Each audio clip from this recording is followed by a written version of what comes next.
Chapter 1. Late May 1866. Shumard Oak Bend, Missouri. A flush of adrenaline tinkled through Katie's body. She'd made it into the kitchen without the floor squeaking or the door scraping. Right hand on the latch, she applied pressure to the wood with her hip, hoping that the door would be just as silent as it settled into the warped frame. "Katie, me girl, where have you been?" Katie yelped and flung herself around, her hand at her throat to hide the pulsing vein in her neck. The empty plate and fork she'd tucked under her arm slipped from their hold. She grabbed for the plate, but the fork clattered to the floor. "Oh my, Aunt Ideen, you gave me a fright. Where have I been?" Katie's voice rose in pitch. "The barn." She felt a flush cover her cheeks and bent down to retrieve her utensil, hiding her face, hoping Ideen would think the redness in her cheeks was from the exertion of the movement. When Katie peeked up, she spotted Ideen's familiar reddish-brown eyebrow lift, letting her know Aunt Ideen expected the rest of the story.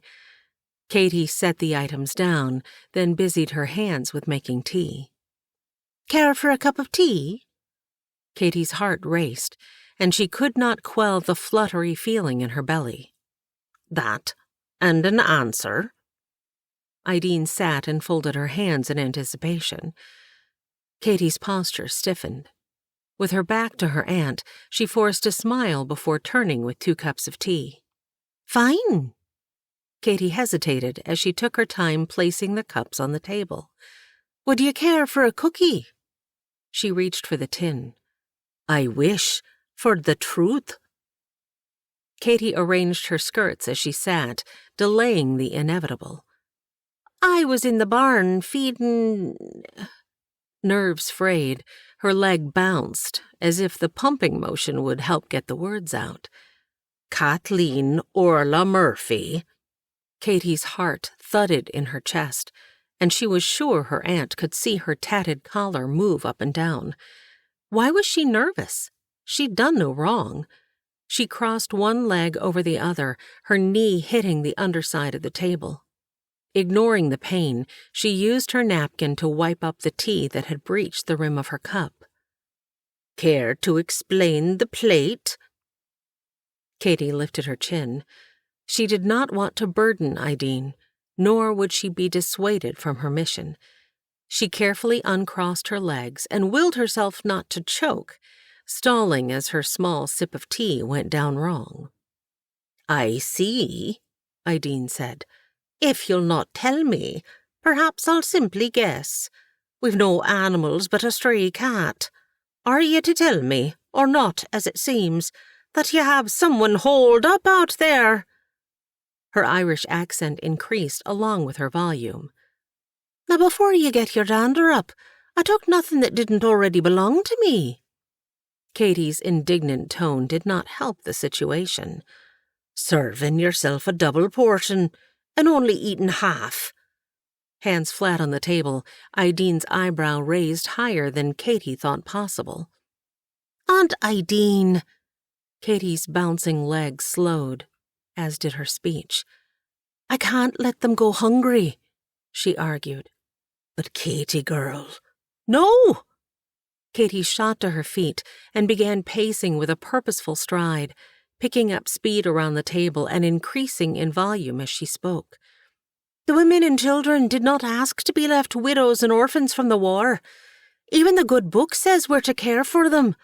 Aunt Ideen, you of all people, widowed now less than a year, should know the devastation, the loss they're feeling. You have a home. They've lost theirs. They have nothing." Her voice cracked with emotion. "Oh, me girl, I know you be right, and I don't mind you giving to the needy, but the magistrate were most clear on the matter. If he catches you, you'll be in a heap of trouble." "I won't get caught." Katie straightened her posture even more, her chin jutting forward, which was difficult with the tightness in her neck and jaw. "Ah, I pray you don't, for your sake and theirs. And mine. Idine's last words came out in a whisper. Katie had not fully considered the implications of her actions on her aunt and her boarding house business. Aunt Idine, please. Katie's voice mellowed, but the fervor in her spirit flamed brighter. I have to help them. I want to help them. No, I need to help them. It isn't just that God commanded it, or that my heart aches for them, but I need a purpose. This town. Her arms swept out, then dropped to her side. It has nothing for me. I want to make something of my life, not just clean rooms until my dying day. Idine straightened in her chair. Katie returned to hers. She reached over and placed a hand on her aunt's freckled forearm before lowering her voice. Oh, Aunt Idine, I don't mean to be ungrateful or give offense. I love living here with you in this beautiful home. You've been so good to me, taking me in these last 6 months. She took deep breaths, trying to quell her racing heart. Mama gave me your letter on her deathbed. Katie fingered her dress pocket, as if the letter her mother had received from her only living sister were still there. Her last words to me were, Go, Kathleen, me golden princess. Bury me and go. Nothing here for ye. Go, and date to ye lot. God will go with you. She said the same to me once. Idine wiped away a tear. Katie had not considered Idine might understand. She had felt abandoned when her mother had died, forcing her to leave Ireland, but God had gone with her on the journey, and he was with her still. She lifted her hand to her cheek, as her mother had done, a distant memory of those final moments. Katie understood the loss of a parent and the devastation of losing everything else as well. Aunt Idine, I know what they're going through. Katie stood and gathered the empty cups. She leaned on the counter for support and spoke to the wall. In Ireland, I had no funds to pay the landlord what was due, no job to earn enough to keep a roof over my head, no family to take me in, no one to call friend. So I packed all I needed into a small bag before looking at the 4 sparse walls I'd called home, and then I left the remaining items for the priest to give to those in need. Katie touched her throat again and turned as if to show Idine the treasure no longer around her neck. Only Mother's locket remained, a gift from the man who called himself my father, the man who abandoned us. Idine stood and embraced the girl before holding her at arm's length. You did the right thing by selling it for your passage, me Katie girl. Katie wiped at the moisture on her cheeks. Her heart pined for the locket, but ached more for the widows and orphans, casualties of war. Their dull eyes, thin frames, worn clothes, and defeated demeanors reminded her of the plight she'd been in less than a year ago. I have to help them, Aunt Idine. These women have lost their husbands, homes, and hopes. They came to Shumard Oak Bend, praying it would be a place of refuge. And the children. A sob escaped. They've lost more than I ever endured. Katie's deep intake of air cleared her focus. If I had the resources, I'd open an orphanage. I've been thinking and praying about it for quite some time. You were the crooked one when you first came to America. Please, Aunt Idine, I know I can do it. Give the women jobs, raise the children, provide schooling. I won't be discouraged. I won't back down. I know you think it's too much for me to handle, but I must. Don't you see? I must. She would not allow a lack of support in any form to keep her from doing what she knew was her calling. She'd continue helping those in need, one at a time and in secret if need be. One side of her mouth lifted. Her father had been closer to the truth than he'd realized. "You'll not be anything more than a wench, girl. With he looks, you'll have plenty of young'uns to care for, and not a moment for yourself, nor a home to call your own." Her father's voice was as clear as the day he'd hurled the slurred insult. She would have lots of children to raise. It just wouldn't be like he'd thought, or I'd desired. Brushing her hair out of her face, she felt warmth. With such a flush, her freckles would be more pronounced, but it couldn't be helped. A lack of concern for the plight of those considered undeserving lit a fire in her belly. Ideen rose and placed the dishes in the basin. "Seems to me you need to think this through and get rid of some nervous energy. I've the answer to both. Laundry." Ideen winked. Katie sighed, but followed her aunt outside. They boiled, soaked, scrubbed, rinsed, wrung, and hung more sheets and towels than Katie believed one family could own. They'd not yet started on their clothing, yet she was exhausted.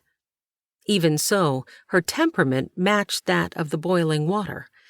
If she didn't get this off her mind, she'd burst and pop like the air coming from the bottom of the large cauldron they were using. "Help me hang these, so I don't drop them in this dusty yard." Ideen looked at the cloudless sky.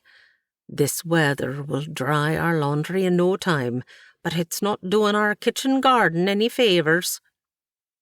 Katie bristled.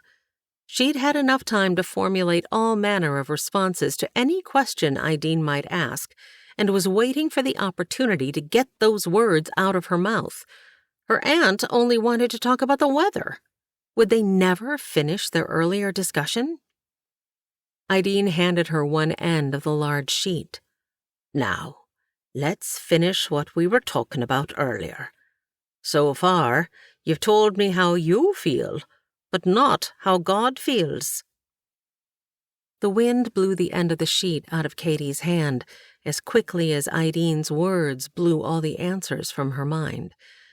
She grabbed at the sheet and caught it before the fabric hit the dirt, but she wasn't as successful with the tirade she'd worked out in her mind.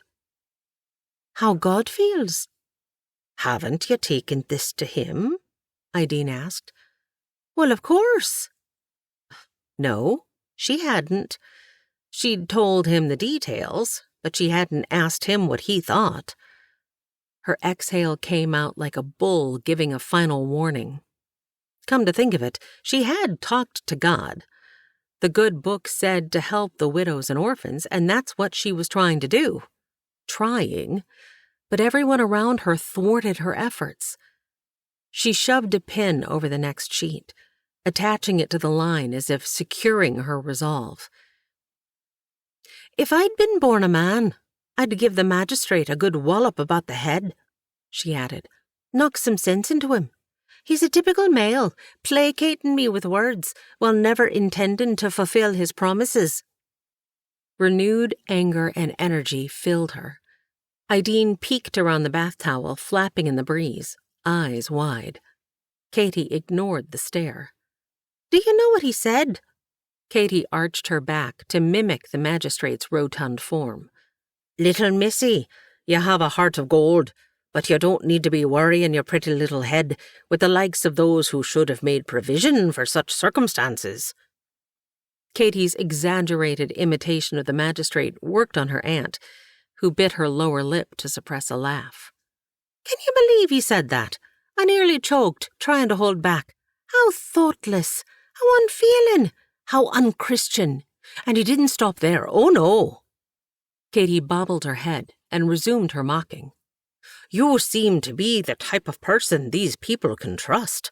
I'd be much obliged if you'd use your influence to encourage them to be on their way." She waved her hand flippantly, as he had done. "We don't need them settling down here and asking for handouts. If we build an orphanage—" Katie jammed another clothespin on the line and took deep gulps of air before continuing. By the time he'd finished, My jaw hurt, and my skirt needed a good pressing. Even my toes ached from curling up inside my shoes. I did some serious praying right then and there. Can you believe the gall of that man? It took every ounce of willpower to hold my tongue, but my body language had a mind of its own. I didn't need words to silence the magistrate. He understood my meaning quite clearly. Joyous laughter filled the air as Ideen wiped at her eyes. Oh, a choosel McCroy. Oh, my heart's beloved. Ideen's endearment did not slow Katie's words. The magistrate might be well loved by this town's people, but he's met his match with me. That man's wife must be namby-pamby if she puts up with his thoughts that a woman is not capable of more than cooking, cleaning her... Katie blushed, stomped her foot, and stood ramrod straight, skirts clenched in her tight fists. I will not allow a man to dictate what I can and cannot do. I will stand up for the least of these, as it says in Scripture, even if I have to do it on my own. Arms akimbo, chin jutted forward, she stood resolute. Oh, you've got your mother's stubborn streak, and your father's reckless nature. You'll need to be choosing which path you plan to follow. Katie felt rage continue to surface. She bit her tongue, desperately working to keep from lashing out at her aunt's insensitive remark. Ideen lifted her palms, as if in surrender. Ah, that got your attention. Truth is, I hope you choose neither path. You've shared your thoughts, desires, and plans, but you need to listen to what God would have you do. It's His path that matters. No matter what I, the magistrate, your father's words floating around in that head of yours, or anyone else says, your heart should only yearn for what God has to say. Katie's shoulders slumped, and she sighed, releasing the pent-up emotion like the release valve on the newfangled pressure cooker she'd seen advertised. All the steam of earlier evaporated, and she inhaled the dry air around her. Ideen was right about wanting to hear from God, but he'd been silent. Even with all her planning, she felt directionless. Chapter 2. Late May 1866. Missouri Prairie, Corhonen Farm. Are my hands as cold to you as they are to me? Hans received no answer from Gerda beyond a smack and slurp as she chewed her cud. Used to be, I could carve intricate designs into wood. Now I am struggling to milk you. Hans appreciated the warmth of the cow's teats, which helped soothe the incessant ache as he milked. If only it would calm his troubled mind. He rested his head on the animal's flank, willing the warmth to fill the empty places in his mind so that other thoughts could not. He would never be the same. The war had made sure of that. He had joined the Union Army thinking he could make a difference in the war against slavery. The only change had been in his heart, toward mankind in general, and toward God specifically. Rhythmic sounds and memorized motions pulled his mind to memories he wished he could forget. Soldier, pick up your feet. There's a wagon full of men just arrived. Training compelled Hans to straighten and move his weary body with precision, but internally he slumped, his blue wool hanging loosely on his frame. As one of the lowest-ranking soldiers, he followed orders from sunup to sundown, moving bodies, digging mass graves. He shivered. This one might make it. There was no inflection in the wagon driver's voice. Hans picked up the other end of the gurney from the ambulance wagon, not making eye contact. The medic wore the traditional band around his arm, the only indication to Confederate and Union soldiers that he was assisting the wounded. This man put his life at risk to help these dying men get care in the closest field hospital. The only risk to Hans's life were cold, disease, and the boredom of monotony that allowed his mind to fill with the voices of demons. "All full, soldier. Put that one in the overflow." An orderly pointed to the makeshift holding area. The man's once white apron, now stiff with dried blood, moved with the action. "A full church. Wouldn't that surprise the parson?" the medic said. At the comment, Hans looked at the medic and saw a glimmer in the man's eyes. Hans did not see the humor. "That looks as good a place as any." The medic pointed. Hans followed the man's armband. He did not recall the soldier's name, but he recognized the purplish tinge of the man's waxy, rough hands. The medic likely suffered from pain and tightness, much like his own frost-bitten fingers.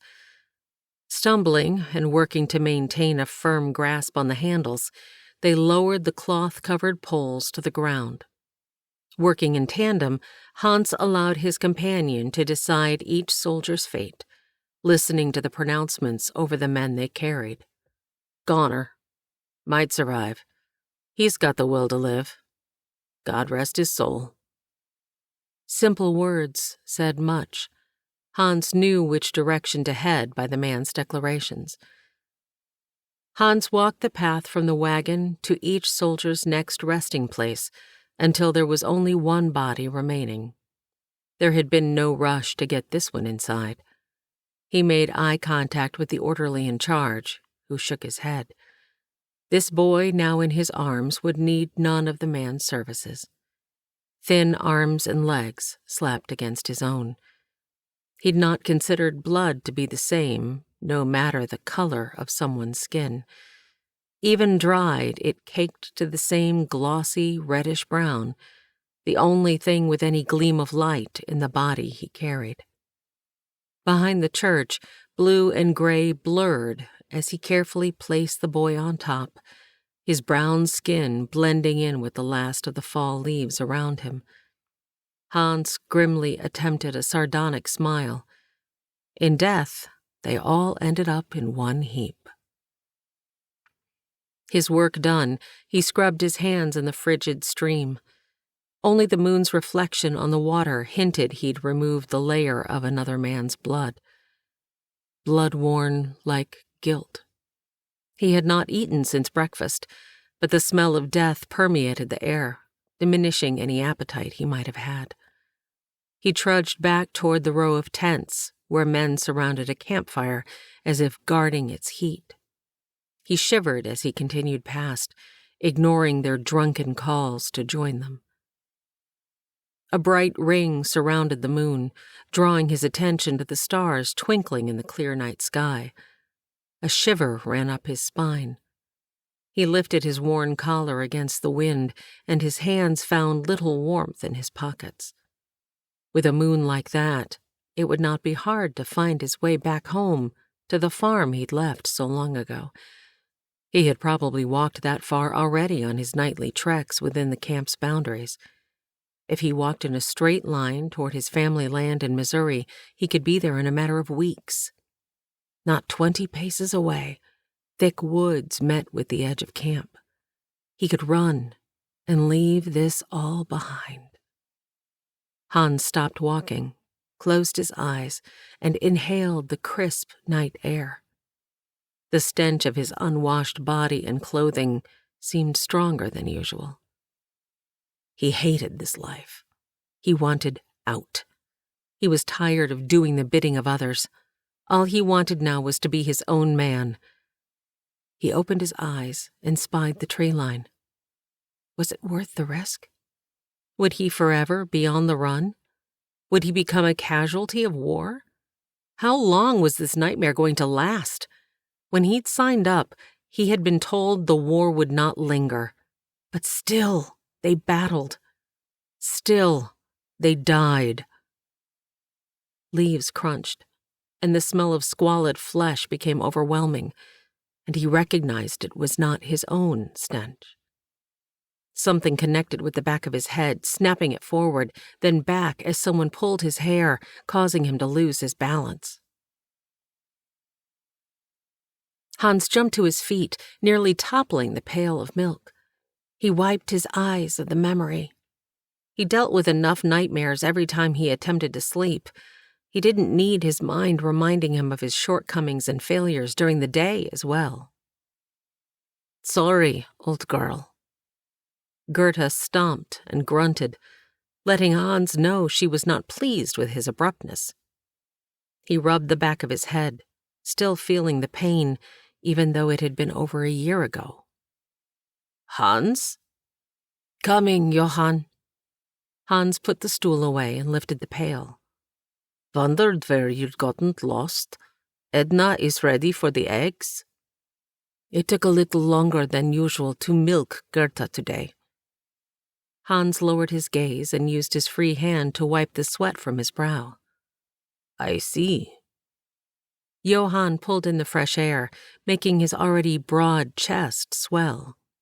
"You know, if you ever want to talk about it, I am a decent listener."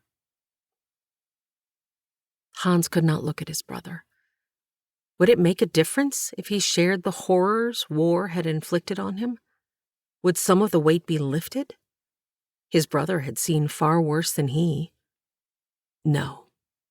He would work through this on his own. Chapter 3. Shoemard Oak Bend. "Good day, Mrs. Gray." Katie wasn't sure which of the elderly sisters she was addressing.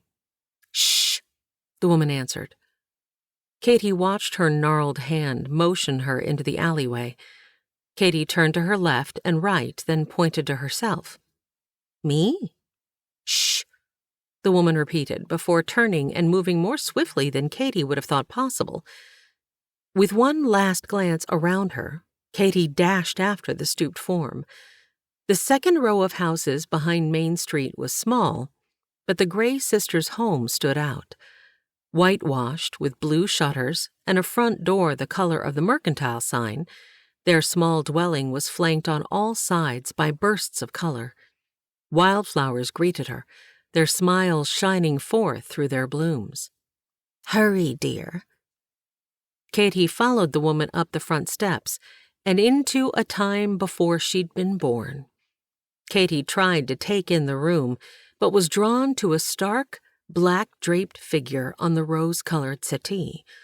A woman, whose expressionless face was likely caused by the strict bun holding her gray locks in place, sat like a statue. Her trim, buff nails shone in the lamplight, only to be bested by the dazzling stones surrounding her wrist and 2 fingers. Her bearing screamed culture and strength, but Katie did not miss the movement under the woman's black skirts, where she switched and recrossed her ankles. Uneasiness gripped Katie, and she fought the urge to look down. Feeling like a bug under a magnifying glass, Katie felt heat rise in her cheeks at the woman's scrutiny. "I am Mrs. Olivia Branch."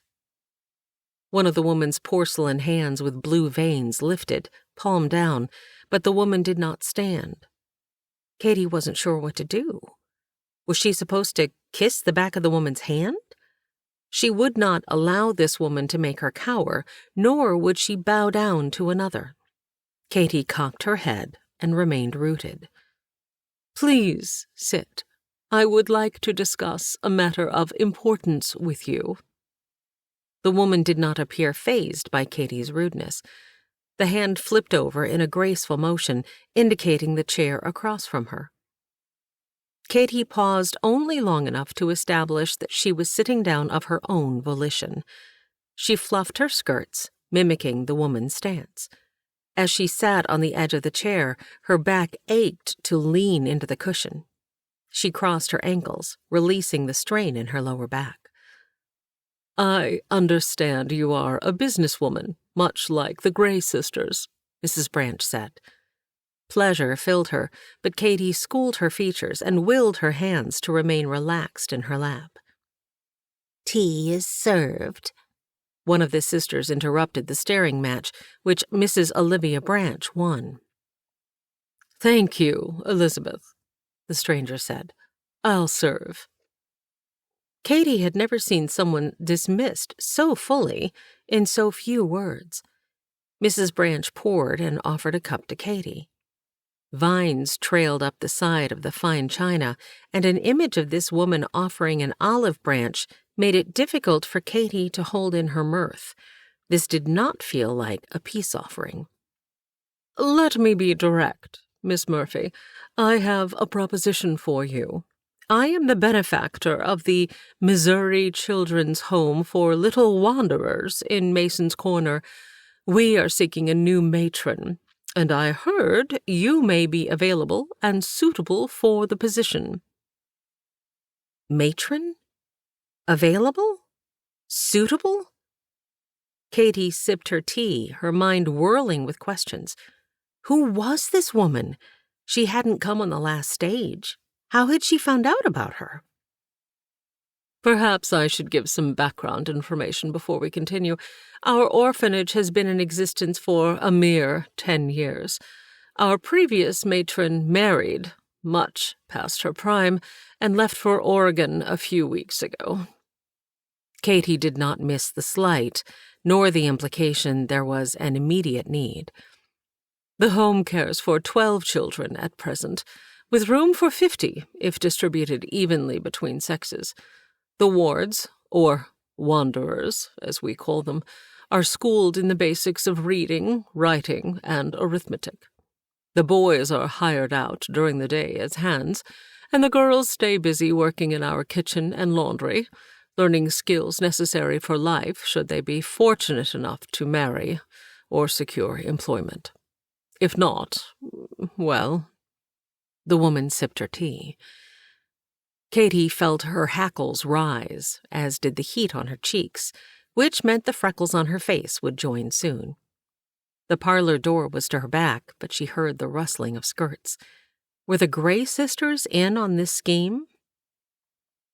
You would be responsible for overseeing the care and upbringing of the children. There is a staff, consisting of one worthless colored woman who barely manages to clean, let alone work her night shift, the schoolteacher, whom we are looking to replace, and a cook whose food is barely edible. You would be responsible for keeping them in line. Katie was appalled at the way the woman spoke of the employees of the school. "Have you nothing to say?" Mrs. Branch asked. Oh, she had plenty to say, but knew it wasn't something the woman cared to hear. She settled her cup on the tray and took in a steadying breath, blowing it out with a prayer. God, help me, or forgive me, whichever's more appropriate. Mrs. Branch. Olivia, please. The woman surprised her with a new expression, one with a forced smile. Olivia, might I inquire as to how you learned of my availability and suitability for this position? She would need to control her tone better. I do not see why that is important. It is to me, Mrs. Branch. In fact, it's very important. Katie held her ground and noticed a slight flicker in the woman's eyes. Whether doubt or deception, she wasn't sure, but Katie did not budge and placed a smile she did not feel on her lips. The woman glanced down for a moment, her skirts rustling. Are you not interested? Are you going to answer my question? When the woman did not answer, Katie stood. Good day, Mrs. Branch. I apologize on behalf of whoever caused you to think being a workhouse prison warden would be of any interest to me. The woman's eyes widened before narrowing. Miss Murphy, I do not believe you understand who I am and what I represent for your future. Oh, there you're mistaken. I understand perfectly. You're a bully who believes her money, title, and community standing give her permission to order around those beneath her, all while making those poor individuals feel they've been done a favor. Katie took a step forward, causing the woman to lean back slightly. Let me explain who I am. I am Kathleen Orla Murphy, a penniless orphan living under the roof of a gracious aunt who's given me a home and reputable work. Something inside her blossomed like the flowers she saw through the window. But more importantly, I'm a child of God who desires to care for widows and orphans as instructed in His Word. Any orphanage I'm associated with will need to measure up to His standards, and not those of an ungenerous, overbearing benefactor who believes her own will is greater than His. Katie's chest rose and fell in a great motion. Her throat ached with the restraint of her words. Ungenerous? Indignation rang in the single word. Is that the only thing you heard from all I said? Katie's laughter filled the room, and she huffed out a breath, her tone gentling as she spoke. I do hope you find someone suitable for the position, but I am not that person.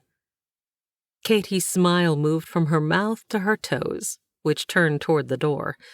Behind her, the woman sputtered something Katie did not care to hear. Did you need me for anything else, ladies?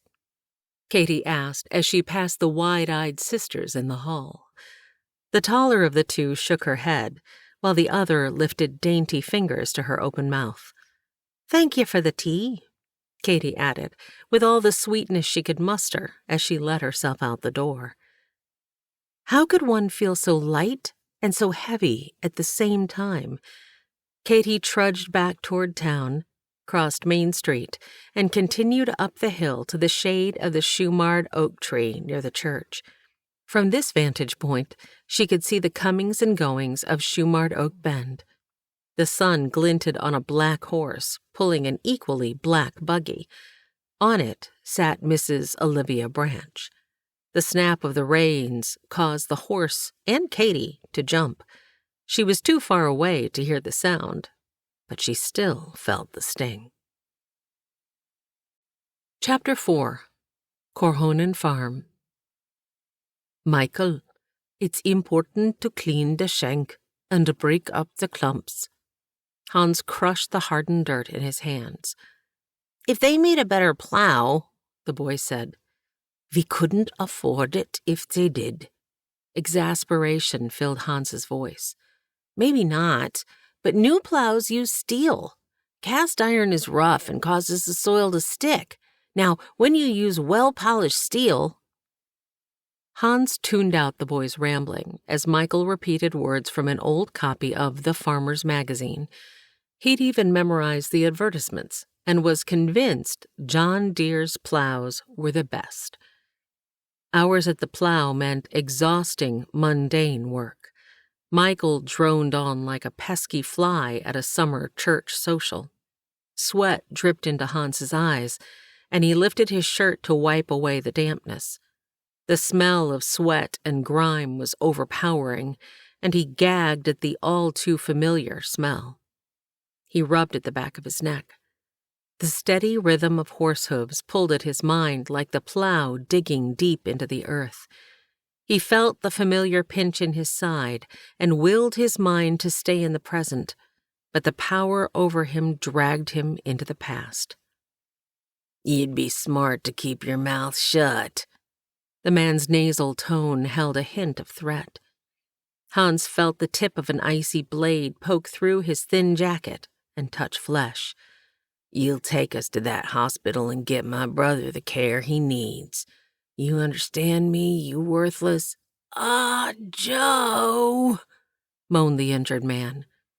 Hans knew that sound. The other man was in pain. Severe pain if the increase in moaning was any sign. Joe pressed the knife deeper, causing Hans to gasp, then gag at the stench of the arm under his neck, causing his chin to remain pointing upward. In his peripheral vision, he saw the brother. A stained rag encircled one thigh, while his gaunt form leaned heavily on a makeshift crutch. No distinguishing colors showed the man's loyalty, but it didn't matter. The injured man needed help and would receive care, no matter his views. Hans pulled in air through his mouth before speaking, his voice steady, his words measured, even in his predicament. Are you in need of care? Of course, you blue belly. Bunch of imbeciles. Can't you see the blood pouring out of my brother's wound?" Warmth trickled down his side as the man somewhat released his neck hold. Hans turned enough to see his abductor and attempted to take a step, but the sneer he received was like that of a rabid dog guarding his meal. Hans's voice remained calm, hoping to placate the man. "Follow me, and I'll get you the help your brother needs." "Federals. Bunch of yellow-bellied sapsuckers with no more sense than a cockroach. Follow me. Huh, I'm the one with the knife, you idiot." Hans bit his tongue at the man's words. The bluster held no weight as both men followed Hans to the front of the tent. Slowly lifting his hands, he opened the flaps to enter. No one acknowledged their presence. His captor removed his arm, moving the knife to Hans's back. "Make a move, and you're a dead man." Hans kept his hands visible and stepped inside. "What kind of outfit are you running here?" Unlike the stranger's previous whisper, these words were loud and harsh. Hans flinched as the man adjusted the knife's position before moving to support his brother. A bedraggled man looked up from a stack of papers in his hands at the disturbing sound and moved toward them. Dark circles hung like weights under his drooping eyelids. Like Hans, it appeared he could not sleep either. "I'm Dr. Haney. How may I be of assistance?" The doctor may not look like much, but he spoke with an air of aristocracy and authority. He didn't seem to notice the severity of the situation. "Some doctor you are, if I must explain the blood running out of my brother's leg. Took us 3 days to walk here. Think you could find my brother a bed?" Disrespect dripped from the captor's mouth like venom. "We may have room in the lean-to just outside. Soldier?" Hans realized the doctor was addressing him, and now recognized the man before him as one of the chief surgeons. Perhaps he walked these rows of beds like Hans did the path he had created outside. "Sir. Yes, sir. I'll see to it right away, sir." Hans' voice demonstrated his respect, but his body remained as relaxed as possible, and he did not salute. "Lean-to? It's not a-freezing out there. You'll make a place for us right here, or better yet, in that church I saw up the hill." The spit left dripping on Joe's cracked lips emphasized his words. Hans had the fleeting thought that this rabid dog needed to be put down. The idea, as well as the smell of rotting flesh, unwashed bodies, and death inside the tent, made his stomach churn. "Well, get to it, man," the man continued. "Find my brother a bed, and not one in that lean-to." Hans blinked at the order given by the filthy man. Perhaps he and his brother didn't notice the smell in the tent because of their own disgusting odor. "Hurry up, you moron. Do you expect me to hold my brother up all night?" At his words, Joe's injured brother faltered, reminding Hans of a woman swooning for effect, though the man remained conscious, even if in obvious pain. "Back right, soldier," the surgeon said. "You can take the former occupant as you go." Hans followed the surgeon's hand to the prone form covered by a woolen blanket. "Looks like I'll need to stay to make sure you get the care you deserve, Jack." Joe's words had no soothing effect on the brother he called Jack, and Hans knew his captor meant them for anyone who would listen. Hans led the way, passing several half-covered soldiers, their gazes following every move. Joe was getting under his skin, and he took controlled steps, hoping they would rein in his emotions. "Hurry it up, boy," Joe said. "My brother here needs food and care. You think you can handle that, soldier?" Hans had agreed to care for the injured, but this was still war, and he'd had enough of this man. Without thinking of his own safety, he whirled, his fist hitting Joe in the nose. The contact had a ripple effect, and both men staggered, each trying to support the other. Hans watched as a prone soldier grabbed the crutch out from under Jack, causing the man to land hard on his back. With similar swiftness, the patient slipped his arm back under the worn blanket as if nothing had happened, but not before snatching up the knife Joe had dropped. "What's going on here?" The larger of two armed guards filled the tense opening. "Both of these men require accommodations this evening, gentlemen. One of them here, and one with you." Dr. Haney remained poised, his arms behind his back as if at ease. "Yes, sir." Hans heard bellowing as the guard hauled Joe away. "Do you know who I am? Joe Clemens. You may know my father, Magistrate James T. Clemens, Esquire. Unhand me, you filthy swine, or you'll have—" "Well, there you have it, Master Joe Clemens." The laugh that escaped Hans's mouth at his own joke felt good. "Clemens? I know that name. If it's the family I'm thinking of, they're slave owners. If he keeps spouting off like that, he'll end up in prison," the soldier at his feet said. "You might be wanting this." The mere boy lifted the knife to Hans. "He won't be needing it where he's going." "He'll be getting what he deserves." Hans flinched at his words and the pain in his side. "You hurt?" "I'm fine. It's just a minor scratch." "More than one, I'm guessing, from the looks of the stains on your jacket. They'll be calling you a hero by morning. You throw a mean punch." Hero? He was no hero. Only moments before he'd contemplated desertion. Hero. Hero. Voices mocked, and he covered his ears, attempting to squeeze out the sounds. "Hans! Hans! Hans!" Michael's voice shattered the memory. "What?" He knew his tone sounded harsh.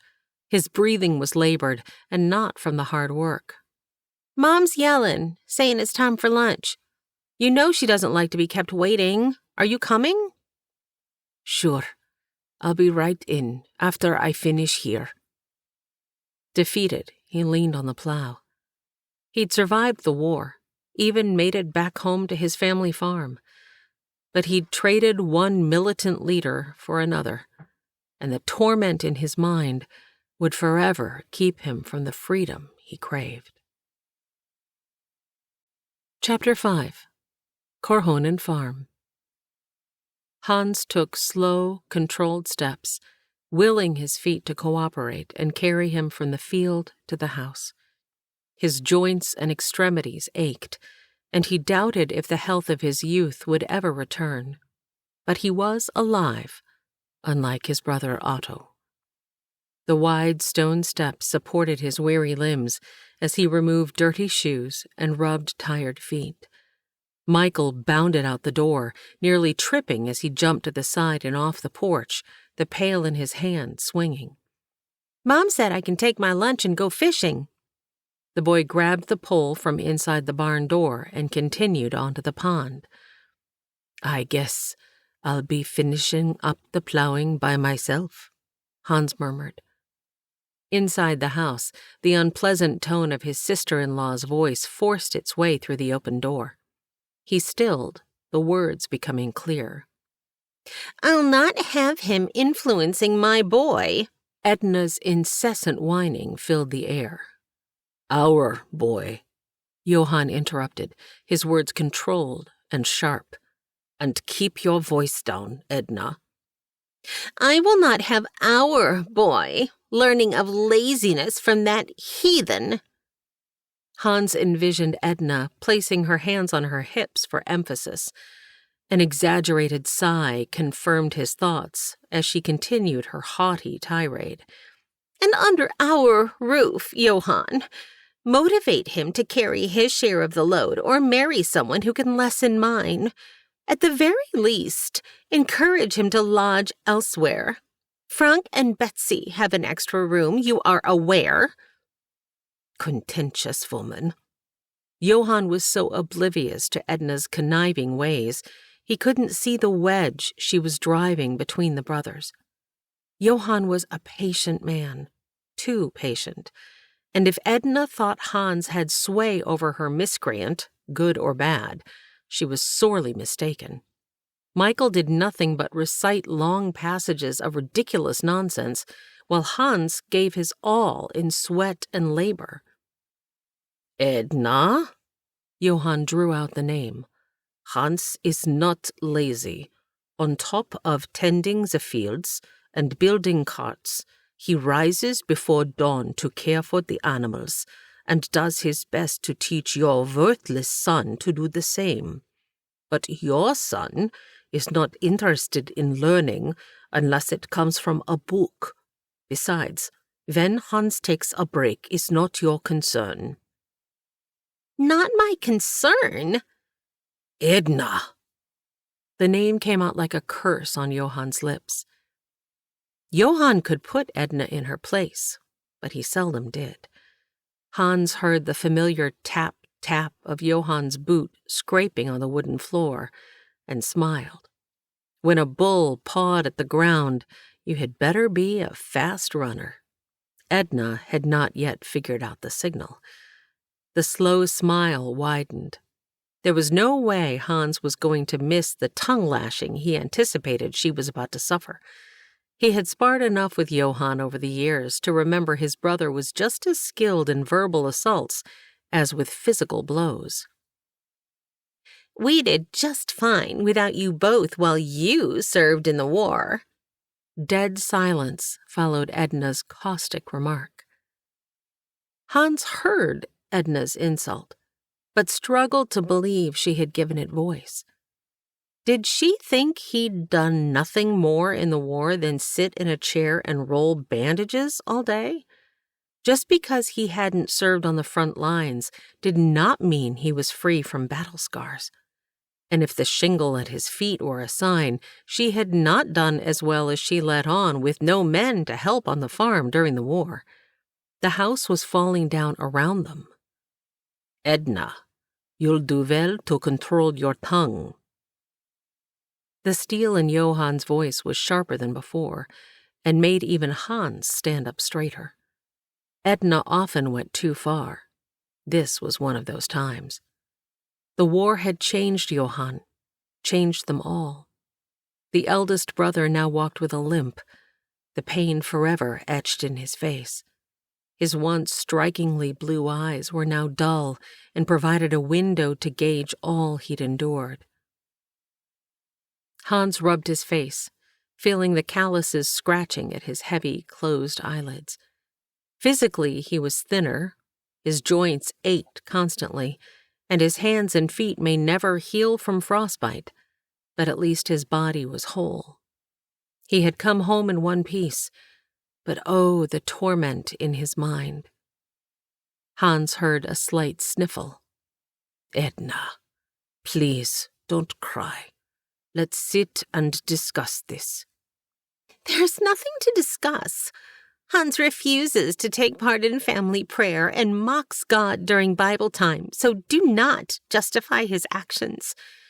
He sits there, worthless, the same way he works the fields. I am forever looking out and seeing his lazy hide shirking his duty, leaving more work for our son. And he... Her voice trailed off into a preposterous sob, covering her empty words. Air escaped from Hans's nose in loathing. If she did her own work, she should not have time to check on him in the fields. Most likely, she was making sure her precious son wasn't overdoing it. What a waste. His son, if he ever had one, would understand the value of a good day's work. My son. That all depended on if he ever married, which wasn't likely. One thing was for sure, he would not be getting a mail-order bride like his brothers. They had foolishly thought God had given them the desires of their hearts, when all they'd received was a heap of heartache. And he assuredly would not marry a willful, conniving, manipulative, heartless woman. No, he'd take no attitude from a woman. The last thing he wanted was some busybody telling him what to do or using tears to get her way. He did not need a woman. He did not need this family, and he did not need God. He'd be just fine on his own. Chapter 6. Shumard Oak Bend. Katie disliked gardening more than any other chore. Well, maybe except for laundry. And canning. She detested the hours over the steaming jars. But weeding the garden was a never-ending job. At least with canning and laundry, there was an end, for a while. Weeds shot up overnight, threatening to steal the life out of the plants whose bounty would eventually need to be canned. She sighed, looking at the dirt stains on her apron. Gardening even caused more laundry. Dreadful task, I know, but a necessary one. Idine's shadow offered a moment's reprieve from the sun. Katie took the presented cup of water. Thank you.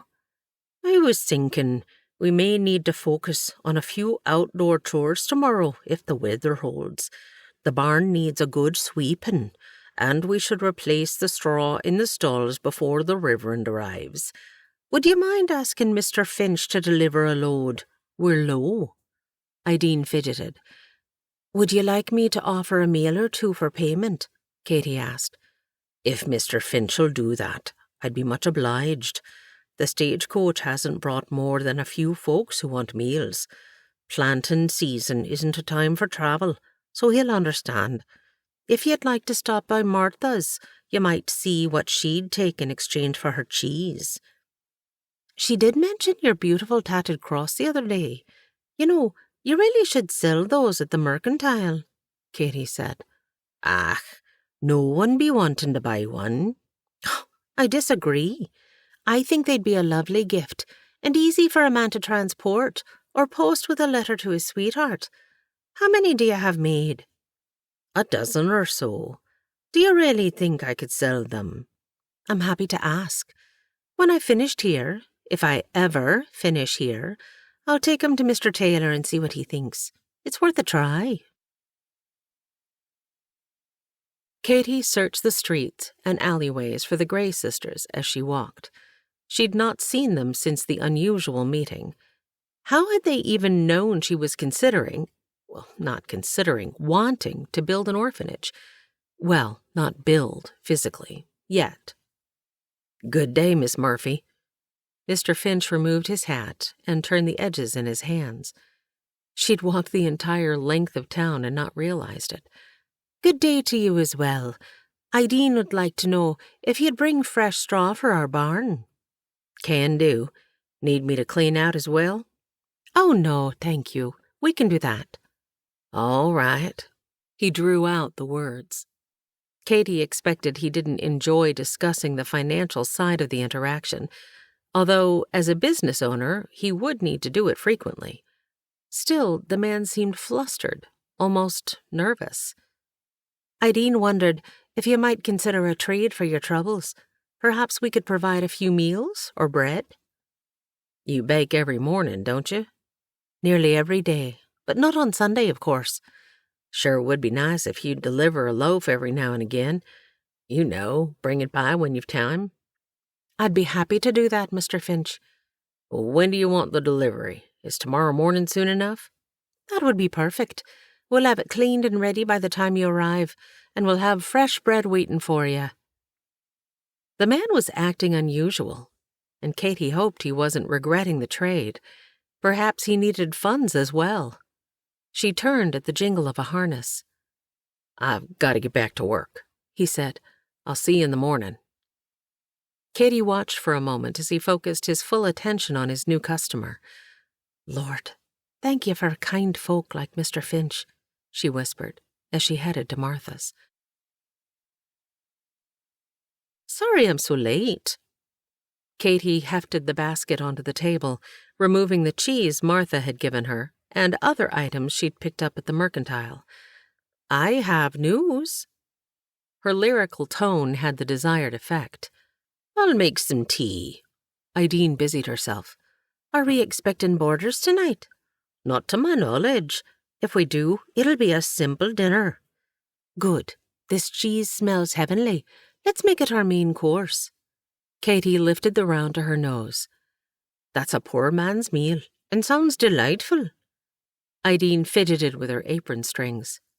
Here, let me help you. Katy hadn't realized how nervous Ideen might be about her visit with Mr. Taylor. She hoped that was the only thing bothering her aunt. The woman's hands shook. Thank you, dearie, Ideen said. Did you know there are 4 young ladies graduating this year? When Ideen shook her head, Katy continued. Martha's so excited. These are her first students. One is heading to normal school, one will care for her ailing mother and her siblings, and 2 are betrothed. Ach, so young, Ideen said. Anyway, I took up far too much of her time. She'd like to know if she can purchase 4 of your crosses to give as gifts to the girls. 4? You don't say. I do say. Katy blew steam across the top of her cup before taking a sip. Oh, for goodness sake, Katy, I can't stand it. What about Mr. Taylor? Who? Katy took another sip to cover up the smile, fighting to win out over the nonchalant look. I'm your elder, and I can still pack a wallop if need be. Ideen winked.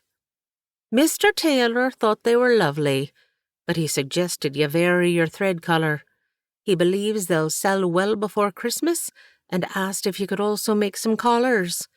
He didn't. He did? It was Katy's turn to wink. Truth be told, he took every last one of the crosses you gave me. Mrs. Taylor said she's admired the one in your Bible. Katy pulled a few coins from her pocket and placed them in front of her aunt. Your first sale.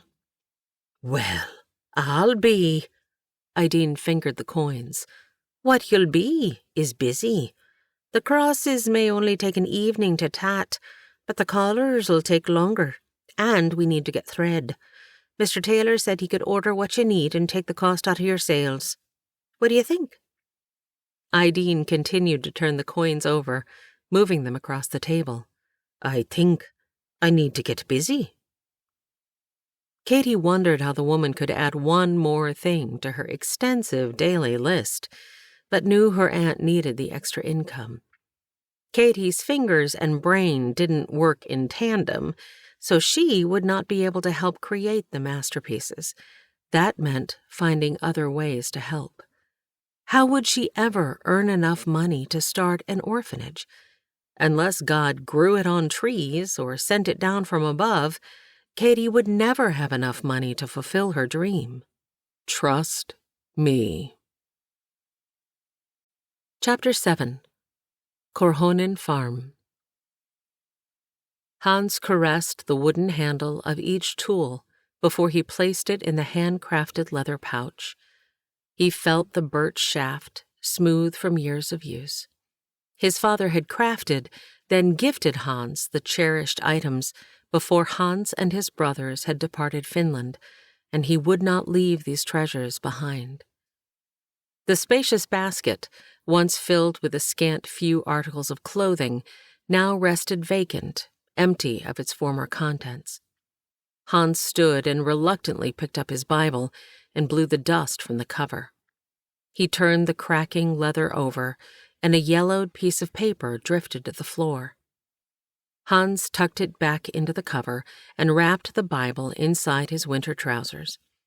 His mother's handwriting was on that paper, and on his heart. He would leave this book behind, but it had been her parting gift. His mother's lilting Finnish filled his mind as he recalled the words. My dearest Hans, you are the joy of my heart. You were amenable from the moment you were born, always desiring to please me, your father, and your brothers. Now you are a man. No longer should you seek to please others, but God.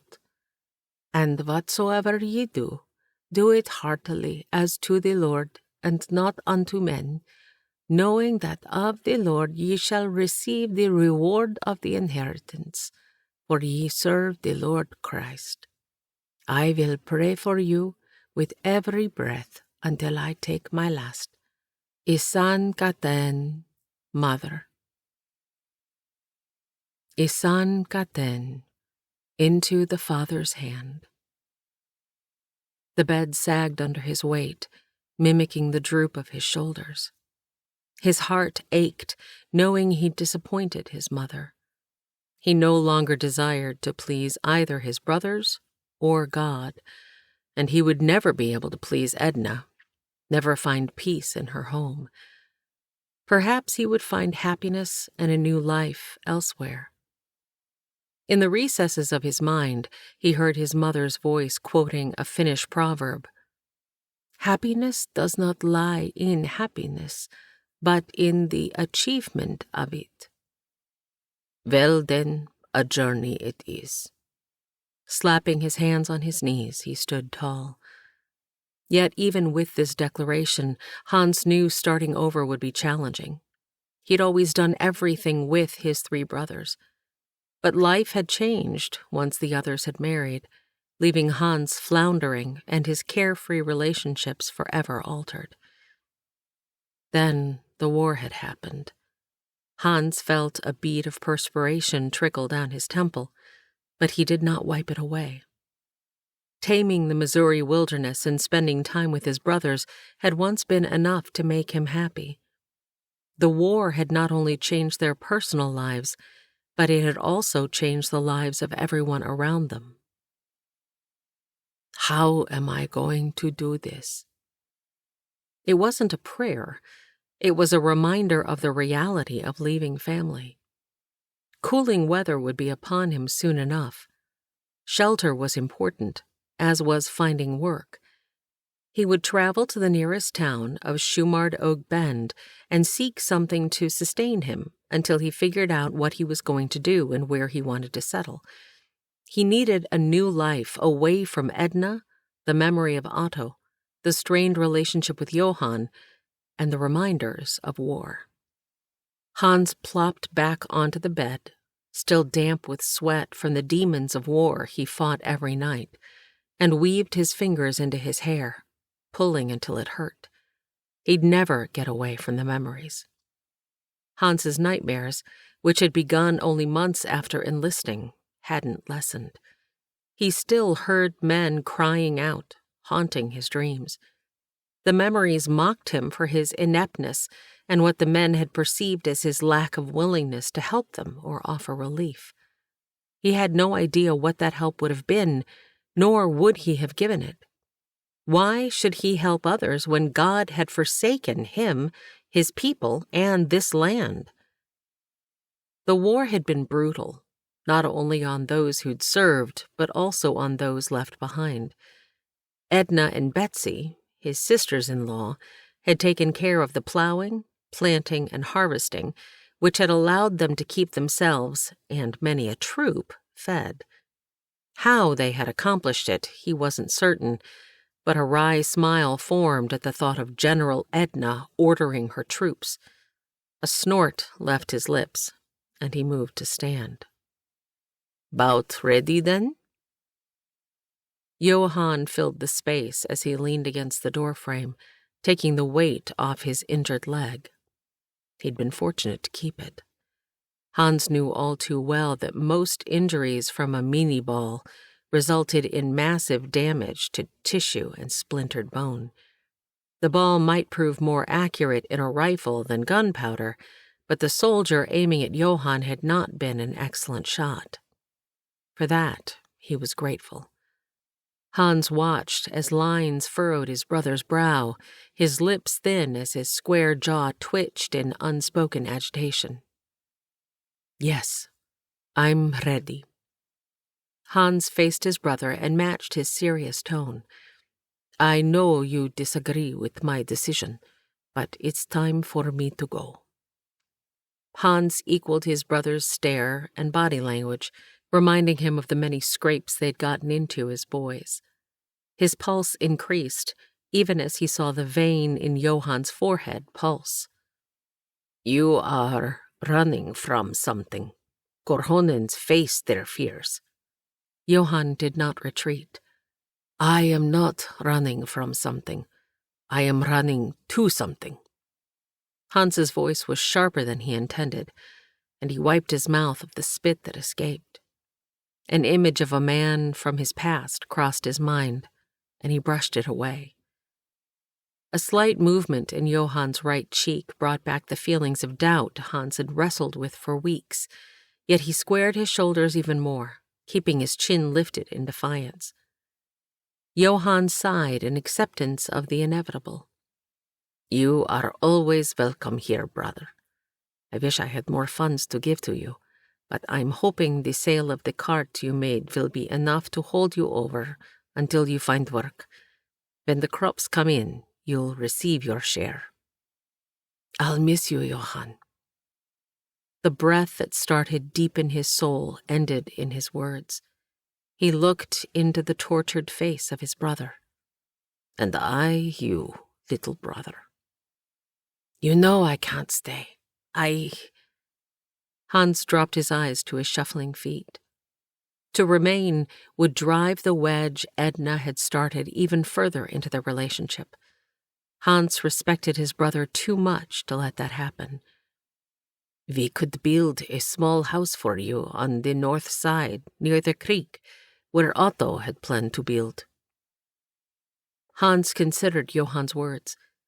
Did his brother desire him to stay so badly that he would use their precious resources to build Hans his own home? You know, I can't cook more than ham and eggs. I'm worse than Frank. You could marry. No.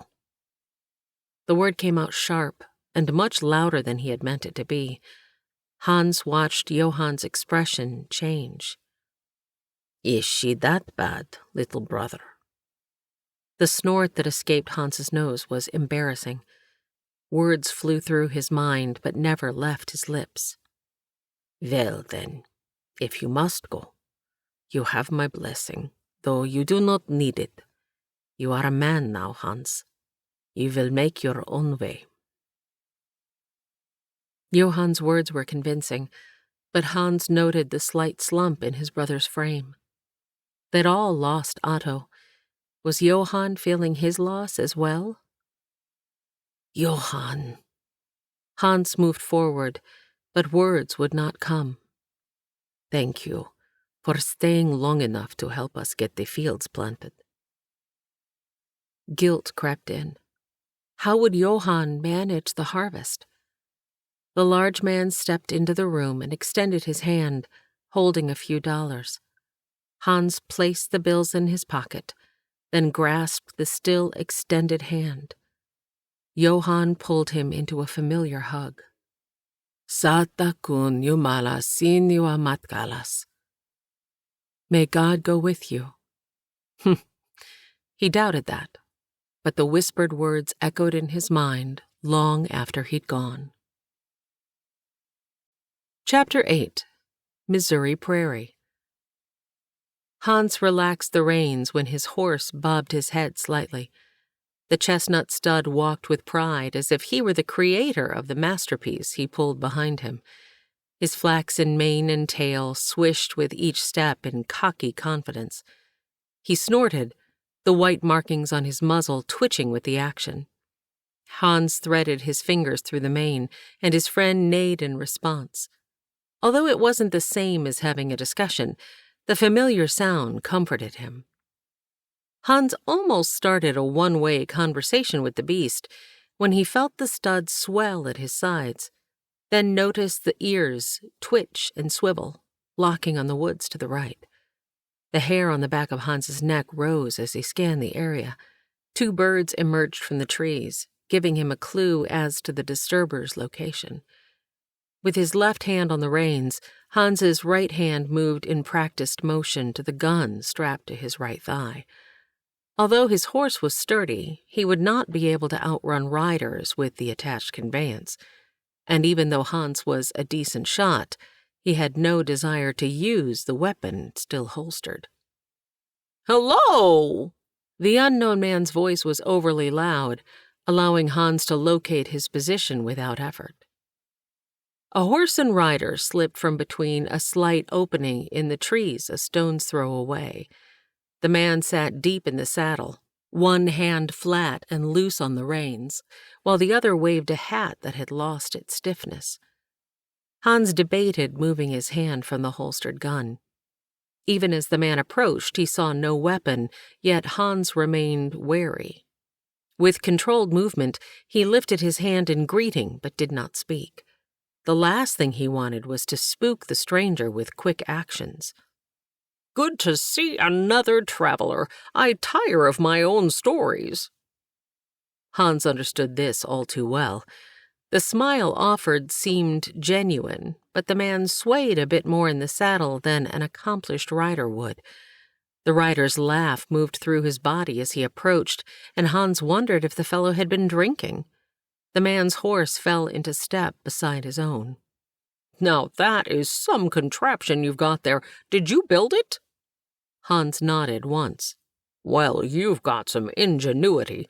I imagine it would work well for those going short distances or into the mountains. Yes, it would work well. Is that where you're headed, the mountains?"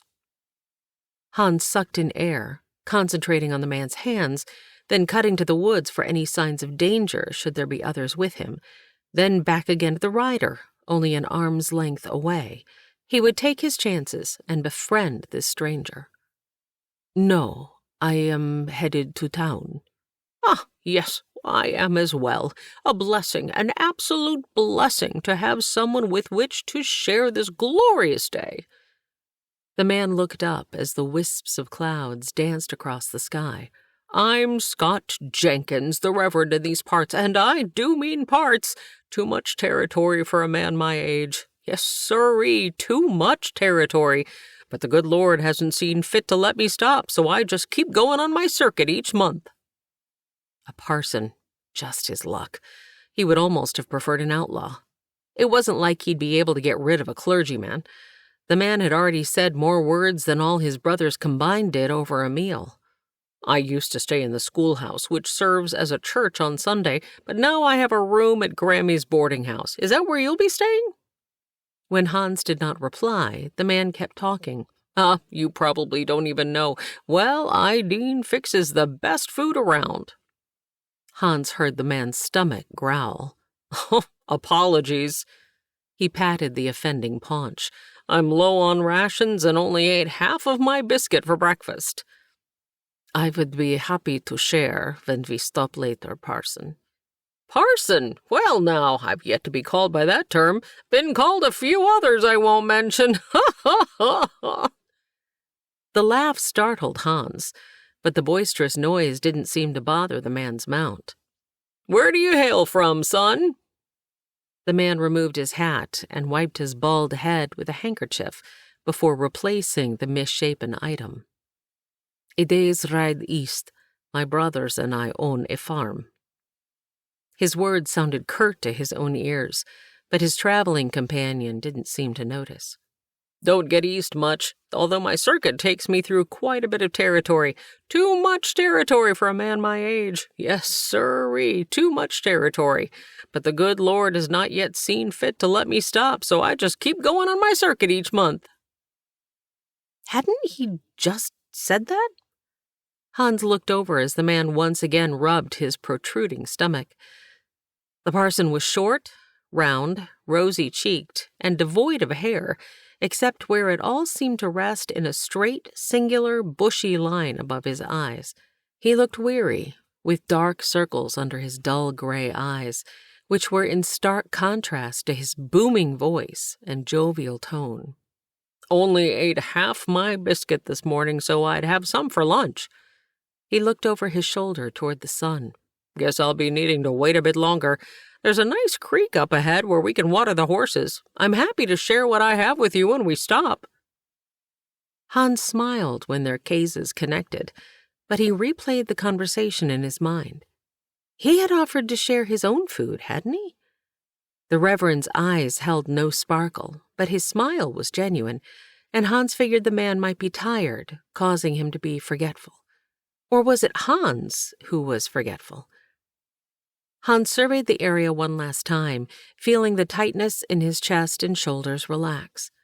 The man's horse indeed appeared familiar with the path. The parson had not directed the mare once, the reins still limp in his hands. Hans realized he was staring and returned his focus to his own mount. "Do you like my horse? This here is Dorcas." Reverend Jenkins laughed, and Hans wondered what joke he'd missed. "Familiar with the Bible?" "Enough, I suppose." Ah, yes. Well then, the Bible mentions Dorcas in Acts chapter 9. God's word doesn't speak of her physical beauty, but it tells us she spent her life in service toward those who were less fortunate. He gestured to the drab, unmarked coat of his mare. Dorcas responded with what Hans thought looked like a smile when the mare's rider rubbed his hand along her neck. "The Dorcas of the Bible committed herself to good works and gave alms to the poor continually." As if letting out a heavy load with his breath, the Reverend exhaled. "This girl here, my Dorcas." He said the name lovingly as his hand continued to stroke the smooth hair over her neck. "She has plowed farmers' fields, transported injured men, and carried me more miles than I care to calculate. Never asks for a thing and listens to an old man's rambling. Why, she's listened to more sermons than a preacher's boy." He laughed again before catching Hans's gaze and winking. The snort that came out of the man's nose and mouth made Hans laugh as well. "Sounds like a fitting name," Hans replied without further addition, not wanting to get into other Bible character discussions. Images of Jonah and the whale crossed his mind. "Does your mount have a name?" "Rauti." The Finnish R rolled from his tongue without thought. Reverend Jenkins seemed to be thinking about the name, then responded. "Ah, yes, Rowdy. Well, I suppose a strapping stud like that would have a good bit of energy. There it is." Reverend Jenkins pointed up ahead. "Good water source. Dorcas here deserves a cool drink, and I do believe I'm a right bit hungry and ready for something myself." He patted his paunch. "I only ate half my biscuit for breakfast, so I'd have some for lunch. Happy to share with you, young man, if you're hungry." Hans dismounted with haste, offering his companion a hand to the elbow when the man wavered on shaky legs. "Oh, thank you, son. Oh, what did you say your name was? I'm a mite forgetful these days." "Hans. And you didn't forget. I hadn't yet said." "Hans? Well, that's a new one for me. I know a few Hanks." The Reverend removed his well-worn hat and wiped the perspiration from his bald head.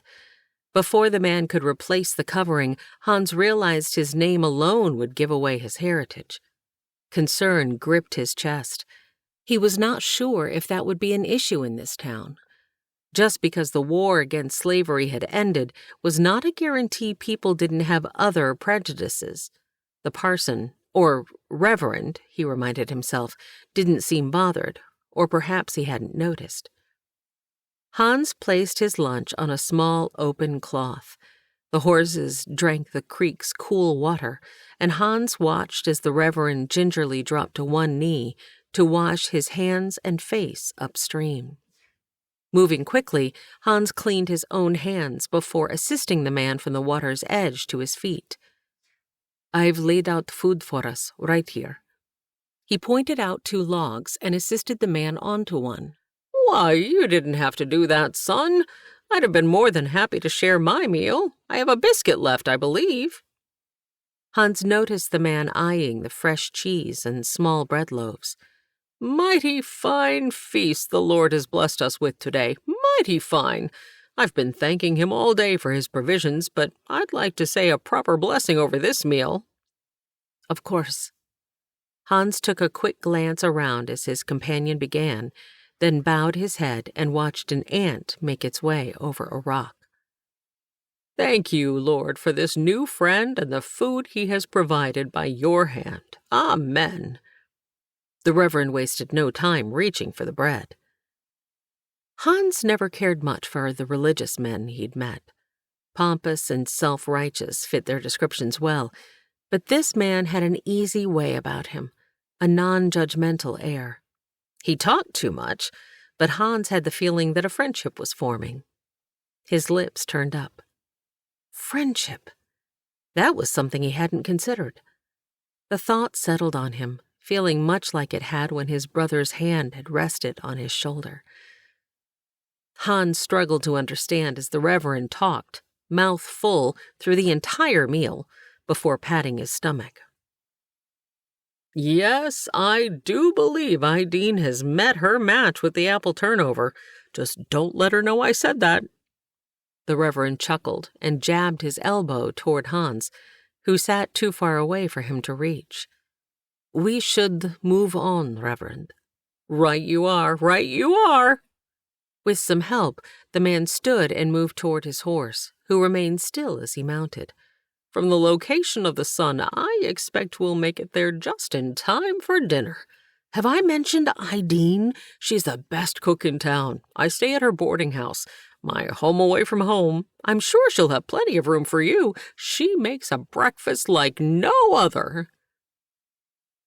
Hans listened once again to the same stories and information he'd already heard, answered the occasional question, and realized how much he enjoyed his new friend's company. He had a good feeling about this fresh change. Excitement coursed through his veins. He yearned to tell the Reverend about his plans to start a business, but couldn't find an opening in the conversation. He felt a flutter in his stomach. Leaving his past behind had been the right thing to do, hadn't it? With the Reverend's company, he'd not thought of home. At the moment, everything felt right. Johann had been wrong. He wasn't running from anything. Yet, even as he pondered this, he wondered if he could ever outrun himself. Chapter 9. Shumard Oak Bend. Katie lifted the iron from the stove and pressed the hem of the dish towel. Aideen's wild hair notion of cutting up a torn sheet and creating an intricate design around the bottom edge turned out lovely, impractical, but beautiful.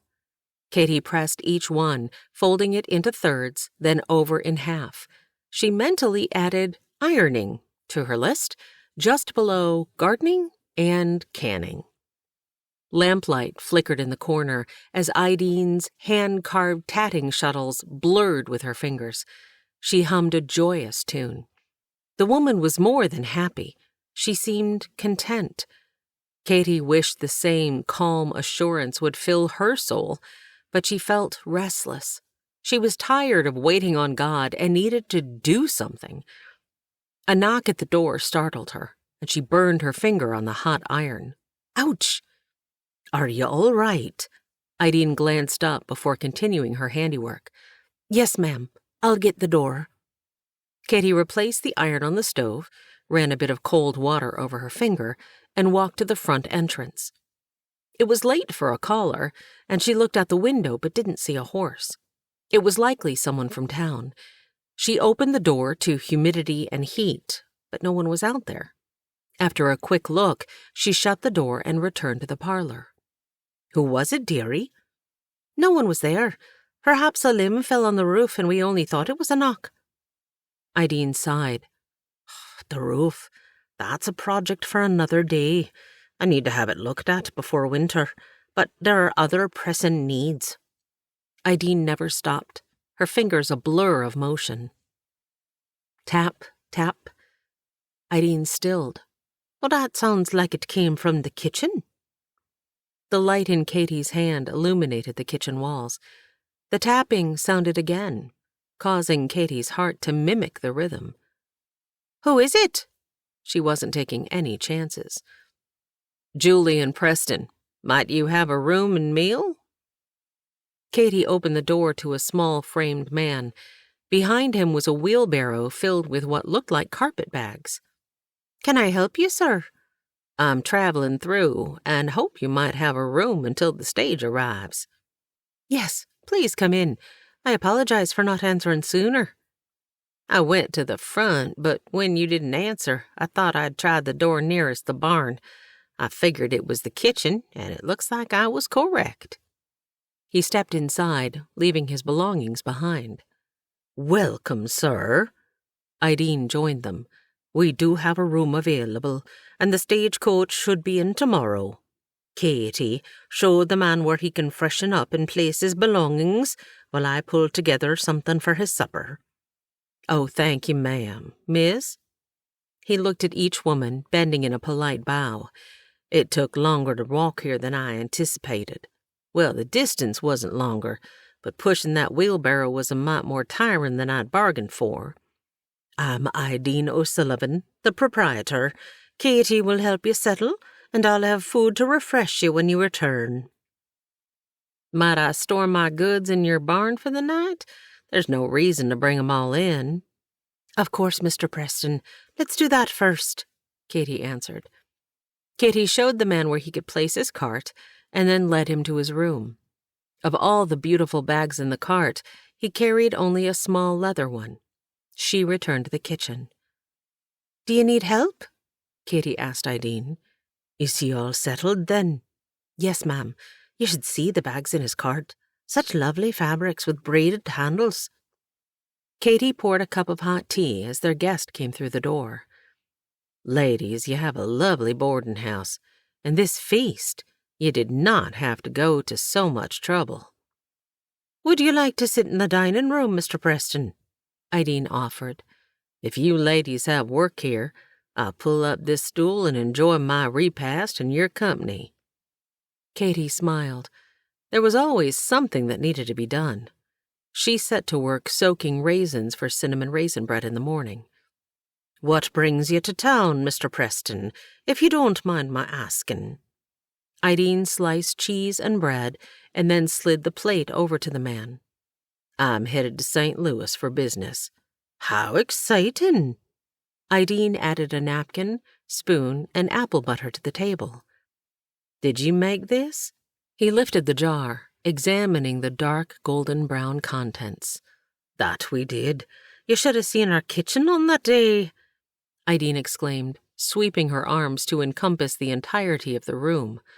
"Oh, I well remember. I'm the only boy of 8 girls. I was thankful all I had to do was haul the wood and keep the fire consistent. There is a trick to that." Katie finished preparations and turned to her aunt, who nervously moved her hands as if she still held the shuttles. "Aunt Ideen, you go on back to the parlor. I'll stay with Mr. Preston and clean up." "I believe I'll take you up on your offer." Ideen turned to the guest. "If you'll excuse my lack of courtesy, Mr. Preston." "Oh, please. I've interrupted your evening past a reasonable hour," he said. "I should be apologizing to you." 8 sisters? Katie turned her focus to the man. Steam rose as she poured more hot water into his mug. "What a unique childhood you must have had." "I was the baby, so I had 9 mothers. It's a wonder I know how to blow my nose since someone was always doing everything for me." Katie laughed. "So you're running away, then," she teased.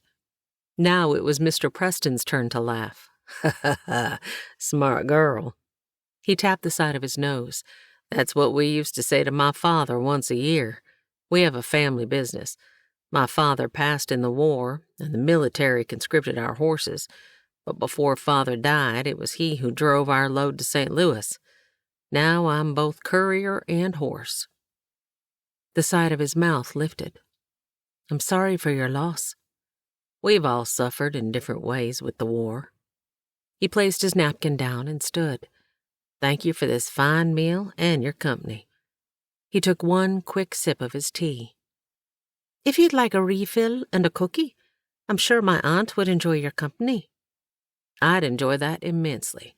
Not having another to talk with all day was as taxing as the walk." Katie led him to the parlor and was thankful she wasn't carrying a tray. His exclamation scared her witless. "Exquisite! I see you are a true artisan, Mrs. O'Sullivan." Well, I don't know about that, but thank you, Ideen said. Do you know of tatting? Her fingers continued their movement. I do. He fingered the thread on the table near the lantern. You're using my thread. Ideen's fingers stilled. Your thread? I don't understand. Katie watched the man straighten and turn to her. Remember when I told you we have a family business? It's a thread business, and this is one of ours. He held it aloft. An older color, if memory serves me correctly. Aunt Ideen was about to buy thread from the mercantile, Katie said. I'm guessing he orders it from St. Louis. You guess correctly. You made this? It's so fine, not like homespun. I would have thought it machine-made. Thank you for that compliment. That is my sister's doing. Is this the only color you own? Katie followed his gaze as he took in the area and the pile of crosses of the same color. It is. Ideen resumed her work, shuttles jumping over and skipping under each other. We need to remedy that come morning, if you're willing to make a trade for my room and board. Oh, only God could have orchestrated this.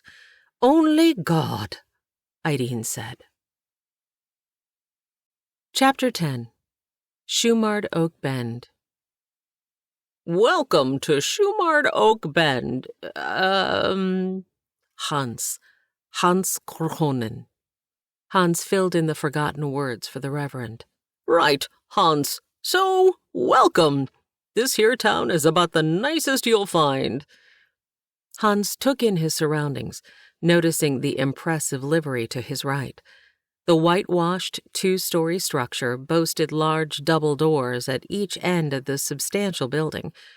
Off the back, several goats ate and frolicked in an enclosed area. I wonder where Paul is hiding. He's an ornery old goat, and is usually over there on top of that rock, trying to figure out a way out, or waiting for his next victim to jump on when they walk by. The Reverend leaned in and said in a hushed tone, Grammy used to say he goes from sinner to saint in a flash of light. Ha ha ha ha.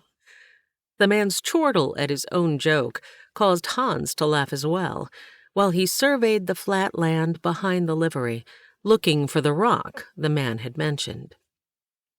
That would be William Finch's place. He lost his boy Billy at Hartsville in January of '63. Word that he'd be coming home on leave within a few weeks arrived a month before the notification of his death. Not 2 months later, William lost his wife. Broken heart, they say. God rest her soul. The Reverend paused for only a moment, as if out of respect, before continuing. If you require work, he might have something for you at the livery. Seems you know the business end of a horse. I am good with animals. If the pay is fair, it's as good a job as any, I suspect, and it might give me opportunities to show my craftsmanship. There might even be a space in the livery for him to sleep. It wasn't his preference, but he would do what he had to until he finalized plans. As they passed the jail on the left, Hans tilted his face toward a tall, rugged-looking man and lifted 2 fingers to the brim of his hat. The man stood with his large hands on the shoulders of 2 boys, but glanced Hans's way. He lifted his angular chin in greeting, the motion causing the sun to glint off the star he wore. That there would be Sheriff Henry Atkins. Best lawman around, absolutely the best. Those 2 boys, well, more like young men now, are Thomas Schenkel and his best friend... Can't rightly remember the other boy's name. It'll come to me. It always does. Smiley? No. Happy? No, that's not right. He paused a moment, scratching at his graying stubble, before blurting out, Gabe! Yes, Gabe! Gabe? The name didn't come close to Smiley or Happy, but whatever system the old man used to remember seemed to work. Yes, as in Gabriel. That boy has quite the story to tell. met the Lord's angel face to face." His head bobbed as he spoke. "Is that so?" "Is what so?" Best to avoid that discussion. Hans shielded his eyes as he squinted toward the setting sun and pointed to the stone structure off to the left in the center of town. "What might that be?" "Ah, yes, that would be our bank. John Sneed is an honest man, and there's never been a robbery in this here town." Hans chuckled. He didn't have money to put in a bank, no matter how safe. "And that there is Magistrate Bill Marley." The man waved and called a greeting from another building attached to the left side of the bank. "Be prepared," the Reverend added. "He'll ask you more questions than you thought you had answers." A raucous tune came from Hans's right.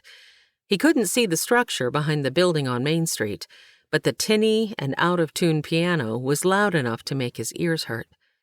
Hans looked to see two men stumbling between dilapidated buildings before being met by garish laughter and coarse language.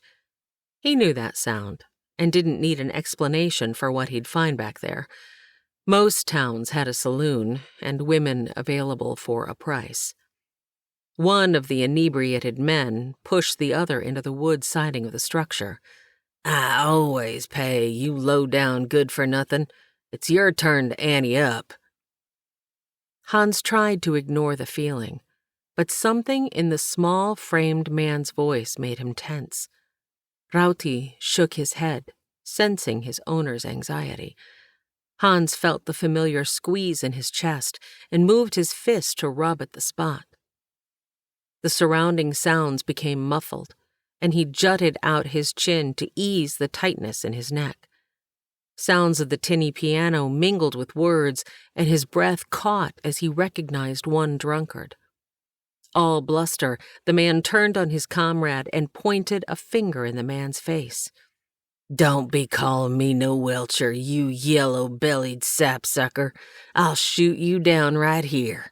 Is that what you're wanting, The voice and the derogatory term made Hans's skin crawl. Only one man he'd ever known had used that phrase, a man he had thought to never see again. "No, come on, Joe. You know I was just fooling with you." The other man reached his arm over the finger shoved in his chest and wrapped it around his companion, leaning on him when he stumbled. "Joe, how did he end up here? He should still be in prison or on a work farm somewhere." "Don't push me, or you'll be sorry." Joe threatened the man while snaking his arm across the other one's shoulder. "I hope you have no interest in—" Reverend Jenkins' words broke into Hans's train of thought, then trailed off, as if he didn't want to voice the offending sins that occurred back between those buildings. "No, sir. I don't abide by drink or, you know." Hans turned and saw a broad smile form on the Reverend's face, while heat swept over his own. He hoped his traveling companion would interpret the red creeping up his neck and not require him to finish his statement. Reverend Jenkins pointed to the hill off to the left as they continued down Main Street.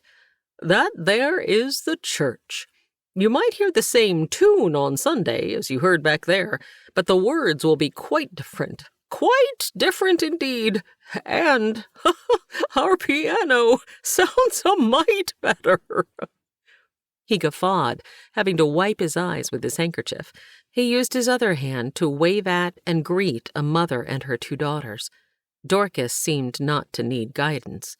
"Good day, Mrs. Kilpatrick. Girls." Hans didn't have the heart to say he wouldn't likely know the tune no matter where played, as he didn't abide much by church either, but he kept silent. A weathered sign for Gray's Mercantile on the right caught his eye. Through the large window, he could see two elderly men sitting at a table, using the last rays of sunlight to play a game of checkers. The Reverend's horse slowed, and Hans figured they were nearing their destination. He was tired of being in the saddle and expected the older man to be weary as well. Dorcas stopped in front of a large 2-story home at the end of town. A sign in the yard read, Grammy's Boarding House. "This here is my home away from home," the Reverend said, "which pretty much means it's my home, since I don't have one anywhere else. Something smells good. I bet Idine's fixed a feast." They led their horses to the trough, allowing them to drink their fill before tying them to the post out front. Hans helped the wobbly-legged man up the steps. "Thank you, son. You've been a mighty fine companion on this trip. We can grab our gear later." Before they could knock, the door swung open. An older woman, the high, full crown of her white mob cap askew, squealed in delight. Reaching up, she brushed her hair away from her face. Hans expected it had once been red, but had faded into a rose gold. Using her apron, she wiped her aged hands. "I be hoping you'd make it for supper, Reverend. Made your favourite. Who be your friend?" Without waiting for a reply, she turned toward Hans, her ruddy complexion making it impossible to tell if her cheeks were that color from exertion, or if her skin was always that red.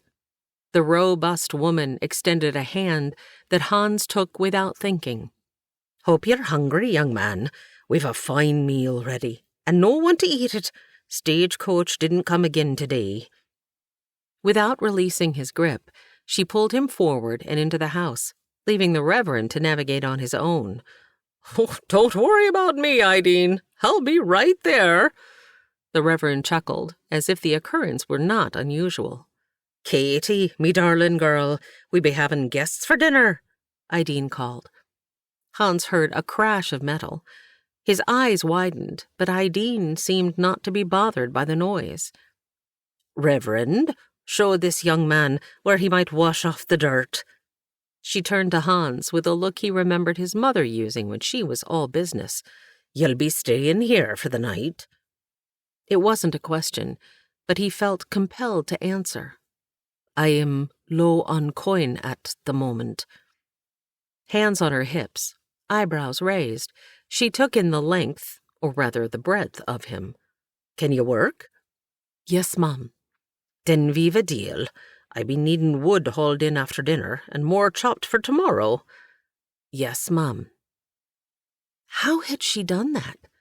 He'd agreed before he'd even thought. Even at 26 years of age, Hans felt resentment at being told what to do and suffocated under the thumb of another. He didn't have to trade work for room and board. He had money. He just needed to be frugal until he had a plan. "Come on, boy.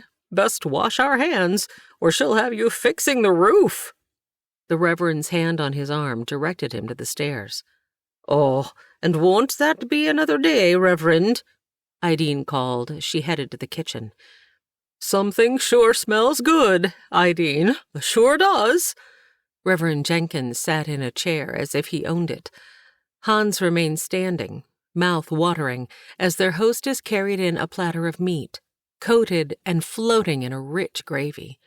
"How did you prepare a meal like this during these tough times?" Reverend Jenkins used his hand like a cup and moved the wafting scent closer to his nose. "I thought flour was still scarce, and this does not smell like wild game."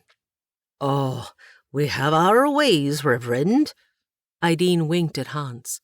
"Sit, please, young man. Where are my manners? I'm Idine, and this sweet thing be Kathleen Murphy. She prefers to go by Katie." A young woman carrying a large tureen in her arms pushed the door open with her backside. The smirk he received from the newcomer before she headed back behind the door made him think of her as anything but sweet. "She's a handful, but a blessing all the same," Idine said.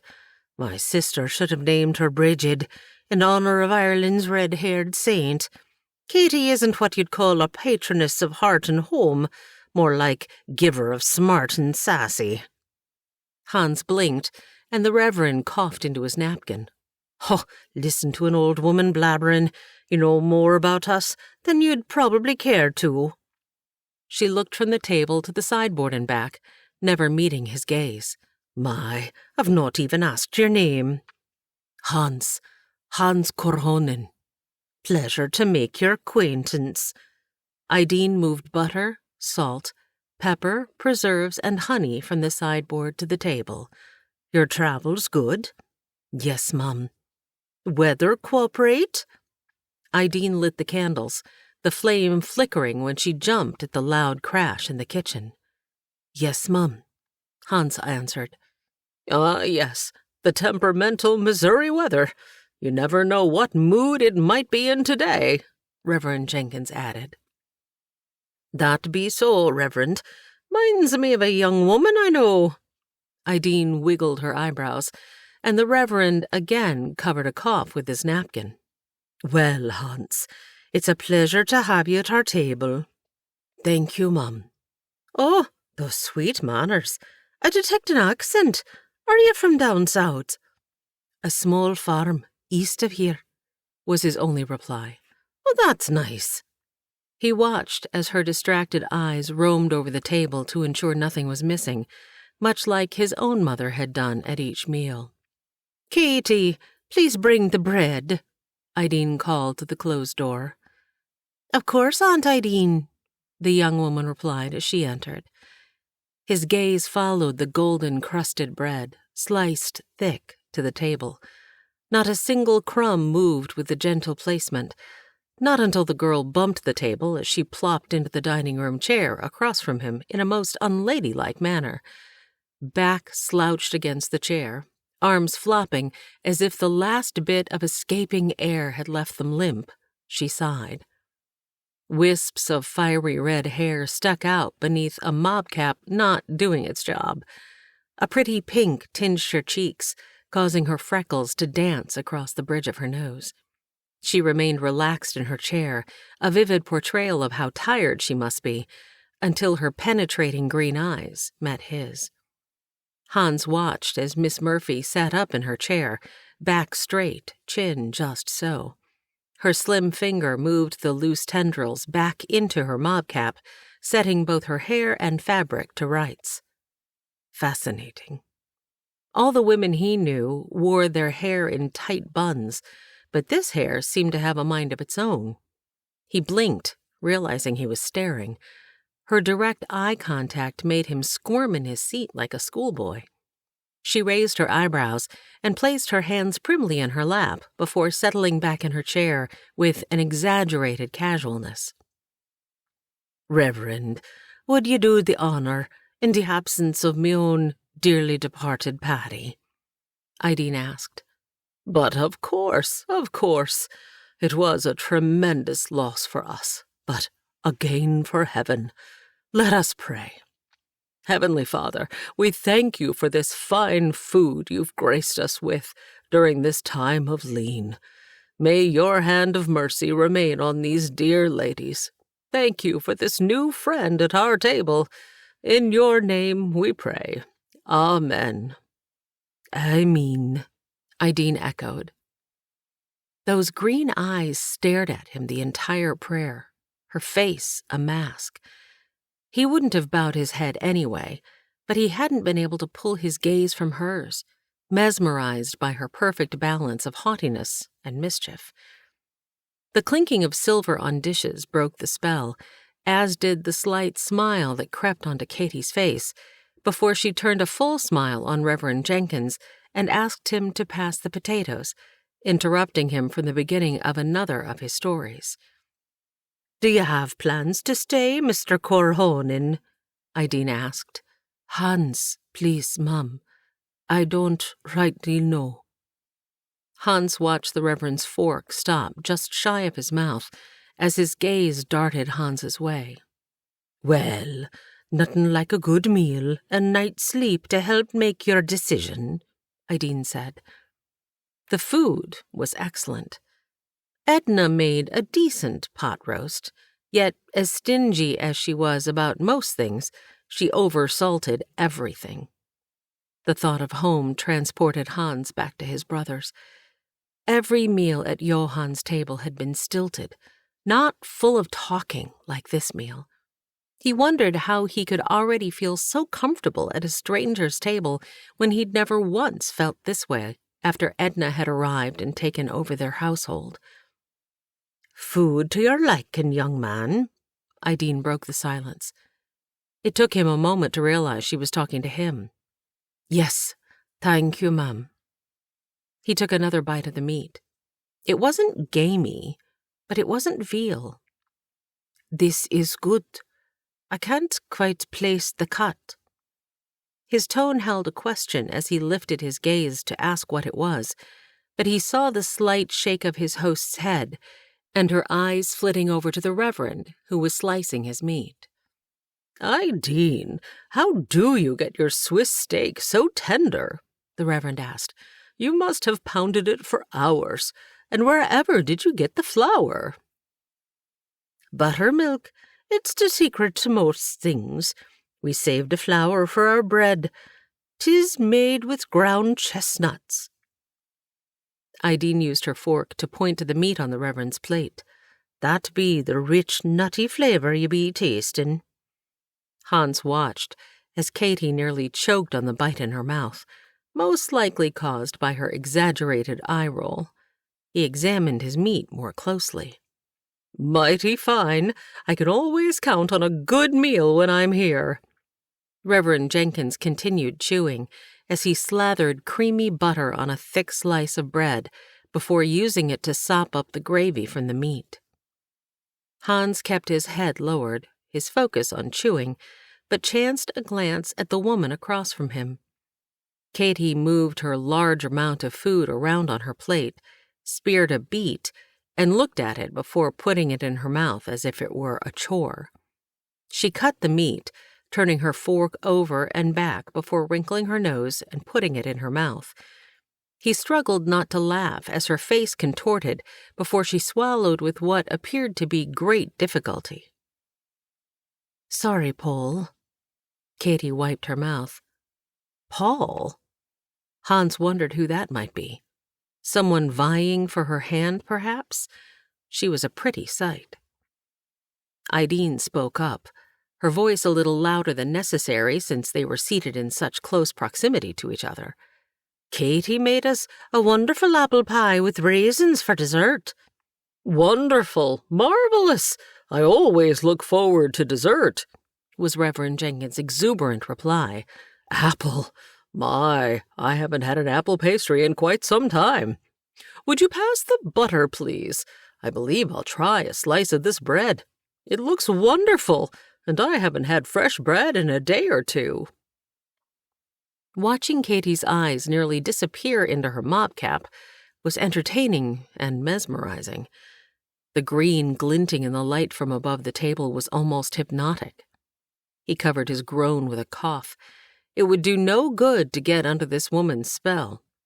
It bothered him that he'd been taken in by those green eyes so easily when he should be focusing on the fact that Reverend Jenkins hadn't remembered Edna's apple turnover at lunch, or that he'd already had a slice of Ideen's bread. "Are you quite all right, Hans?" Ideen asked. "Oh, yes, Mum." "We really must work on increasing your vocabulary." She winked at him before turning toward her neighbor. "Katie here comes from Ireland. I've known her to have quite the vocabulary on occasion." Hans noted the slight pause and glance shared between the two women. Katie did not try to join the conversation. "She's my sister's child. Been with me nigh unto 6 months." Hans looked between the two women until Ideen made a motion with her head. It took a moment before he realized she was encouraging him to engage in conversation with his tablemate. The meat sat like a rock in his stomach, and he worked his brain to come up with something to say. Something about this girl had him tongue-tied. "Miss Murphy, do you like it here?" He immediately knew he had asked the wrong question when she huffed before allowing her fork to clatter against the plate. "No, Mr. Corhonen, I would nae say I like it here. To be fair, I don't enjoy most things in life. 'Tis nothing to do in this town but cook, clean, and make idle conversation with people who aren't interested in listening. If they were, they would have asked a more fascinating question. Her sassy tone would have had his mother pulling her up by the hair and washing her mouth out with lye soap. He remained motionless, the only sound the plop of the gravy as it hit his plate from the bite that had not yet made it to his still open mouth. Her Irish brogue sure came out when she was mad. He'd have to remember that. Did I ever tell you the story of when sweet Thomas first came to Shumard Oak Bend? Reverend Jenkins took over the conversation. Hans was thankful for the interruption and watched as Katie took a moment to close her eyes, draw in and release a haggard breath, then resume eating. He focused his attention on the head of the table, where the older man recalled a story with great detail. And the moment Thomas saw her, he ran straight into the arms of his Grammy. Reverend Jenkins turned to Hans. That was the original owner of this here boarding house. No one called her Widow Brooks after that. When asked how Thomas knew she was his Grammy, the child told them God had shown him a picture of Grammy before they'd ever arrived. The Reverend took a sip of coffee, which Ideen had refilled during the telling of the story. Thank you, Ideen. Grammy loved that boy, and his father, like they were her own kin. Never saw anything like it. That child can still hear the voice of God nearly as well as Grammy did once upon a time. Grammy was a blessing to us all, Ideen replied as she shook her head. Dinner was delicious, as always, Ideen. Reverend Jenkins patted his now bulging stomach. Miss Katie, the apple pie had just the right number of raisins and amount of molasses. I sure do miss cakes. But with the shortage of sugar, I don't suppose we'll be having any of that in the foreseeable future. Mighty thankful for this cup of coffee, though. Mighty thankful. He sipped the hot brew. Thank you for a wonderful dinner, Mrs. Hans said before being interrupted. Just Ideen, young man. She winked at Hans. Yes, Mom. I appreciate this fine meal. He stood and reached to gather his plates. Oh, no, you don't. Me Katie girl will take care of it. His eyes grew wide when he saw Katie's lips move between her teeth as if she were working hard to refrain from speaking. It appeared he wasn't the only one tired of taking orders and blindly following someone else's rules. Well then, I'd be happy to assist with the wood you mentioned, Hans offered. Not on a full stomach, Ideen said. You head out and get your things, and then I'll show you to your room. The Reverend here will show you where to put your horse.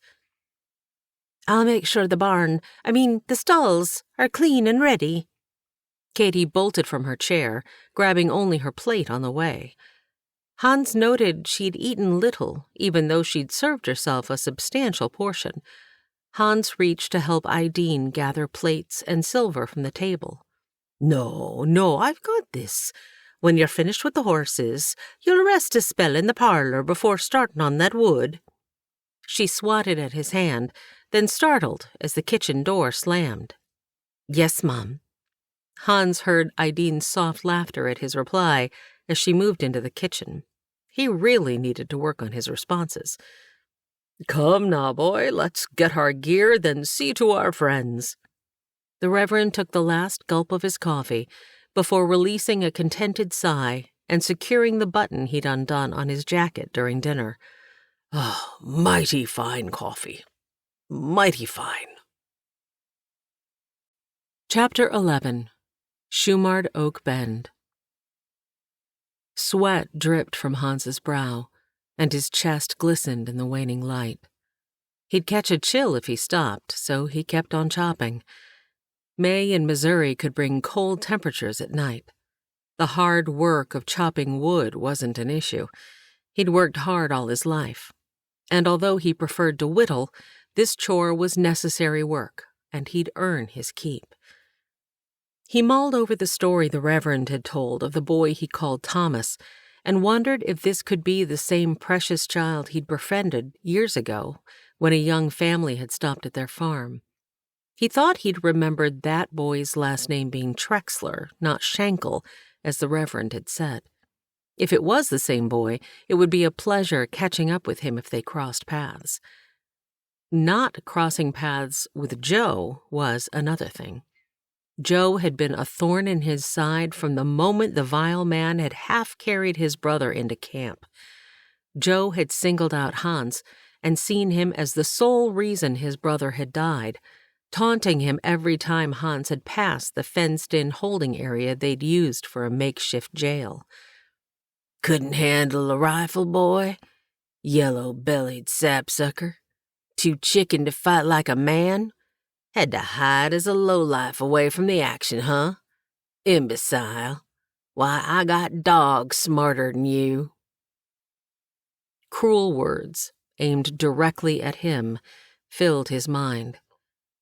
Joe had remained shackled in the makeshift prison at the field hospital until he'd been transported to Gratiot Street Prison in St. Louis.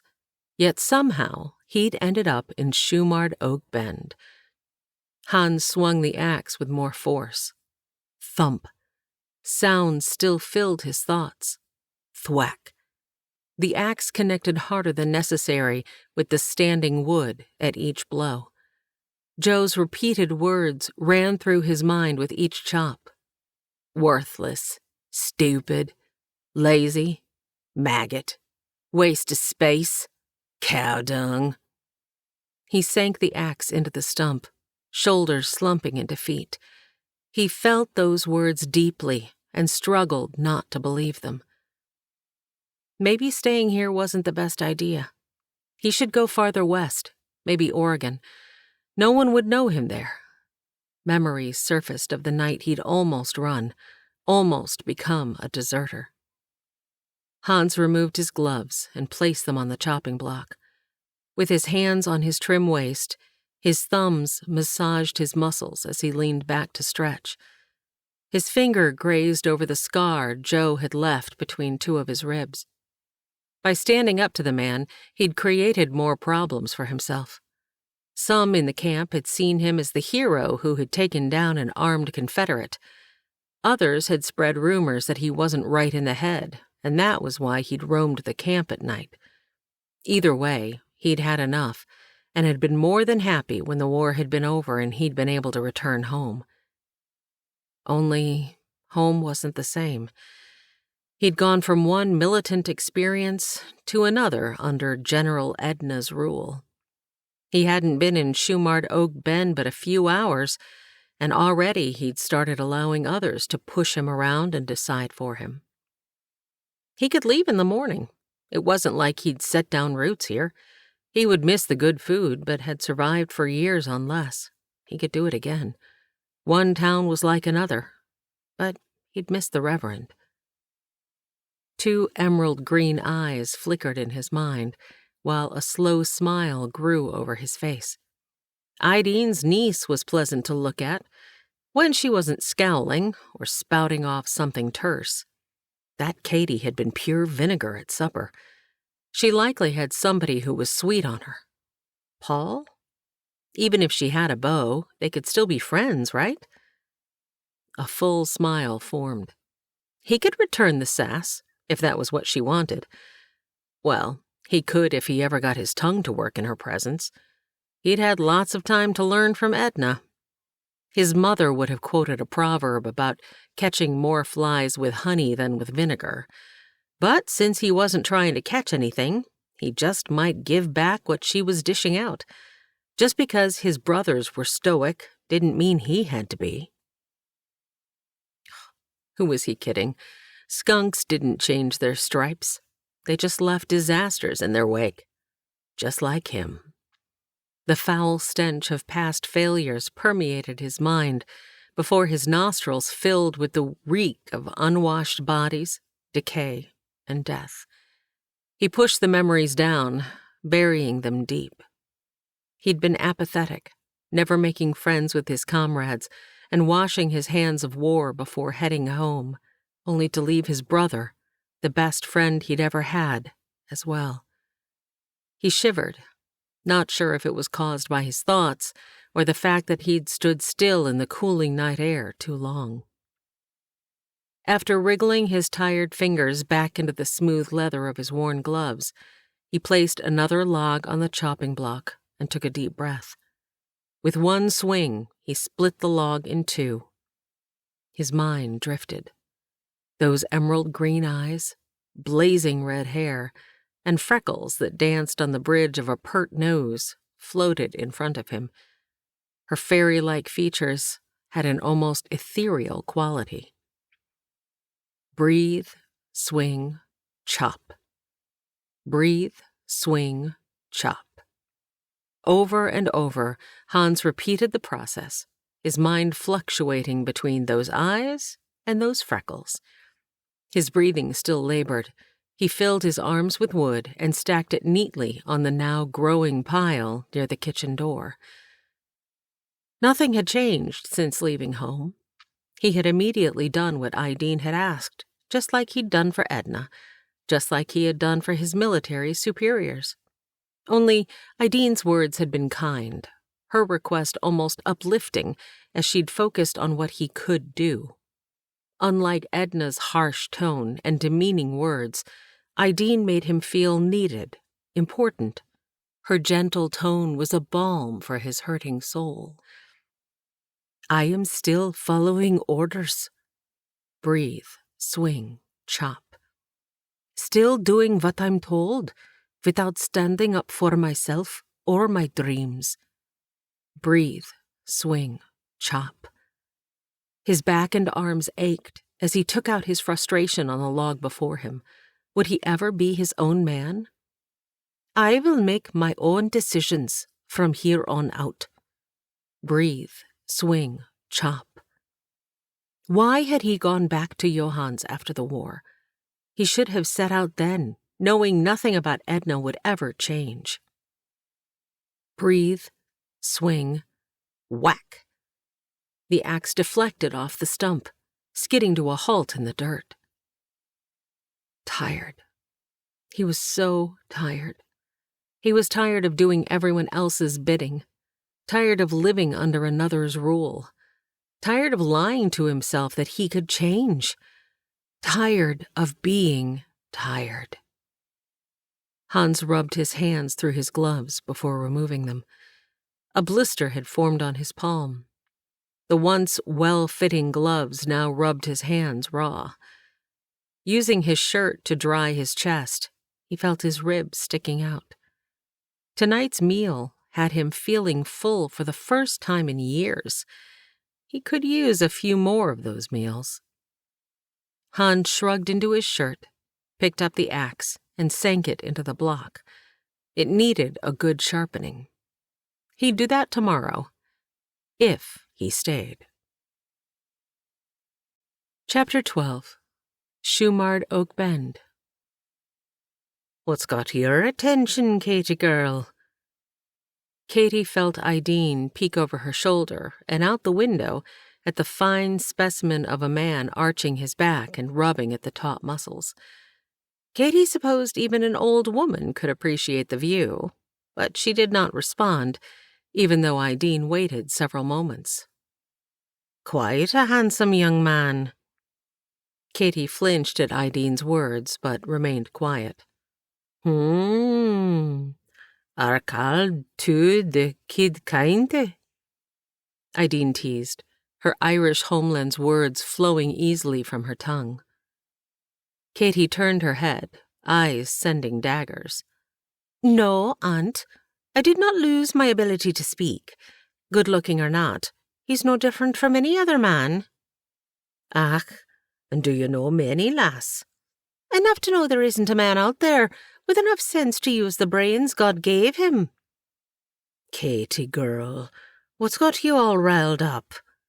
Whirling on her aunt, Katie spoke more forcefully than planned. They all lie, and have no backbone. A man cannot make a decision and stick to it, or his family.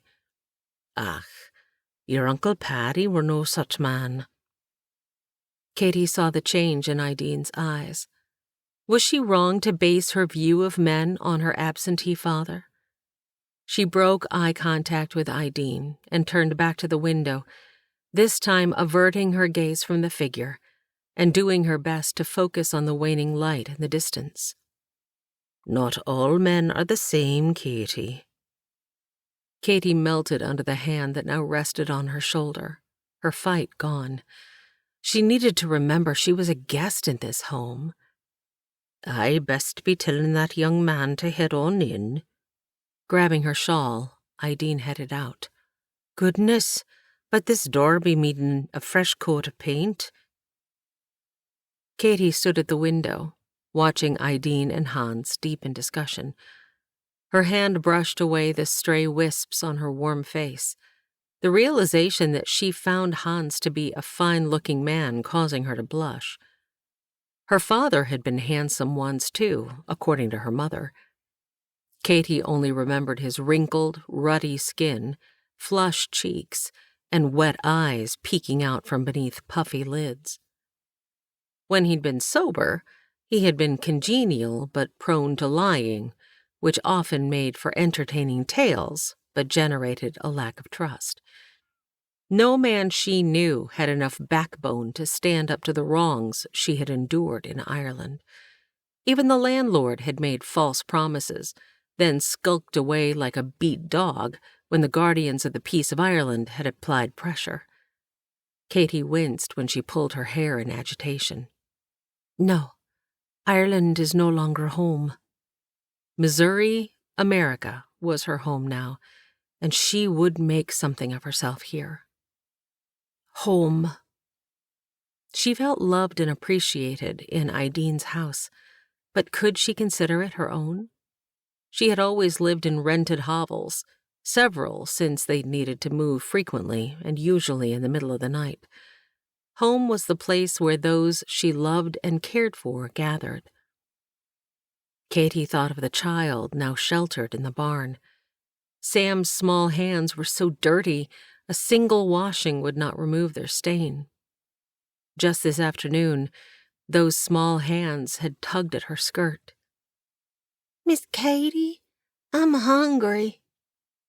Even now the remembrance of the boy's pleading eyes wrenched her heart. Katie brushed at her skirt. She thought of the children and widows she had already helped. These people she secretly cared for were the ones who gave her a genuine sense of home. Seeing a need and fulfilling it gave Katie purpose and made her feel valued. Even if no one else saw her that way, she knew her solitary efforts were making a difference. Anger stirred in her soul as she remembered the conversation with Mrs. Olivia Branch. Would this be the only way she could help the children? But what about their mothers? No, she was sure there had to be another way.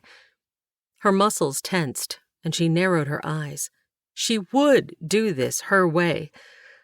Ideen's words flashed through her mind, reminding her to seek God. Katie moved to the settee, pulled the large family Bible into her lap, and opened to the verse Ideen had read the night before from Psalm 138. Marking the page was a blue tatted cross. She knew the dainty piece had taken her aunt hours to create. She fingered the item before locating the verse she sought. In the day when I cried, thou answeredst me, and strengthenedst me with strength in my soul. The verse had been on her mind since last night. Defiance changed to submission as she kneeled before the soft velvet cushion of the settee. God, I know you understand the desire of my heart. Katie poured her heart out to the Lord. There are so many obstacles. Please, Lord, make a way. Give me the strength you've promised. There was no doubt God heard her prayer, and she knew he would answer it how he desired and in his timing. God's presence permeated the room. Katie quieted, listening for that still, small voice she knew was his. Silence filled the room and seeped into her heart. Why wasn't God answering? Knees sore, she stood and looked to the ceiling, searching for anything from God. She huffed when he continued his silence. If others in this community don't want to join in on blessing your children, then that's their loss. I don't need approval or permission from anyone but you, which you've given. She felt pricked in her spirit, but continued. I have a mission to accomplish, and you will provide the strength I need. Katie nodded her head once, letting God know she'd take it from here. Amen. Hans, you've earned more than your keep tonight, young man. From the corner of his eye, Hans saw movement in the window. He wondered how long Katie had been standing there, and secured the last button on his shirt before replying to Ideen. Yes, Mum. Let me stack these last few pieces. I have a proposition, since you haven't decided if you're staying or going. She had his full attention, and his hostess hesitated only a moment before continuing. I've a need for some work a man of your strength and skill could easily do. Since you said at dinner you were looking, I'm offering. I'll give you a job without pay in exchange for room and board for 1 month. You'll need feed for your horse, but he's free to stay in the barn and roam in the pasture. I figure it'll give you time to seek employment in town or decide if you want to be moving on. Well, that is a generous offer. It would be foolish of me to turn you down. Hans surprised himself with the quick response, especially after all the contemplating he'd just done. Well, glory be! The Lord has smiled down on us this day. Hans watched her jubilant expression turn firm as her facial features showed the words that followed would be all business. You'll need to abide by our house rules as a long-term guest.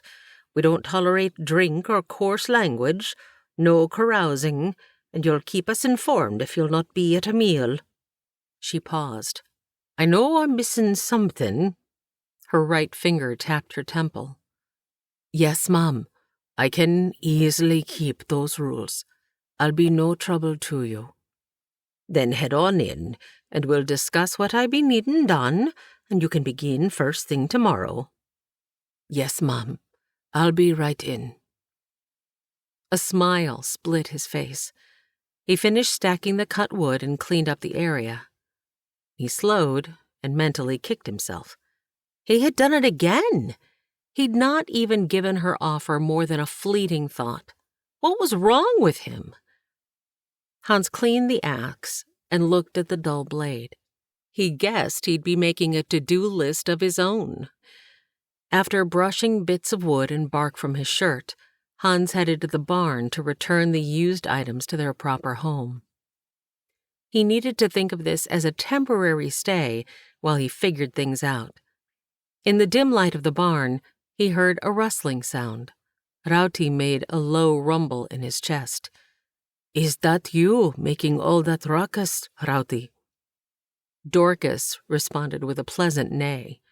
Hans shook his head and laughed.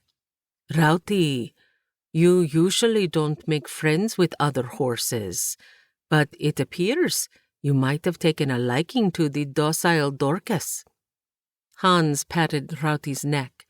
Well, boy, looks like we've had some good fortune. How'd you like to stay here for a bit? The horse bobbed his head and snorted, turning it toward Dorcas as if to ask if she'd be staying too. The laughter that bubbled up inside Hans was genuine and refreshing. She's a bit old for you, friend. Dorcas responded by chattering her teeth like a young mare. You are something else, Dorcas. If I didn't know better, I'd think you understand every word I say. Rauti blew out, long and loud, and it looked like the horse rolled his eyes. Well, boy, we've been offered a place to stay until we decide what the future holds. We just have to follow the rules. That means you need to be nice to this gal. He reached for the mare. Dorcas matched the light touch he placed on her muzzle with equal pressure. Following rules is something I've done all my life. I'm sure we'll do just fine. Besides, we can do anything for a month, right, boy?" He returned his focus to Rauti, who shook his head back and forth as if Hans had missed something. "Do you know something I don't?" Hans scratched the stubble on his chin with his free hand and wondered if he'd just gotten himself into something he hadn't intended. "It is only for a month." A new life was about to begin for him. He'd never been on his own, having gone from his father's home in Finland to his eldest brother's after months of travel to America. He was free to make his own choices now. He would take a month to see if he liked this town, but if he didn't, he'd move on. The thought was freeing and frightening, and the magnitude of the future weighed on his mind. Hans secured the door to the barn, his past now behind, and the uncertain future ahead. Chapter 13.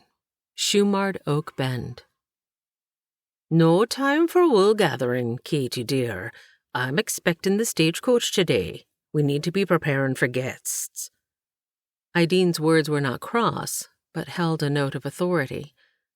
Katie did not move from the window. She lifted her hand to the hollow of her neck, missing the feel of her mother's necklace. She'd used it to pay for her freedom, but how would she pay for the care of the children? The two women worked well together. Little talk, much action. But today was different, with Idine going on about mundane things more than usual. Katie usually didn't mind the chatter. It kept her mind as busy as her hands. Today she felt distracted and would have appreciated the silent camaraderie. She wiped the already clean work area. "How many do you expect today?" "Never know. There always seems to be a top-rider ready to be fed. I'd feed them a hot meal, but it seems they either don't have the coin or don't feel comfortable at the dining-room table. We'll make extra biscuits and fill them with bacon or ham if needed. That and some ginger switchel is not but a few cents. Surely riding atop that stagecoach warrants sustenance of some sort." "I have no ginger, and there's only one lemon." "Well, you'll need to use the essence of lemon to make lemonade.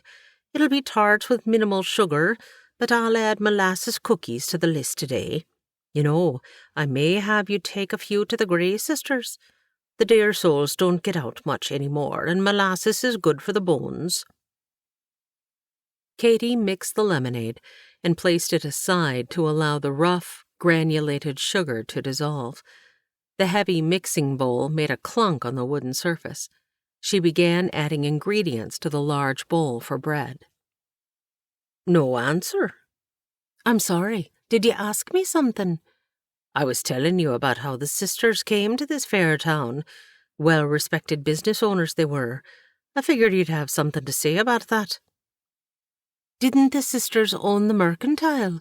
Katie asked. "That they did." "Isn't that unusual? Women owning such a business?" "Well, now," Idine stopped stirring. "I suppose so, but those two had powerful minds and stronger wills." "But the magistrate, didn't he—" Katie wasn't sure what she was asking. The magistrate hadn't arrived in town yet. The sisters gave him what for, and he knew where he stood.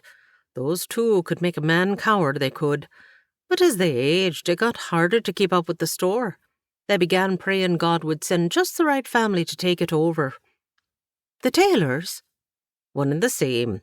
George and Nancy Taylor, the new owners of Gray's Mercantile, were once weary travellers headed farther west. Mrs. Taylor needed a break from their journey and asked to stay and rest for a week. Being one of 6 people, 2 of them children, wedged into the metal box of a coach and sitting on wooden benches for days on end, had been more than she could endure." Katie understood being cramped and exhausted. It had been a long trip to Shumard Oak Bend for her as well, and she had also crossed the ocean. After a week of hot meals and clean facilities, Mrs. Taylor had started praying right out loud for God to change her husband's stubborn heart.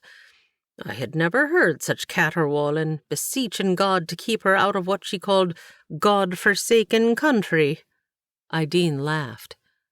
Katy couldn't imagine the reserved woman raising her voice, let alone wailing before God. Somewhere between the prayers, the meals, me hospitality, and the news that one of the Grey sisters had taken ill, Mr. Taylor agreed to remain an additional week until the next stage passed. Ideen put her finger under her nose to mimic the man's mustache. It'll give me time to see if Grey's mercantile is worth purchasing, or if we be needing to go farther west to establish our business. Ideen snorted, and flour from her finger puffed out in front of her. Mrs. Taylor now, she struck a bargain with the sisters before sunset. The Taylors sent for their belongings by week's end, helped the sisters move into a right modest home behind Main Street, and took over the mercantile in their new home above the store.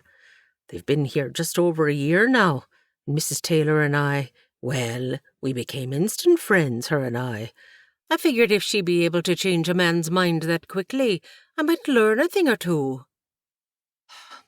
Why couldn't things with the magistrate fall into place like that for me? Katy's hand mixed the flour into the pool of liquid in the center of the bread bowl without thinking. She'd done it thousands of times, giving her mind more time to wander. She wanted to establish an orphanage for needy children and provide a place of employment for women suffering from the effects of the war. Why couldn't Magistrate Marley see the benefits, the possibility? She glanced at her aunt, who tested the split pea soup before adding a pinch more salt. At least she had Aunt Ideen, who had generously taken her under her wing. Otherwise, she'd be in the same predicament as those she desired to help. Need that dough any more, and it'll be tough as leather. Ideen's watchful eye had not missed the memorized motions Katy performed. Right. Wool gathering, as you say. Katy felt a sadness she couldn't describe. Mama was strong once, like the Grey sisters. Be thinking of Bridget. Ideen used her apron to wipe her eyes, even before tears had formed. I miss me dear sister, too. She were a tough one, you're right. At Katy's nod, Ideen placed a work-worn hand on her niece's pushed-up sleeve. You look like her, you know. Katy returned the dough to the large ceramic bowl and, like when placing a shroud, covered it with a towel. She remembered her mother's final years as sickly, but then, at present, she also felt old and worn out, especially in spirit. She pulled the rough linen cloth from her apron waistband and removed the remnants of flour and dough from her hands. Ideen reached out again and took the now clean hand. Come, let's sit for a spell with a cup of tea while the dough rises. I've something to show you. Katy poured the tea and placed the cups on the table as Ideen returned with a small book covered in deep red velvet. Katy wiped the last of the flour from the table's surface. Ideen sat and exhaled, low and long. This is one of me most treasured possessions. When your ma, me dear sister, learned of your coming, we knew life would change. We were poor, but I had a few coins tucked away since I was about to be wed. I used one of 'em to have this done. Ideen turned to the center page of the book. There, in a coal drawing, was the exact likeness of Katy. Katy reached up and touched the hair slipping from her mob cap, recognizing the same flowing curls. She imagined the color of the hair in the image as her own. The bright eyes and smiling faces of the two girls, however, did not feel like hers. Those faces held genuine happiness, even joy, something Katy did not possess. See those smiles? It weren't because we were happy about her circumstances. I'd be journeying in a few days for America with me padraig and leaving me pregnant sister behind. She were but a child herself. She could not work in her condition, and her father was mostly absent. My heart ached more than I can express. Then why the smiles? Because we be knowing that God were in control. We chose to have joy in our present circumstances, rather than dwell on all that were wrong around us. Ideen pointed to a figure in the background.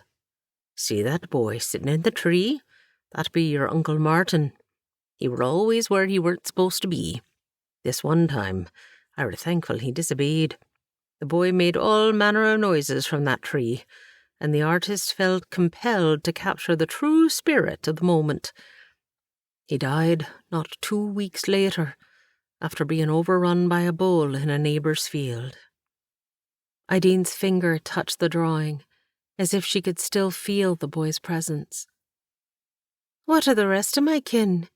I thought we were alone. That you be. Bridget had nary a choice but to farm out the rest of our siblings. I'll always feel bad about leaving her with the responsibility. With our parents gone, there be no way to support anyone but herself and you. The oldest boys, Rayland and Farrell, left of their own accord. We never heard from 'em again. Jaxie and Ida be old enough to get jobs in the landlord's kitchen. Ideen's hand reached over and patted Katie's. She spoke with a reverent tone. Your mother did something very difficult because she loved you and believed in you, Kathleen. Other than her mother, few used her given name. Tears formed, their wetness marring the table's surface as they fell unbidden. Why? Katie figured Ideen thought she meant, why did all this happen? But what Katie really wondered was, why would anyone believe in me, when I'm not certain I believe in myself? Chapter 14. Sunday, Shumard Oak Bend.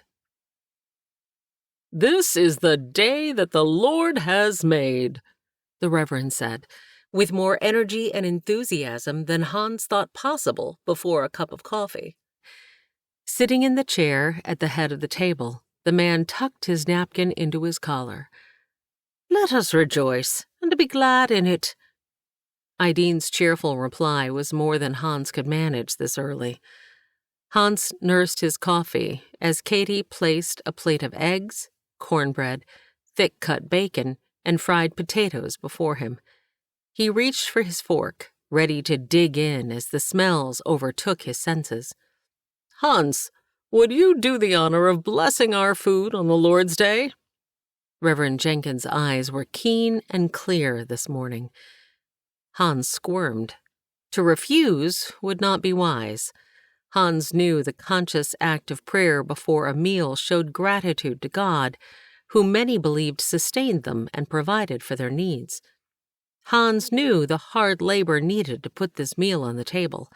It had not been God who had supplied it, but many hands that had toiled for long hours. As a guest in this home, he decided it was more important to keep the peace than stand by his convictions. "Yes, sir," he responded, before hearing what he thought was an audible sigh from Ideen. He caught Katie's gaze before bowing his head. "Hypocrite," her eyes seemed to say. He lowered his without closing them. "Lord, we thank you for this food these ladies have prepared." He paused, racking his brain, unsure what else to say. He tried to rephrase the haughty prayers Edna had said over their meals, but nothing seemed appropriate. Deciding there was nothing else to add, he finished with an Amen. He stared at his food. He was only 3 days away from home, and he'd already succumbed to the rules and wishes of another household. Would he never be his own man? "Your eggs be getting cold." Ideen's words entered the discussion in his mind. He looked at her and smiled before he took a heaping bite of the fluffy eggs, but they tasted like sand in his mouth. Hans knew neither what he wanted nor who he was. So much for opening the door to a new beginning. He had already slipped back into following the path others set before him.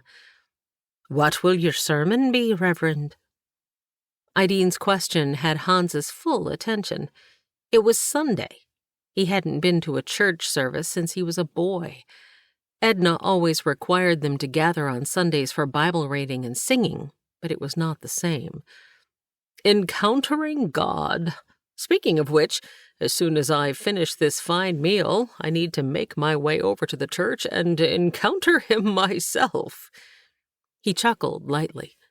"I always like to pray over the seats of each of my parishioners. You never know when the Lord will speak to someone's heart, and I want to extend an invitation to our Lord on this day He has created." The man spoke of God as if he were a personal friend. Inviting God to anything never crossed Hans's mind. His hand moved over his shirt, checking to see if it was clean enough to wear to the service. He lifted his head, about to say something, when Katie spoke. "You're dressed just fine." She raised a single eyebrow, the same way her aunt might have. He looked at her, and, if he could read her mind like she apparently could his, he would have guessed she was saying, "If I have to go, so do you." If he were a betting man, he'd guess this was the rule Ideen had forgotten the night he'd arrived.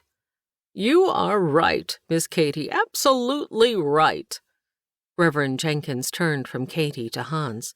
"We do not worry about our outward appearance here, son. Just like the Bible says, for man looketh on the outward appearance, but the Lord looketh on the heart.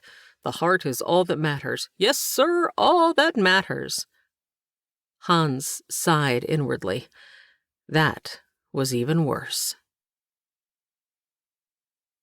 Ideen must know every person in Shumard Oak Bend. There were more people in this town than Hans had first realized, certainly more churchgoers than he'd expected.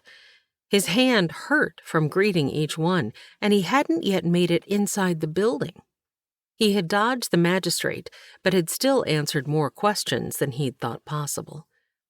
His gaze swept over the area before the trio headed up the steps and through the wide double doors, at which point he glanced back. The horses at the hitching posts and those hobbled in the field farther out hinted at a full church service today. Wouldn't this crowd surprise his war buddy? A few men wearing tattered and repaired Confederate gray walked with canes or crutches, evidence of the war's effect on the town, and reminders to Hans that Missouri had been a slave state. Sweat ran down his neck into his worn collar. It wasn't hot inside the multi-use building with the windows open. Yet, even with a cool breeze circulating the air, Hans was uncomfortable. He sat on the long bench seat, wedged between the wall and Ideen. There would be no escaping at this point. Katie sat on Ideen's other side, her hands visible as she smoothed the fabric of her blue floral frock. Could she be just as uncomfortable as he? Mesmerized, he watched as she picked at the cuticle of a clean nail before clutching her hands together. Red tendrils fell around her graceful neck. His mouth went dry. He straightened his spine and focused on those in front of him. Hans felt a brush against his back and turned slightly to see a young man standing just behind their row. The scrawny lad turned his cap in his hands as if contemplating something important before sitting on the bench behind them. The brief look let him know that the young man had eyes only for Katie. Could this be the Paul Katie had mentioned under her breath at dinner? If they were courting, wouldn't he walk her to church? It seemed odd, but then Hans didn't know how these things worked here. A well-dressed couple with 2 children, not quite teens, walked to the front and sat. The boy turned in his seat twice before his mother poked him in the ribs. Hans put his hand to his mouth to keep from laughing, not quite succeeding. He remembered his mother doing the same to him in church. "That be the new mercantile owner in his family," Ideen whispered. A tall, lanky man passed their row with a plump woman at his side. 2 young men followed behind and took up the first bench on the right. Ideen leaned over, angling her head in the family's direction. Sheriff Adkins and his sweet wife Martha. The two young men are Thomas and Gabe. They come 1 week a month for schooling from Martha. She be our school teacher at present, and doing a mighty fine job of it." Hans squirmed in his seat. Being inside the church building was difficult enough, but keeping track of the names of the dozens he'd met made his head swim. He tried to remember the faces that went with the backs of the heads in front of him. He felt Ideen tug at his shirt sleeve and realized everyone was standing. Reverend Jenkins stood before the congregation, arms raised, head bowed. "Let us pray. Lord, we invite you into our midst. We ask that you fill our hearts and minds with your words, that you might transform us into your likeness. May we encounter you in a fresh, new way today. Amen." Hans remembered sitting and hearing an occasional murmur of the crowd, but he didn't recollect a single word Reverend Jenkins said in his sermon. The Reverend's prayer had unnerved him. There wasn't room for words from God in Hans's mind. His thoughts were full of hurtful, hateful remarks from Joe, images of disappointed faces from his military superiors, sounds of Edna's exasperated sighs, and thoughts of what others believed him to be. All these voices fought for prominence in his head, and none would transform him into the likeness of God. There would be no fresh, new thoughts today, just reminders of what he really was, worthless. Yet, even at the thought, Hans realized today could be a new day. He was starting fresh with people who had been kind and opened their home and hearts to him. Still, could he do it? Could he leave the past behind and start new? Not likely. He was who he was. He had made his choices. When the congregation stood for the last prayer and the singing of the doxology, his hands felt clammy and his mouth felt dry. He couldn't keep up this ruse of playing at being a believer in God. He was an imposter. Chapter 15. Shumard Oak Bend. Katie wondered what Hans was thinking. Rocking forward on his toes, forearms crossed over his chest, he looked as if he were having a hard conversation with God? Himself? Katie had no trouble letting her words out when she had something on her chest. From the looks of it, Hans needed a reprieve. "Aunt." Katie leaned in toward Ideen so the woman could hear her whisper, "I'm afraid I might have put too much wood in the stove and fear the roast will burn." "I should probably go as well," Hans said. Katie saw him poke his head around Ideen's other side. "True. If Hans doesn't go with me, you'll both be late returning since everyone will be trying to greet him." Katie's eyes caught his for the briefest moment before focusing once again on her aunt. Now she knew her hunch was correct. He'd been uncomfortable throughout the service. His eyes told her he was miserable. It was the Christian thing to do, right? Giving him an out? Without a verbal reply, Ideen motioned with her fingers for the two of them to go. Katie reached around her aunt and grabbed Hans's sweaty hand in hers. She dragged him past the others in their row, pulling him out the door at the back of the building. When she heard the last words of the doxology, she released his hand, lifted her skirts, and broke into a run. Her mother would have scolded her for the unladylike act. "Last one home washes the dishes." She glanced back, noting Hans's eyes focused on the ankles peeking out from beneath her lifted skirt. The loud choral "Amen" inside the church brought his eyes up to hers. Like a schoolboy, he broke into a full run. Hair flying, chest heaving, Katie flew down the hill and turned onto the deserted Main Street. Images of racing her childhood schoolmates home from Mass crossed her mind, and she ran all the harder. Determined to be the winner of this race, she glanced behind to see Hans getting closer. She squealed as she lifted her skirts higher and ran faster. An orange tabby sat placidly in the middle of the road, licking its paw, then paused as a flurry of blue floral barreled toward its bathing spot. "Shoo!" Katie said, as the cat sprawled out, as if making itself bigger and more in the way was a good idea. Katie jumped over the animal, who reached up, catching a claw in her petticoat. Katie felt more than heard tearing, but did not slow down. She looked back in time to see Hans only a few steps behind. The cat darted between buildings with a cry, causing Hans to stumble and giving Katie a slight lead. With only a few yards left, Hans overtook her.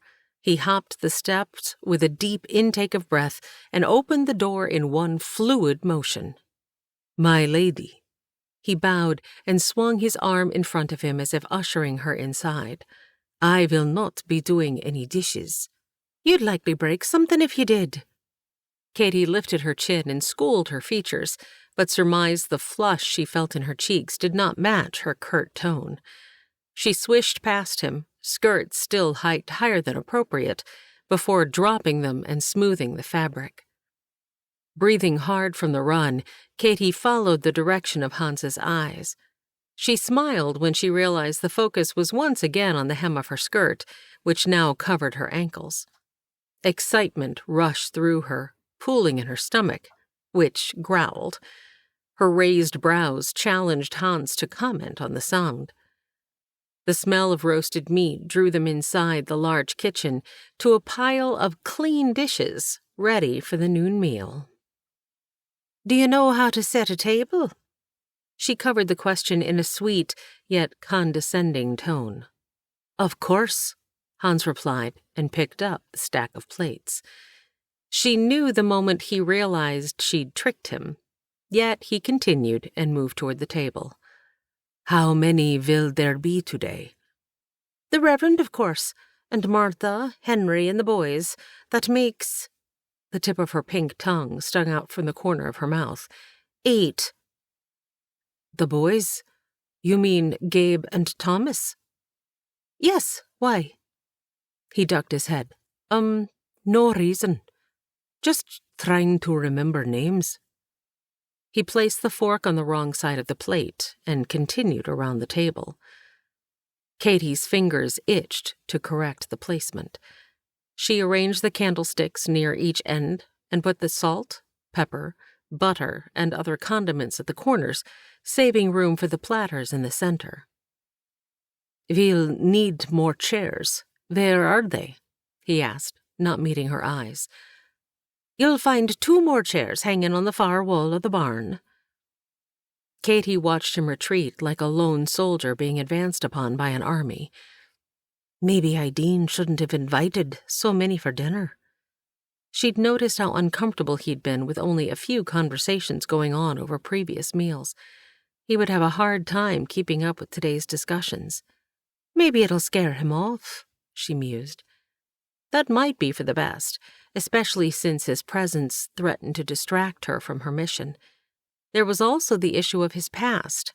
He seemed to be running from something. And it was obvious he knew nothing about setting a table. Katie righted the silver. Chapter 16. Shumard Oak Bend. The horses whinnied when Hans entered the cool structure. Air flowed through the loft door, and a shaft of light illuminated Rowty's stall. As Hans's eyes adjusted to the dark interior, he scanned the area for the chairs he'd come to collect. Dorcas remained still, while Rowty bobbed his head back and forth, begging for attention. "All right, boy, I am coming." He walked the few steps to scratch Rowty's moving head. The horse stilled as soon as Hans's hand touched the smooth hair of his muzzle. "Good boy." His gentle tone echoed in the quiet. "I saw a familiar face at church today." The horse's ears swiveled back and forth, as if not wanting to miss a word. Dorcas stretched her neck around her stall to get as close as possible to the conversation. "Do you remember, a few years back, when a young family stayed with us. Rauti blinked. You partook of a few of the lady's biscuits, if my memory serves me right. Rauti's long tongue reached toward Hans's hand. Laughing, Hans shook his head. I don't have any of those biscuits now, but if there is a treat left over from our meal today, I will be sure to save something for you. Out of habit and nervous energy, he grabbed the pitchfork and began mucking the stalls. Well, it appears that this is that family's town. I think they settled close to here. Hans placed the offending load into the wheelbarrow. The boy, Thomas, is coming for the noon meal. Putting fresh straw in the stall, Hans continued his comfortable banter with his friend. I remember Thomas as inquisitive and a talker, but boys can be boys. One wrong word and, well, let's just say it wouldn't do for him to put questions in people's minds or spread the news of my loyalties. This town seems to be full of Southern sympathizers. Hans's sides swelled, much like Rauti's did when danger approached. He released his breath, reminding himself he was free to leave. Nothing was holding him here. Placing the pitchfork back on the wall hook, he spied the two chairs. His gaze moved from the chairs to the wide-open door. He could run now, escape the interaction with all these people, but Johann's words hung in the air. You are running from something. Korhonens face their fears. I'd best be getting what I came for before that Spitfire gives me the stink eye. Dorcas snickered, and Hans had to laugh right along with her. He might enjoy having those pretty eyes focused on him, no matter the reason. Hans placed one chair outside and returned to get the other. He watched the horses with their heads together, as if conspiring, before moving to the opposite sides of their respective stalls. Hans felt like he had walked in on a private conversation about him. He wondered if the townspeople were talking about him as they left the service. He hadn't lied to them. He had simply evaded some of their prying questions. Hans knew the 10 Commandments by heart and knew the 8th condemned lying. God is the author of all truth, Hans, he heard his mother's voice say, as if she were speaking to him now. We are obligated, as followers of our Lord, to honor the truth, never intentionally deceive another by speaking a falsehood or not speaking when the truth is needed. Hans felt heat creep up his neck. So much for keeping that commandment, and others. He hadn't even given a second thought to mucking the stalls on the Sabbath. And, if his thoughts of the red-haired sprite continued, he would be breaking another, at least in his mind. Hans ran his hand through his hair as his eyes followed the dust motes floating through the stream of light. You up there, Gott? No sound followed.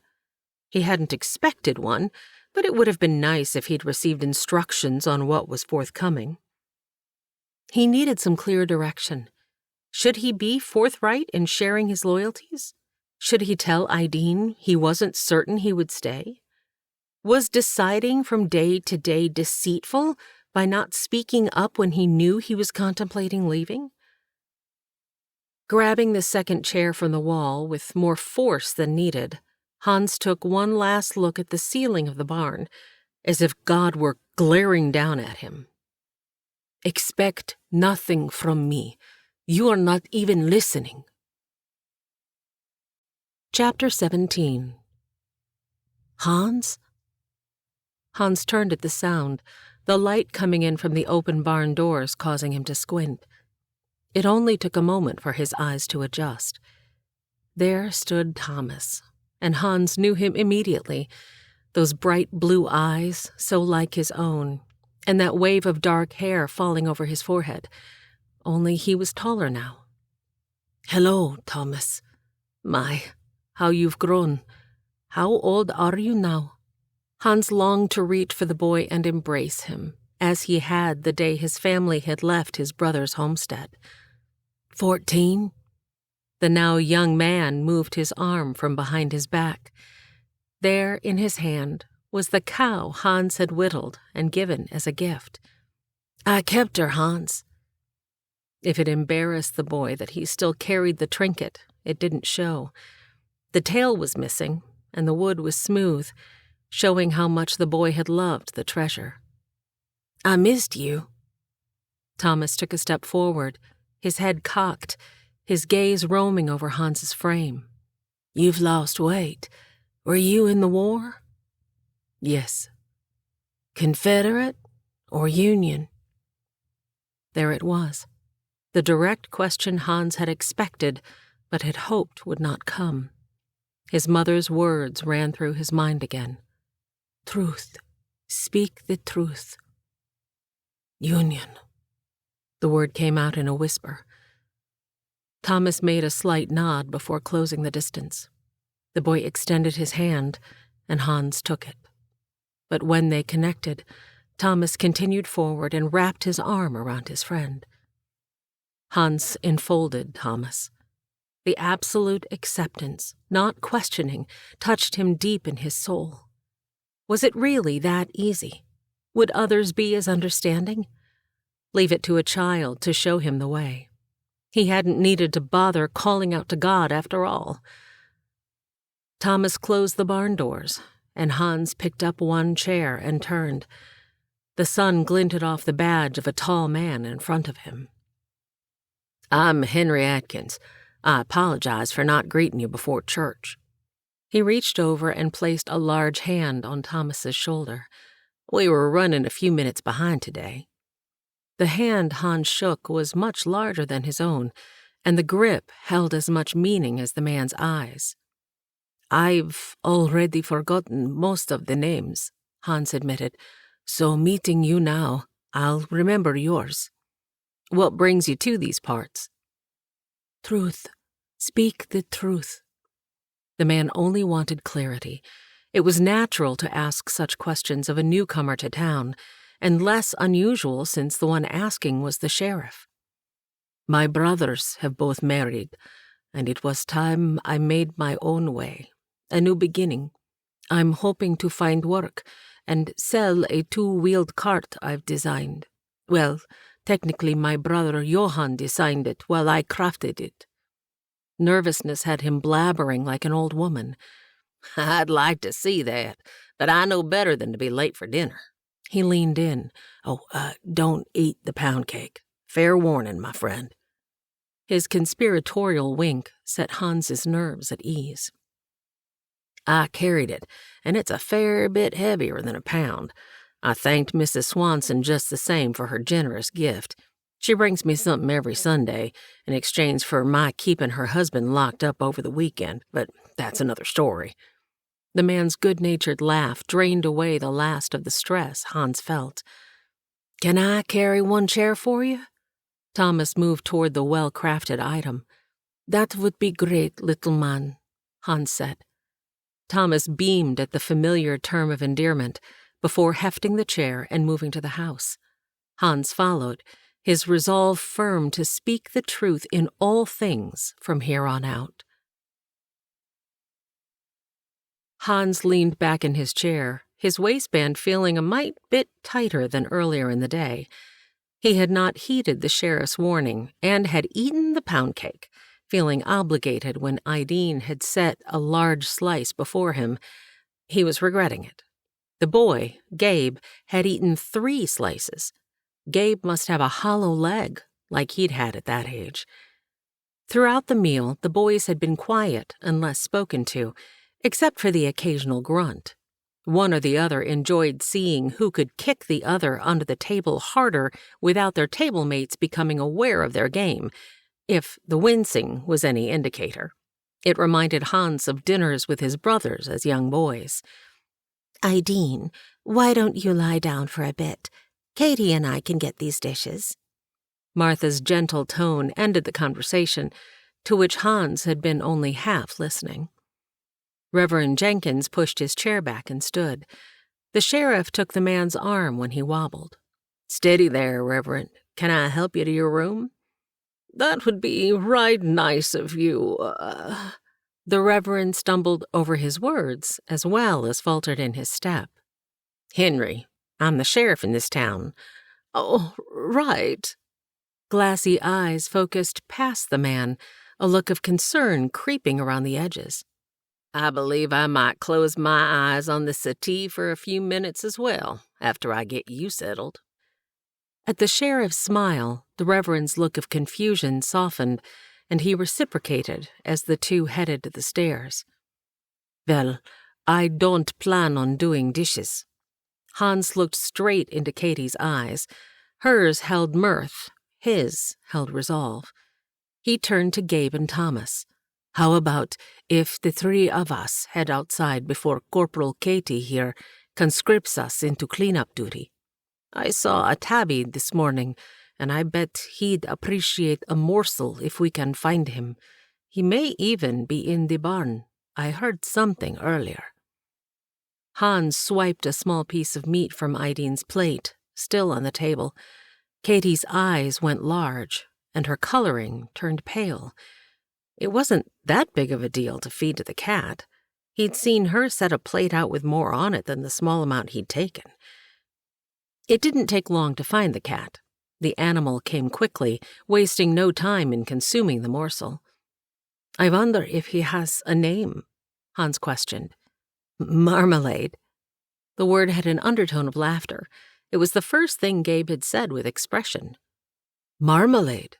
It sounds like there's a story there. Idine once made a batch of orange marmalade to sell at the mercantile. That cat jumped through the window and licked the spills on her counter. She swears she had all the lids on the jars before that happened, but I am not eating any." Gabe's hands clasped his throat as if he were choking, all while making gagging noises. Hans felt like a young man as he laughed at the dramatic scene. It had been years since his cares had felt far away. "Hey, wanna go to the creek and skip rocks?" Gabe found his voice. "Sure." Hans shrugged as if it didn't matter, but it did. He had done nothing just for fun for a long time. Sunlight shone, and a gentle wind blew their hair as they walked. Gabe's dark locks gleamed in the sun. Cut short like Thomas's, a slight wave bounced on his broad forehead. The boy's coloring was more bronze than tanned. It embarrassed Hans when Gabe caught him staring. "Were you injured in the war?" Gabe asked. The direct question pulled Hans back from his musings. "Injured? Probably not like Gabe expected. Truth. Speak the truth." If he couldn't be honest with these boys now, he knew he'd not be honest with others later. "Well, the short answer is yes." Neither boy interrupted when Hans paused. He took a deep breath before continuing. "I didn't see action." He swallowed and forced himself to continue. "I served at a field hospital." Men's faces clouded the path, and he stumbled over a rock.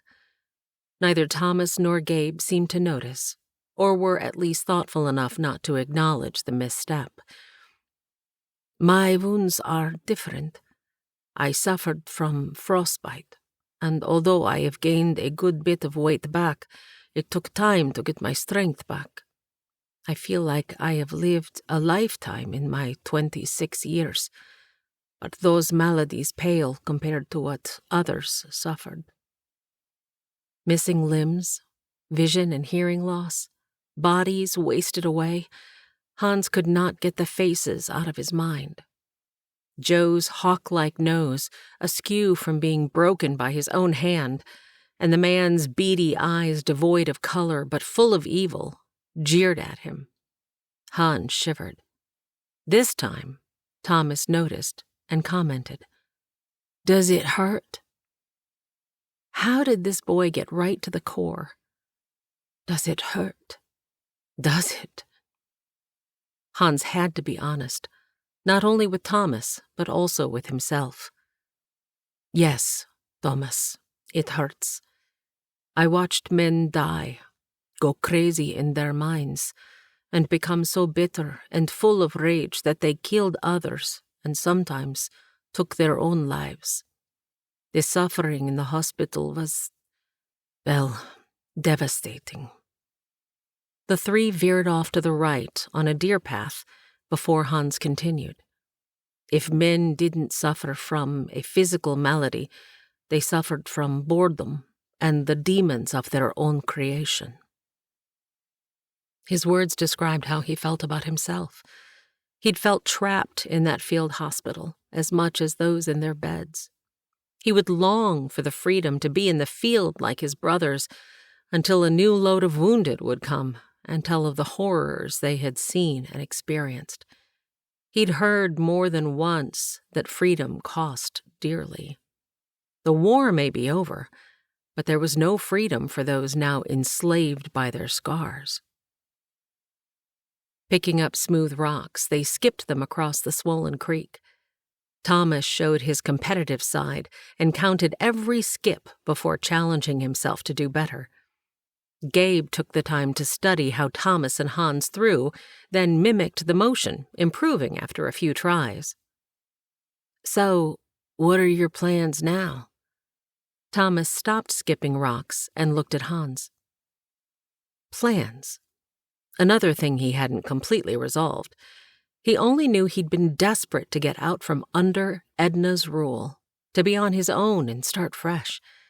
Now he wanted to make something of himself, be his own man, prove to himself he could do more than just follow orders and rules. Do you have a job yet? Gabe interjected. Aideen has asked me to do some work for her in exchange for room and board. That's something, I suppose. I will talk to Mr. Finch tomorrow to see if he needs some help at delivery. He smiled when his rock went farther than Thomas's. He's a good man, Thomas said. Where did you get the cart in the barn? His cheeks felt taut as a smile spread across his face, even as the warmth from the sun beat down on his shoulders. I made it. Thomas stopped mid-throw. Truly? Truly. I would like to start a business and sell them. There, he'd said it. He'd dreamed it and listened to Johann encourage him to do it, but he'd never voiced it. I am not sure if anyone would buy it. I know they will. Why, Moses, he only has one horse, so he has to borrow my dad's buggy and an extra horse every time he comes to town. Who is Moses? The blacksmith? He lives on our land but comes to town once a month to work. He's got a place near the livery. Is he good? Good? The word held a note of astonishment. He's the best. He can make anything, not just horseshoes, and he's as strong as an ox. He's the biggest man I've ever seen, and I thought your brother Johann was big.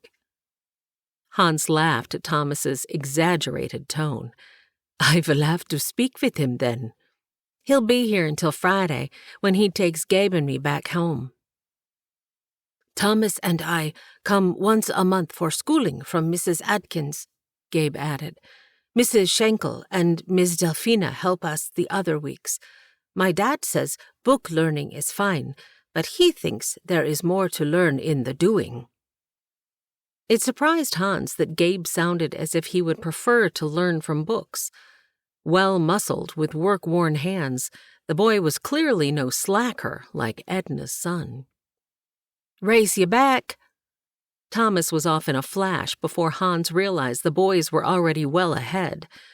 Typical youngsters, always rushing for the next best thing. Hans remained motionless. Is that what he was doing? Rushing forward without thinking? No, he would earn his living making carts. Whether he'd do that in Shumard Oak Bend or another town was yet to be determined. Chapter 18. Shumard Oak Bend. Did you have a good time with the boys while I slaved in the kitchen? Katie asked as she entered the barn. Have you ever wrangled two boys at the same time? Hans peeked from behind his horse but continued brushing. He wasn't certain of her mood, since her tone gave no indication. As a matter of fact, yes, and a dozen girls as well. Hans stopped and looked from beneath Rowty's neck to see if Katie was teasing him. Doubt me? I am guessing you were a teacher. Huh, no, I've barely an education myself. Hans continued brushing Rowty as he watched Katie cross her slim ankles as she leaned back against Dorcas's stall. Quit staring at my ankles. She crossed them in the other direction. Hans felt the heat rise in his neck and remain behind the horse. So, not only are you capable of cooking, cleaning, and taking care of multiple children at one time, but you can also tell what someone is doing without looking? There are many things you don't know about me, Mr. Korhonen. Hans set the brush away and came around to witness Katie switch to a more ladylike posture. And what might those things be? Oh, no, you don't. I'll not be sharing my secrets with the likes of you. Secrets? Now I'm curious. He found he did want to know. He pulled the 2 chairs from dinner back off the wall and gestured for her to sit. Thank you. I will make you a deal. I will share something about me, and you share one thing about you, he offered. What makes you think I want to know anything about you? He hadn't planned on that, but saw a sparkle in her eyes and pressed on. I am from Finland, had 3 older brothers. Otto died in the war. I'm so sorry. Thank you. Johann and Frank married mail-order brides. Johann is my eldest brother. His wife came with her son. He smirked. I take it you didn't care for this. Let's just say I was tired of babysitting and was ready to move on and not be under Edna's thumb anymore. I want to be my own man.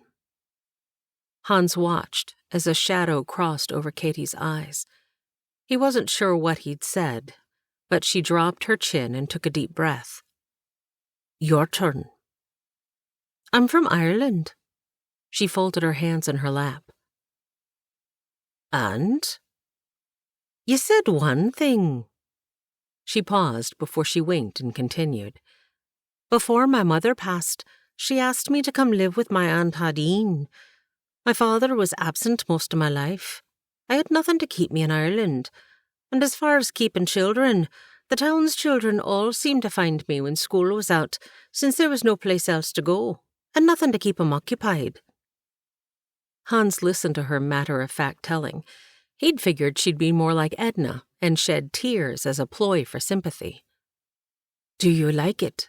Oh, sorry, I made the mistake of asking that earlier. I know the answer. I guess my question is, isn't there anything here you enjoy? She stared at him as if judging how much or what to say. A sound came from the back corner. Marmalade chose that moment to jump from the rafters and into Katie's lap. Hello, Marmalade. Are you hungry? Hungry? How much can one cat eat? Hans asked. I saw the leftovers you kept for him. Her. What? Marmalade is a female. Katie stood, placing the cat at her feet. She took a quick look around before hanging the chair. Hans stood and did the same. How much longer will you be out here? She asked. I am done, I guess. Hans watched Katie's gaze roam the barn as she spoke. Very good. Good night, Mr. Korhonen. Hans, please. A small smile graced her face, but she did not respond. He watched her retreating form. Quit looking at me ankles. Chapter 19. Monday. Shumard Oak Bend. Is the Reverend still not feeling well? Hans sat at the table as Ideen placed a steaming cup of coffee in front of him. He's got no fever, but he says he aches clear to his bones, and tired, so very tired. Ideen used her apron to wipe wayward flour from the back of her hand. Is there a doctor in town? Ideen rolled her eyes. Yes, but he's more likely to prescribe spirits than sound medicine. Shoemart Oak Bend is large enough now that we need a good one, but until Doc retires, I don't think...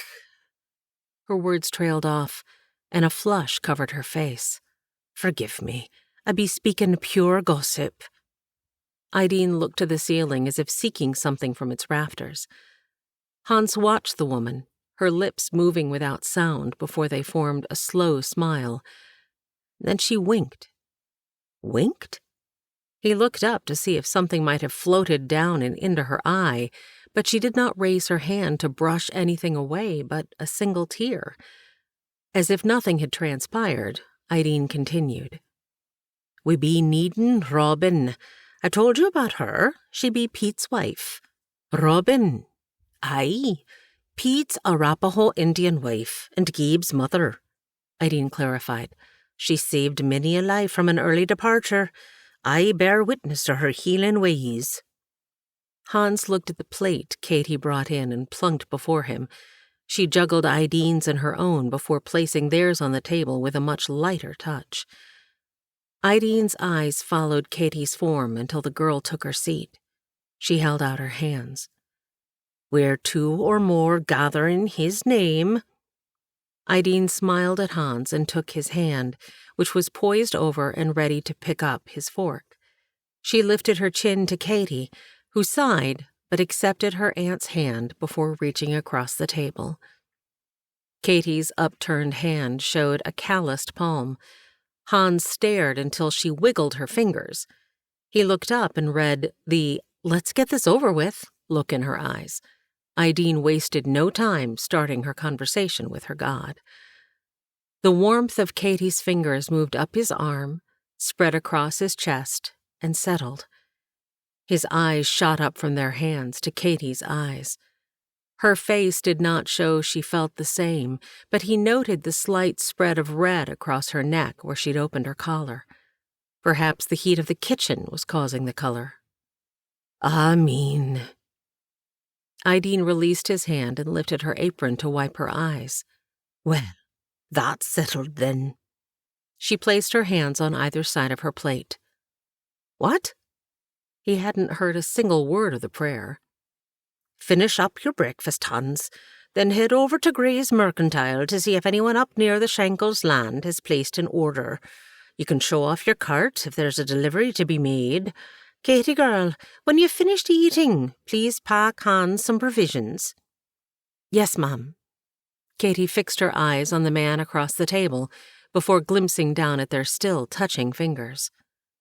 Hans withdrew his, placing the burning appendage in his lap, and turned to get clarification from Ideen. Ma'am, Ideen, I am not sure I am following you. I'll draw you a map. You get your bedroll ready. It's a 2-day journey. That cart of yours will be a mite better than a wagon, so you'll arrive early evening. Yes, ma'am.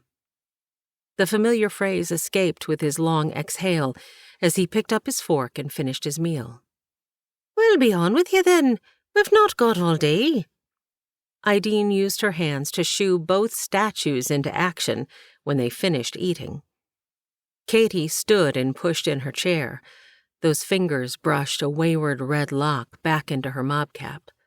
Hans watched in fascination. Breakfast felt heavy in his stomach, and he swallowed the last of his now lukewarm coffee before standing. Well, thank you, young man, Mr. Taylor at Gray's Mercantile said. Now, I can't pay you for delivery until you return, but I'll pay the same wages I would have given Horace had he been able to make the trip. The timing of your going out there is a godsend. Horace has been sick for a week, and I wasn't sure when I'd get that load delivered. Mr. Taylor, I appreciate the offer, Hans said. I am happy to do it, and am already heading that way, so no wages are needed. But if you would be so kind as to spread the word about my carts, I would be much obliged." "It's George," he offered, as he inspected Hans's craftsmanship. "It holds more than expected. You still have a good bit of room. The tall sides were a good idea. Wheels look sturdy, although I think they'd be able to bear more load with metal covering the outside edge. You should speak to Moses. He's the blacksmith, very knowledgeable. I'm guessing he'd have a good idea of what you might need." "Thank you, George. I meant to do that today, but it will have to wait." Mounting Rauti, he leaned in and patted his friend before fully sitting in the saddle, causing a familiar creak of leather. "Wouldn't have been able to anyway. I heard Moses left before daybreak to see to a broken wheel down south. He'll be back by late this afternoon, I'm sure." "I will have to catch him when I return. Thank you for the information." Hans pressed Rauti's sides with his legs. "Let's go, boy. We've some miles to cover today." As he rode up to the boarding house, he noticed Katie standing on the porch, a basket in hand. "Taking the cart, I see." Katie twirled a loose strand of hair, the motion turning Hans's stomach into a similarly tight spring. "Yes," he choked out before dismounting. She placed the basket in the cart. "I have another item for you to take." She held her other hand out to her side, and Hans watched in amazement as a young boy ran from the barn and wrapped himself in her skirts. "Mr. Korhonen, this is Sam." She pushed the boy forward and used the tip of her finger to lift his chin. "Sam?" Hans asked. "Yes." She squared her shoulders. "Sam, Mr. Korhonen will take you to Aunt Delphina, who will get you to family." "But—" The boy's simple word sounded like a plea. "Remember, Sam?" Katie kneeled. Hans watched in amazement as she placed both hands on the small boy's shoulders. "We discussed this. Aunt Delphina will find a family for you." A family? Had he heard that correctly? "Mr. Korhonen." She was all business now as she stood. "Sam'll give you no trouble. He can ride in the cart and fetch kindling when you reach the halfway point." She patted the boy's shoulder. "If you don't get a move on, you won't reach it till dark." "I'm not sure," Hans started. "Katie, girl," Ideen called from inside the house. "Please." Katie's breathy word came out as a plea. "Please, Hans." One nod, and the boy scrambled into the cart and covered himself with the oiled cloth tucked into the side. "Is he hiding or afraid of me?" Hans rubbed his forehead. "Coming, Aunt Ideen." Katie lifted her skirt and spun. Hans followed her form with his eyes as she hurried inside. "She called me Hans."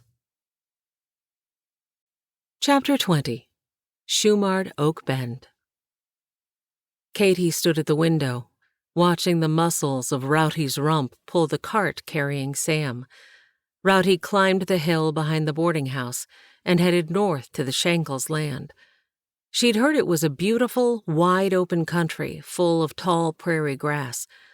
All she knew was this dull town. Dry, dusty, and full of children like Sam who needed a family. "He's 5 years old, Lord. 5. Please help Delphina understand. Prepare her heart, Lord." "Katie, please grab those cookies and take 'em to Mr. Taylor. Bring back a new wooden spoon. The big one seems to be missing, and I need it to finish this recipe." "Yes, Mom." Katie grabbed the basket from the table and rushed out the door, hoping for a final glimpse of Hans. "Morning, Miss Murphy. Lovely day, wouldn't you say?" The magistrate fell into step beside Katie. "It had been." Katie wet her lips, willing them to hold in the words. She pulled the basket of cookies closer to her right, forcing distance between them. "You're looking lovely today." Katie glanced down at her work dress. A streak of flour dusted the front where she'd leaned over the counter. "I haven't seen you out lately. Is everything going well?" Is there something I should know about, Magistrate? Am I missing some key point of information? No. Pudgy fingers smoothed his mustache. This coming Sunday is the 4th Lord's Day of the month. Yes, it is. The Reverend is already at the boarding house. I wonder if the Gray sisters will feel up to attending. I probably should visit them. Have you seen them recently? Katie slowed her step, and the pieces fell into place. She would not give him the satisfaction he sought. She tapped the basket, and an idea formed. I was on my way there now. Oh, dear me, I've missed the turn-off to their home with this delightful discussion. Good day, sir. Her precise turn would have impressed a military commander. Turning between buildings, she started when a flash of orange darted across her path. Marmalade, you have the worst timing. Katie's free hand tapped her chest. You gave me quite the fright. The tabby meowed, tail swishing, before sauntering over to an upturned crate and jumping up. I've nothing for you today. I'm on a mission. She reached to pet the animal between the ears, but the cat turned as if perturbed by her answer and unwilling to allow human contact. Contrary feline. Blue shutters came into view. With the cat forgotten, Katie entered the garden and strode up the front steps. She knocked, but there was no answer. There's no hiding from me, you scoundrels, she whispered into the dry air. A faint sound came from the back. Katie followed the stone walkway to find both ladies pulling weeds. Hello, ladies. Oh, one exclaimed as her hand flew to her wrinkled neck. The other fell flat on her backside from her crouched position. Oh, sister dear, are you quite all right? I'm fine, Fidelia. My dress, however, will require a good cleaning. She scowled at the intruder, then sobered when she recognized Katie. I'm glad to have caught you. Katie placed the basket on the back porch, then adjusted her skirts to sit on the top step. She wasn't going anywhere, and she knew the sisters wouldn't leave the yard, not with kerchiefs over their hair. Katie watched as the two held a silent conversation before Elizabeth removed her gloves and helped her sister to her feet. I'm supposing you're here about the other day? Elizabeth inquired. You suppose correctly? Katie stood and came down the steps, then offered her vacated seat to the ladies. The two sat like scolded schoolgirls as Katie towered over them, arms crossed. Enlighten me. A flurry of words from each lady, one talking over the other, the sound like fighting birds. Enough. Her word was quiet but firm. You first. She pointed to Elizabeth. That woman came out of nowhere. She knocked on our door and told us to send for you. And she left just as quickly, like a vapor. Fidelia's gnarled fingers fluttered around her face, causing wisps of gray hair to move. Katie leaned forward with her silent request for more information. Miss Katie, we hadn't a clue of what she wanted. Had we known she was such a... Well, never mind the name-calling. If we'd known her character, we would not have allowed her in our home. Elizabeth shook her head, and Fidelia patted her sister's hand. What I'm trying to figure out is how she came to think I was... Oh, what were the words she used? Available and suitable. The ladies shook their heads, but did not make eye contact. Ladies, what aren't you telling me? I don't have the energy, Elizabeth. Oh, you tell her. Fidelia sighed. Fidelia patted the small space beside her, scooting closer to her sister. Katie picked up the pail of weeds and hefted the contents over the fence before turning it upside down to sit and face the two. Oh, well, that works as well. Now, what did you want to know? Elizabeth tapped a finger to her chin. Oh, yes. Magistrate Marley visited us last week, and he said his sister was coming for a visit and wanted to meet us. We were, of course, delighted to have the company. Only when she arrived, she was not as agreeable as the magistrate led us to believe." "That's right," Fidelia interjected. "She sent Elizabeth off to fetch you and took over our parlor." Her words, full of indignation, ended with a loud, "Humph." Katie watched the two exchange more silent words before she spoke. "So, you mean to tell me Mrs. Olivia Branch is Magistrate Bill Marley's sister?" "One and the same." The deep sigh from Elizabeth and the shake of her head were comical. "You don't think—" Fidelia's fingers slowly lifted to her throat. "He wouldn't stoop to—" She turned to her sister. "Do you?" Elizabeth must have responded, but Katie had not heard. "Think what?" Katie asked. "That Bill Marley is trying to get rid of me?" Both ladies sat up straighter, their faces ashen. "Oh, dear. You don't think we were— I mean—" Fidelia wiped at her eyes as Elizabeth patted her sister's hand. "No, ladies," Katie said. "I don't hold you responsible. I'm sorry the magistrate involved you, but I'm certain he knew it was the only way I'd speak to the woman. I'm sure he expected me to jump at the chance and hadn't bargained on my saying no."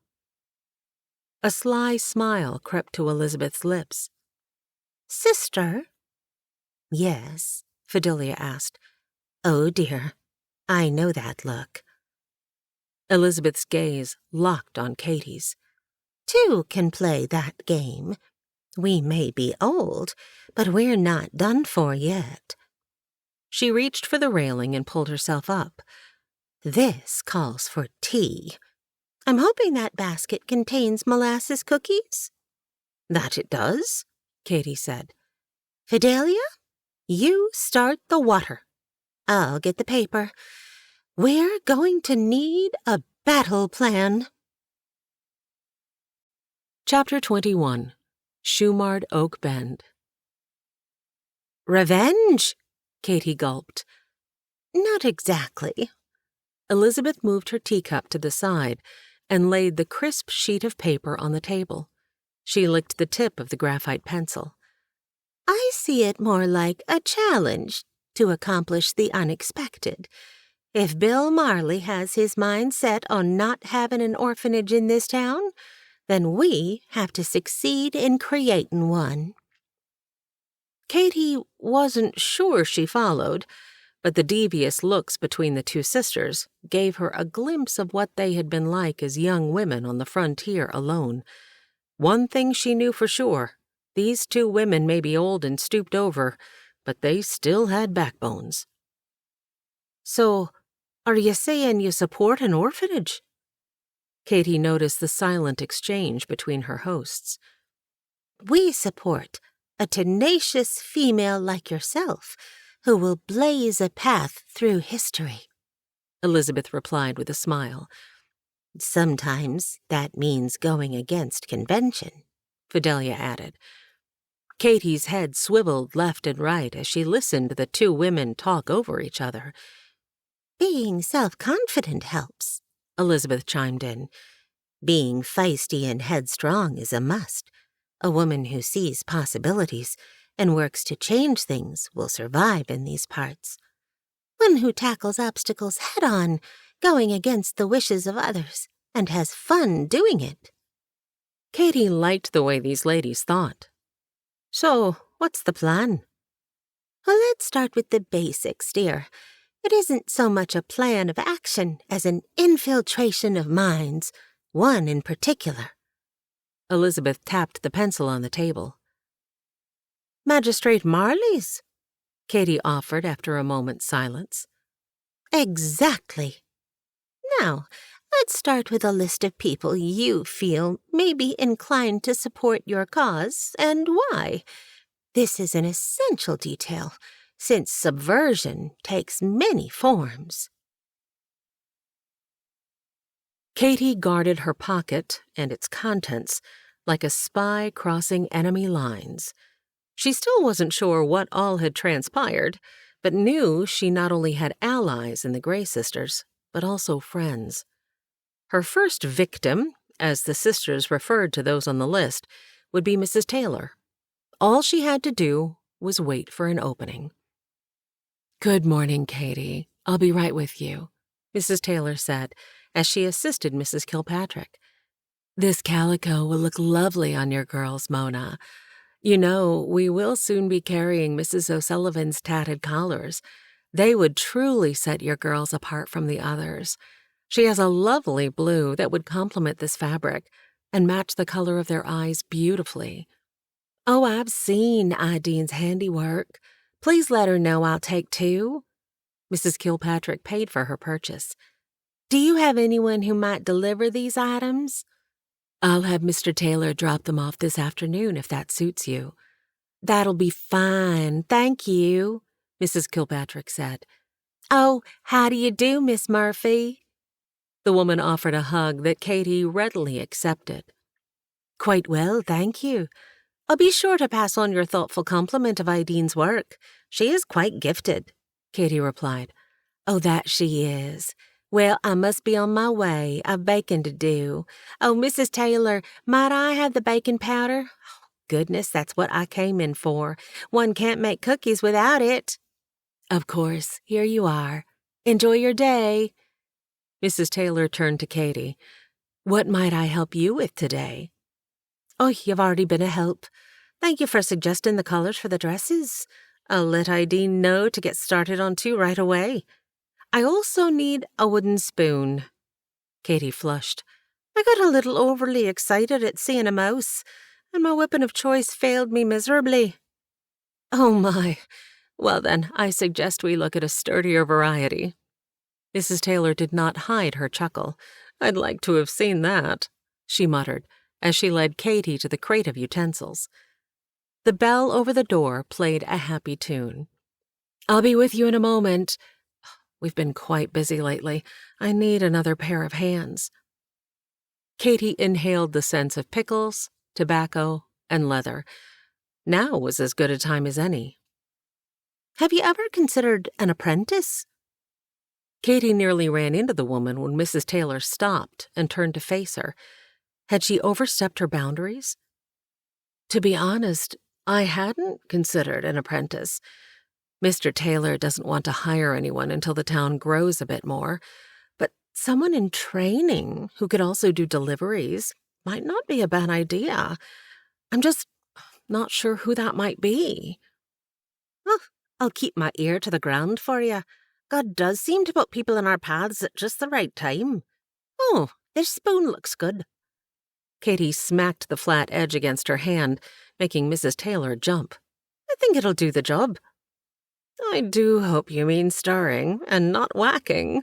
Mrs. Taylor winked. "I'll put this on your bill, and we'll settle up at the end of the month." "Thank you." Katy lifted the spoon in a wave. She'd planted a seed and seen it take root. God would have to do the rest. Chapter 22. Shankle Farm. "Are you awake back there?" Hans made a quarter turn in the saddle and peered into the cart where the boy sat wedged between boxes. "Yes, sir."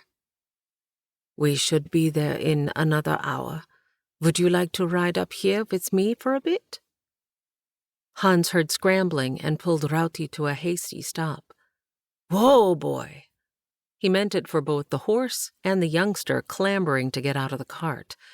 "Let me give you a hand, son." "Your horse is really big, mister." "Hans. Just call me Hans, remember?" Familiar silence followed. The boy had spoken little on the trip, followed directions when given, and slept a good bit as they'd traveled. "Do you know Aunt Delphina?" Rauti's ears perked up at the boy's unfamiliar voice. "No, can't say as I do." "Me neither. Miss Katy told me she'd help me find a family." Hans wanted to ask outright for clarification, but kept silent even when the boy offered no more.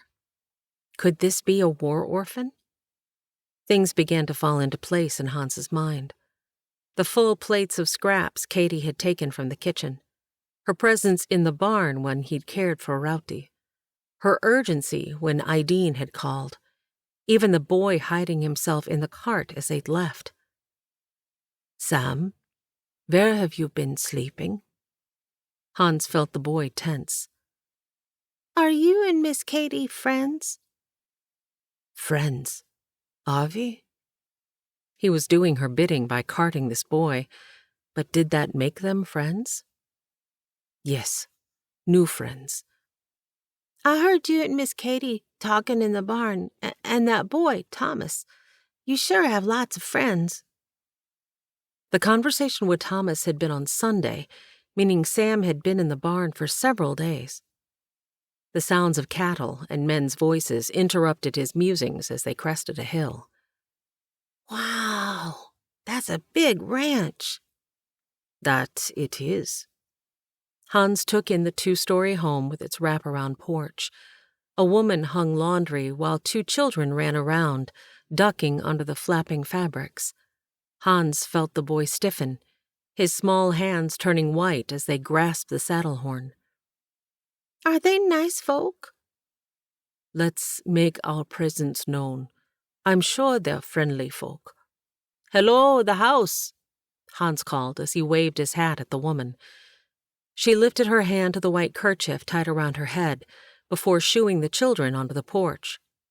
"We've a delivery from Gray's Mercantile for a Mr. Shankle."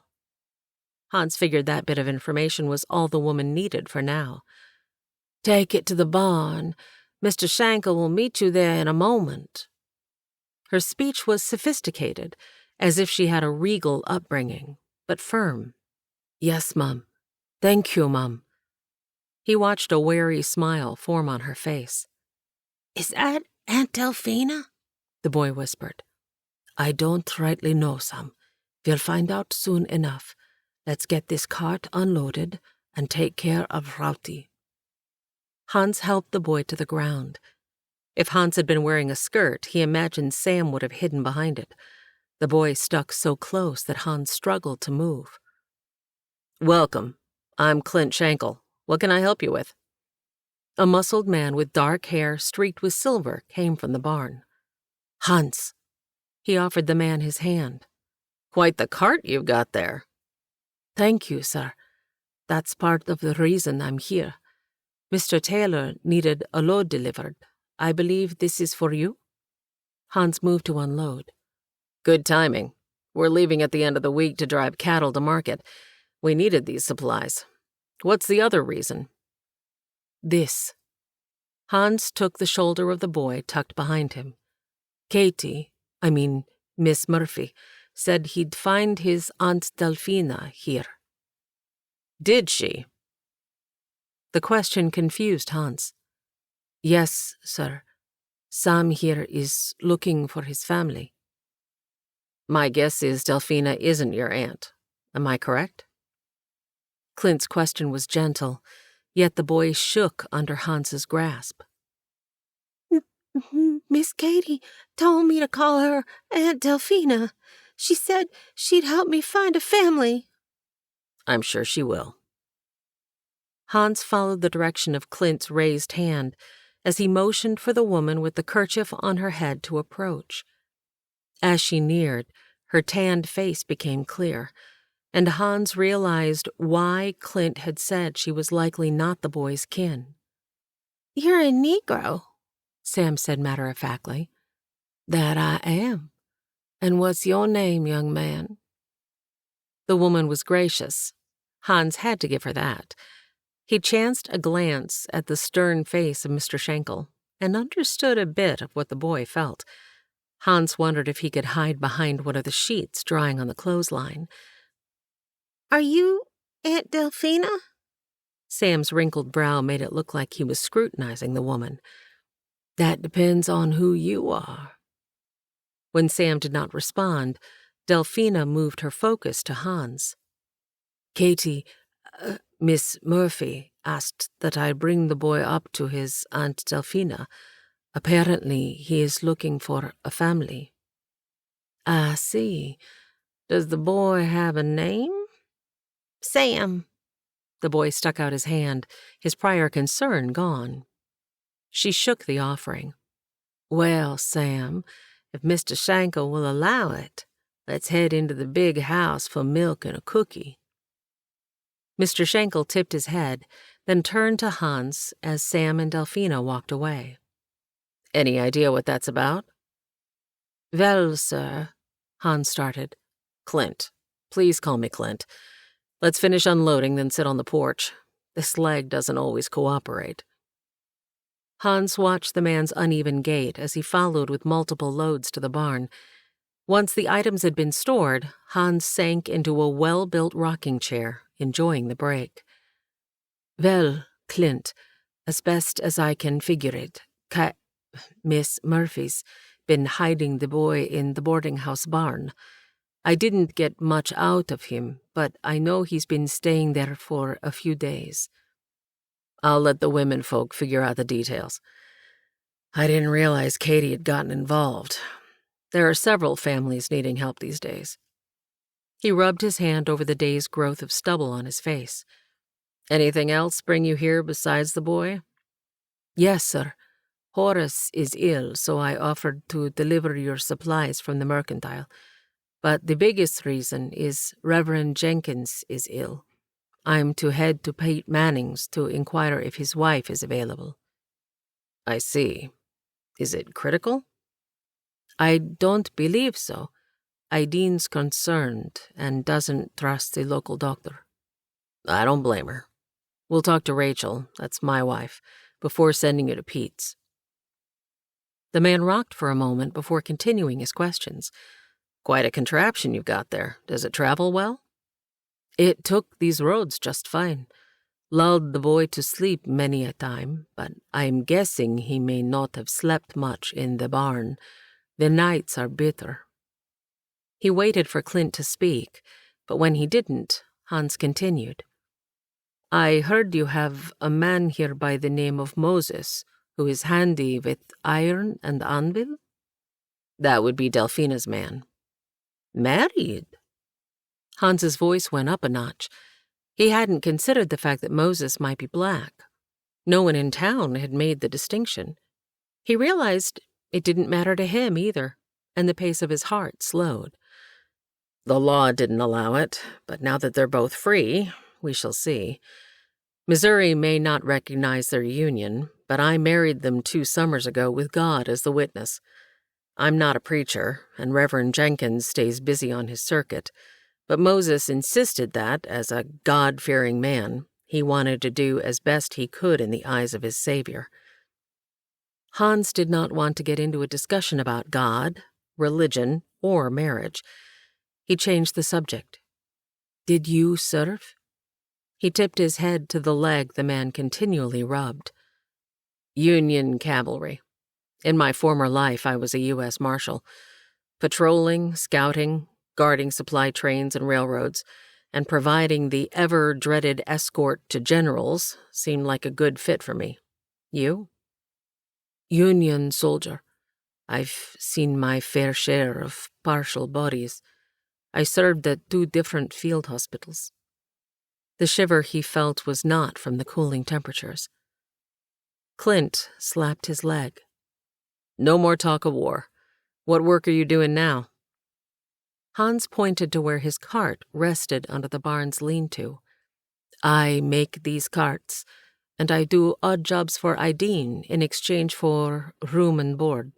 I moved to Shumard Oak Bend just this week, so I haven't secured work yet." "So, nothing permanent?" Hans shrugged. "Let me show you around." Hans wondered why the owner of such a large ranch would give such personal attention to a stranger. They moved to the paddock and stood at the rail, watching Rauti settle. "I'm short several hands. I lost some of my best men in that war. But, since we aren't mentioning it," Clint let his breath out in a long stream. "Fine animal. Can he cut?" Sir? Hans rubbed his chin. Cattle. Can he keep cattle in line?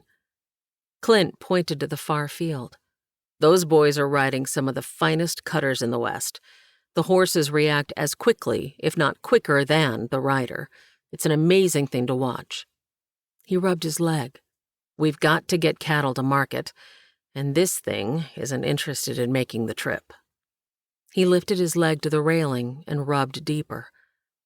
I don't know about cutting, but he is strong and rides well. Clint, supper's ready, a tall woman called from the house. Something was familiar about her, and Hans wondered if he'd met her at church on Sunday. Rachel, I'd like for you to meet Hans. Clint turned to him. I'm sorry, I didn't ask your last name. Korhonen, Hans Korhonen. Oh, land's sakes, she squealed. The woman nearly knocked him off his feet when she threw her arms around his shoulders. Hans, it's me, Rachel Trexler. Melvin and I stayed at your farm when we traveled this way. Look! She pointed to the far side of the field. Otto's trees! They all survived! Hans could barely see the small orchard in the distance. How is Otto? Rachel would have had no way of knowing. Hans cleared his throat. He didn't survive the war. He heard her intake of breath. Johann and Frank are back at the farm, each married now. And you? Clint interrupted. I thought you said something about supper. How about we talk over whatever it is that smells so good coming out our door? Chapter 23. Traveling back to Shumard Oak Bend. He'd done it. He'd said no to Clint Shankle at his request to join the cattle drive. Hans sat straighter in the saddle. Rauti, if I was able to turn down a job from a man of that influence and still sell him a cart, I can do anything. The satisfaction Hans felt at having accomplished so much in 2 days washed over him like a fine rain. You think Robin is in the family way? Rauti bobbed his head. Me too. Did you smell those herbs she gave me? Made me shudder. I'll find outside work when Ideen brews those. I may even break down and say a prayer for the Reverend. If the taste is anything like the smell, it will be bad enough to gag a snipe. Rauti swayed his head back and forth after whinnying. And what about Melvin?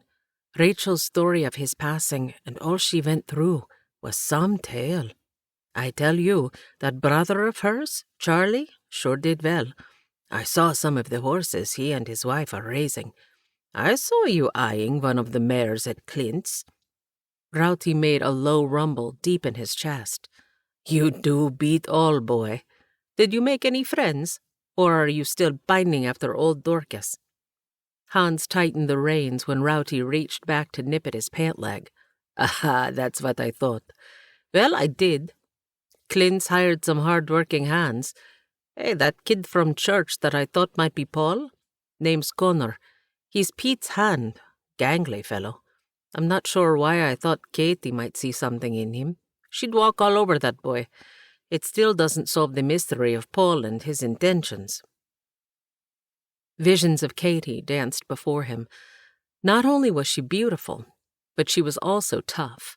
Her courage and boldness impressed him, as did her ability to make things happen.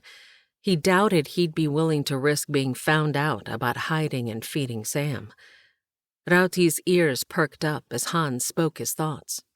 You know, Clint was mighty clear about the magistrate. That man wants nothing to do with helping those less fortunate. He's warned Katie more than once, according to Clint. Rauti pulled on the reins, and Hans loosened his tightening grip. Now, don't you worry about Sam. He'll be fine, boy.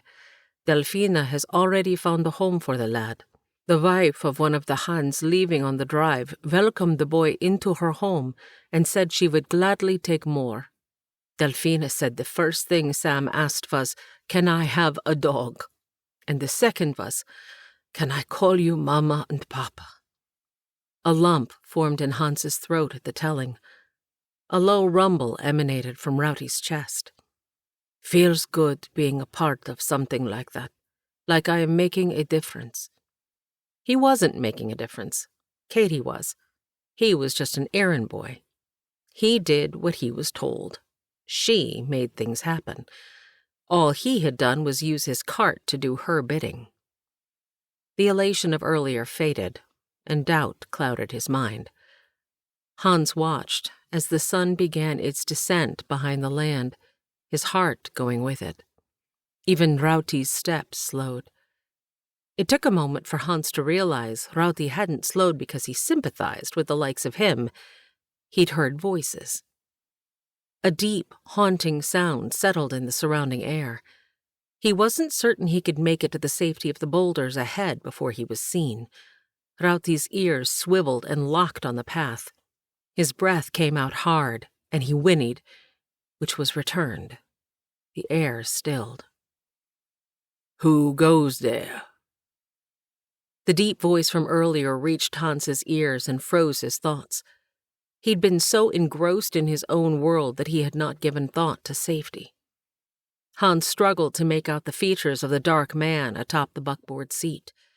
Everything but the whites of his eyes, which bore into Hans, was as black as night.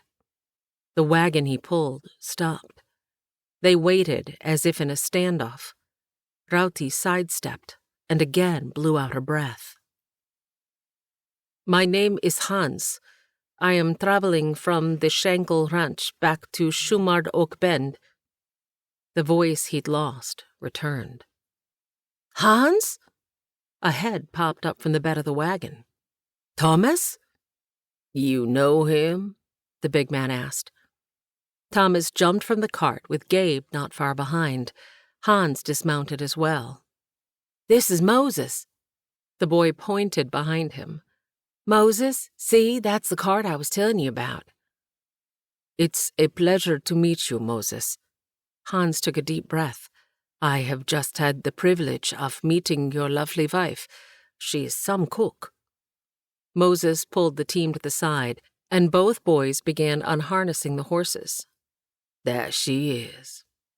The man stood taller than Hans and was much broader. Hans reached out his hand in greeting and hoped the man's massive one wouldn't crush his. It was the direct eye contact that settled the remaining angst in Hans's heart. This man was a gentle giant. When Hans released his grip and smiled, the man returned the gesture. Even his smile was big. "Cup of coffee?" Moses pointed to the kindling Hans had replaced on his way up. "The boys'll take care of our horses. Let's you and me make some grub." Soon they were eating and laughing. Hans leaned his head back and patted his full stomach as he listened to Moses share his story. With the calming night sounds and Moses' deep bass voice, even a third cup of coffee wasn't enough to keep his eyes from drooping. The sun agreed as it dipped behind the horizon. "Mr. Schenkel Sr. gave me my freedom. Hooking up with him was a God-ordained moment." The man interjected God into every other sentence. God allowed, God purposed, God willed. The man was intelligent, an excellent cook, and good company, but the way he sprinkled God into everything was getting to be a bit much. He mentioned God more than Reverend Jenkins. "So I'm thinking, if we straked your wheels with iron, it will protect 'em against wear on the ground and help bind the wheel together, God willing." Strick? Had he missed that much of the conversation? Perhaps he'd fallen asleep. "It's a method of nailing iron plates onto the felloes. Not hard to do with the right equipment. In the morning you can see how I did it on Mr. Schenkel's wagon. Sure makes the wheels easier to service when I'm not round." "What will I need? Or, of more importance, what will it cost me?" "Well, it requires flat iron for the strake and nails to pound through the steel and into the wood. The hardest thing is getting the iron and coal. There are ways to make charcoal out of burnt wood, but that takes time. Don't you worry about the cost right now. God'll provide. Can you get what you need? Me? Nah.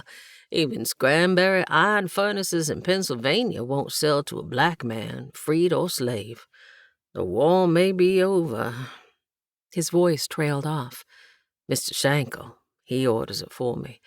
His men'll bring home a load after they drop the cattle at the rail station. Hans tapped his feet in the dirt, having a difficult time containing his excitement. The tiredness of earlier was gone, and it felt like his insides were jittery. Of course, that could be the coffee kicking in. Clint ordered a cart.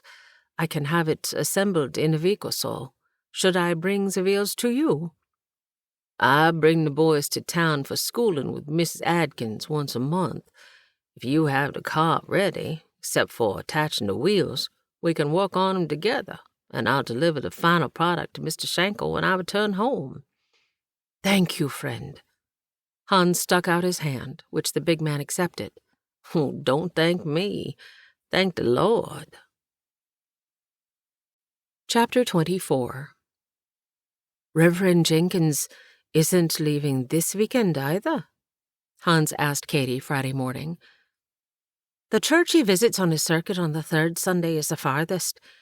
He says he feels better, but he's not sure he can travel that distance. Katie cleared the table, filled her cup, and joined Hans. Didn't those horrible-smelling herbs from Robin help? 2 weeks of that nasty concoction, and we've seen no change.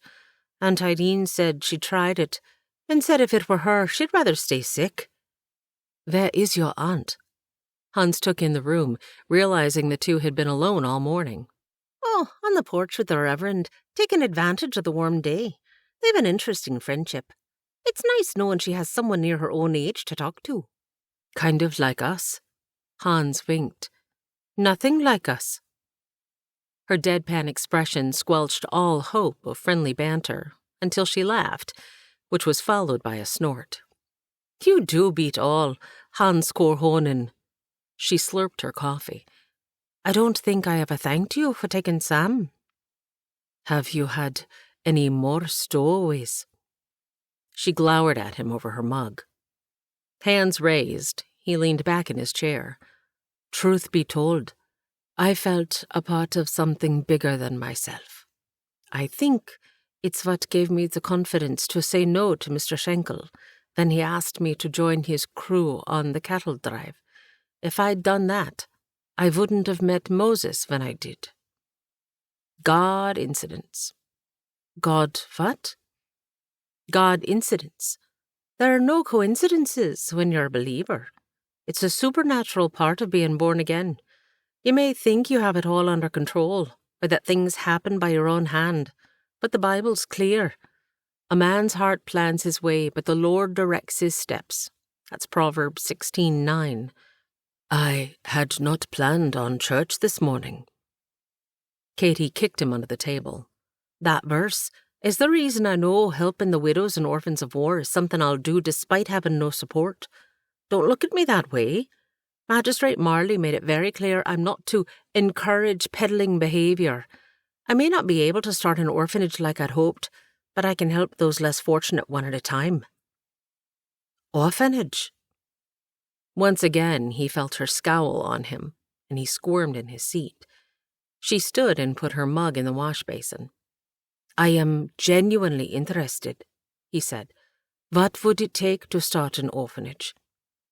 She leaned back against the counter, the green in her eyes intensifying. No judgment. He stood, placed his mug beside hers, and tilted his head to the door. Let's not waste this beautiful day. How about we walk while you tell me all about it?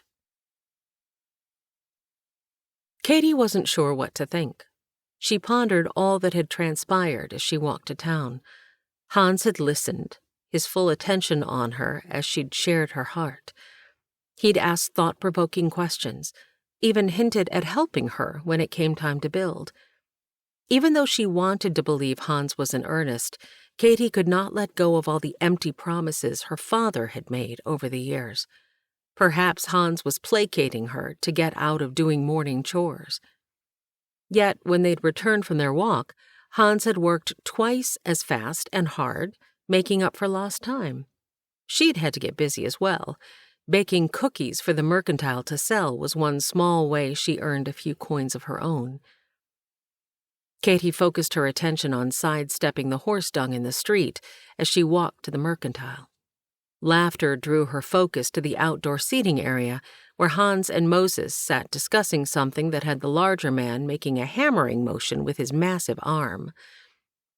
"Oh, excuse me," Katie gasped, the handle of the basket full of cookies she'd made to sell at the mercantile slipping from the crook of her arm. She caught it in her palm. "Watch where you're going." She'd been so engrossed in watching Moses and Hans that she hadn't seen the men directly in front of her. But she smelled them. Katie lifted her hand to her nose to cover the stench wafting off their dirty clothing. "Yeah, watch where you're going," a second man slurred. Katie stopped, appalled at the men's actions. There were 6 of them. She followed their wake of destruction as they barreled through town, straight toward the mercantile. She couldn't decide if she should give them a piece of her mind or head to the bank to stay out of their way. She did neither. She stood, unable to move when she heard the first man speak to Moses, using words that made her heart ache. "Come along, Miss Murphy. No need for your ears or eyes to witness any rough goings-on." The magistrate guided her to the other side of the street. "You head on to the bank or my office now." She did as she was told, but not before hearing more words that made her stomach churn. Surely Hans would stick up for his friends. A shot rang out, then another. She dared not turn but heard the sheriff's voice. "You boys simmer down now. Hans, you and Moses have a seat." Katie turned, unable to keep her attention in check any longer. Hans looked like a dejected dog. Moses wore no expression, his focus straight ahead, not landing on anything in particular.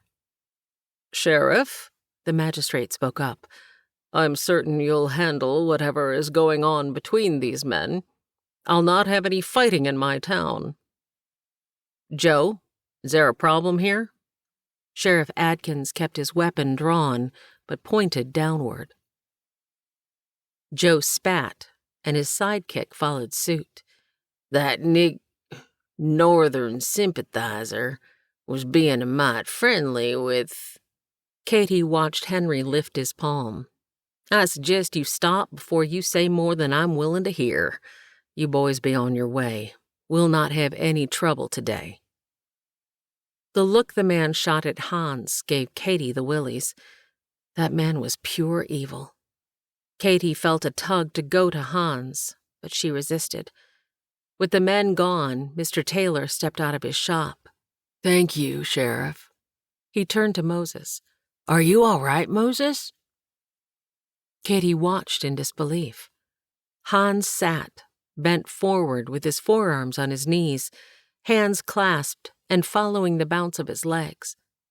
It dawned on her he had not stood up for his friend and even now had retreated into his shell. Pressure built in her chest, and she forgot to breathe. Anger and disappointment warred with each other. Moments earlier, she'd wanted to console him, stand by his side. She bristled. Now she wanted to take him down a notch, the lying, mollifying— Oh! She stomped her foot. "Just like my father. I knew he was no different than any other man. Well, Mr. Corhonen, you're about to be very sorry you ever crossed paths with the likes of Kathleen Orla Murphy." "That was a quick trip." Ideen flinched when Katie slammed the basket on the table. "I changed my mind. I may eat those cookies myself." Katie banged the cupboard door. She sloshed the coffee, her hands shaking as she poured. "Dearie, I'll wipe that up. You sit." Ideen pointed to the chair. Want to talk about it? No. Ugh! The liquid burned her tongue. He's just like father. I knew it. Ideen joined her at the table. Well, if he thinks... The door opened, and a wide-eyed Hans entered. Well, dearie, it'll work out. Ideen patted her hand. Katie thought she heard the woman snicker as she tapped her shoulder on the way out the door. Pour it yourself, Katie quipped when Hans glanced at the coffee on the stove. He did, then sat in the chair Ideen had vacated. She watched him. It dawned on her he likely hadn't seen her in the street. She switched tactics. Placing a smile on her face, she asked, How was your day? Mine. He was flustered and had no idea she knew why. She was going to enjoy this. Yes. Her tone turned sweet. You said you were going to meet Moses today. How did that go?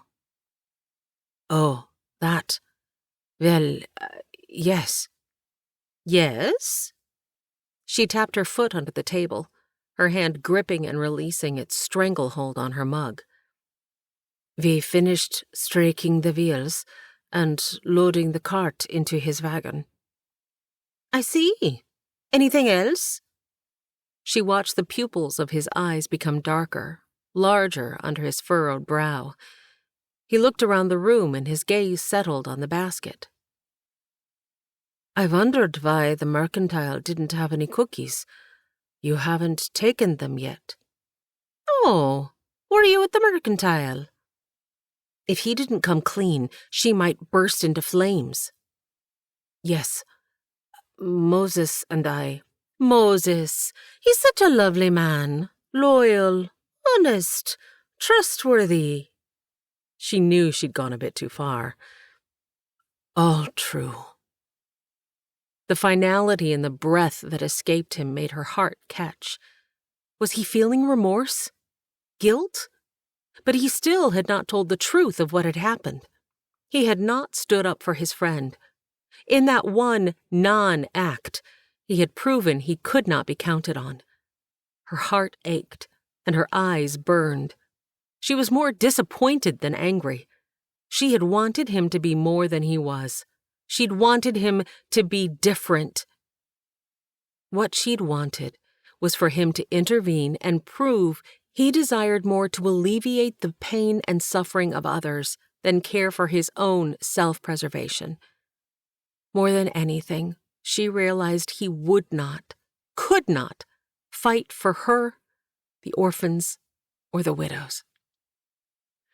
Not able to bear being in his presence any longer, she slammed the basket in front of him on the table and stomped out of the room. His dazed look at her abrupt change wasn't enough to melt her frozen heart. For 2 days, she found excuses to be absent when Hans was nearby. She sat with Reverend Jenkins on the back porch and endured his stories. She visited with the Gray sisters to formulate more plans to put positive thoughts about an orphanage in people's minds. But even weeding the garden and doing the laundry could not get thoughts of what Hans had done, or rather had not done, out of her head. Only during meals did she have to tolerate his stare.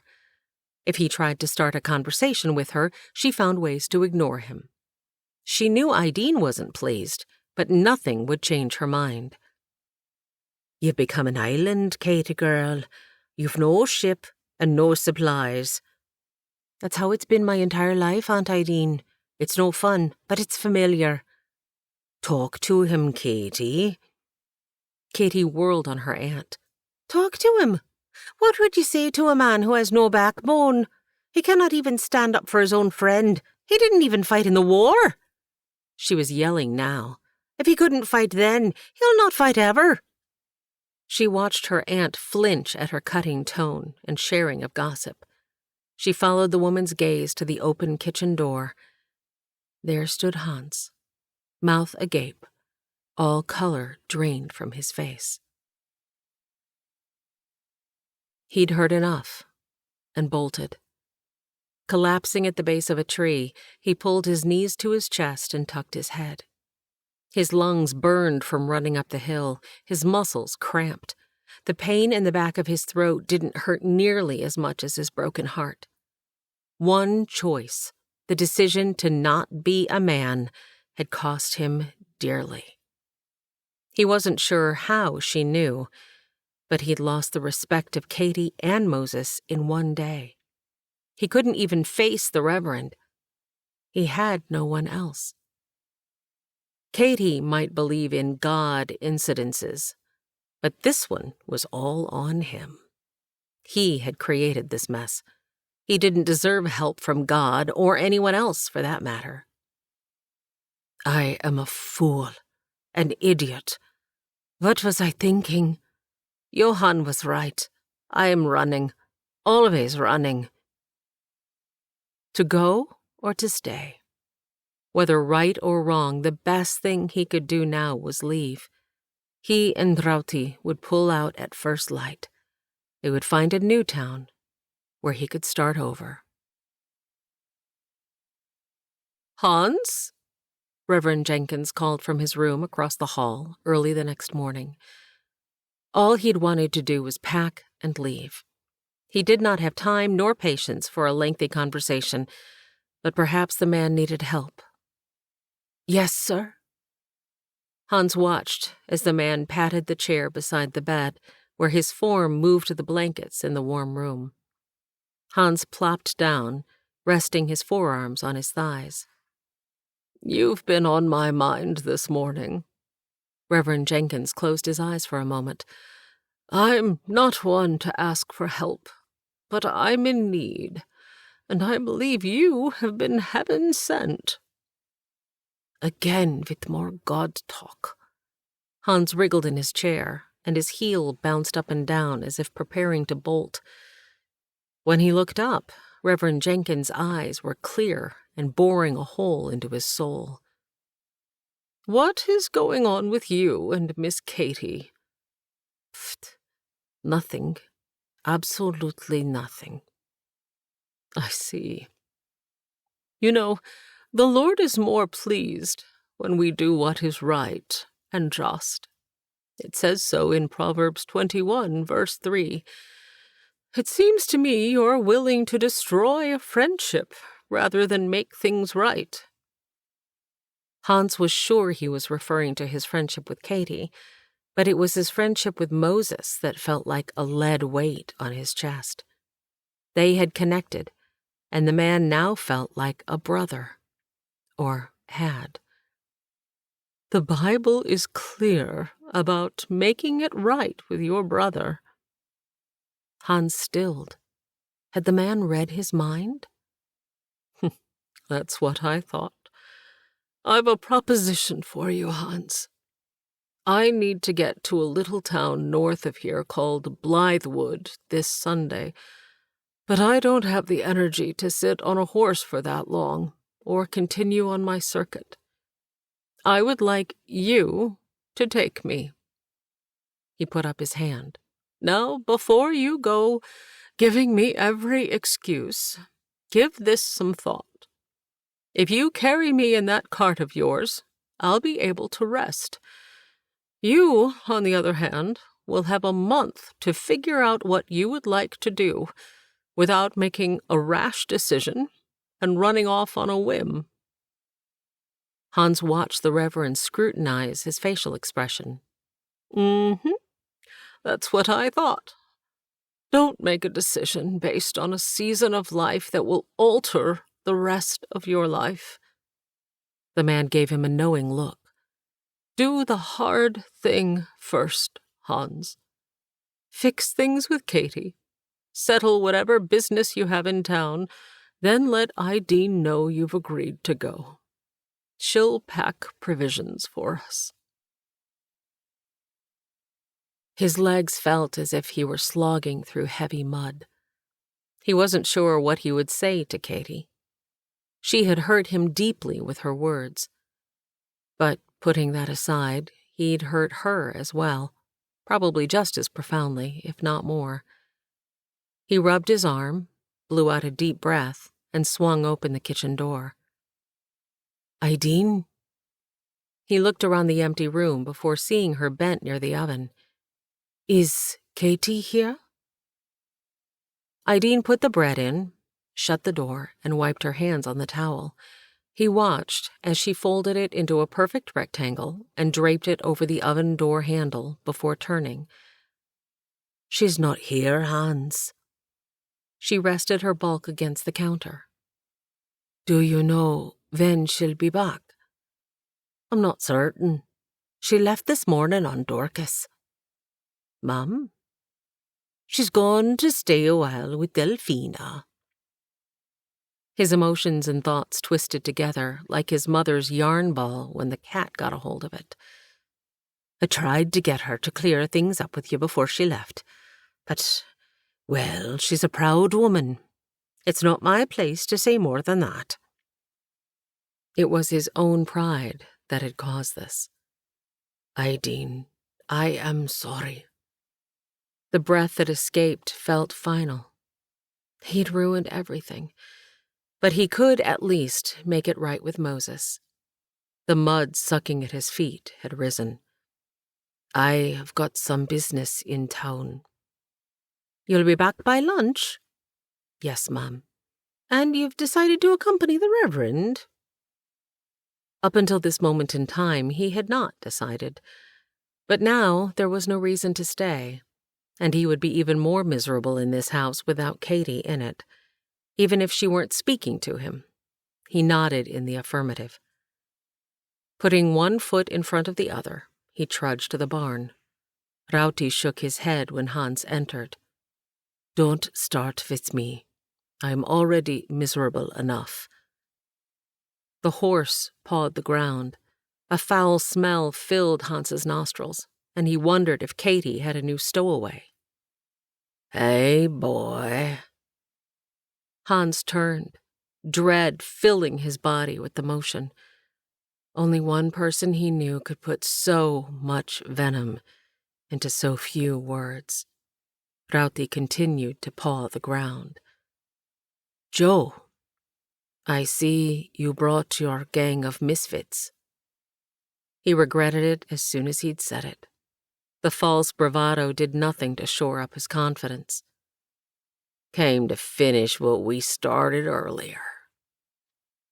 The last thing he remembered was the eerie roar of Rauti trumpeting and a very loud crash. Chapter 25. Shankle Farm. "God?" Katie looked out over the water as she sat on Delphina's front porch, Bible on her lap. She wore the heaviness of her heart like a woolen cloak. "God, does it ever get easier?" Hope seemed like an unattainable goal. Resting her head against the high back of the chair, she rocked, allowing her breathing to match the motion. "Habakkuk 3:17 and 18. Delphina stepped out and took the other chair. "Look it up." Katie's eyes focused on finding the passage. "Although the fig tree shall not blossom, neither shall fruit be in the vines, the labor of the olive shall fail, and the fields shall yield no meat. The flock shall be cut off from the fold, and there shall be no herd in the stalls. Yet I will rejoice in the Lord. I will joy in the God of my salvation." That verse carried me through many a day. Delphina looked to the horizon. I'd lost my first husband, didn't have papers saying I was a freed woman, my child needed nourishment, and I had gone dry. Yet, she stopped rocking. "Katie, I know it seems God is not hearing or answering your prayers, but yet..." Delphina resumed the heel-toe motion, and the chair creaked. Katie watched the waning light form a halo around the woman's wiry, unruly head of hair. "Delphina, I know I'm supposed to rejoice in the Lord. I just can't seem to muster the energy." Delphina laughed. You've missed the point. It isn't in the rejoicing. It's in the yet. I don't understand. When our identity comes from anything or anyone other than God, we will fail. It's in the time between when we ask and God answers that He brings to light what we value or what has become an idol. Look deeper into that scripture and stop at the yet. When you have figured that out, you can move on to the rejoicing part. Delphina stood. Good night, child. Katie reread the words and thought of the things she had asked, but God had not yet answered. Although the fig tree shall not blossom, neither shall fruit be in the vines, the labor of the olive shall fail, and the fields shall yield no meat. The flock shall be cut off from the fold, and there shall be no herd in the stalls. Yet her breath caught in her throat even as she fell to her knees. God, forgive me. If Habakkuk can see you in the everyday waiting and come out rejoicing, not because of his circumstances, but because of the history he has with you, then I should strive to do so as well. She sobbed. God wasn't telling her no. He was telling her to live in the yet, that transitional time where she could grow and learn until He was ready to fulfill His will. As she prayed, asking God to forgive her for her lack of trust in Him, she knew God was telling her she needed to ask forgiveness of Hans. Forgiveness was not dependent on his actions. She needed to ask forgiveness for hers. Are you sure you're ready to return? Rachel placed her hand on top of Katie's as Delphina refilled their cups. Yes, Mom. Katie glanced at Delphina. The Lord and one of His angels helped me see that I need to ask forgiveness of someone so I can walk in harmony with Christ and be ready when He opens or closes the door on my dreams. Dreaming is my middle name. Good morning, ladies. Clint walked in, putting his hat on the peg before accepting a cup of coffee from Delphina. Katie was just about to tell us hers, darling, Rachel said. Please join us. Katie had not planned on sharing details, but since they'd already helped with Sam, she figured it was only fair. Explaining what she had done so far to help the widows and orphans who had come to town flowed easily from her tongue. What you all did for Sam means so much to me. Delphina, thank you for understanding the need and finding a home for the child. I needed to be careful and not send a note in case the magistrate somehow intervened. I don't want to keep doing this in secret. I want to establish an orphanage. Bill talked to me at our last town meeting, said Clint. He's pretty adamant that building an orphanage would bring unsavory folk to town. You don't see it that way, I'm surmising? What do you call Sam riffraff, Mr. Schenkel? The purpose of an orphanage is to care for abandoned children or those whose families are unable to care for them. It could also provide housing and jobs to women who need work. I know children grow up best in families, whether extended families or other arrangements, but someone needs to help them find these homes. Most importantly, when you leave individuals homeless, they become a drain on society, the ragtag and bobtail magistrate Marley refers to. If their basic needs are met and they're educated or trained in a trade, they grow up to be responsible, healthy adults who give back to the community they live in instead of taking away from it. Her heart rate had increased, and she knew her face was flushed. At some point she had stood and begun pacing. She took her seat. Miss Murphy, I do believe you've thought this through, Clint said. Just a bit. She chuckled and took a deep breath. Sorry, I get a tad excited. Passionate, Rachel smiled. Delphina added, mm-hmm. Let's say the magistrate changed his mind. What would you need to get started? Clint asked. If, Katie emphasized the word, I started an orphanage. I would need a large house or land to build one on. She touched one index finger to the other. Staff, such as a cook and caregivers. She moved her finger to the next, as if ticking off her list. Supplies. She sighed as she realized the rising cost involved. Go on. Pretend money is no object.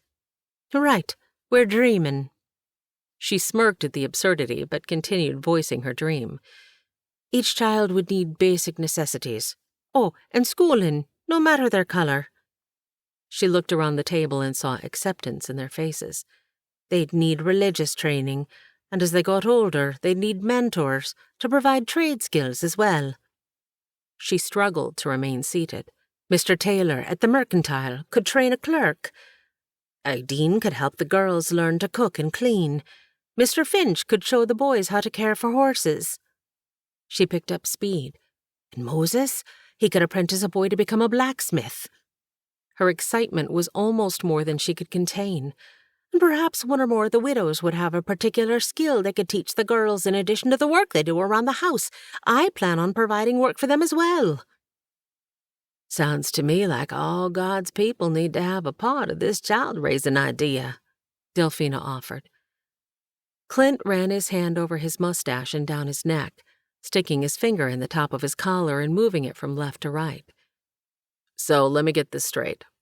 Rather than those widows and orphans being a drain on society, you plan on raising up God-fearing, educated, respectable, working citizens.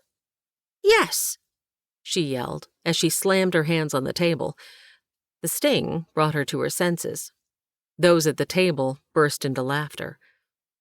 Young lady, have you ever thought of running for president? Clint wiped his eyes with the back of his hand. What's all this laughter I hear? Moses! Delphina rushed to her husband, but slowed just as she got within reach. You weren't supposed to be back till this evening. She swatted at his arm. I can go back.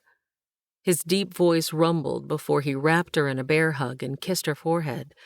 Boys wanted to get back to see if that dog had those pups yet. I knew there'd be no sleeping, so we drove through the night. Moses shook Clint's hand and nodded to the other ladies, stopping at Katie. Something changed in his expression. Whatever it was made her feel as if someone had doused her in an ice bath. Miss Murphy, might I have a word with you? It took a moment for Katie to realize the others were leaving. She felt glued to her chair, yet still grabbed onto the table to steady herself. Is Ideen all right? Miss Ideen is just fine. The Reverend? He pulled out a chair, and she noticed Delphina standing behind him, her hand on his shoulder. Miss Katie, it's Hans. She had made a terrible mistake. She had misjudged Hans. It had been a struggle to sit long enough to hear Moses' retelling of the story at the mercantile. The explanation of how he'd asked Hans not to make eye contact or to do anything that might cause more trouble rolled around in her mind, making her dizzy. Then, hearing how Moses had found Hans's bloodied and unconscious body in the barn made her stomach roil and body tremble. Oh, Lord. If Rowdy hadn't broken out and chased those men into town, it may have been too late. A sob escaped. She went over the scenario hundreds of times as she journeyed back to Shumard Oak Bend. Miss Murphy, Magistrate Marley called as she pulled into town. Nice to see you. Did you have a nice visit with the Shankles? How is Clint these days? He was the last person she wanted to talk with. Being pumped for information made her blood begin to boil. Lord, help me here. I'm willing to grow in the yet, but I'd rather get the right about now over with. I'm sure you've heard about Hans? He made it a question, and Katie knew he was hoping she'd not heard, so he could have the honor. Yes, sir. I left straight away when I'd heard. I'm headed there now to see if there's anything I can do. Do? Why, you haven't heard then. He's gone. Up and left yesterday morning." Katie did not want to hear his version. The urgency to see Ideen increased. "If you'll excuse me, Magistrate, I'm quite tired from a journey." She didn't wait for a response. Dorcas seemed to understand and began walking before she gave the command. "Aunt Ideen!" Katie called from the foyer. "Ideen, I'm home." "Oh, me dear girl." Ideen's eyes were puffy, her mob cap askew, and apparently the flour bowl had won a war in the kitchen. Katie looked down to see traces of white on the floor. It looked like her aunt had been pacing, if the white footprints were any indication. She wrapped her aunt in a hug. The connection released a floodgate in the woman. Katie worked to keep her own tears at bay as she led Ideen to the settee. "It's awful, just awful." Ideen patted her face with her hanky. "Moses told me about Hans, but what's this about his leaving?" "Reverend Jenkins asked him to accompany him on his circuit." "The magistrate made it sound like he'd done something awful." "That's the thing. Rumor in town has it that Hans is running from something. Henry asked me to let you know that he wants to speak with you." "What, the sheriff? Why? Should I go now?" "It's too late tonight. You can see him in the morning. But as far as why, I was hoping you could tell me." "And he told you nothing of this Joe fella from the war?" "No, Sheriff. He never mentioned him," Katie said. "Is there a problem?" "There wasn't, until this showed up." He slid a piece of paper across the table that showed the likeness of the man everyone knew as Joe. Joseph Talmadge Clemens, age 34, wanted for desertion from the Confederate Army, escaped from Gratiot Street Prison, considered armed and dangerous. Katie looked up. "I'm as shocked as you are. Figured he was just another cocky lowlife. It's the first time I've been down on my watch." Sheriff Adkins leaned on the two back legs of his chair. "Well, where's he now?" "Joe? Good question. Rowdy made some permanent hoof print markings on one man named Larry. He'll survive, but may not ride again. The others got away, and Larry isn't talking. Says he met Joe and his gang in the woods outside of town. Apparently, Magistrate Marley wasn't as thorough in his questioning with this bunch." "What does any of this have to do with Hans?" "That's the problem. I'm not sure. The magistrate has it in his mind that Hans was part of this group, but it just doesn't add up. It's my job to figure out the truth." The walk home from the opposite edge of town felt longer than usual. Deep in thought, she paid no mind to what she stepped in. Her mind missed the sounds around her as she racked her brain for any remembrance of seeing Hans spend time with anyone in town other than Moses, Mr. Taylor, or Mr. Finch. "Did you have a nice chat with the sheriff, Miss Murphy?" Magistrate Marley drew up beside her, keeping pace, which was a challenge, given his girth. His breath came out in big puffs. Katie picked up her pace. "We had another mother and son come through while you were away." Katie stopped. The magistrate had to turn back to see her. The sun was now in his eyes, and he squinted. "Young woman, perhaps in her early 20s. The boy couldn't have been more than 2. I didn't know what to do with them, so sent them on their way. Now, should that happen again—" "Well, what are you not saying, Mr. Marley?" Katie emphasized Mr. "I'm simply stating a fact, Miss Murphy. I'm giving you a bit of information and asking you to do likewise. There is a decent piece of land with a small house on it that has recently become available." Was he dangling the orphanage like a carrot in front of her nose? "It's not too far out of town. Close enough to walk to the church, yet." Yet. That one 3-letter word was all she needed. The magistrate was not the one to say whether or not there would be an orphanage, nor where it might be located. That was up to God. From the depths of her being, she conjured up the sweetest tone she could muster. Mr. Marley, I've nothing to say. When Hans returns with Reverend Jenkins, he can speak for himself. In the meantime, I suggest you focus your energy on ensuring riffraff like Joe and his gang don't get past your perusal. Good day. She schooled her features as she turned. Fabric bunched in her hands. She couldn't decide if she wanted to lift her skirt and skip after giving the magistrate a piece of her mind, or tear the fabric in frustration. Oh, Hans, what is going on? Chapter 26, Blythewood, Missouri. He's such a quiet, unassuming young man. The woman was rail thin with a tight bun. She reminded Hans of Edna in more than looks. She whispered like a toddler who didn't yet understand a concept, was all up in his business, and had a grating tone.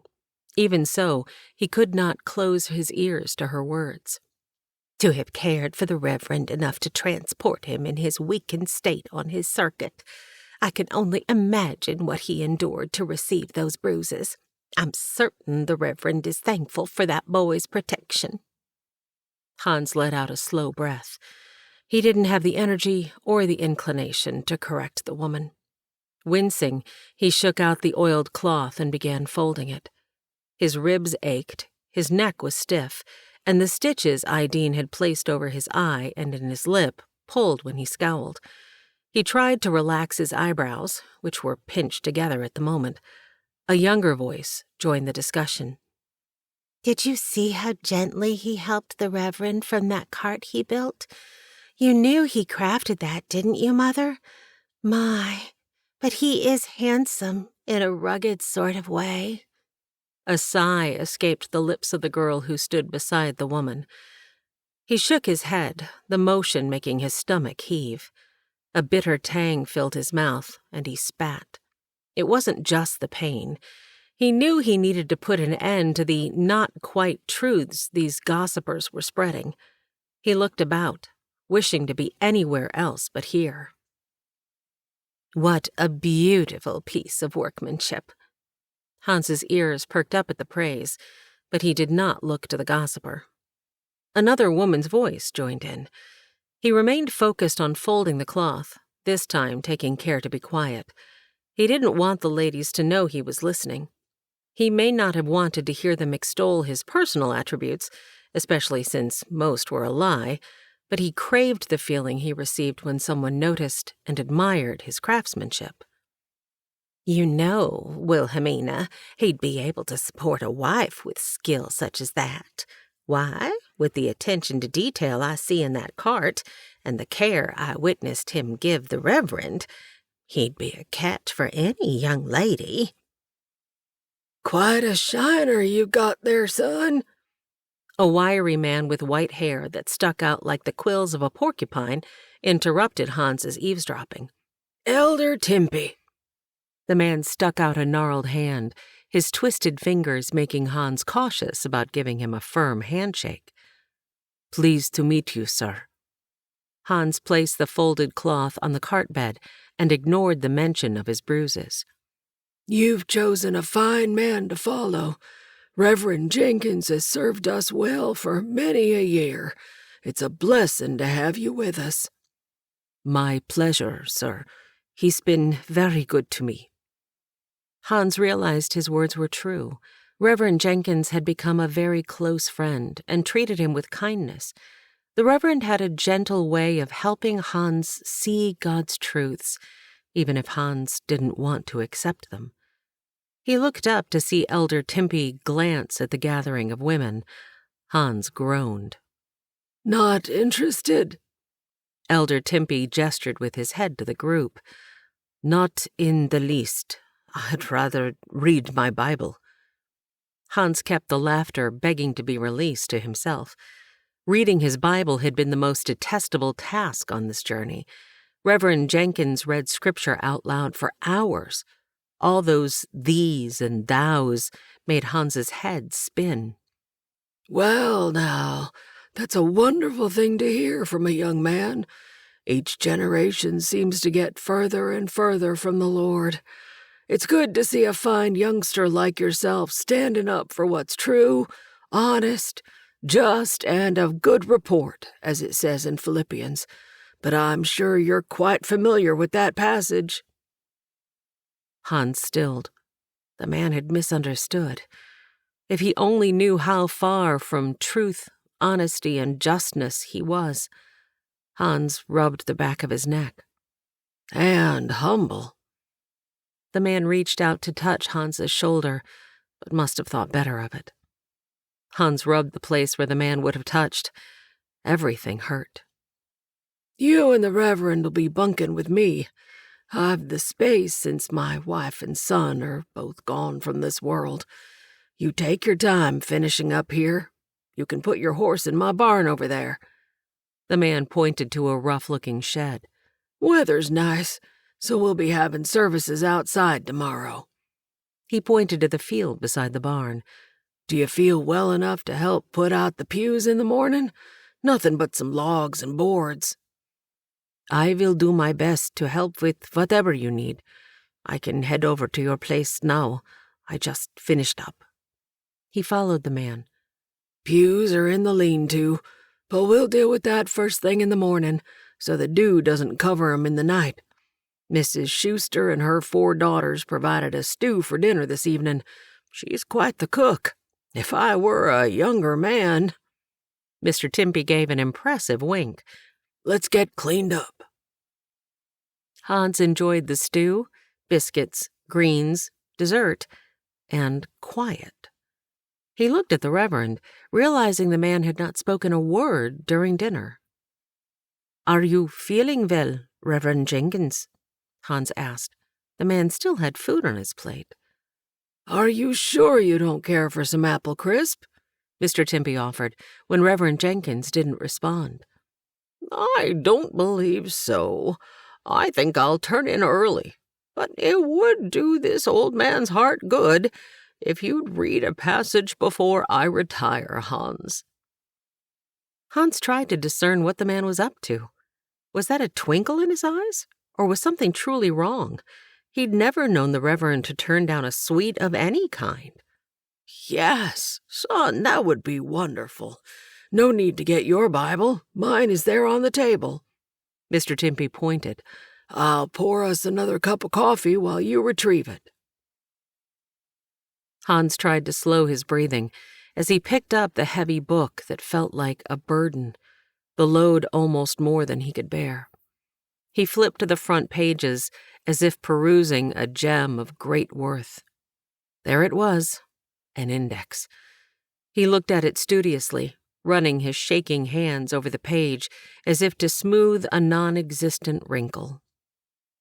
John 8:31 and 32, if you would, please, Hans. I do so love the 4th book of the New Testament, the Reverend offered. Hans gave the man a nod of appreciation and found the passage without issue. Tension spread up his neck, and he rolled his shoulders, wincing when the motion pulled at his ribs. Licking his lips, he cleared his throat. Then said Jesus to those Jews which believed on him, If ye continue in my word, then are ye my disciples indeed, and ye shall know the truth, and the truth shall make you free. Hans reread the words. He didn't understand their meaning. The perfect 3-point sermon, Mr. Timpey offered. Yes, it is. John is good at reminding us that if we continue, or abide, in God's word, then 1, we will truly be his disciples, 2, we will know the truth, and 3, the truth will make us free. Reverend Jenkins seemed to have found his voice and energy. Elder Timpey bobbed his head like Rauti. My mother often reminded me that Abide is an action word. Always the schoolteacher. If we dragged our feet to obey, she'd say, endure without yielding and accept without objection. Obedience was important in my day. Oh, that the youth of today would heed those same words. Seems to me rebellion is rampant. Not just outward rebellion, Reverend Jenkins added with exuberance. Young people today don't take action. It's a new kind of rebellion, idleness. Hans struggled to breathe. The tightness in his chest moved up his throat. His hand rubbed the front of his neck as if the motion would help him swallow whatever was lodged there. He listened to the men discuss the 2 short verses for what seemed like an hour, but did not comment. Well, it's time I turned in for the night. Let me help you, Reverend. Hans jumped from his chair. The movement was too quick, making him grab at his side. You take care of those ribs. You're still healing, and no one knows what tomorrow may bring. Chapter 27. Hans wanted nothing more than to breathe deeply of the crisp morning air, but his ribs would not allow it. He took care as he rolled the logs into place, then carried the first plank, struggling to place it on top. Need some help, mister? A gangly teen in overalls picked up the other end of the board before Hans could answer. Thanks. You the new preacher? I am Hans.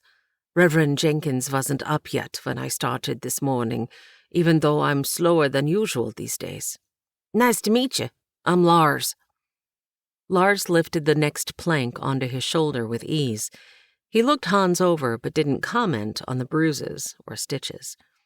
Sunday's the only day of the week I don't have to wait around for my sisters before heading to town. They take forever getting ready. I usually set up the pews. You beat me to it this morning. The lad looked up at the rising sun as if to judge the time. That's the last one. Hans rubbed his back with his thumbs and heard his stomach growl. Have you eaten, Lars? I could use some breakfast. Looked like my host had plenty if you're hungry. Hans had to pretend to wipe something off his pant legs so the boy wouldn't see the laughter about to burst forth. If the boy's eyes were as big as his stomach, the food may be gone before Hans had an opportunity to fill his plate. Oh, you betcha. Elder Timby's a good man, and the women folk, they're always trying to get his attention by feeding him. The 2 walked into the small house. Well, hello, Lars. Thanks for helping Hans. You 2 sit down. Let me get another cup of coffee. He placed the full one in front of Hans. Drink up, son. You'll need to get changed before service. Hans looked down at the smudges on his clothing. Ideen had given him 2 of Patty's shirts and told him to keep them clean for Sundays. He would change into one of them as soon as he'd finished eating. Where's the Reverend? Lars asked around a mouthful of ham biscuit. In his room, Elder Timpy said. Hans, since you've finished, get yourself ready, then let's head on to church. Hans drank the last swig of coffee, then headed to his room and changed his shirt. Looking good, preacher, Lars said when Hans stepped out. I agree, Elder Timpy added. You clean up nice. Now, you've a field full of parishioners waiting to hear from the Lord. But I am not a... Hans blanched. The Reverend explained the church did not sanction you, but he believes in you. Told me as much last night. No time to waste. Mr. Timpy opened the door. Panic seized Hans. Lord, help me. His mute plea filled his ears as he slumped onto the bench next to Lars. You'll do just fine. We all get nervous. I know I did my first time, Lars offered. Let us begin with a word of prayer. Elder Timpy stood in front of the crowd. Help us today, Lord, as we learn how to walk closer to your Son, Jesus Christ. Help us in our understanding of how to connect with you. We want to honor and glorify you today. Amen. Hans didn't know how to walk with Christ, let alone connect and become closer. Mr. Timpey wedged himself between two older ladies after introductions and motioned for Hans to stand. He didn't want to disappoint anyone. The congregation, the elder, and especially Reverend Jenkins. Lars said he'd done it before. Surely Hans could as well. Just act like you're talking to me, Hans, Lars leaned over and whispered. That's what I always had to do when giving a recitation at school. Lars grabbed his elbow and pushed him forward. Speak truth. That's all I have to do. Later, I will speak truth of a different kind to Reverend Jenkins. The thought made him smirk and erased his nerves for a moment. Taking a deep breath, he took the heavy Bible Mr. Timpey was holding out and moved behind the makeshift podium. It wobbled more than he did when he grasped its sides. I am no preacher, so I am just going to share God's word. The Bible slipped, and Hans caught it before it reached the ground. He continued as if his clumsiness were not nerves. I will do my best to explain what I think God is trying to tell us. His voice changed pitch, and a quivery, twitchy feeling started in his stomach and moved to his head. He cleared his throat.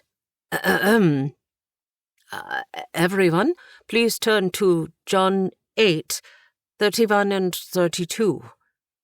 He was thankful the elder had marked the passage they had discussed last night. One of Idine's tatted crosses lay across the underlined passage. Had the Reverend given one to Elder Timpey, or had the Reverend marked the spot himself? He struggled to bring the words into focus as his hand shook the podium. Hans repeated what he'd heard the men discuss the night before.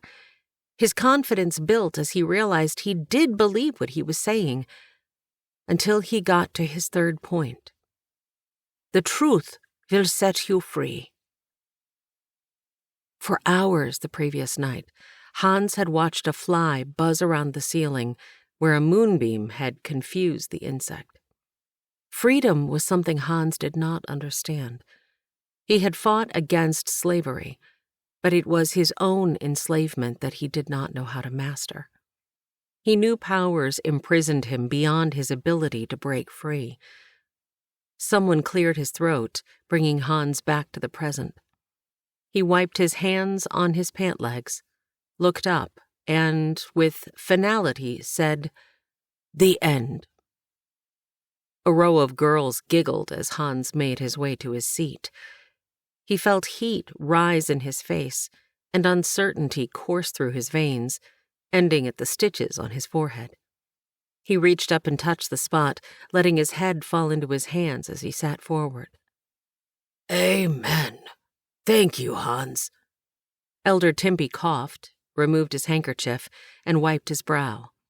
Mrs. Beecher, would you please lead us in a hymn? Hans stood but did not sing. He was an embarrassment. The end? What was he thinking? Fine sermon, young man. You have a bright future. A man grasped Hans's hand and pumped it. What a wonderful way to show the finality of sin when saved. The end. So very moving. An older woman patted the back of his hand. You're a natural. God will use you mightily. This came from an elderly man. One after another, the church people shook his hand and offered words of praise. His shoulders began to straighten, his chin lifted, and a satisfied smile graced his face. He felt taller somehow. Yet, deep inside, he felt like a fraud. He looked at Lars to garner his reaction to the accolades. The boy grinned and gave him a thumbs up. Except for Reverend Jenkins' blessing on their lunch, the man hadn't said a word as they'd traveled to their next destination. Hans was angry enough with the man to, well, he wasn't exactly sure what, but it wouldn't be God-honoring, that was for certain. Right up there on that knoll, Hans. To the left is a small cabin. We can bunk there for the night, if it isn't already occupied." "No, I'm sorry? Or thank you?" Hans's jaw tightened, and he felt heat rising up the back of his neck. Hans checked the dwelling. Besides a few rodents and spiders, it was empty and dry, and had ample floor space for 2 bedrolls, on opposite sides of the table. He flung both packs into their respective corners. "I've got to care for Rowdy." He did not offer to assist the Reverend in getting down. He figured he was being kind to at least wait until the man was out before unhitching the cart from the horse. As in his military days, he walked. Demons fought for space in his mind. He clenched and unclenched his fists as he marched toward an outcropping of rock. The struggle to climb felt good, and his chest heaved from the exertion. Hans took in great gulps of air when he reached the top.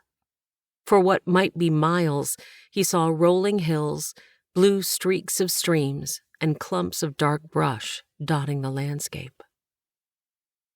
Settling into a natural groove in the rock, he massaged the area around his sore ribs. He had overdone it when he'd climbed, and he was suffering, but it had been worth it. The scene before him was breathtaking. He glanced back to the small cabin and marveled at how far he had walked. He whistled to Rowdy, and the horse responded, letting him know he'd be able to get back in the dark. Hans settled into the hollow in the rock as the sun continued its descent, creating myriad hues of purples and pinks. A burst of yellow sprang forth, illuminating the ground until the sun nestled itself in for the night. Hans remained on the rock. The light buzzing of night sounds calmed him. He swatted at a flying insect and counted the chirps and clicks of various frogs and toads as they called out to each other. His laugh silenced the music when it dawned on him that while all God's creatures were searching for a mate, he'd called to Rowdy. Katie's green eyes flashed before his own. Leaning back, he closed his eyes. Freckles danced in his vision while skirts swished past, creating a gentle breeze that exposed slim ankles. "Hans! Hans!" Someone was calling to him. "Wake up!" He didn't want to report for duty. He'd just finished his shift. Enough dead bodies for one evening. Lord, please just let me die. Warmth covered his face, but no light shone in his eyes. Where was he? "Hans! Son, please!" The gentle voice pleaded. "Can you come down?" Come down? Hans felt the hard rock beneath him. He tried to focus, but his vision blurred. "Hans, it's Scott Jenkins. You've had a bad dream. Can you wake enough to come down from there?" Consciousness returned in small segments. He was traveling with the Reverend. Anger had propelled him to this rock, but beauty had made him stay. "I'm coming, Reverend," he cried out as he descended. "It looks like you've opened that head wound with all your thrashing. Let's get you taken care of." A brightness burned his eyes, and he lifted his hands to shield the offending light. "We've quite a way to walk back. Can you make it?" Yes. 1 foot in front of the other. It was how he'd moved for years. He heard Rowdy snort, letting him know he only had a few more steps to go. Reverend Jenkins helped him onto his open bedroll, then hurried away. He wasn't sure how long he lay there. "Can you sit up, son?" His head throbbed, his ribs ached, and the smell of something acrid wafted around him when he moved. "I cleaned your wound as best as I could," Reverend Jenkins said as he handed Hans a cup of coffee. "How long have you had these nightmares?" Hans sipped coffee with one hand and held a damp cloth to his forehead with the other. "Since the war." His response was slow. Does anything seem to trigger them? Stress. If looks could kill, he'd be digging a hole for the man's grave about now. Chapter 28. Shumard Oak Bend. Marmalade, what's gotten into you today? Orange hair clung to the bottom of Katie's skirt as the cat wove around her legs. Miss Murphy. Hello, Mr. Finch, she told the man. Dorcas is looking happy with her new shoes. You didn't need to bring her, though. I was on my way to you. I needed the exercise and wanted to ensure she was walking properly. How very thoughtful of you. Ideen is inside. Might you have time for a cup of tea and a cookie? Katie watched the man's face flush. Could he be sweet on her aunt? Perhaps the age difference didn't matter to a widowed man. Will you be joining us? Her heart sank. Oh dear. Were his intentions for her? She needed this man as an ally, not a suitor. He was one of the few she had not yet spoken to about the orphanage. Is that you, Mr. Finch? Ideen stood on the top step, her hand shielding her eyes. Hello, Mrs. O'Sullivan. His gaze flitted from Ideen to Katie. Mr. Finch and I were just discussing date nut cookies and a cup of tea. Katie gave her most pleading look possible to her aunt and shook her head. She prayed Ideen would catch the hint. But, of course, please, Mr. Finch, do join me. Marmalade chose that moment to show herself. Katie reached down and petted the tail that brushed against her brown skirt. Is that your cat? Mr. Finch wrinkled his nose, and his upper lip twitched moments before a forceful sneeze caused his hat to fall from his head. Those creatures make me sneeze. Katie smiled on the inside as a thought formed. Oh, Marmalade! Oh, she's the sweetest thing.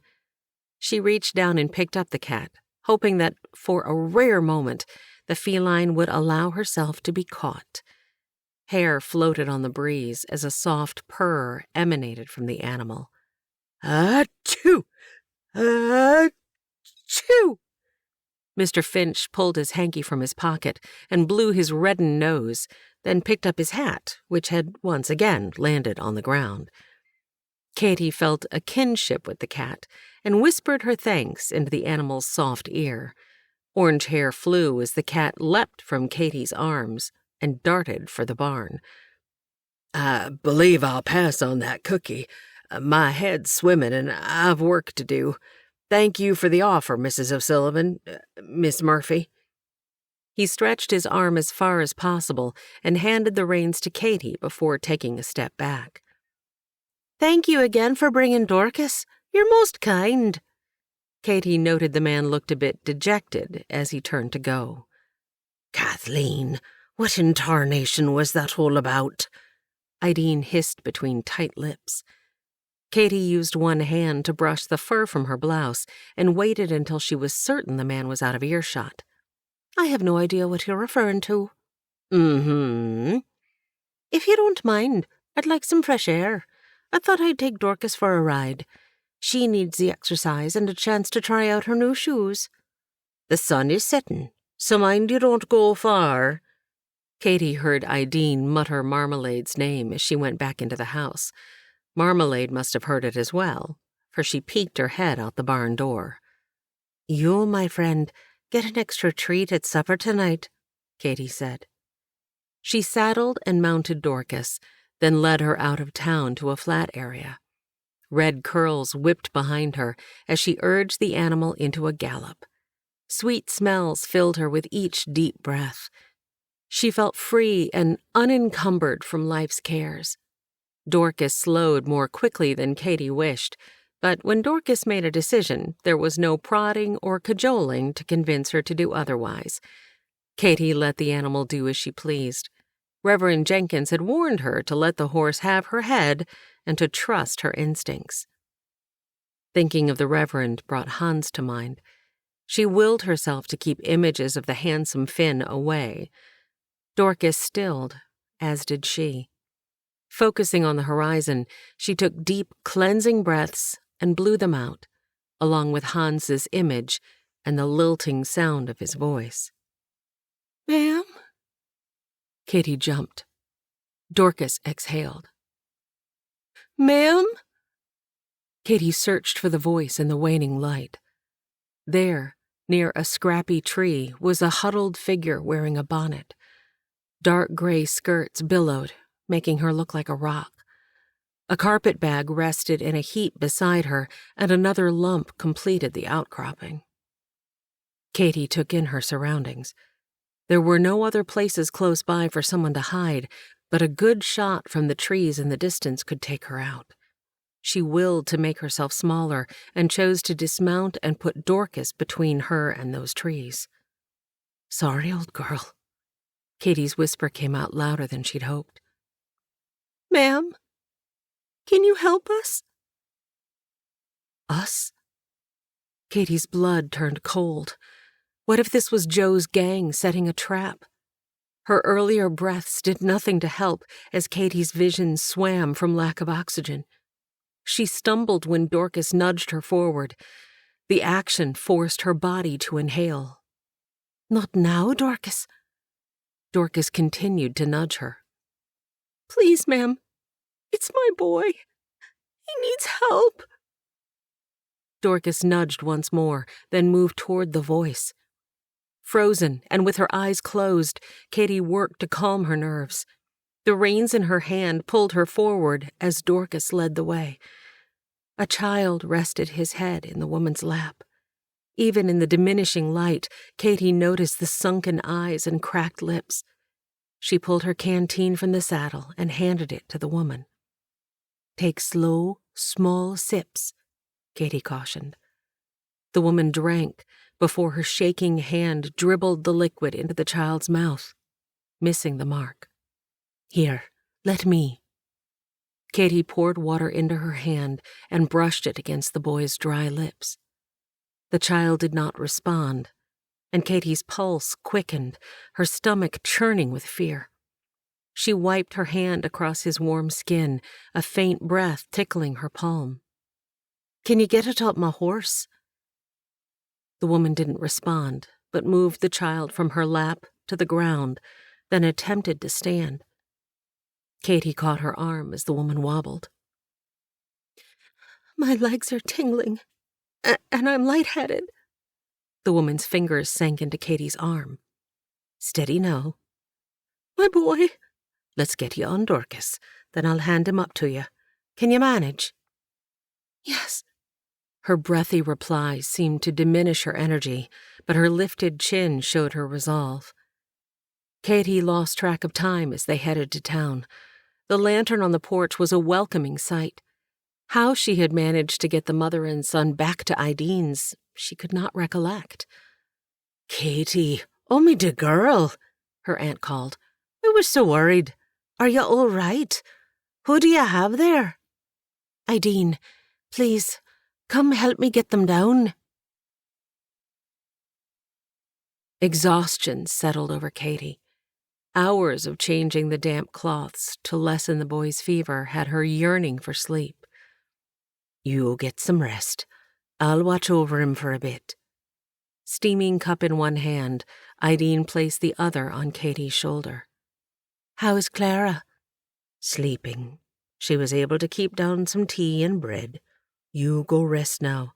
You can spell me in a few hours." Idine nudged Katy's shoulder. "Dorcas! Oh, my!" Katy staggered as she rushed out the door. Dorcas was not where she'd left her near the hitching post, and Katy's throat tightened. "Oh, Dorcas, what have I done?" Marmalade came from the barn, her irritating meow grating on Katy's frayed nerves. "Not now, Marmalade. Go on with you." Katy's gaze followed the cat to the open barn doors. "Dorcas?" There in the open stall was the old mare, bobbing her head and smiling as if it were natural to put herself to bed. Katy removed the saddle and brushed the horse. Weary in body and spirit, She placed her forehead on Dorcas's shoulder and wept. She was only one person, and there were so many in need. "Lord," she choked out, her words echoing in the darkness. "Lord, what am I to do? Now I've pulled Ideen into this." Worry wrapped around her heart and squeezed. If Magistrate Marley found out, he would be furious. The ache in her chest increased, and she crumpled in the straw. Katie woke. Warmth enveloped her. She reached for the covers and felt them move. Her eyes popped open to darkness and breathing. The rumble of Marmalade's purr and the soft breathing of Dorcas settled around her. Katie realized the horse was asleep at her side. Katie was curled up beside her prostrate form, with Marmalade tucked in tight. Slowly she stood, so as not to disturb the horse and risk injury to herself. Dorcas may be a gentle soul, but she still outweighed Katie. If she tried to rise and took one step with those new shoes, Katie would sport quite the bruise, or worse. Outside, the moon was making its descent. The cool night breeze caressed her face. The birds would be up soon. Ideen and the events of the evening came to mind.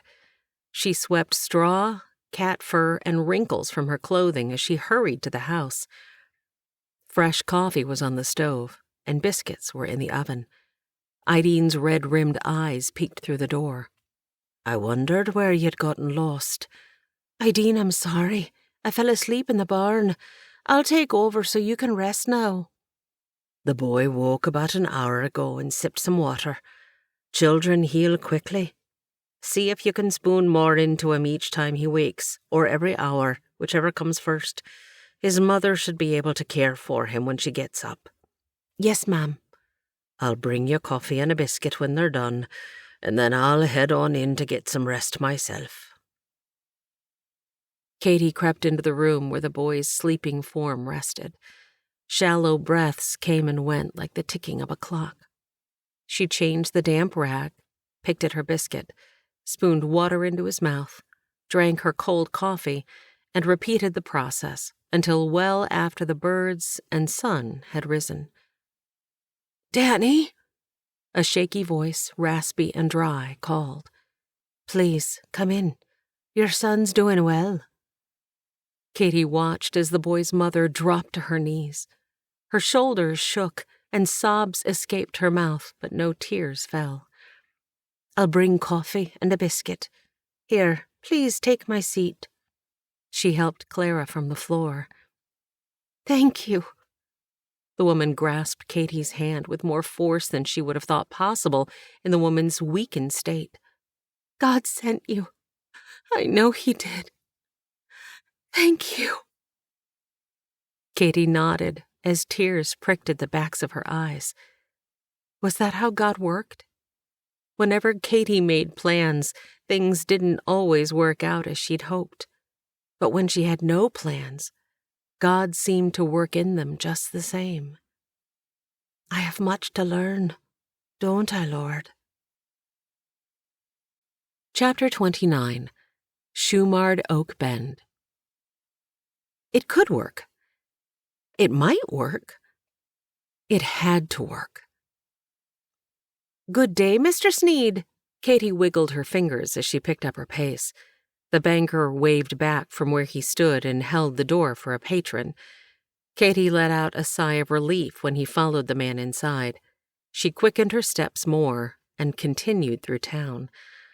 The bleating of goats pulled her attention to the back of the livery. There sat Marmalade, tail swishing over the fence, taunting one of the smaller goats. Zacchaeus, she believed was his name. "Marmalade, you're a nuisance." "That you, Miss Murphy?" Mr. Finch came through the barn doors into the corral. Even with the fence between them, Katie took a step back before gathering her resolve. "Hello, Mr. Finch." Words stuck in her throat, and she didn't recognize their sound. "Did you need something? Dorcas having trouble with the new shoes? I should have stopped by last week to check." No, I mean... She exhaled and let the practiced words fly. Mr. Finch, Ideen and I would like to invite you to dinner this evening. We aren't expecting the stagecoach and thought you might appreciate a home-cooked meal. Why, that would be right nice. Thank you. The smile that spread across his face made Katie feel guilty for the small deception. I usually close up shop around 6. Do you need me to lock up sooner? 6:30 for dinner is fine. Katie wanted to turn and run, but Marmalade chose that moment to brush up against her skirt. That cat taunts me and my goats near every day. She won't be coming to dinner as well, I'm hoping. No, sir. Ideen would never allow an animal in the house. Oh, good to know. Achoo! Oh, just seeing the thing makes me sneeze. Good day, Mr. Finch. Come, Marmalade, let us leave the man to his work. Oh, she'd done it. Her heartbeat slowed, and she smiled at the townspeople blurring in her vision as she passed, until she saw Magistrate Marley step out and into her path. Well, Miss Murphy, out for a stroll? Did I see that moggy cat following you just now? Menace, that thing. That varmint likely carries all forms of disease. Marmalade? Oh, quite the opposite. Get rid of that sweet cat, and you'll see your vermin population increase. Why, we've not had a single critter in our cellar since Marmalade took up residence on our side of town. Well, keep that vile animal away from me. I don't abide by freeloaders of any shape or size. Do I make myself clear? He did, and it made her sick to her stomach. Animals tend to steer clear of those they don't like, Mr. Marley. I'm sure you'll have no trouble. She knew the moment the words escaped her lips that they shouldn't have. His shock allowed her the moment she needed. Enjoy the rest of your day, sir. Her skirts felt heavy and cumbersome, as if they were holding her in place. She fought the urge to lift the weight and run as she plodded home. The slight lift of her skirts brought Hans to mind. She remembered turning to see his shocked expression at her hiked-up skirts as she'd run from church. He'd been so carefree, playful, and, oh, so charming. She opened the door to Ideen's and recalled his arm ushering her in as he'd bounded up the stairs before her, those white teeth surrounded by... Penny for your thoughts? Katie wiped the expression from her face and glared at Ideen, who was smiling at her like she knew exactly what Katie was thinking. Best save your penny. You may need it. Katie smoothed her skirts and brushed past her aunt. The deed is done. Mr. Finch will be here at 6:30. A man, Danny pointed. Pretty flowers. Katie scooped up little Danny from the window and handed him to his mother as a knock sounded on the door. I'll get that. You keep Danny boy here in the parlor. Katie squared her shoulders, checked to see that Clara and her son were out of sight, and opened the door. Mr. Finch? No other words would escape. She took in the clean-shaven man. Silver streaks glistened in his still wet hair. He lifted the flowers in his hands. For you. And Ideen, he repeated. So, it was her he was interested in. Well, that was all about to change if she had anything to do with it. Oh, these'll look lovely on our table, Mr. Finch, and you're right on time. Come, meet our guests. He looked confused, then deflated before her eyes. She took the flowers in one hand and ushered him into the parlor with the others. Guests? Oh, did I not tell you? Oh, what a treat. It'll be a surprise. Katie needed to be jovial to hide the mirth she knew to be dancing in her eyes. Mr. Finch, thank you for gracing our home with your presence this evening. Ideen joined them. Widow Easton, I'd like to introduce you to our dear friend William Finch. Now, William, this is Mrs. Clara Easton. Oh, let me retrieve a vase for these lovely flowers. What a thoughtful gesture, Mr. Finch. Wouldn't you agree, Clara? Ideen headed into the kitchen. Hello. Katie watched as Mr. Finch's gaze darted around the room, trying to determine the source of the muffled sound. A child appeared, a thumb in his mouth, from behind his mother's skirt. Katie saw Clara tap the boy's shoulder with one finger, and he quickly withdrew the thumb. Hello, he said more clearly this time. Hello? Mr. Finch's single word came out almost as a question. This here be our Danny boy. Ideen returned empty-handed. Daniel. The child stuck his hand out like a man to Mr. Finch. Nice to meet you, Daniel. Dark circles still hung beneath his cloudy eyes, but the boy's voice was strong. Mr. Finch shook the offered gift, then stared at the wet mark on his hand. Mr. Finch, how thoughtless of me. Did I not tell you of Clara and Daniel? Katie squeezed her hands behind her, digging her nails into her skin to keep a straight face. Well, no bother. He knows now, me Katie girl. Come now, dinner's on the table. Ideen showed the man to his chair. Mr. Finch, please have a seat. Ideen placed him at one end, with Clara and Daniel on either side. Katie sat beside Daniel, while Ideen checked the table for missing items before sitting at the other end. Katie placed her hands on the table, palms up. Daniel slipped his small one into hers. Her heart yearned for a child of her own, but until that time came, she would love on the ones who needed her care and intervention. For now, this child needed shelter, love, and a father. Katie glanced at Mr. Finch. The latter is up to you, Lord. What are they doing? Ideen whispered. Shh. Katie peeked through the door, hoping to get a glimpse of the back porch where Mr. Finch, Clara, and Daniel sat. Daniel's opened the crate, but I can't tell what it is. Well, hurry and help me fix this tray so we can take it out there. That's the third time this week he's come by, and Clara hasn't shared a word. Ideen fussed with the tin. Oh, I can't get this thing open. Here, let me. Katie turned and forgot to ease the door shut. It creaked. She tensed, her neck muscles becoming tight under her collar. She wiggled the lid until all four edges released at the same time with a scraping sound. Cinnamon filled her nostrils. Snickerdoodles. Danny boy loves them. Had not remembered how much boys can eat, even at 3. There, let's go. Both of us. It's one tray, Katie said. It's a beautiful day. No need to waste the sunshine. Lord, you seem to be doing just fine. Help me not to get in the way, Katie prayed as she followed Ideen. Miss Katie, look! A train! Daniel's exclamation brought joy to Katie's heart. Oh, Mr. Finch, wherever did you get such a toy? What a treasure! Her hand reached up where her once treasured item no longer hung. Oh, it was my boy Billy's. I figured Daniel might enjoy something to play with, other than the loud pots and wooden spoons you give him, Ideen. The man smiled, his own joy evident. I can hear the boy on my end of town. Oh, surely you jest. Ideen winked at Mr. Finch.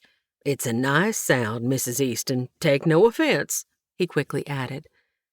The smile Mr. Finch bestowed on Clara, and the shy drop of her lashes, made Katie's insides tingle.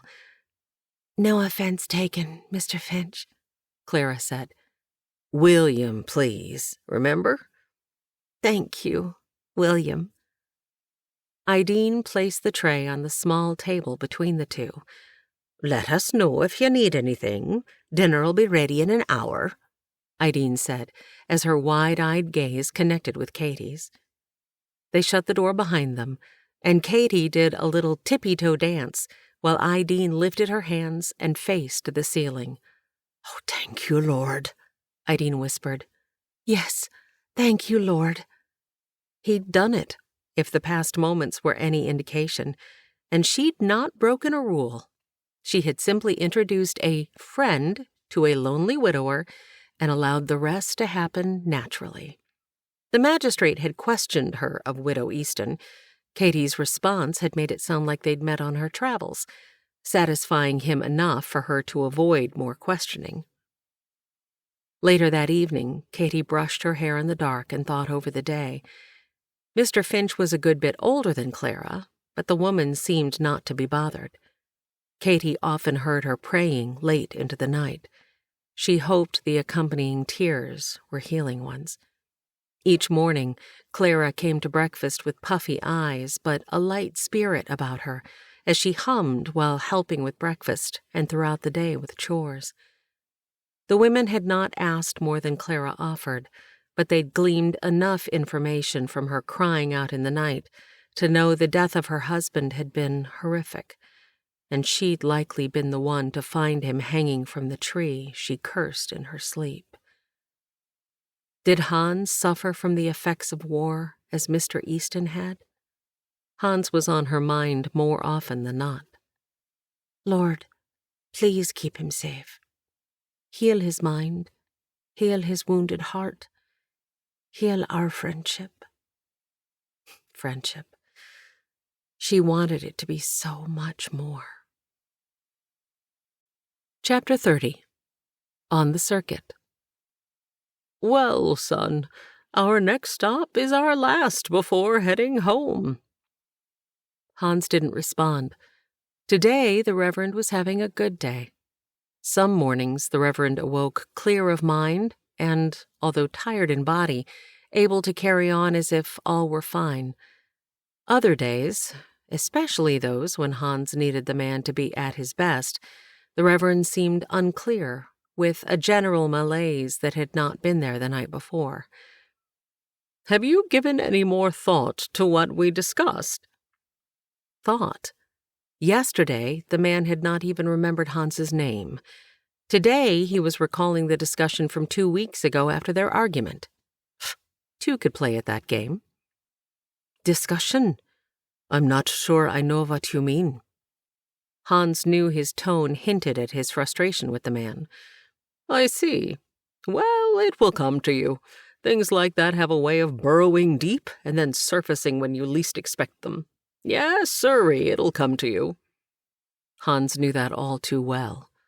Quite an offer you had at the last church. You seem to enjoy the festivities on Saturday night. Yes, sirree, quite an offer. Enjoyed. More like endured. The mothers in town had presented every single lady on a silver platter. He had danced until his feet had hurt worse than his head. The town leader had even hinted at an empty house with an attached shop if he found one of the town girls to his liking. You know, that community is large enough for their own preacher now. I'm thinking that Beecher boy will do just fine, Reverend Jenkins said. He won't have a choice if his girl's mother has anything to say about it. That woman is determined that her daughter will marry a preacher. Hans had dodged that bullet. Becker Beecher had let him know in no uncertain terms that pretty filly is spoken for.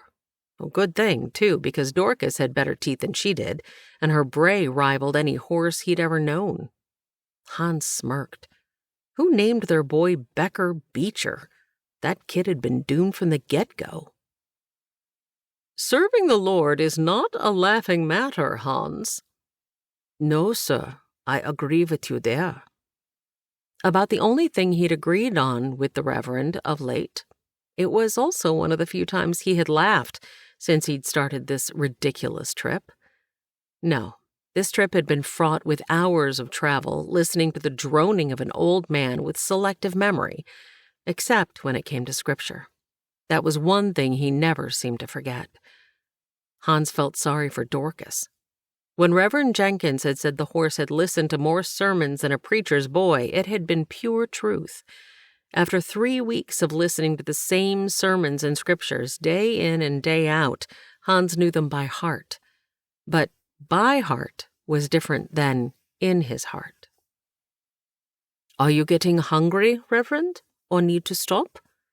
No, I believe I'll rest my eyes a bit. Hans knew what that meant. The man would close his eyes, but not his mouth. Mouth. Katie's came to mind. The thin line of freckles at the top ridge was like the distant horizon, far away. You know, I was thinking of Katie just now, Reverend Jenkins called from the cart. As was he. He couldn't get those green eyes and full red locks out of his thoughts. She sure could use a nice man to help her settle down. Settle down? He'd not like to see her settle down. It was her spunk that made her eyes twinkle just so, her sass that made his blood run hot. Yes, I believe that would be good for Katie. Settle down, raise a family of her own. A family? Red curls bounced before his eyes. A child in a white dress raced to him, arms outstretched. William Finch might be a good match. He's still of an age to raise a passel of boys. Hans's heart skipped a beat, and his attention became focused on the present, not some vision of a future that would never be. But, if I understand correctly, she's given her life to the service of others. That got his attention as well. Service? Why, yes. Running an orphanage will be a full-time job. Full-time for sure. As a God-fearing woman, she's set her mind to upholding the scripture of helping the fatherless. That is, if she can get the idea past the magistrate. Set in his ways, that man. Yes, sirree, set in his ways. He told me... Hans tuned out the words. Katie was strong and independent. She likely had no need or desire for a husband, and certainly not the likes of a man old enough to be her father. But Hans wasn't any better. He may be young, but he had nothing to offer her. Supporting a family on a cart maker's salary would not do. But if she were his wife, was that what he was thinking? What was he thinking? She was God-fearing. He was... What was he? He thought back to the discussion the Reverend had referred to earlier. Touching the still, unhealed wound he'd reopened on the rock that night, he chilled and lowered his hand from his forehead.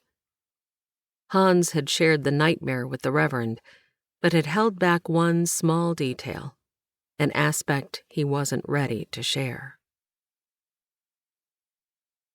Have you given any further thought to what we discussed?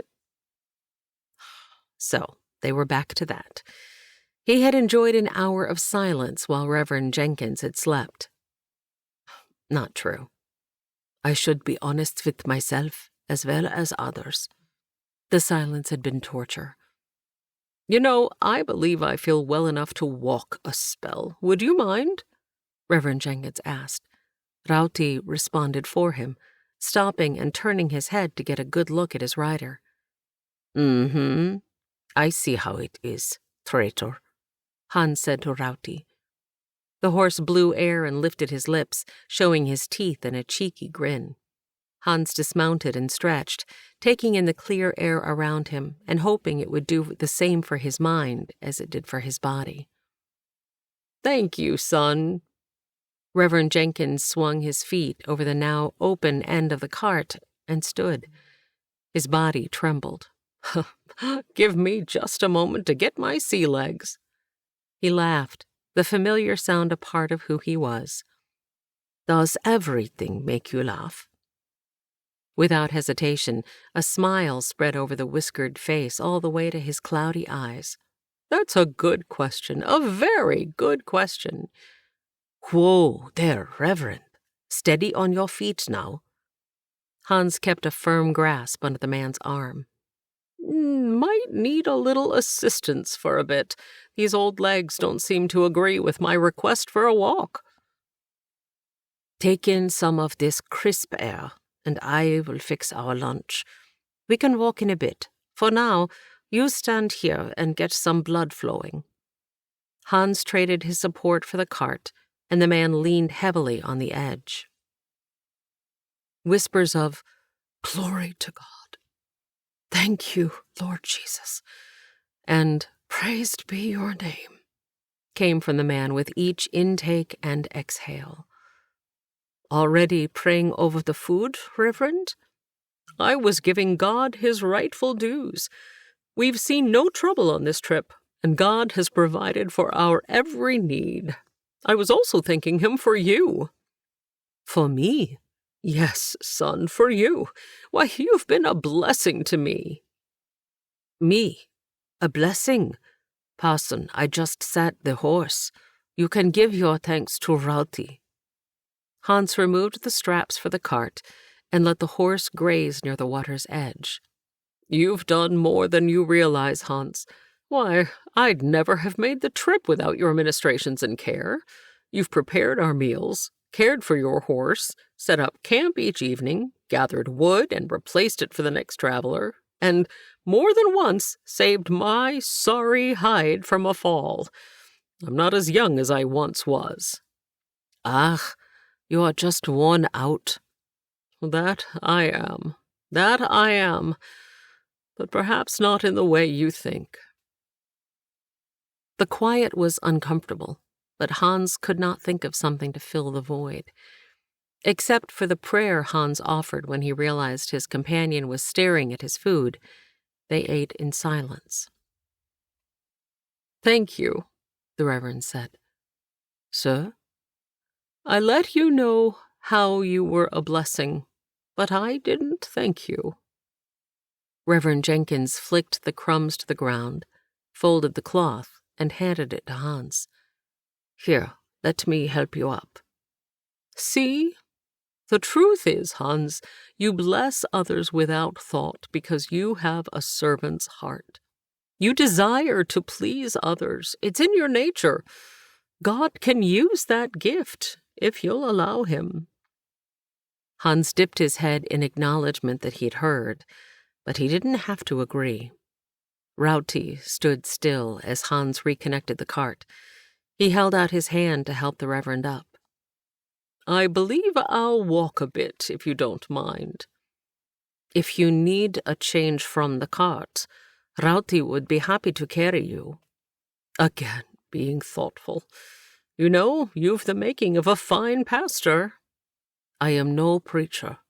"Ah, I said pastor. You know, the word pastor means shepherd, as in caring for a flock.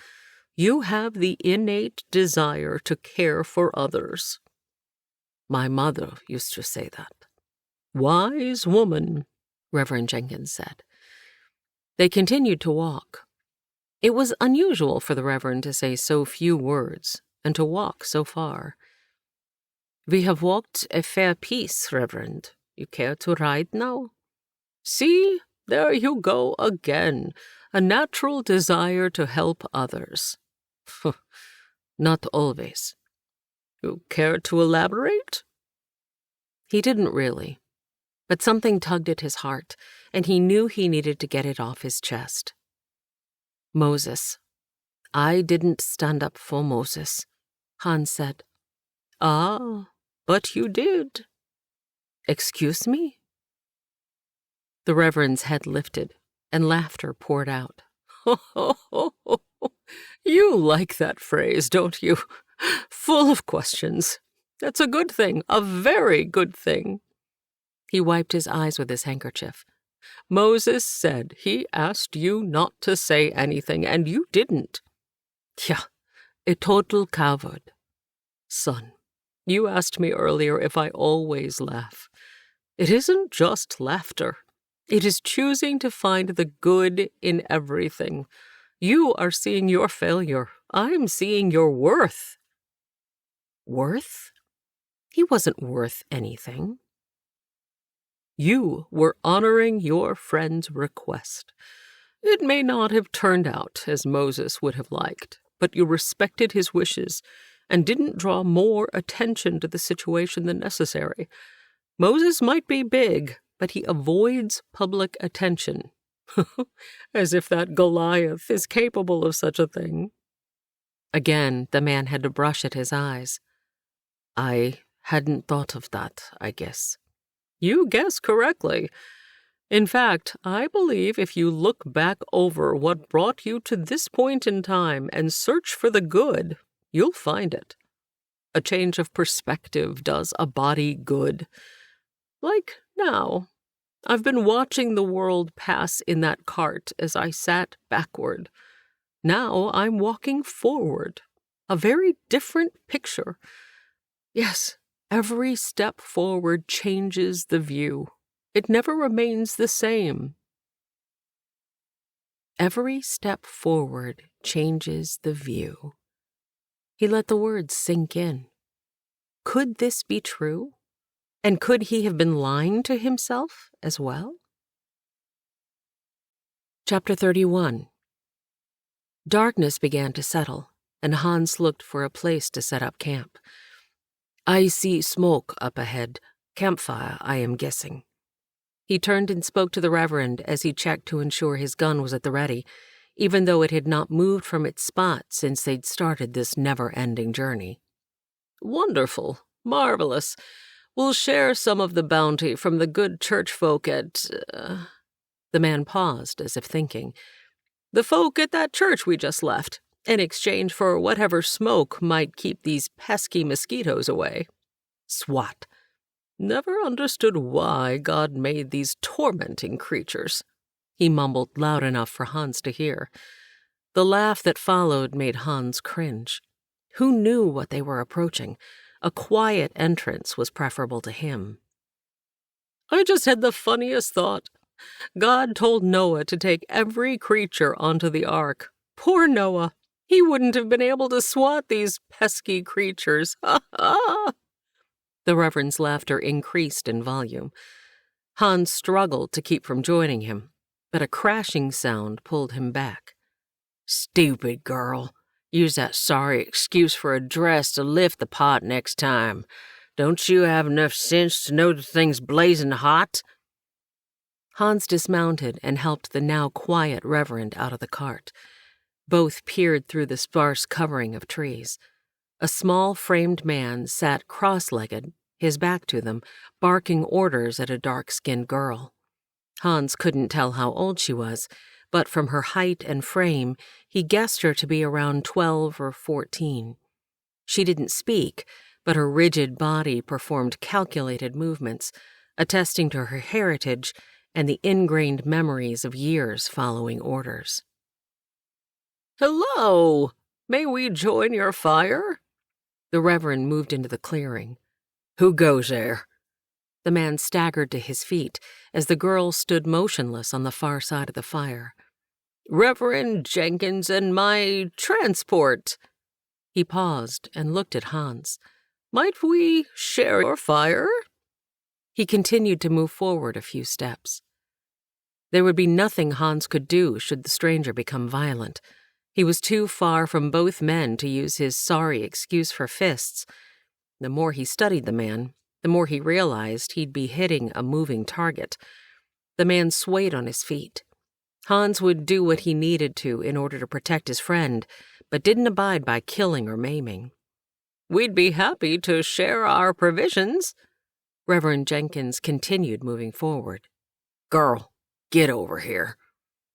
Hans watched in horror as the man reached over the fire and grabbed the girl by the arm. She jumped to keep the fabric of her dress, or worse, from being scorched by the heat. The foul man may be drunk, but he was not one to be trifled with.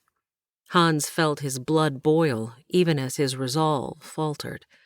His desire to help the Reverend was all hat and no cattle, as he'd heard said. The Reverend didn't know what he was talking about. Hans was no blessing. He hadn't stood up for Moses and knew he'd not change his stripes now. Coward. More of Joe's words filled his mind, continuing to weaken his determination to intervene should the need arise.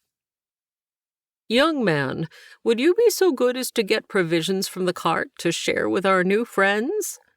Reverend Jenkins looked at Hans.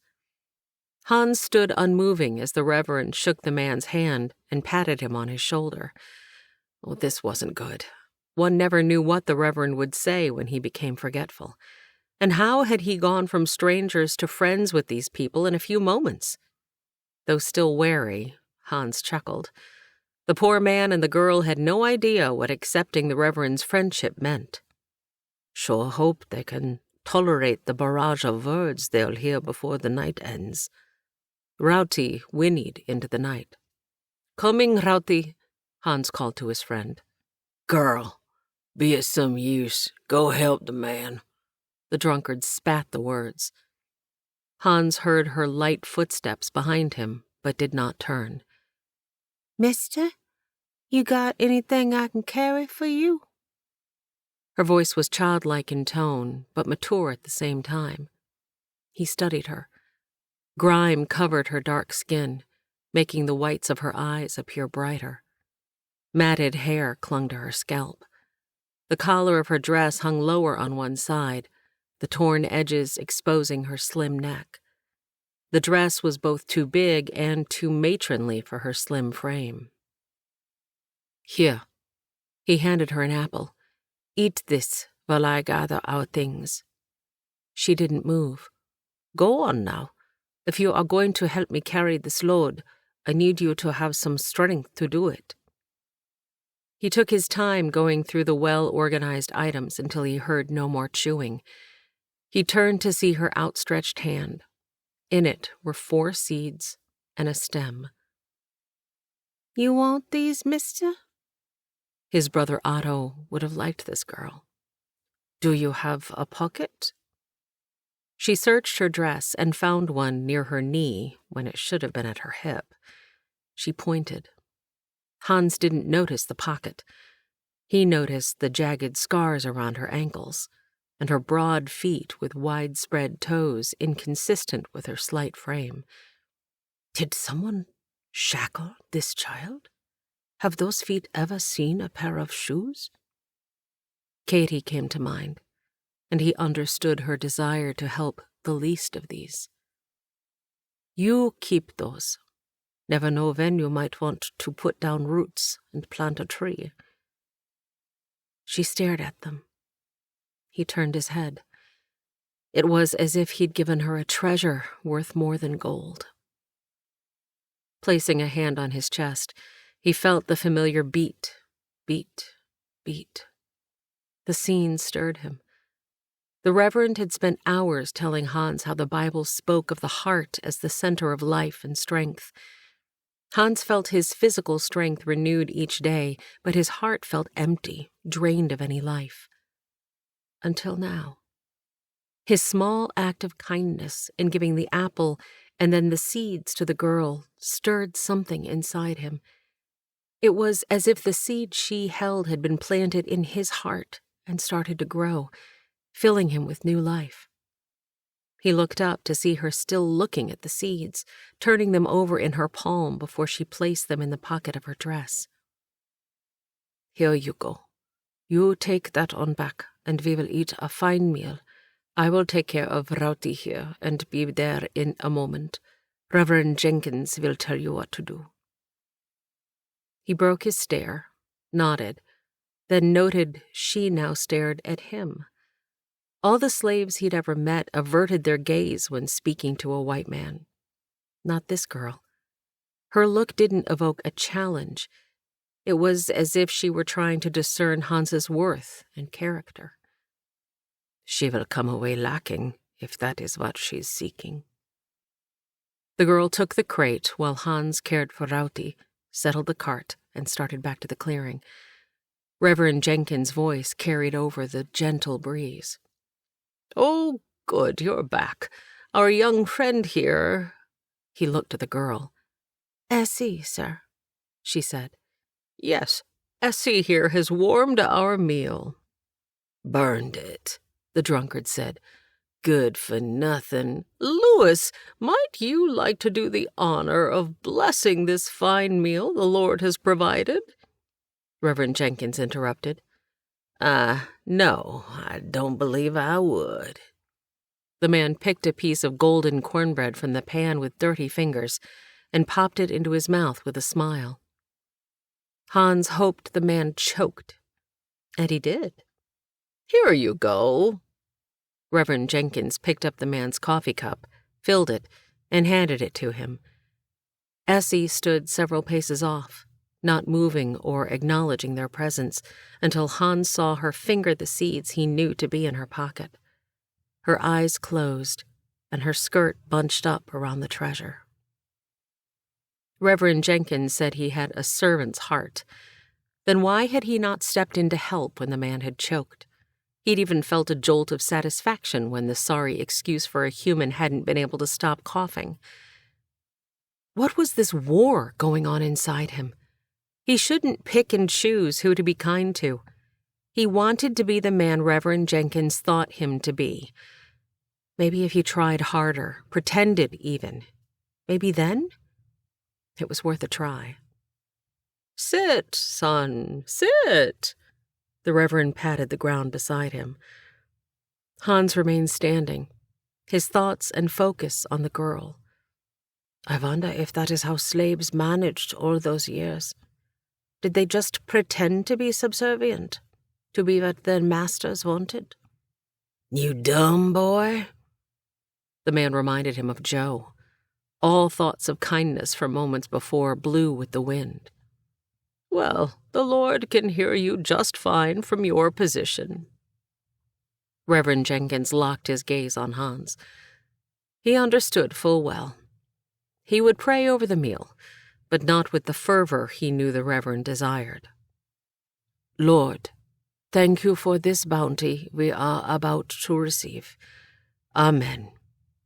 Short and to the point. He had no desire to say more, at least to God. Essie? Her gaze shot up, fear evident in its depths. Would you care to join us? A somewhat noticeable shake of the head was all he received. Dumb and stupid. The man spat crumbs onto his lap. Excuse me? Hans felt heat rise in his neck and rolled his head back and forth, attempting to loosen his muscles as if preparing for a fight. Nothing. Louis shoved a spoonful of beans into his mouth. Dark juice dripped down his unkempt beard as he lifted one side in a smirk. Hans looked to Essie. The girl shook her head, eyes wide, hands grasping at either side of her too large skirt as if preparing to lift it and run. Why was she so frightened? "Come now, young man, eat with us," the Reverend said. "Essie's thoughtfulness in ensuring we have all we need before serving herself is an admirable quality." Hans heard the words, but couldn't believe his ears. He shot a glance at his friend, only to recognize the unsaid, "Bide your time, boy," look. Hans fixed himself a small serving and ate as if he were the one getting ready to run. In a way, he was. He was on the run from God. Dearly beloved, we are gathered today to pay our final tribute of respect to that which was mortal. Hans kicked his leg at the offender. Were they trying to pull him down to Sheol with them? Almighty God, our Heavenly Father, we come into this sanctuary of sorrow, realizing our utter dependence upon you. He continued to kick away the hands of the dead men, their fingers scraping as they grabbed at his legs. He raised his voice louder to the heavens. Then I heard a voice from heaven say, Write this, Blessed are the dead who die in the Lord from now on. Mr. Hans, sir! Mr. Hans, sir! Now they were calling to him. He hit them and kicked them, but they did not retreat. Mr. Hans, sir! Oh, please wake up, sir! Oh, Lord Jesus, help me now! Hans bolted upright, pulling his legs underneath him. The girl stood before him, stick in hand. She poked him once more for good measure. You wake now, Mr. Hans, sir? How they muttered to ain't, I don't rightly know. You preach a loud funeral. Hans stared and wiped his eyes, hoping to clear the vision. Come on now. I made you some coffee when you was just getting started with your hellfire and brimstone talking." Hans shivered, his shirt damp with sweat. Hair fell in his face, and he brushed it away, hitting the mark he had received the last time he'd had the dream, the one where he hadn't been the preacher, but the gravedigger. "You drink that." She placed a cup a few paces from him. Still holding the stick, she stepped back. He tried to thank her, but his throat was too dry. His hand shook as he sipped the steaming liquid, drawing in the aroma as he attempted to calm his racing heart. "Thank you, Essie." The steam rose like incense, the fragrant offering he should be giving to God. "Please, Lord, I don't understand. What do you want of me?" He flinched. His arms wrapped tight around his knees as he rocked back and forth. Red marks formed where the liquid sloshed over his hand. Tears streamed down his face. When no more burning sensation came, he felt a calm fall on him like fog. A hum came from nearby. Then words. "Nobody knows the trouble I've been through. Nobody knows my sorrow. Nobody knows the trouble I've seen. Glory, hallelujah."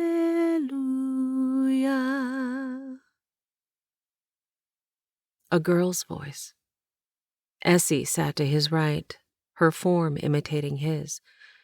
When he slowly uncurled his legs, she rose and reached for the coffee again, offering to pour. "Thank you, Essie. That song, what does it mean?" "Why, just what it say, Mr. Hans, sir. Nobody know what I been through 'cept God. He knowed. My Jesus, he done been beat, treated all kind of wrong, but he knowed God was watching out for him." "I understand that part. But why the ending? Why the glory hallelujah?" "Oh, Mr. Hans, sir, you got lots to learn. Just 'cause it don't look like God be paying me no mind don't make it true. You think Jesus happy God don't make him not hang on that cross? But he don't complain. He hold his head high. That make me say, glory, hallelujah, right there." This simple, uneducated slave girl, who had experienced life in a way Hans could only imagine, was able to see the good and glorify God. Reverend Jenkins' words ran through his mind as the girl continued to hum and sing the song. "Lord, Lord." He hung his head and wept.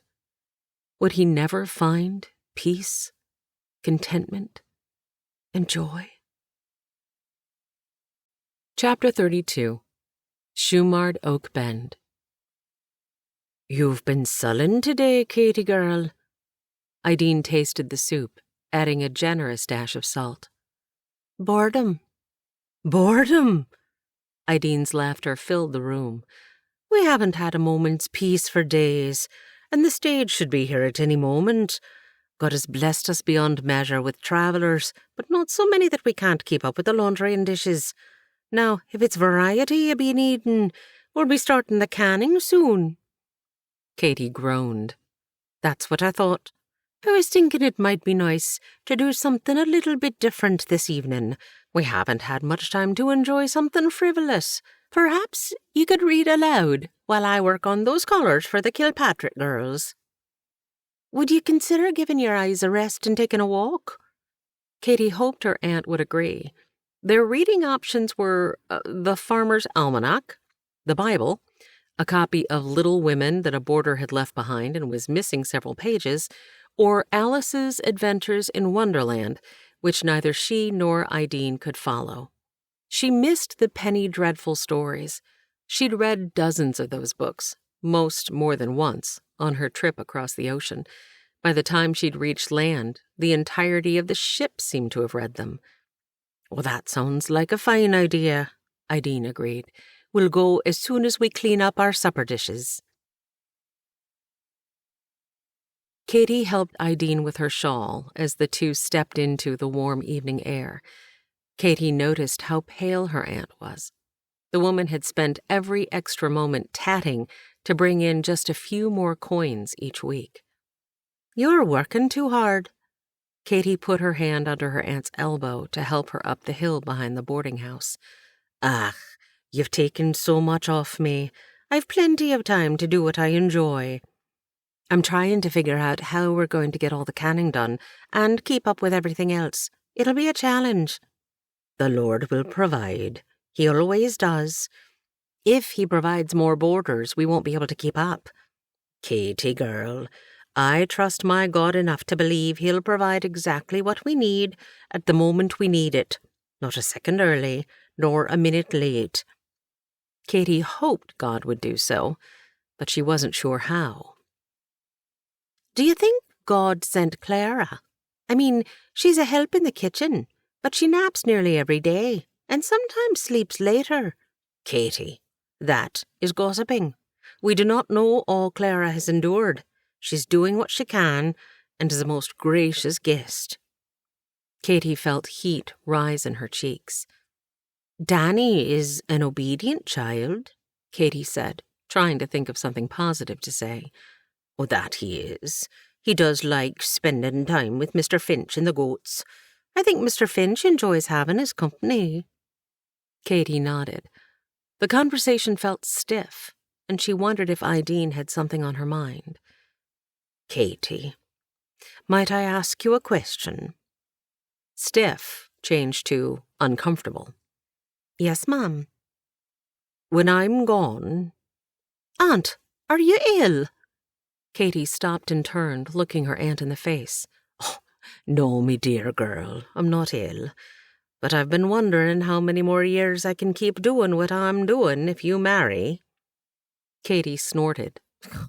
"Not likely to be an issue. I'm more apt to be an old maid caring for other people's discarded or orphaned children than to be raising a pastel of my own. I would not give up on that dream yet. God is always working under the surface. My real question is, if I'm not able, would you be willing to take over the boarding house?" Katie stopped again, but this time Ideen had to turn to face her.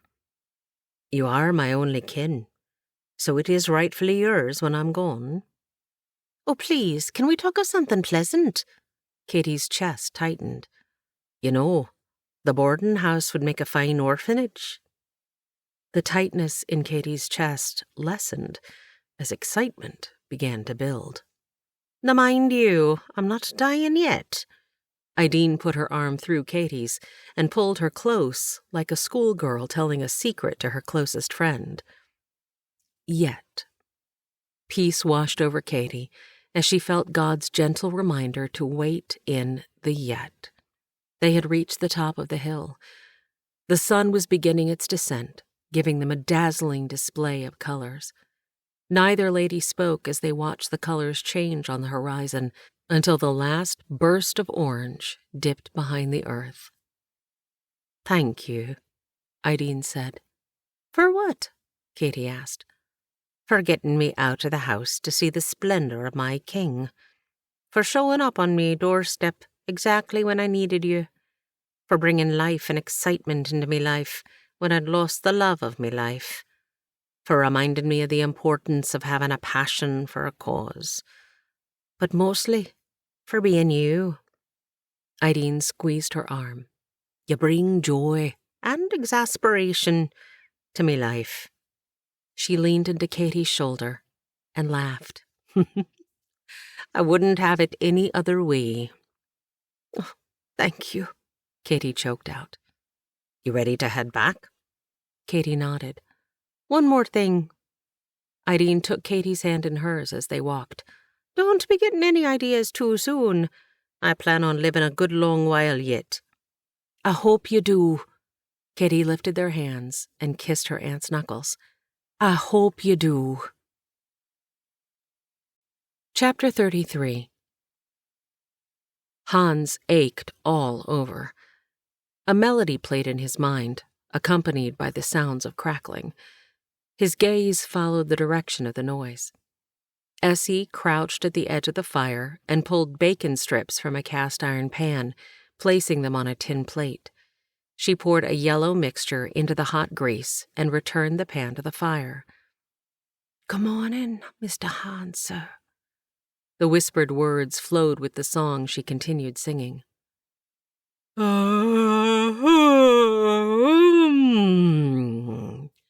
Reverend Jenkins' yawn stretched over the group. Hans echoed a yawn back. "This is the day the Lord has made. Let us rejoice and be glad in it." Reverend Jenkins rubbed the shoulder he'd been lying on. "Well, I'm awake, but my arm isn't." Hans stood and helped his friend into a comfortable sitting position. Snoring came from the bedroll on the far side of the fire. "He'll sleep another hour or so," Essie offered as she handed them plates of steaming food. "Oh, thank you, dear," the Reverend said. "It's Essie, correct?" "Yes, sir. That be right, Reverend Jenkins." "Wonderful. Well, Essie, I am sure Hans appreciates your thoughtfulness. He didn't know he was signing up for cook as well as transporter on this trip." "I don't mind," she said. "This here's nice, fine cornmeal. Where I's come from, we use coarse cornmeal that takes longer to cook. This done been ground real good, has a nice citrus flavor." "You do know your cornmeal and your bacon. You cooked this to perfection, absolute perfection." "Oh, person who done cured it did it right. Not too much salt, just enough smoke." Hans marveled at the girl. Her words appeared uneducated, but she was knowledgeable. He took a bite of the cornbread. She was right. It did have a slight citrus tang, subtle like an apricot he'd once eaten. Essie poured each man a mug of coffee, using the bottom of her dress as a potholder. Her smile was sweet, but her eyes looked tired. She must be exhausted. He'd gone to sleep hearing her voice and woken to the same sweet tune. He watched the girl fix a plate, set it aside, then fix another. But unlike at the previous meal, she began eating. Before Hans had taken a sip of his second cup of coffee, Essie stood. "When you two finishes eating, we'll leave." Hans stopped mid-bite. Had he missed something? Reverend Jenkins didn't seem fazed by her announcement. "We may want to wait for Mr. Lewis," Hans interjected. Yes, right you are. We may want to wait for Lewis to wake to discuss the particulars." "He don't own me," Essie said. "He ain't got no say." "Even so, we will be forthright in our discussions." Essie glared at the man, then turned her frustration on Hans. He held up the 3 fingers not holding the cornbread and gave her a "don't look at me" look. Her hands did their familiar bunching of her skirt. Each squeeze lifted the fabric to reveal her scarred ankles. His cornbread turned to sand in his mouth. Essie closed her eyes and squared her shoulders. When she opened them, Hans saw a fire in them he'd not seen before. She focused squarely on the Reverend. Her voice came out strong and clear. Gone was the natural cadence of her song. Now she spoke with conviction and determination. "And Ruth said, 'Entreat me not to leave thee, or to return from following after thee. For whither thou goest I will go, and where thou lodgest I will lodge. Thy people shall be my people, and thy God my God. Where thou diest will I die, and there will I be buried. The Lord do so to me, and more also, if aught but death part thee and me.'" My. Reverend Jenkins pulled out his handkerchief and wiped the beads of perspiration that had gathered on his upper lip. Whether from the steaming coffee or the fervent tone of the recitation, Hans wasn't sure. "I have waited my whole life to say that," Essie pulled her lips tight. Hans knew that feeling. She was proud of herself, as she should be. But did she mean it? He glanced over to the still sleeping form. What if this man laid claim to her? The law may say slaves were now free, but not all men abided by the law. "We've nothing to offer you, Essie, but you may journey with us," the Reverend said. "God will provide for your needs as he has ours." Hans finished his meal in silence. What in the world would they do with a girl?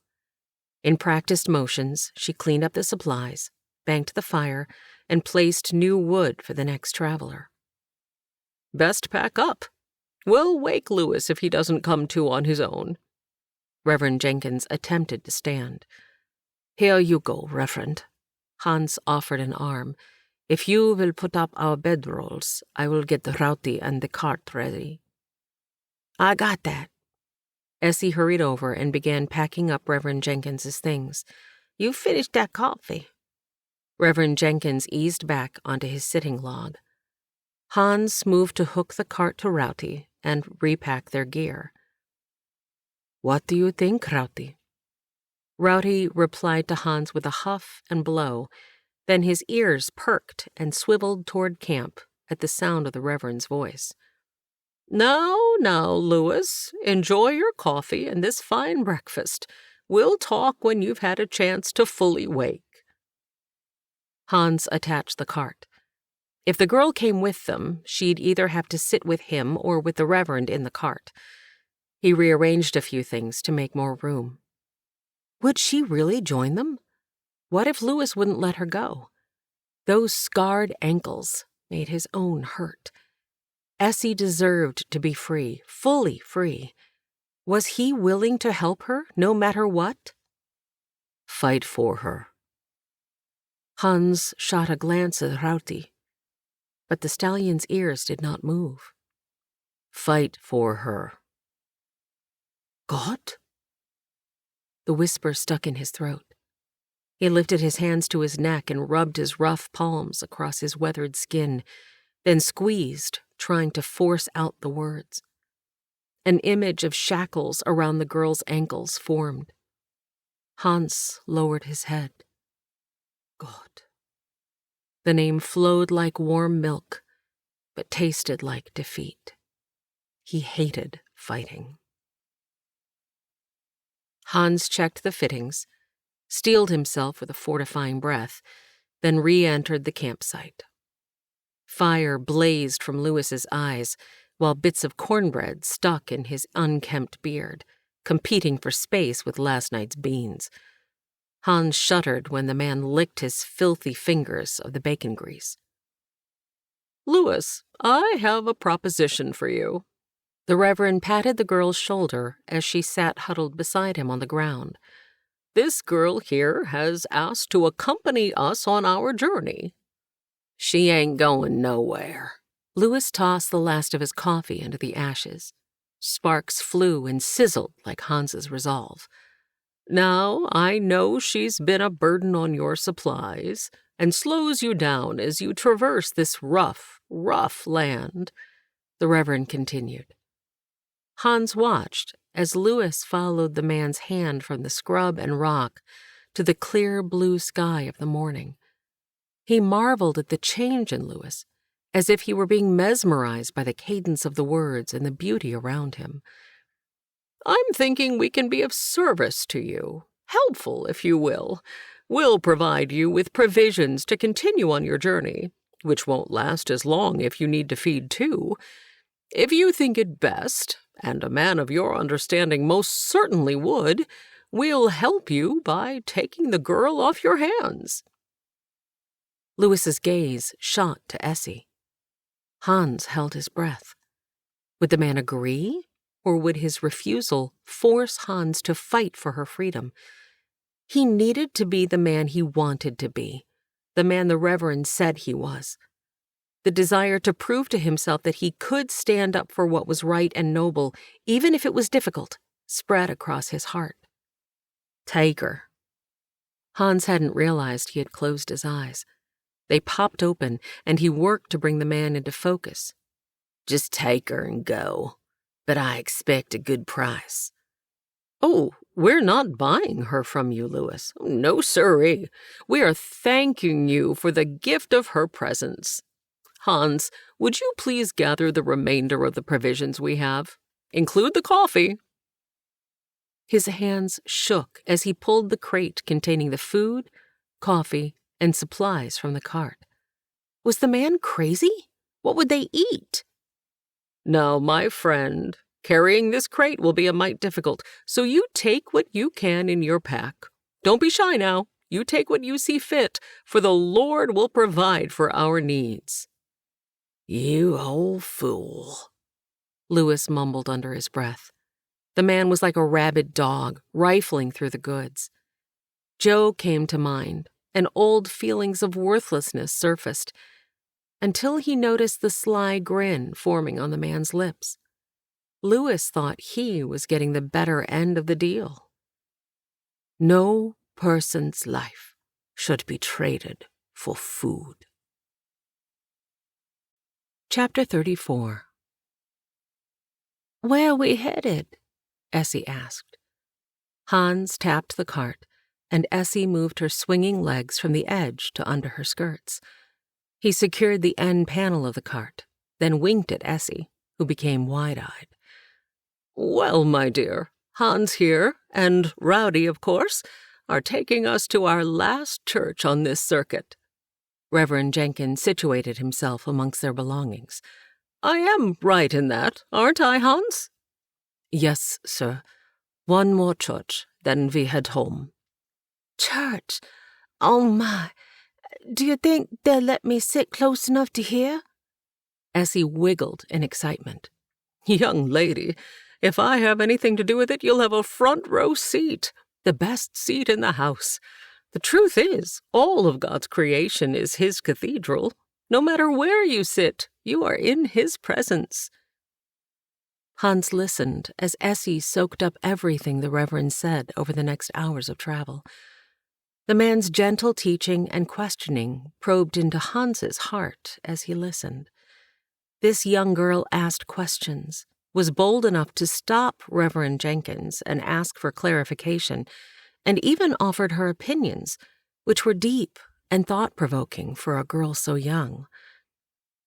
All my life, they done trained me to be obedient.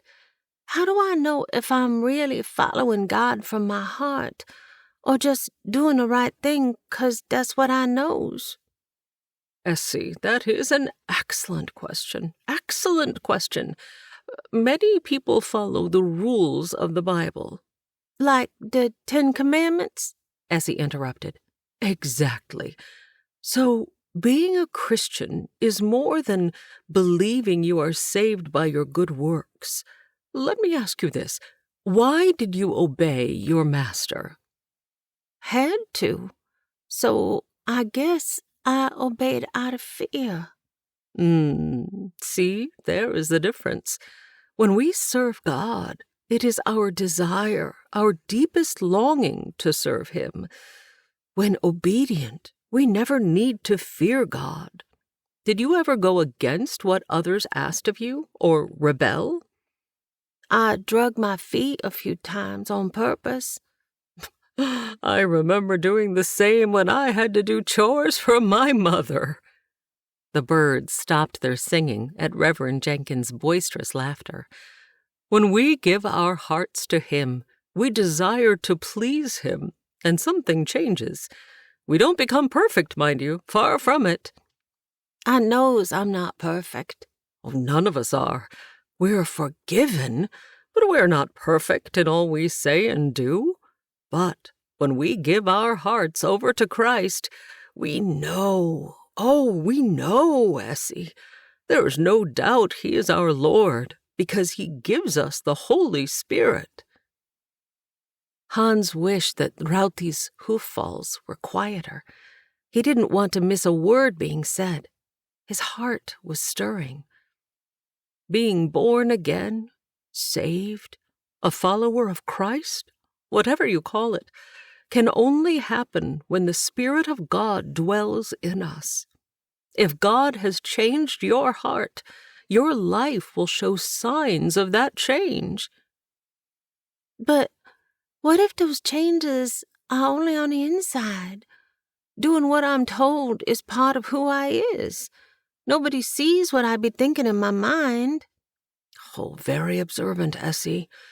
When one goes from death to life, the heart shows signs of that new life. I ain't never been to church. Our preacher man, he teach us what he know, but he couldn't read or write. I want to go to heaven and be with my mammy. Not right now, mind you. I have a life to live. Oh, Essie, you are refreshing, absolutely refreshing. Questioning where you stand with the Almighty allows you to evaluate your heart. The one thing I believe helps people know if they're truly saved is if they turn their backs on sin. Repentance means exactly that. And if you are saved, you will live a new life in Christ. Hans's body felt heavy. His head drooped and shoulders slumped. He'd always assumed he would go to heaven. He did his best, and except for being angry at God, he was a good person. But was that enough? He tried so hard. His efforts must count for something. Rauti pulled back on the reins, which Hans had tightened without realizing. Surely he must be a Christian. Rauti bobbed his head, and Hans focused his attention on the horizon, where he saw the outline of a town. The sun was well past its peak. They'd traveled the day with no need to stop for a lingering lunch. "Reverend, I believe we are coming up on the town of Huntsville," Hans said. "Is there a specific place I need to go?" If you'll be so kind as to stop this contraption, Hans, I'll stretch my legs a bit and give you the directions. I need a privy bush. Essie darted off when Hans released the gate. She is quite the girl. I pray we can find her a decent home in this town. Reverend Jenkins staggered, and Hans held him upright until the man's legs appeared able to hold him. Oh, not feeling myself at the moment. "Oh, no, you don't. You preached a fine sermon all the way here. You can do it again tomorrow." "Nice to know you've been paying attention." Hans wasn't sure if the Reverend meant his listening to the hours of chatter with Essie, or recognizing that the Reverend seemed to choose when and where he didn't feel well. He was about to say something when the man stumbled. "Whoa there, Reverend." Hans wrapped his arm around his friend's waist. The age spots on the man's hands blanched as he grasped the side of the cart. "Reverend, you feel a mite warm. Let's get you to the creek for some cool water." "That sounds right nice, young man. Thank you." Young man? That wasn't a good sign. Hans sat on the front row, listening to the squeak and warble coming from the robust woman. Every fiber of his being hurt as she started another torturous verse of "All hail the power of Jesus' name." Hans wondered if the ringing in his ears would be permanent. Movement caught his attention, and he looked to the door of the little house where Essie remained to care for the ailing Reverend. There she stood, face and hands to heaven, her entire body in full worship. "Shame on me." He focused on the words rather than the war cry.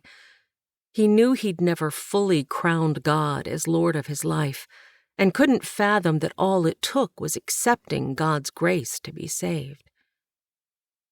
"Thank you, Mrs. Patterson, for helping us worship today." The man at the front's round spectacles moved up and down as he looked from his notes to the congregation. Like at the other churches, benches had been placed outside in a flat, grassy area. Behind the house where Essie retreated was a not yet completed church. The structure was larger than his brother's barn and had several places where windows might be placed. The trusses allowed today's sunshine to warm the building. "Next week, if God is willing and the creek don't rise, we'll have that roof on. All the men are asked to be here tomorrow morning at sunup. Our fine lady folk will provide the noon meal. Elder McCraven has offered the use of his home for preparations." The townfolk whispered amongst themselves as the man continued with announcements. Hans stared at the fine building. He'd enjoy working with the men and wondered if he and the Reverend would stay another day. His own tools sat covered in the cart. Shuffling brought him back to the present. "Let us pray." Hans stood and bowed his head, but climbed a ladder and nailed shingles into place in his mind. It was the silence that caught his attention this time, and he wedged himself between two older men. A young man who didn't look old enough to shave cleared his throat. With shaking hands, he turned the pages of his worn Bible back and forth until he closed the book and his eyes. When he opened his eyes, he spoke. Thank you for asking me to share today, since Reverend Jenkins is not well. I appreciate your praying for me over the years, and I need those prayers still. Reverend Jenkins' illness is different from mine, but we share an upset stomach." The congregation offered a laugh. "He does look a bit green, but better him than me." "I believe God'll give me the strength needed to bring you His word." The boy was quiet long enough to capture Hans's full attention. "I felt a call to preach when I was 10. Mrs. McCraven was my Sunday school teacher." Hans followed the direction of the comment to Mr. McCraven, who was wiping at his eyes. "When I told her I thought God was telling me I was to be a preacher, she beamed. I let her know I didn't want to be a preacher." The congregation laughed and offered a few amens. "She made one simple statement. If you think you can get to heaven any other way than by obeying God, I'd like to hear how." The young man wiped at his face and neck, which had become bright red. "I didn't want to disappoint Mrs. McCraven or God, but I wanted to be a farmer like my daddy, and my daddy's daddy. The land is in my blood." Hans looked the boy over. He was wiry, but tanned and strong. He looked like a farmhand. "Giving up my dreams near broke my heart." At this, he wiped his eyes. "When Mrs. McCraven was dying, she asked for me. As I held her hand, she reminded me that obeying God's calling on my life was the most important thing I would ever do." Hans could hear nothing but the boy's breathing. Or was that his own? His heart raced, and sweat slicked his palms. Visions of sitting in the chair beside his mother's deathbed, the translucent skin of her hand resting in his, filled his mind, as did her voice. "Hans, my dear son, whatever you do, obey God first. You, my child, are made for a great purpose. Seek it, and do it with all your heart, but not in your own strength. Let God use His power through you." Hans felt wetness on his face. His shoulders shook. If he did this, if he asked God to be his Lord and decided to follow His will, no matter what that might be, there would be no turning back. He would be truthful to God and to himself regardless of the cost. A hand touched his shoulder. Then another. Murmured prayers blanketed him in a warmth he had never before felt. Prayers covered Hans as he wept. He poured out his heart. When he felt completely drained, the prayers of those around him rallied his spirit. His resistance was gone. He raised his hands toward heaven and said the 3 words he had never voiced before. I am yours. Chapter 35. Huntsville, Missouri. Ow! Hans clenched his jaw, working it back and forth. He looked at his thumb, where the nail was already beginning to turn dark. You need a break? Luke, the preacher boy from yesterday, smirked. Hans glared. I'll take that as a no. Seems to me you'd be ready for one about now. Between that new thumb of yours, tearing your britches, dropping your hammer on your foot, and breaking a rung on the ladder, you've had quite the day. How's that shin doing? Fine. Just fine. Hans wanted to rub the knot he expected was also turning a dark color, but resisted the urge. He needed to change the subject. Fine sermon yesterday.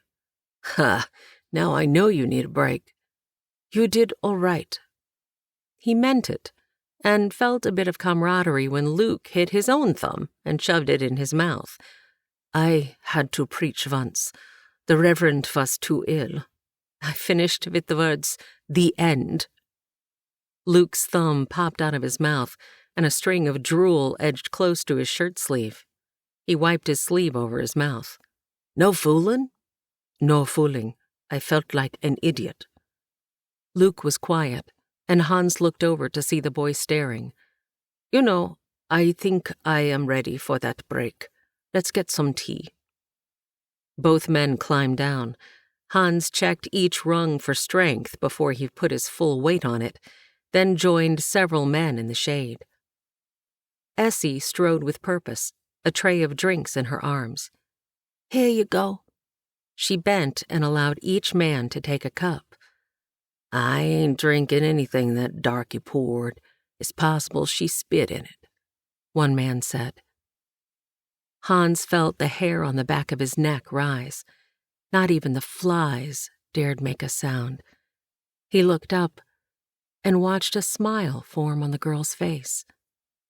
Sir, thank you for giving me my first opportunity to put my new faith into practice. Them ladies in there's the kindest women I ever met.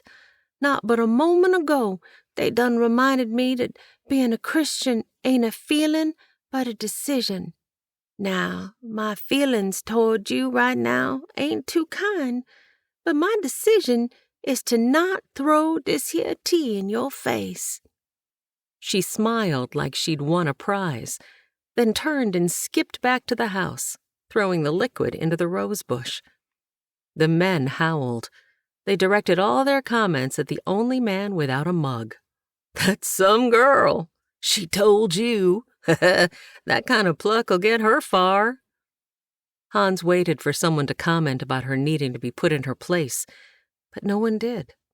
They changed the subject to the roof and estimated how much longer it would take to finish. Think you'll be preaching under it next week, Luke? One of the men asked. Me? The boy asked. Yeah, you. You done just fine yesterday. Why can't you be our preacher regular-like? Another man added. Luke stared. Hans couldn't decide if he was in shock or so scared he couldn't answer. Probably both. Essie came to gather the empty cups, avoiding the man from earlier. Mr. Hans, sir, the missus needs some help with the laundry pot. She's using it to wash things up. I am happy to help, Hans said. Luke, can you give me a hand? Both men followed the girl and made quick work of setting the wash cauldron on the crossarms, filling it, and starting the fire underneath. They are right, you know, Hans said as they worked. About what? About being the preacher. Reverend Jenkins isn't well, and these people need a preacher. Besides, You've already had your first conversion." Hans winked and watched Luke's questioning eyes grow with understanding. "And by the sound of it, the ladies of this congregation helped Essie see the light as well. I would say that is a better start than most preachers get." Luke nodded. "Would you let the others know I'm going for a walk? I believe I need some time to talk to the Lord." Hans placed his hand on Luke's shoulder, like Johann had his many times. "Take all the time you need." Hans watched Essie flit here and there, lifting her skirts to run when able. Her sass, smile, and spunk made him think of the red-haired pixie back home. "Mr. Hans, sir?" "You really can just call me Hans." "Yes, sir, Mr. Hans." She stood before him as he stoked the fire. "The ladies here, they done offer for me to stay. They say I'd be a real nice addition to their sewing circle. One got's a shed she says I can stay in." "Oh, that's wonderful." He paused when her light tone didn't match the turmoil in her eyes. "Is that what you want?" "Well, Mr. Hans, I don't rightly know. I ain't never had a choice before. Problem is, Reverend Jenkins is mighty sick. He still has that fever. I won't leave him. If he's still ailing when you leave, I'd like to go with you." Her eyes implored him to let her. "We will be here one more day to finish the roof on the church. Let us see how the Reverend is feeling by that time. Does that work for you?" Hans tilted his head to capture her gaze, which was on her bare feet. "Yes, sir. The women folk brewed some kind of nasty-smelling drink. They says it'll bring his fever down, but he wrinkle his nose up so much he hardly getting any down. He gonna be all right?" "I'm sure he'll be fine in a day or two." Essie seemed convinced of his words, but he wasn't so sure. Chapter 36. On the way to Shumard Oak Bend. "How are you doing back there?" Hans turned in the saddle to see the Reverend's head on Essie's lap. She used a damp cloth to wipe the perspiration from the man's forehead. "He's still powerful sick." "Should we stop?" "How much farther?" "If we keep pressing on, we should be to Shumard Oak Bend just after sunset. Aunt Aideen should know what to do." "You get us home. I'll care for the Reverend." Home. He didn't feel like he had a true home. The home he wanted included Katie. Essie began to sing, and Rauti matched the cadence of her song. The tune was haunting and tugged deep at Hans's soul. Worry sapped him of the joy he'd experienced while he'd been at the Huntsville church. They'd be pulling into Shumard Oak Bend late, and he had no idea how or if Katie would receive his return. His heart ached at knowing he'd probably lost the chance to be more than friends. He'd probably lost more than that. He reminded himself that Katie was already spoken for by Paul. Darkness covered the town when they rode in. Even the saloon was quiet. Dust choked Hans as the wind blew across the dirt road toward Grammy's boarding house. "Help me, Lord." His heart quickened, as did Rauti's step all the way to the front stoop. The horse called to Dorcas, but there was no response from within the closed barn doors. Hans dismounted and knocked on the front door. He returned to the cart, where two figures huddled. The Reverend nestled in Essie's skirts, while she lay sprawled over their belongings, a gentle snore escaping her open mouth. "Essie." "Yes, sir." She rubbed her sleepy eyes. "We are here." He opened the gate, and her legs spilled out, along with a sigh. "Oh, that do feel better. My legs are a mite cramped." She wiggled her bare feet and rolled her neck. "Is that you, Hans?" Aideen called from the front door, where a single candle illuminated the entrance. "Yes, ma'am. The Reverend is quite ill with fever. I'm sorry to bother you so late." "Now don't you mind that. You and your friend bring him in. We'll get him settled." Ideen held the door as the two did their best to carry the man. "Take him to the parlour. We'll get him upstairs when he's more awake." Hans wasn't sure if being awake would help. The Reverend didn't have the strength needed to assist. "Ideen, I would like to introduce you to Essie. Essie, this is Aunt Ideen." Essie curtsied, but never took her eyes off the woman. You look like an angel with your gold hair coming out your cap. Ideen snickered. "Oh, you dear girl. Now let's get you washed up before I start some broth and tea. Come right this way." Ideen led her to the hall bath. Hans settled Reverend Jenkins on the settee, removed his shoes, and unbuttoned his collar. "Here you go." He placed another pillow behind his head. "This will make you more comfortable." Kneeling before the man, he placed his forehead on the settee. "Son."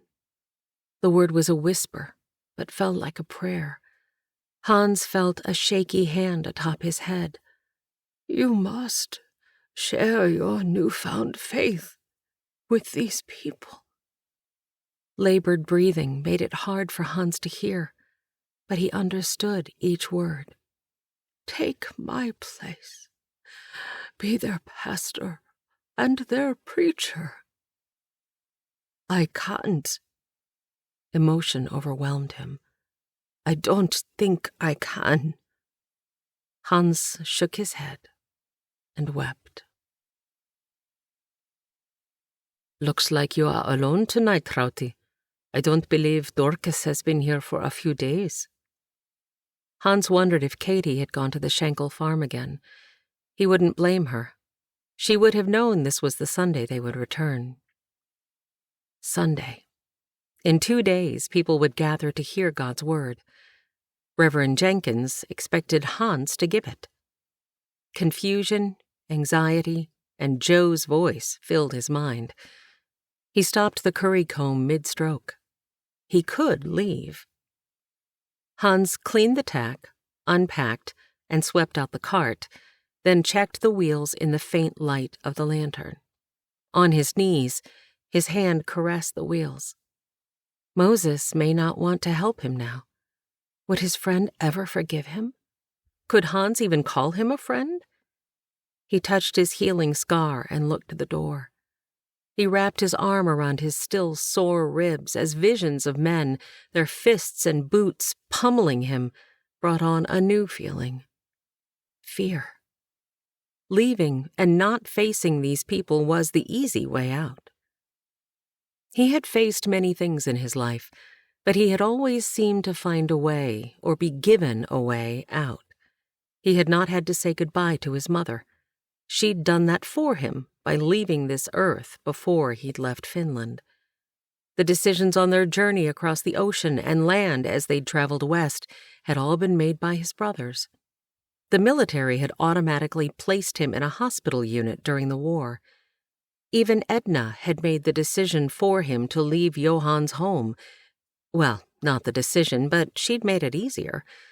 The Reverend had given him an out when he'd provided time to heal physically and emotionally. He'd asked Hans to take him on the circuit, then tricked him into preaching, but not before providing him with a sermon and scripture. Now he was giving him the perfect opportunity to share his good news. The thought petrified him. These people wouldn't believe him. He had done nothing to prove himself worthy of that pulpit. Only Ideen knew he had come home. He could leave now. Essie would help Ideen, and Ideen would provide for the girl, as would Katie. Katie. How could he leave her? Mr. Hans, sir? Essie asked. Yes? Hans cleared his throat and brushed the straw from his trousers to keep his head downward. No need for the girl to see his tears. Aunt Ideen wants me to sleep in a bed. Excuse me? You know, in one of her fancy rooms. I ain't never slept in a bed like that. She even made me wash up in her washroom. I told her that weren't right, but she wouldn't listen." Hans sighed. Sleeping in a bed and sharing a bathroom stressed this plucky girl. His worries seemed lessened somewhat. "Is that not what you want? That bed is pretty comfortable." "Well, sir, want is a confusing word. I want to, but I also want to make sure the Reverend ain't alone. I told Aunt Ideen I'd sleep on the floor by that fancy settee, but she said she was going to care for him." "That she will. If you get a few hours of good sleep, you can help her in the morning so she can rest." "It's morning already." Hans looked out the doors to see a sliver of light shining through. "You're the one ought not to be making decisions without a good night's sleep first, Mr. Hans." "Excuse me?" "The Reverend's right. You do say that a bunch." Essie laughed. "Come, get something to eat, then get some rest. Whatever's bothering you will still be here when you wake. Only after resting will you be able to figure out a solution to whatever's got you so bothered." Wise words. He turned down the lamp and headed into the house. Chapter 37. Shumard Oak Bend. The sound of the chirping birds grated on his nerves, and the stream of light aggravated him. But it was the murmur of voices downstairs that had Hans on his feet. This was ridiculous. He could have been hours from town by now. Hans rubbed his eyes. What day was it, anyway? Saturday. He glanced out the window. He could still leave and get in a full day's ride. Hans felt for his stowed items under the bed. He pulled out the crate. There on top was his mother's Bible, the worn leather dry under his touch. He took more care with Rauti's tack than with this treasure. Lord, what am I to do? He flopped back onto the bed, the Bible on his chest. What am I to do? A knocking sound jarred him from the sleep that had previously not come. Yes? "Lunch is ready, Mr. Hans, and the Reverend is asking for you." Be there in a moment. Great. He'd missed his window of opportunity. He ran his fingers through his hair. Something felt different. He sat up and looked around. When he stood, he saw his reflection in the mirror. No dark circles or puffy eyes. Those eyes widened. He had slept. Not in fits and spurts, but a deep, healing sleep, and with no nightmares. He thought back to the last time he'd experienced one. He'd awakened a few times each night, but this time he'd not woken at all. He washed his face. There was no time to shave today. Dr. Sheffield's dental cream removed the grime on his teeth, and he spit into the bowl. Everything felt different. He sat on the chair and slipped into his boots. "You coming?" Essie asked. On my way. He laid the Bible on the chair, made his bed, kicked the crate back underneath, and headed downstairs. "You be looking fresh as a daisy. Slept well, I gather." Ideen pointed to the chair and placed a heaping plate of food before him. "Eat up now. I've a coach coming in an hour or so and need the kitchen. Thanks be to God for Essie here. What a blessing you be, dearie." The smile the girl gave in response to the praise assured him that Essie would do just fine here. Maybe what he was feeling was the freedom to leave. He could go, and she'd find her place in this home. Ideen would care for her. He'd had enough sleep and could ride well into the night. "Hurry up now," Ideen said. "I need you to help get the Reverend cleaned up into his room. He can't be in the parlour when the coach arrives, and one more night on the settee won't do him any favours." He'd forgotten about the Reverend. "Yes, Mum, I will be happy to help." He barely tasted the food as he ate with haste before heading to the parlor. "Nice to see you awake, Reverend." Hans felt enormous compared to the withered man before him. A bony hand lifted far enough off the cushions for Hans to grasp it in his. "Might you help me to the privy?" No blush spread over the man's cheeks. They were pallid, the wrinkles of age magnified. "Of course." Hans released the hand, and it sagged back to the cushion with a slight bounce before resting near the floor. Sizing up the situation, Hans scooped his friend into his arms. "Hold tight, Reverend. I'm not as smooth a ride as Dorcas." A slight movement of the man's chest against his own encouraged Hans. He wanted to believe the Reverend laughed, but the heaviness of the head on his shoulder told him the man was no longer conscious. "Take him to my room," Aideen said. Hans stopped. "I'll stay in his room till he can get up and down the stairs on his own."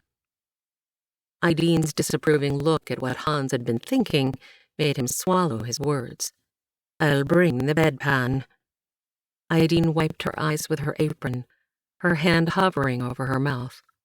"Oh, me dear friend." A sob escaped. Hans turned page after page of his Bible, reading aloud as his friend moved in and out of sleep.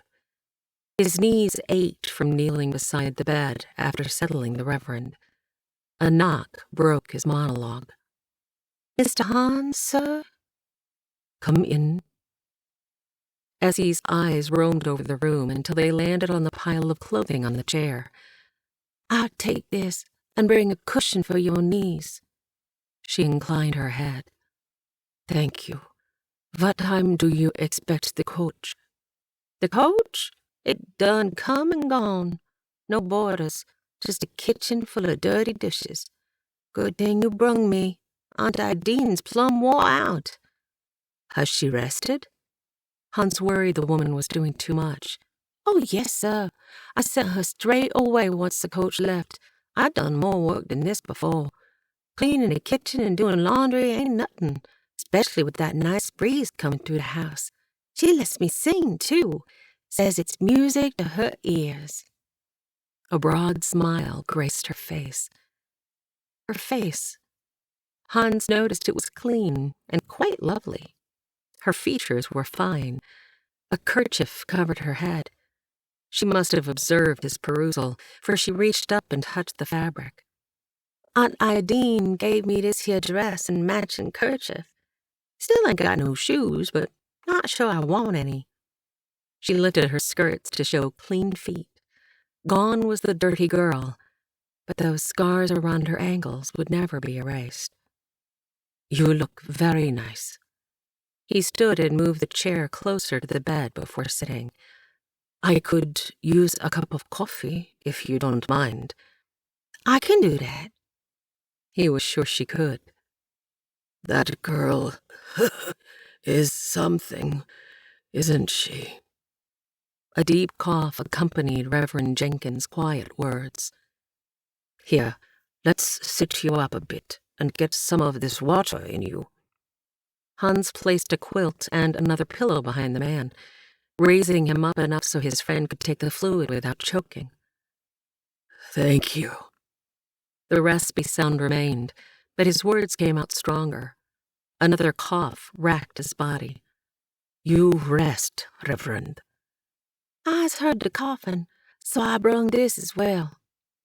Essie placed a tray on the side table. "Honey and lemon with thyme. It'll soothe your cough." Hans watched the tender ministrations. Essie spooned the mixture into the Reverend's mouth, wiping his chin with a napkin when it dripped. Hans stood with his back to the large window in the room, sipped his coffee, and marveled at the girl. "Where did you learn that?" "Feeding? Oh, I've been doing this since before I can remember. There was always a baby needing something where I come from." Where did she come from? Hans knew little about this girl. "I meant caring for those in need." "Same, I guess. You learn all kinds of things in a big family. Not kin, mind you, but family. Since I've been knee-high to a grasshopper, I've been cooking, cleaning, washing, taking care of babies, working fields, you name it. The babies is my favorite. They can cry all they want, I don't mind. This ain't much different. Hans held back a laugh. He was sure the Reverend didn't appreciate being compared to a baby. Footsteps came from the hall, and Ideen popped her head in the doorway. "Everybody decent?" "Oh, yes, ma'am." As he placed the spoon and cup on the tray. "Mr. Hans, you give him more that in a few minutes, and keep at it till it's gone. I'll bring up toast in a bit when I bring some tea." She smoothed her skirts like a young lady. "Thank you, Essie," the Reverend whispered. "You are most welcome, sir."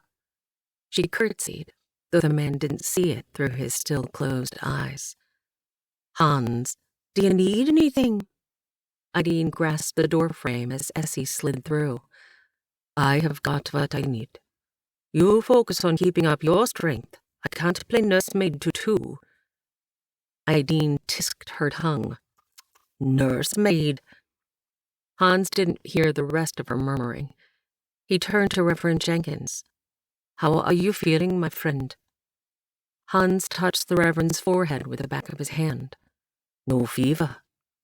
"I could ask the same of you." "Excuse me?" A slight smile curved on the man's lips. "Feeling. How are you feeling?" Hans knew what he was being asked. "Afraid?"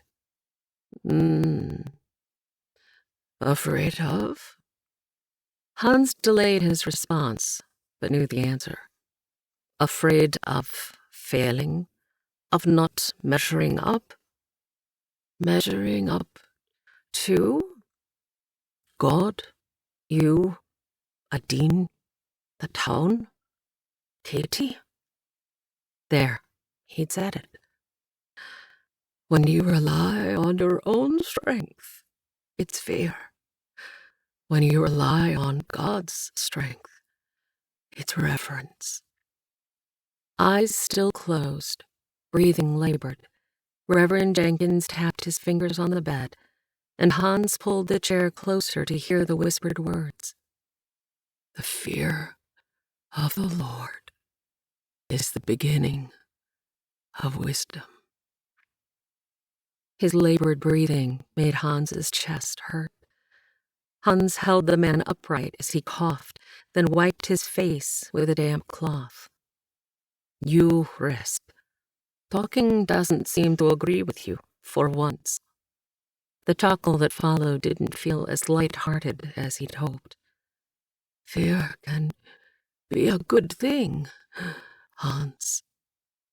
A high-pitched wheezing sound came and went as the man toiled to catch his breath before falling into a fitful sleep. Chapter 38. Sunday morning. The voices in his head were gone, but those around him intensified. The verse about clanging cymbals came to mind.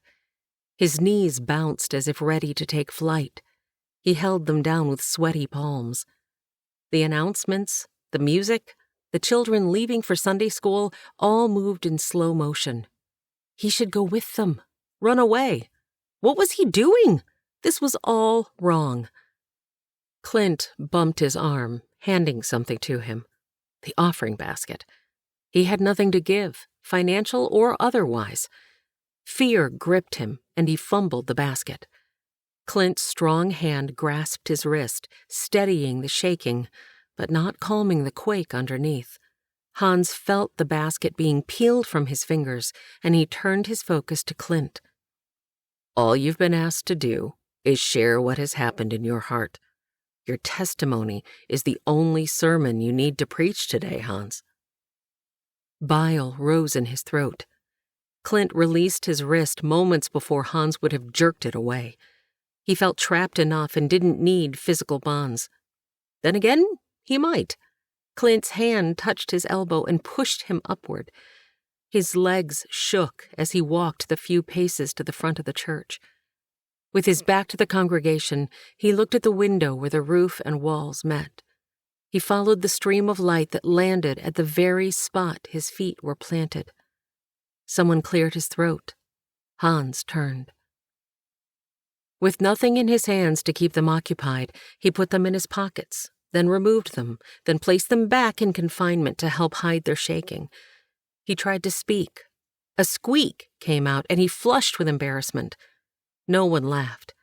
He heard a deep rumble and focused his attention on Clint. "You can do this," Clint whispered. Hans swallowed the lump in his throat and tried again. Reverend Jenkins is sick. Stupid, they all knew that. He asked me to tell my story. The magistrate sat a few rows back in the sanctuary. Arms crossed over his broad form, the man gave every indication he was waiting to cast judgment. Yellow caught his eye, and he saw Katie lower her head, her bonnet obscuring her face. His heart sank.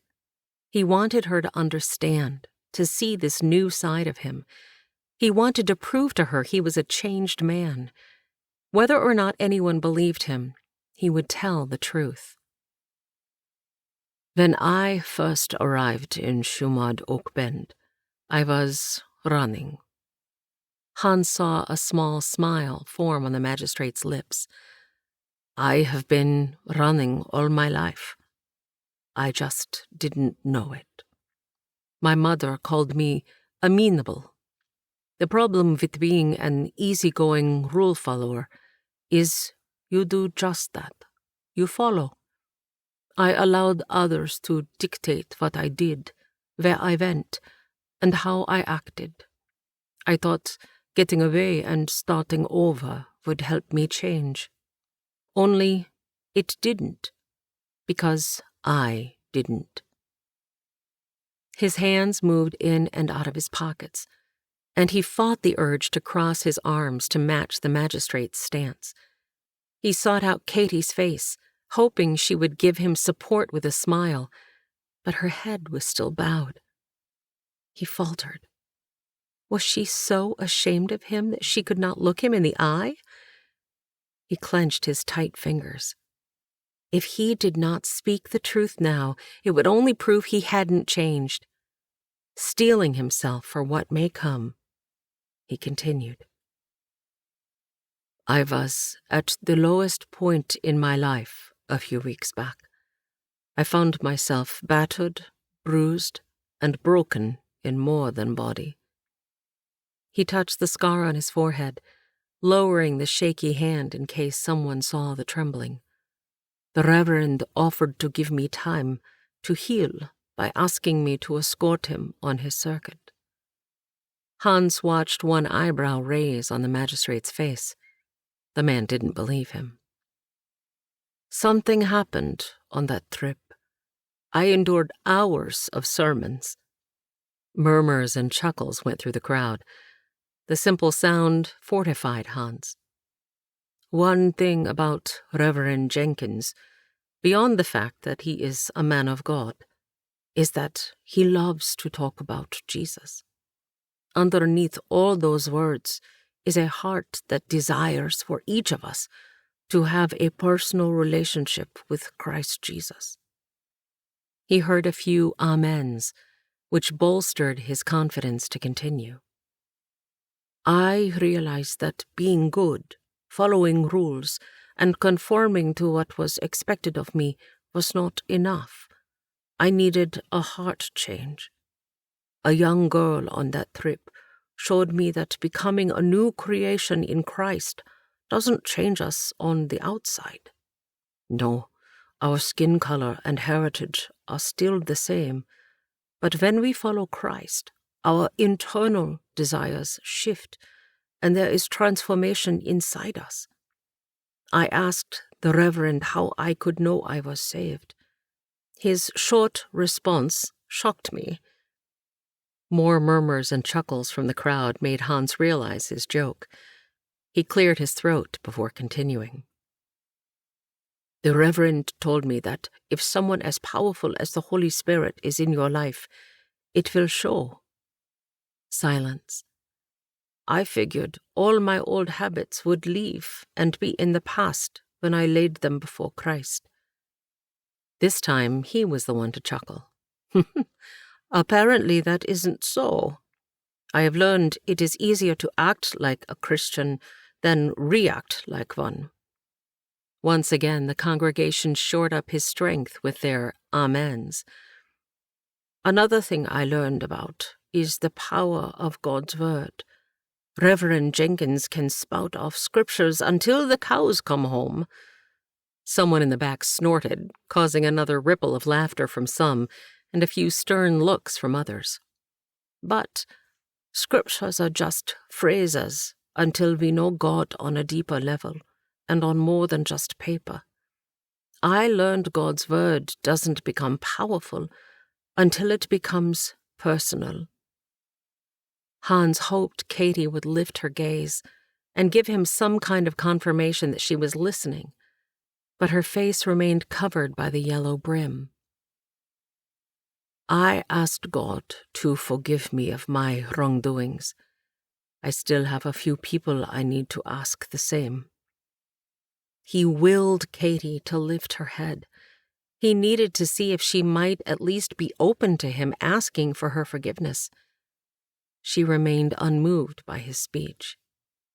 Exhausted, he resigned himself to the fact that no one had to accept his apology, but he still needed to offer it. That would have to be enough. Today, I stand before you, a new creation. He wasn't certain how long he stood there before Clint joined him. The man's arm felt comforting around his shaking shoulders. Hans has shared how Christ changed his life. I believe it is the only sermon we require today. Let us pray. Clint's booming voice echoed in the rafters. Hans felt as well as heard the prayer, and his shaking lessened. At the final Amen, Clint led Hans back to his seat. Thomas pushed a shoulder into him, and Hans responded with an embarrassed grin before shoving back. Clint cleared his throat. The congregation stood and sang the doxology. It was a song of praise, one to the God he now called friend. So, young man, are you telling the truth? Or were those just words? Sir? Hans answered the magistrate, but his eyes followed the fleeing girl in the yellow bonnet. His heart sank. Fine sermon, young man, said a man Hans didn't recognize as he wiggled his way in front of the magistrate, who took a step back in surprise. Welcome to the family of God. Sheriff Adkins wedged in, moving the magistrate farther back. His hearty handshake and smile eased Hans's nerves. What a beautiful testimony of the transforming work of our Lord, one of the Gray sisters added as she patted his arm. One by one, the congregation spoke to him. Familiar words rang out, mimicking that first Sunday he had stood before a congregation. Only this time, he didn't have feelings of pride, but humbleness. These people were accepting him based on his new life with Christ. They were willing to see him as he was now, not who he had been. The magistrate remained off to the side until the final parishioner was gone. I'd like a word with you, young man. Clint clapped his hand on Hans's shoulder. Magistrate, I'm sure whatever business you need to conduct can wait until tomorrow. Irene's feeding a crowd today, and we're already late. Hans saw the silent exchange between the two men before witnessing a slight nod from the magistrate. We'll speak later, then. Hans? Clint? The man donned his hat as he left. Any idea what that is about? Hans asked. Nothing that can't wait till tomorrow. Let's go eat. I'm starving. Chapter 39. Sunday, Shumard Oak Bend. Katie watched Magistrate Marley bully his way to the front of the church almost before the congregation had finished singing. She couldn't face Hans. Not now. Possibly never. She was a fool for pushing him away with her harsh words and hurtful accusations. How would he ever forgive her? He had taken an enormous step in changing who he was by choosing God's way, while she had remained the same by choosing her own. "Ideen, I'm back." Katie swung open the kitchen door to the smells of roast, potatoes, carrots, fresh bread, and greens. Something sweet hung in the air, but she couldn't distinguish the scent. It calmed her. "Miss Katie, Aunt Ideen is out back feeding the preacher. He had enough energy to sit on the porch this morning." Essie stirred the gravy. Katie grabbed an apron. "Wonderful. The fresh air'll do him good. Now, what can I do to help you?" "Nothing, Miss Katie. Me and Clara, we already done it all. She's napping, so I was just waiting for everybody to come in and sit. Is church over?" Katie looked around. Everything was tidy, with platters full and ready to be placed on the table. "Yes, I left as soon as the doors opened. The others may be late. A line was forming to see Hans." "Aunt Ideen might like a minute to freshen up. Here, you take this cup of tea and sit with the Reverend for a bit. I'll come get you when dinner's on the table." "Thank you, Essie. You're a godsend." Katie took the cup of steaming liquid and padded to the back porch. It was quiet, except for the creaking of the rocking chair. "Aunt Ideen," Katie whispered. Her aunt jumped at the sound. Katie responded with a jerk, and hot liquid sloshed over her hand. "Oh, me Katie, I didn't hear you." She rubbed the red spot with her apron. "I was trying to be quiet, in case the Reverend was sleeping." "He is that, and I'm guessing I might has been as well." Ideen brushed wisps of hair from her face. "I'll sit with him while you go freshen up. Essie has everything under control in the kitchen. The others'll probably be late coming from church. It was quite the day." "Did Hans share?" "Yes, Mum." Katie could say no more. She kicked a leaf from the porch with the tip of her shoe and watched it float to the ground. Ideen stood. "I'll take you up on your offer. He hasn't eaten much, but I've been able to get a few sips in him when he wakes." Ideen patted the Reverend's arm. "I'll be back, my friend," she said to the Reverend. Katie took her post in the rocker Ideen had vacated. She leaned her head against the back and lifted her heel to make a gentle motion. The creak of the wood soothed her troubled soul, as did the hot tea. "Tell me." Katie stopped her motion at the Reverend's question. "Of the service?" "Of Hans." "He did a fine job."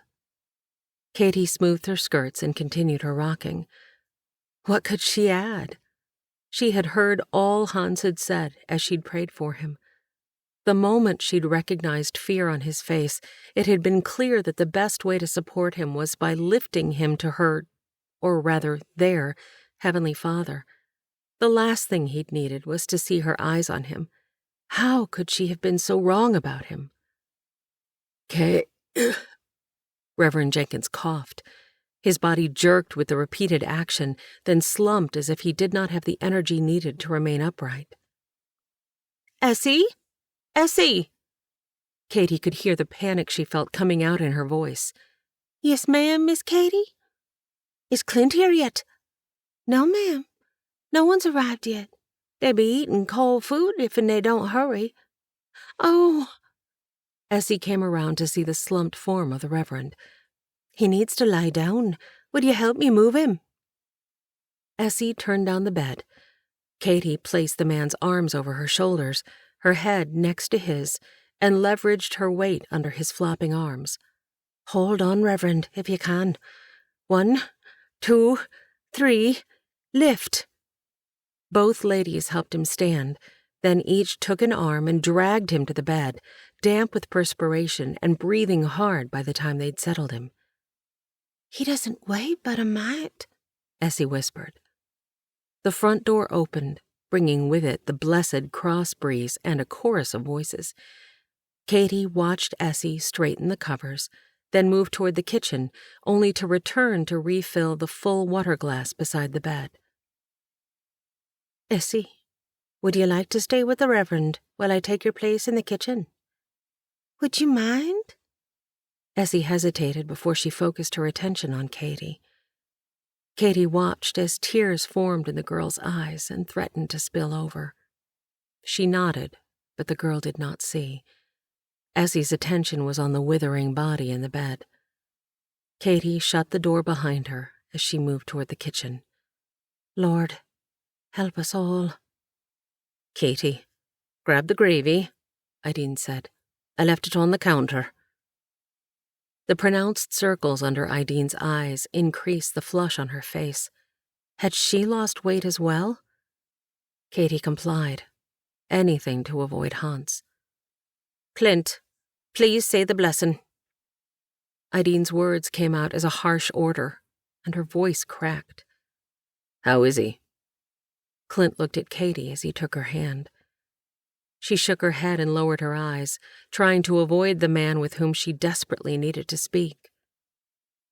Lord, we thank you for this food and those who've prepared it, Clint said. We ask you to allow it to nourish our bodies so we might better serve you by helping those in need. We pray for your healing touch on Reverend Jenkins and your comfort and care for those less fortunate. Amen. Volume increased as plates and bowls passed from left to right before words became muffled with eating. Katie wondered who Clint had been thinking of when he'd mentioned those in need. Could it be he believed in her and her desire to open an orphanage? In her nervousness, she stood without thinking, then scanned the table to justify her action. Water. We've forgotten the water pitcher. She grabbed it from the side table, then refilled glasses as she continued her controlled pacing. Ideen's plate looked like she'd fixed it for a child. Small portions dotted the cornflower blue bone china, allowing the pattern to show through around the outside edges. She had eaten little, while the others at the table were serving themselves second helpings. Thank you, Katie girl, Ideen said as Katie topped off her already full glass. My pleasure. Katie touched her aunt's shoulder as she moved to the next person. Rap, rap. Water splashed on the tablecloth when Katie jumped at the sound. The front door swung open, the slight creaking of its worn hinges loud in the new stillness around the table. Mrs. O'Sullivan? Sheriff Adkins entered the room and removed his hat. I apologize for interrupting your Sunday meal. We have plenty, Sheriff. Would you care to join us? Ideen moved to stand, but the sheriff held up his hand. Wish that I could. He looked at Clint, then continued, We've received word of some trouble.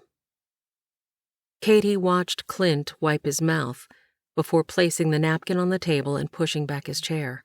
He did not stand, but looked the informant full in the face, his actions asking the unneeded questions. There have been several recent home robberies in the area. Word is Joe's gang is responsible. Do you know where they are now? Clint asked. A rider delivered a message that they were a few hours northeast and looked to be heading east. The last homeowner they burned out was a decent shot and hit two of Joe's men before one of them got him. Joe and his men will be looking for shelter. Is the man all right? Ideen's voice was full of concern and emotion. I don't know. Henry turned his hat in his hands. Lord, help us, Ideen whispered. We do need the Lord's help. And yours. Henry directed his statement to Clint. Katie's eyes burned. She understood the meaning behind the words. Motion caught her attention as Rachel reached over and placed her hand in Clint's. Katie ached to look at Hans, and her body strained to reach for his hand. but she couldn't handle the rejection. "Can I go?" Thomas asked. "No, son, but I'd be much obliged if you'd see your mother home." "Dad." Thomas drew out the one-syllable word. Clint raised one eyebrow. "You can trust me, Dad. I'll get her home." "Thank you, Thomas. And thank you, Ideen, for this lovely meal.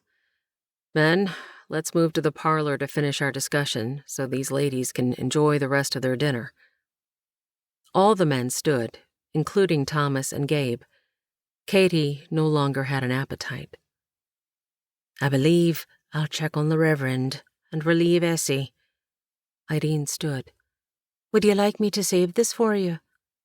Katie looked at the plate of untouched food. Half a piece of buttered bread was all the woman had eaten. "Thank you."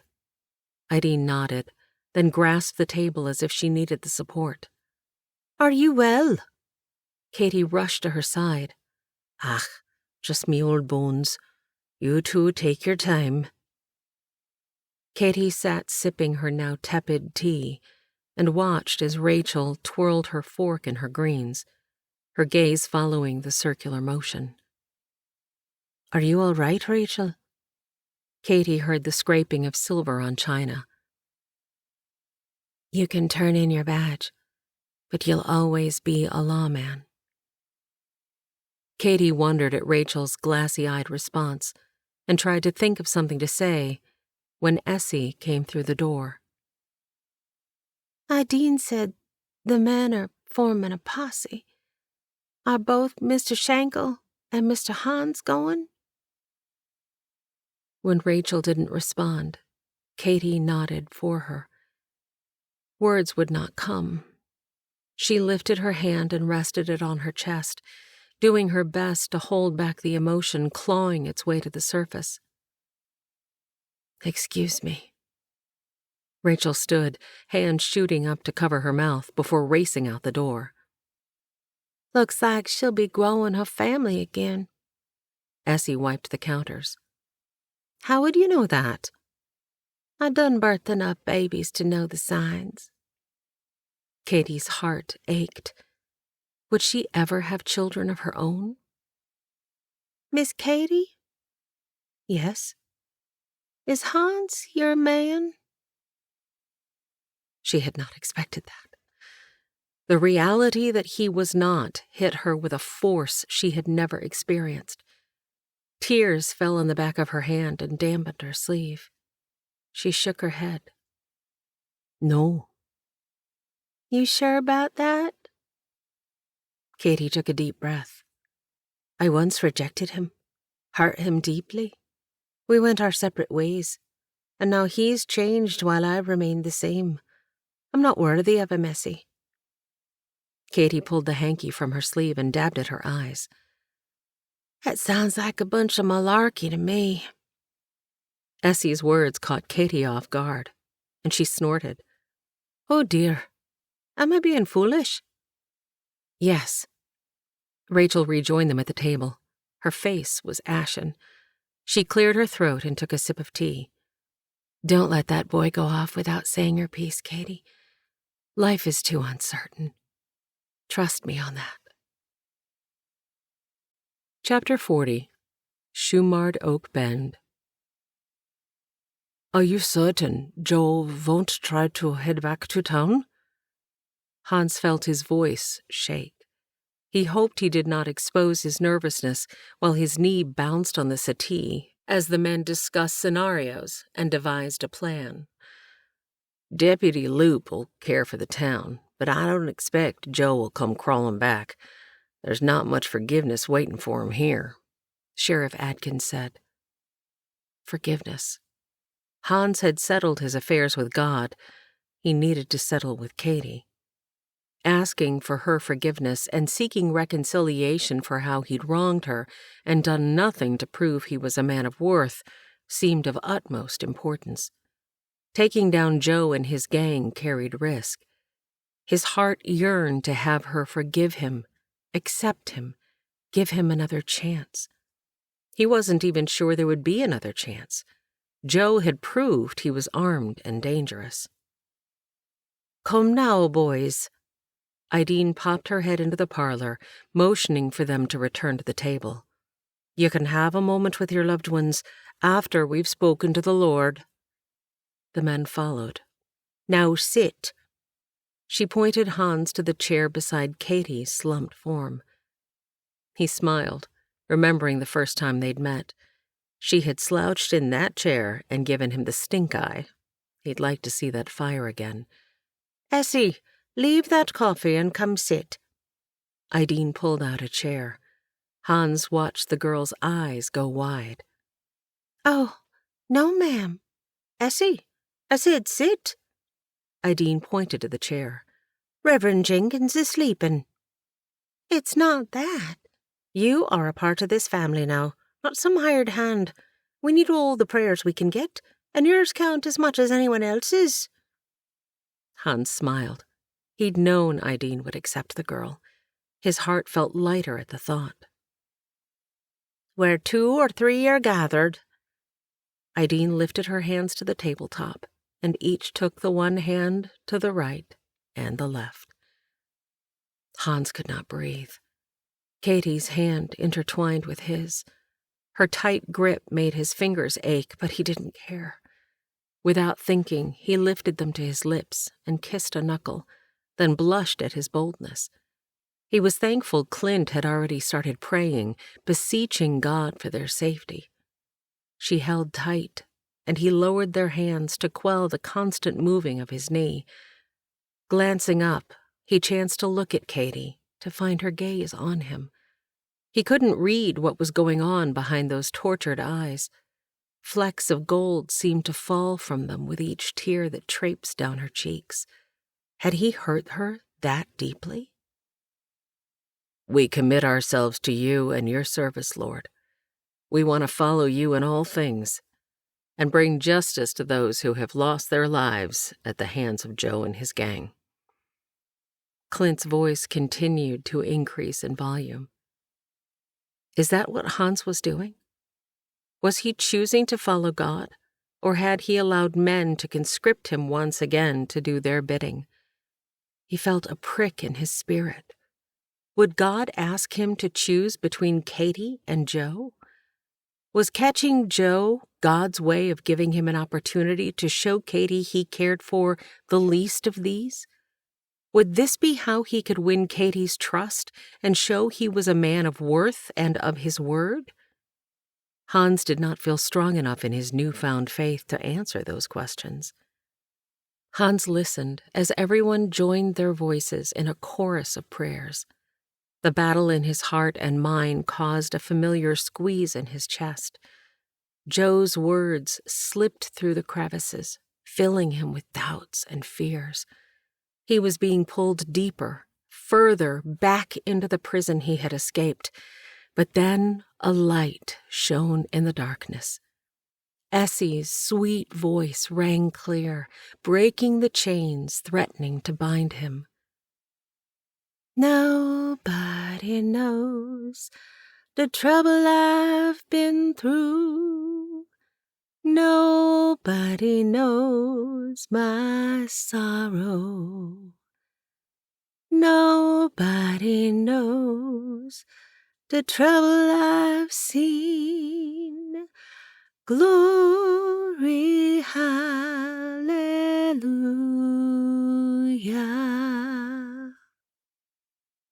Glory, hallelujah, Ideen echoed. Choosing joy in difficult times was what Christ had done. He would as well. Hans heard the hissing of demons as they scattered, not finding a place to settle. One by one, those at the table stood, except for Katie. Her hand remained intertwined with his under the table, away from prying eyes. She lifted her apron to her face with her other hand, and he followed the motion. She was the most beautiful thing he had ever seen, even with one eyebrow arched over puffy eyes. They were alone now. He'd not even seen the others leave. With his free hand, he wiped Katie's cheek, and she leaned into his touch. Was it possible? Did she have feelings for him as well? Do you remember the time I said I would do anything as long as I didn't have to do the dishes? Hans asked. I do. I hadn't quite planned on this. This? Joining a posse and chasing down a bandit. Then let's do dishes. Excuse me? Hands still in his, she pulled him to his feet. She took the connection with her when she let go. She gathered the cups and saucers on the table and motioned for him to open the kitchen door. Hans watched her fill the sink from the kettle on the stove, shave soap into the hot water, then plunge her arms deep, churning to make small bubbles. He handed her a few dishes at a time, then moved to the other side to rinse and dry. They worked in silence. We make a good team. Her voice was soft. Yes, we do. He paused, but only long enough to gather his wits. It was now or never. I'm sorry. They spoke the words in unison. You are? Katie whispered. What for? Hans spoke over top her words. They laughed, and he gave Katie the other end of the cloth he was holding so she could dry her hands. Ladies first. I'm sorry for speaking out of turn, for not believing you, for making a judgment without first hearing your side of the story, for... Hans put his finger to her lips. The touch sent fire through his veins, and his eyes landed on the source of heat. No, Katie. You were right in all you said, and had you asked me what had happened with Moses, I would not have been able to give you a satisfactory answer. It has taken me this long to realize the wretch I was. Still am. She shook her head, but he did not give her a chance to speak. His hand moved to cup her cheek. She leaned into him and placed her hand on his chest. What am I doing? She's already spoken for, by Paul. I have no right, no claim.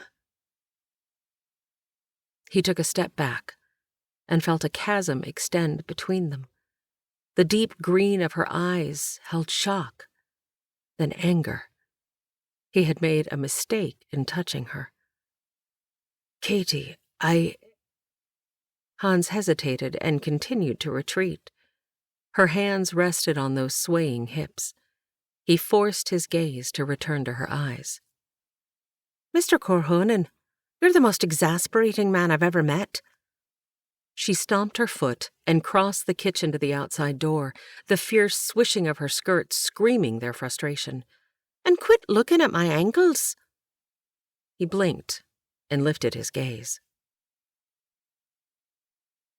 The horses alerted the three men to the pungent odor of wood smoke before the smell enveloped Hans's senses. A pile of rubble smoldered. There was nothing they could do here, except bury the dead. They dismounted and walked the perimeter. Looks like they left the land untouched. I'm not sure how that fire didn't spread, Clint said to the wind. The good Lord, no other explanation. Henry patted his horse and checked the saddle. Hans rubbed water over his face and neck, then used his canteen to do the same to Rauti before stowing the item. It was ridiculous and dangerous for the three of them to confront Joe and his group. The miscreant had upgraded from bullying and name-calling to arson and killing. You two able to keep going? Sheriff Adkins checked for lesions at the places where his tack connected with his horse. When all seemed well, he focused his attention on Clint and Hans. We need to go as far as we can. We'll stop when the horses do. No need to push them. They're used to the terrain and distance, so I think they have a few more hours in them. They traveled through the night at a working trot, taking care that the horses did not become overly taxed. They took breaks when needed, checked their mounts, and refreshed themselves when they came upon water. Hans listened to the two men tell stories of war, got caught up on news of newcomers to town, and gained insight into the growth of Thomas and Gabe. No matter the subject, he spent most of his time thinking about hazel-flecked green eyes and remembering the softness of freckled-covered cheeks. "Smoke ahead." Clint's words pulled Hans from his musings. "I'm guessing a hearth fire. Let's go in quietly. If it isn't Joe, we don't want to get ourselves shot by a trigger-happy homesteader." Sheriff Adkins lowered his voice. "Clint, you go round left. Hans, you head round right. I'll go straight in." Even in the twilight, blue light created familiar shadows. A row of fruit trees in the distance stood like sentries who had not done their job guarding the home. The earth beneath Hans's horse lay in clumps, the mounds of dirt and rock fresh. He struggled to breathe as the air became heavy. Lowering himself from Rauti, he picked his way around the new grave. Memories of standing in this spot weighed on him, pushing him to his knees before a cross on an older grave. He did not need to read the inscription to know the intricate detail carved on its form. Wildflowers had grown over the mound. Rauti's reins were the only offering he had to give, and he placed them on the marker. "Keep an eye on my horse, will you, Otto?" Creeping through the tall grass, he made his way to the barn wall and hid behind it. His pulse quickened. He'd not wanted to come back, especially under these conditions. "Lord, please." He wiped at his eyes. He needed to focus. Edna's scowl, Johann's disappointment, and Frank's weariness at having to take on more of the load all kept him from seeing straight. Listening for any sounds, he crept around the side wall of the barn farthest from the house and settled into the lean-to, wedging himself between the familiar equipment. This was as close as he could get to the house and stay concealed. He worked to slow his breathing. In the dark, he focused on the dancing flame of a lantern in one of the windows across the clearing. Even as the oncoming of morning brought with it a fresh breeze, sweat trickled down his back. With clammy hands, he wiped his brow. Squinting, he blinked back the stinging sweat. He needed to walk, release this pent-up energy, and keep his mind from succumbing to the thoughts that threatened to invade it. Hans heard the call of a nightjar from the tree line. With the sun nearly over the horizon, that bird should have been quiet. He searched the brush at the base of the trees.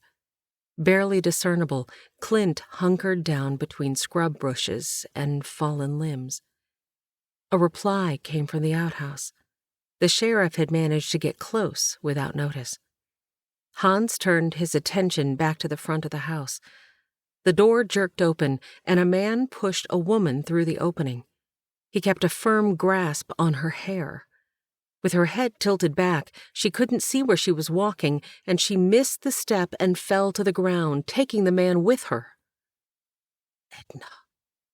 It was no more than a whispered prayer. Chapter 41.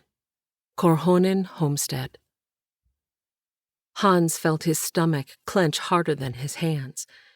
There was no way he could make a clean shot from this distance. He may not like Edna, but he was not about to put her in harm's way just to bring this man down. Strands of hair spilled loose from her bun. Gone was her fierce gaze and stern mouth. Instead, Hans watched a frightened woman struggle to regain her footing and dignity. She grasped at the front of her dress before standing and stretched her other arm out to keep herself from running into anything in their path. The collar of her dress flapped with the motion. Filth spilled from the man's mouth as he pushed her across the yard. "Time to do the only thing you're good at, woman." Edna's hand retreated and wrapped around her thin midsection. Edna may be a thorn in the flesh, but she was family, and Hans would not see harm come to her. Hans caught movement near the outhouse to the left and tracked the sheriff's form as he hid himself in the bushes, farther from the atrocities Hans did not want to witness. Where was Clint? Hans searched the area but did not locate him. The creak and groan of the barn door, along with Edna's scream, echoed in the night. The cow lowed a mournful sound, repeating Hans's feelings that he needed to help Edna. God, help me. Listen. There was no mistaking the voice. The wind stopped, and every sound vanished. Hans closed his eyes and imagined the interior of the barn. He heard another shriek, more muffled this time. Edna was now in the cow stall. He followed her movements in his mind. The scrape of the three-legged stool as she pulled it from its shelf, the swishing of skirts, and the clop-clop of cow hooves as the animal backed into the stall helped him follow her position. I have no bucket. Edna's voice was frantic, not her usual clipped and arrogant tone. Hans heard the bucket hit the ground, then soft sounds as streams of milk hit the bottom of the pail. No other noises made it to his ears until humming started. Edna's? It was a hymn. It wasn't likely the man. Hans listened for any signs of where he might be, but it was too quiet, making Hans's pulse increase and his breathing shallow. Hey, Ed. A call from the house drew Hans's attention. What? The man called Ed spat out. Hans heard footfalls, then a squeal from Edna. Them doors is open and I can see you, woman. Try anything and I'll slit your throat. More insults followed. What? Ed yelled with more agitation. Ed stood outside the barn now, and Hans could see dried blood on his shirt sleeves. He did not need to be any closer to recognize the splotches were likely not his own. Hans recognized the man on the porch as the one who had been glued to Joe's side in town. His scraggly clumps of hair stuck out like poorly laid barbed wire. Hey, Ed, I'm sending the boy to get the eggs. Says he's got you know. No what? The outhouse. The man pointed to where the sheriff hid. At the top of the steps, Michael stood shaking. Looks to me like he already took care of that. Ed pointed to the stain running down the front of Michael's pants as the other man shook his head and slipped back into the house. Hans felt something new building inside him. This boy did not deserve such cruel treatment. The least of these. Hans stilled. The least of these. He needed to do this for the Lord, not for anyone else. Hurry up, boy. Ed spat on the ground. Hans knew the moment the boy saw him. Hans lifted a single finger to his lips, then used 2 fingers to mimic walking on his other palm. He pointed to the outhouse, then flopped his fingers on his open hand. He cocked his head and let his tongue hang out of his mouth for effect. The boy didn't move. Great. He'd given away his location to a statue who, if he spoke, would alert Ed to his position. Hurry it up, boy, Ed growled. Edna's humming became louder, the sound rousing the boy from his stony slumber, yet he didn't move. I said, hurry it up, boy. Hans heard the click of the hammer of a gun at the same time he saw Michael blanch. Whereas Joe was mean, this man was evil. That's more like it, Ed said. Michael began to move, and Ed put the gun away. 10 paces later, the boy tripped, his arms flailing but catching his fall. Hans heard a low groan. Either the boy was a talented actor or in worse shape than Hans had thought. Hans heard Ed yell God's name, but not in a manner the Lord would consider pleasing, before heading straight for the boy. As soon as Ed passed where Hans hid, Hans took advantage of the moment and slipped into the barn. He glanced out the door to see Michael pick himself up and utter a "sorry" before running into the outhouse and shutting the door. "Edna," Hans whispered. She jumped, eyes wide with fear, before they changed to recognition. "Shh, keep doing what you are doing. We will get you out of this." "We?" Her familiar, haughty tone matched the features he remembered. Returned was the condescending glare in her eyes and the thin line of her lips. Hans nodded. Everything in him wanted to remind her he was here to help. Instead, he put his finger to his mouth to show the need for silence, both his and hers. He took the ladder's rungs 2 at a time and slid to a halt, flattening himself near the edge. He prayed that anything floating down would land before Ed returned. From this vantage point, he could see out the window at the back, where the sun's rays would enter soon. Hans could also see the open barn doors at the front facing the house, as well as the stalls on the opposite side of Edna. Below him, if he squinted through the narrow crack, he could see Edna's back. He watched the slight movements between her shoulders, and he heard the milk spray hit the filling bucket. Edna resumed her humming. "You done yet?" Edna must have said no if Ed's oaths were any sign of his frustration. Ed walked back and forth between Edna and the barn door, peering out and yelling for Michael to finish his business and get the eggs. All was silent.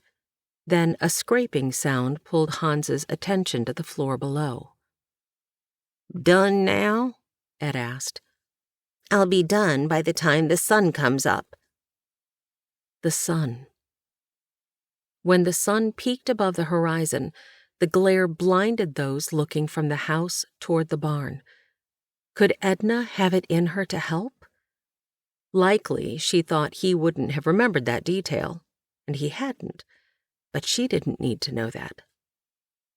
"Onward, Christian soldiers!" Edna's voice lifted in song. "Why, you crazy woman, you'll wake the dead." In a rage, Ed flew back into the barn. Hans dropped from the loft. Something cracked as he landed on the man's back. He heard another thud and snap, then silence. He turned to find a now 2-legged stool over the man's head. "I guess you'll need to carve another leg," Edna said, as if it were an everyday occurrence that she had struck down a man. "That is, if you live long enough." He clenched his jaw. "We will see."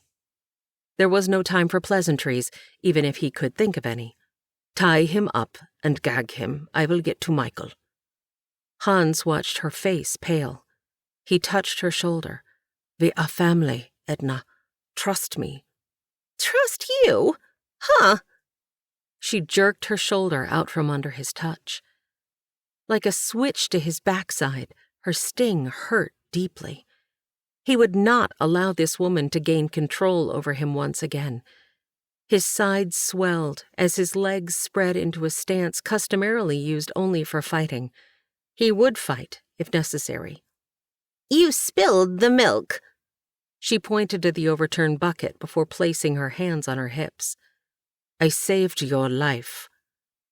Hans's nostrils flared, and he squelched a guttural sound from deep within. "The light." Edna's simple words held disdain. The lift of her chin toward the open doors added to her pretentious air, as did the flick of her hand ushering him out. "I'll finish your work, as usual." She bent and gagged the still unconscious form with her apron, then used the strings to tie his hands behind his back. Hans slipped out before he said anything he would regret, or missed his window of opportunity. With the sun's bright light at his back, he rushed to the chicken coop. "Michael?" Edna called from the barn. "Son, get the eggs, please." "Please." Hans shook his head. She had never used that word with him. The outhouse door opened slowly. The chickens squawked, and Michael hurried over. "Hans, What are you doing here? Is Mom all right? There's someone behind the outhouse. Your mom is fine. She is tying up Ed as we speak. Get in here and take your time gathering the eggs. Don't look my way. The man you heard is Sheriff Adkins. Now focus, Michael. I need information. Michael did as he was told. Hans watched through the cracks of the coop as the boy pulled the basket from the hook, opened the door, and entered the wooden structure. Can you hear me? Michael asked, much too loudly. Keep your voice down. I hear you just fine. Use a sing-song voice, like you are talking to the chickens. Tell me who is in the house. Like I told the sheriff, there are 2 injured men. Aunt Betsy's caring for 'em. They tied up Uncle Frank and Dad. The boy's voice quivered, but Hans almost laughed as the boy's deepening voice changed into a child's. Are my brothers injured? Bruises and a split lip for Frank. Dad put up quite a fight, but he'll mend. Anyone else? No, just Ed and Larry. Now there's just Larry. Hans tried to keep the chuckle from his voice. Larry's about as smart as a nailhead. Wait, what about Joe? He's one of the 2 Aunt Betsy's caring for. I don't expect he'll live through the night. You need to watch out for the other one they call Slim. He keeps a gun at the ready. His horse got shot out from under him, and the weight crushed his leg, but he shot off the top of Mom's medicinal whiskey while it was still in her hand. She gave it to him after that. What room are they in? Yours. Does the sheriff know this as well? I didn't think to tell him. All right. You did just fine, Michael. Head on in with those eggs and let Johann know I am here, if you can, without warning the others of our presence. If shooting starts, you and your mother get to the floor, you understand? Yes, sir. And Hans? Yes? Thanks for coming back. Hans heard the creak of the coop door, the rusted hinges sounding much like his joints felt. The sound of Michael's heavy footsteps as they trudged to the house reminded him they were all weary and afraid. He took a deep breath, praying the boy would use some common sense when he got inside. The smells of chicken feces and stagnant water caused him to gag, and he slid his back down the rough wooden frame of the coop to bury his face in his knees. Dry grass cracked under his palms as he steadied himself. He checked his gun, not wanting to use it, but knowing he would if needed. A fly buzzed near his head, but he ignored the pest. Hans shook his head to clear his thoughts, but the fly remained nearby, its buzz a reminder of his past. Dozens of flies buzzed in his mind, creating black clouds each time he placed a body on the decaying corpses in the wagon. That was the trouble with the past. Bad memories overshadowed the good ones, at least in his experience. He closed his eyes and willed himself to remember the first years on this farm, the good years, before Edna had come. He smelled the sweet blossoms of the fruit trees he and Otto planted, watered, and tended. He felt the clods of dirt under his feet as Frank taught him how to till the soil while singing made-up songs about worms chewing and excreting dirt. Hans held in a laugh. Frank had known what it took to get a teenage boy to work. That song would probably be in his mind all day now. A large form loomed before his closed eyes, and Johann came into focus. His oldest brother may not have exactly been fun, but he'd imparted wisdom, shared their family history, and told of God's love, much like his father would have. Johann had invested his life in him. He'd taught Hans valuable skills, even when he hadn't wanted to learn.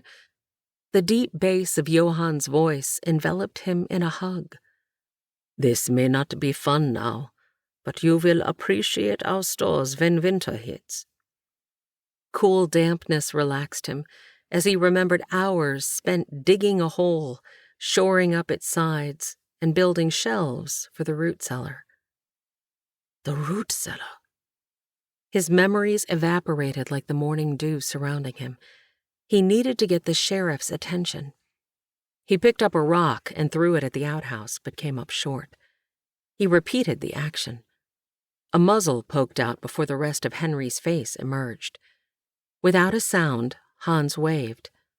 The gun lowered. Sign language would have to do. He mimicked eating an apple, then pointed to the side of the house. With one hand flat, he used his other to show going under, then up the other side. He finished with his hand in front of his mouth as he used his other to pantomime eating with a fork. He sure hoped the sheriff played charades. Otherwise, he didn't know what the man might have taken from that craziness. The sheriff gave him a single nod. Oh, good, he'd understood. Or at least, Hans guessed that was what the sheriff's nod had meant. It wouldn't be easy, but they could do it with God's help. God's help. Hans raised his heart and his gaze. Lord, I sure hope you are in this. I desire only to do your will. Give me the strength of Samson and the fearlessness of David. He lowered his head. A ladybug crawled across his arm. Those spots reminded him of the freckles on Katie's nose. Today may be his last day on Earth. He may never know if a chance with Katie would be possible. But if he didn't survive the day, at least he was secure in the knowledge he was going to heaven. Chapter 42. Shumard Oak Bend.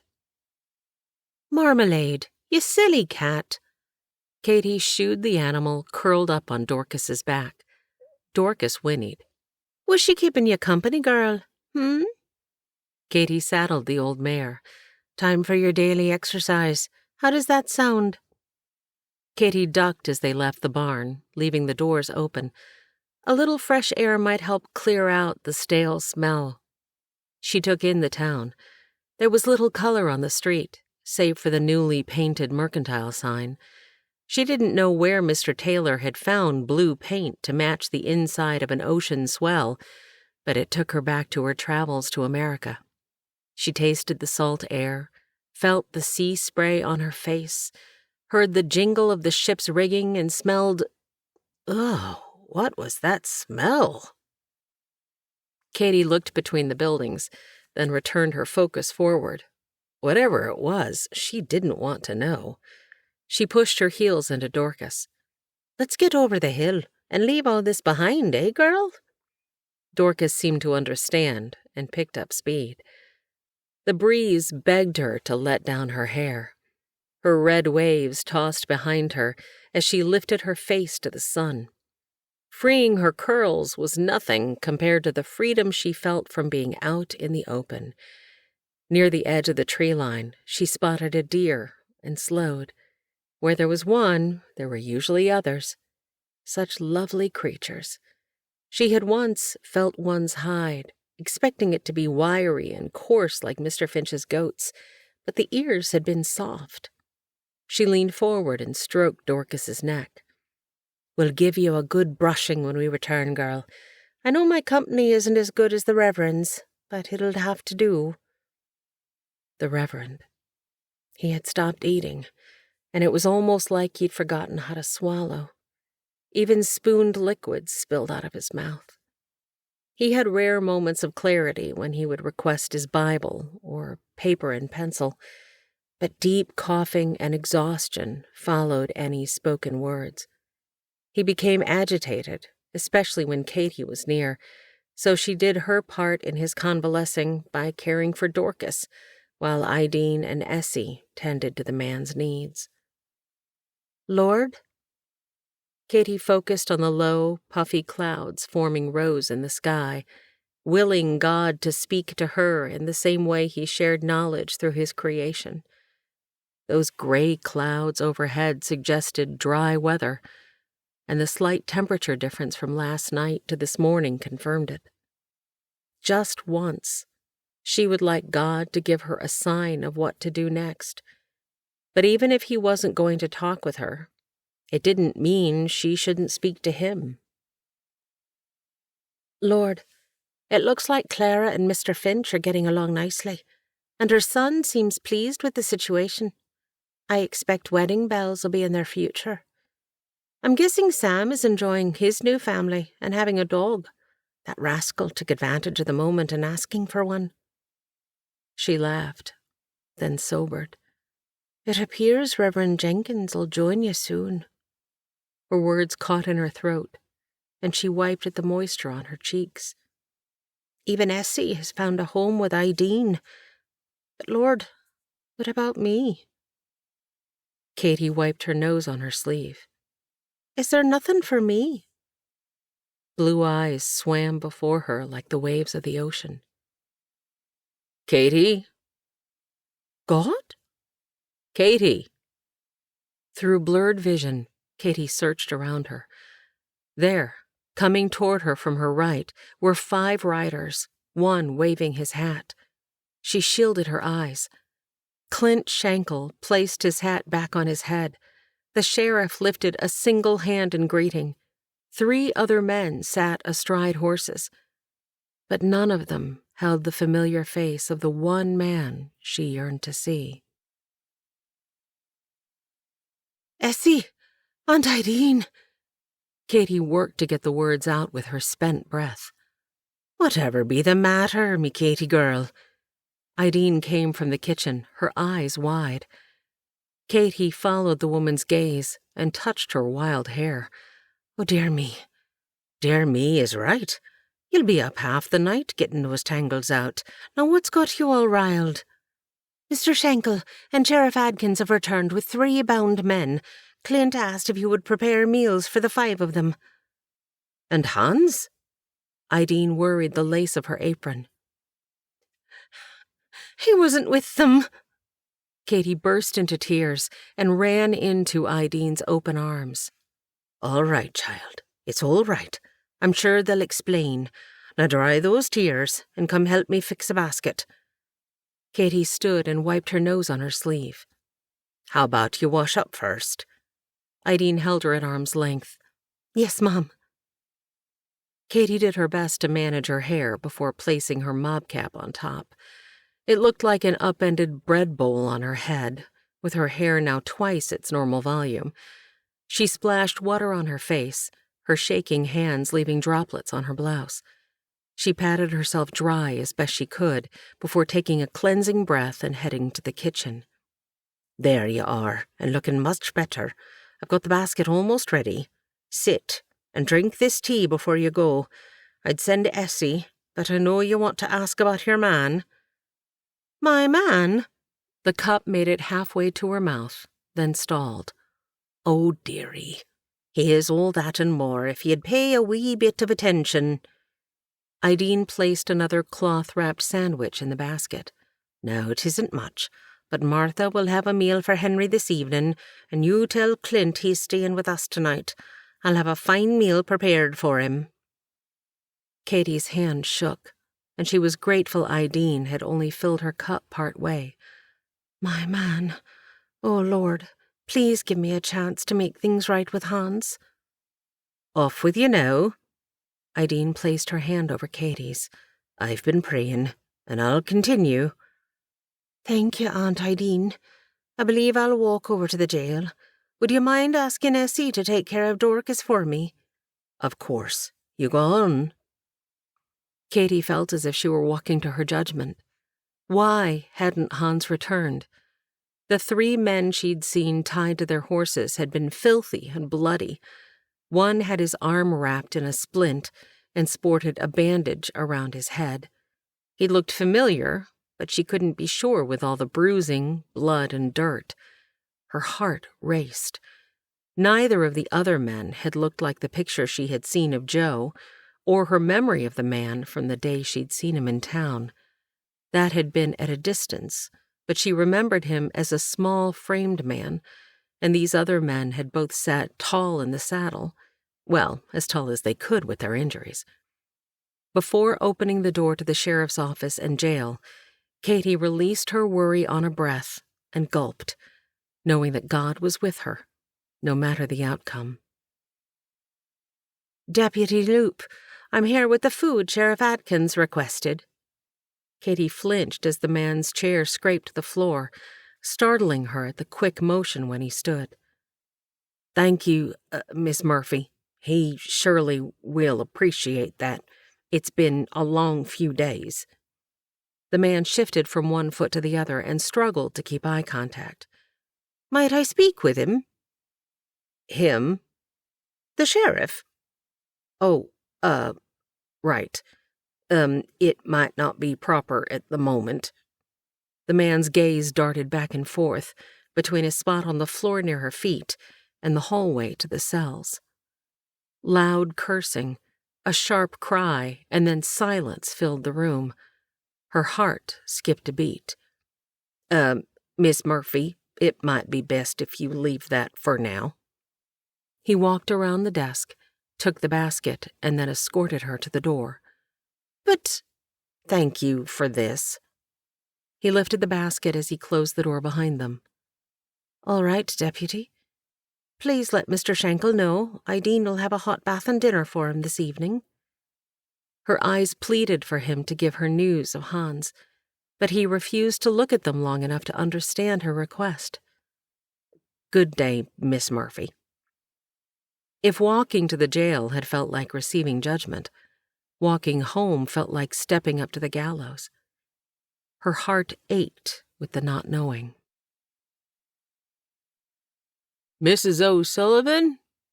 A man's voice echoed in the front hall. Katie ran to the door, skirts lifted. She slid to a halt in front of a startled deputy. Hello again, Miss Murphy. He presented the basket with an outstretched hand. Katie composed herself and took the empty offering. Won't you come in and have some coffee and a cookie, Deputy? Katie worked to keep the pleading from her voice. Oh, no, ma'am. I'm just returning the basket with our thanks for the fine meal and bringing news that Clint won't be in tonight. He won't? Katie prayed he would offer more information. Now, Miss Murphy, you know I can't go sharing official business with you. Clint said he'd be back in a few days. He headed to... The man stopped abruptly and put up his hand. No, ma'am, I won't say another word. Now you just let Mrs. O'Sullivan know. But Deputy Loop, please, can you give me word of Hans? Katie interrupted. Like a child, the man reached up and used his fingers to mimic turning a key over his lips. Exasperating man. I bid you good night, Miss Murphy. Katie held the door in one hand and the basket in the other. It would be another fitful night of sleep. He's asked me to marry him. Widow Easton's words were quiet, a sheen covering her dark lashes. What did you answer?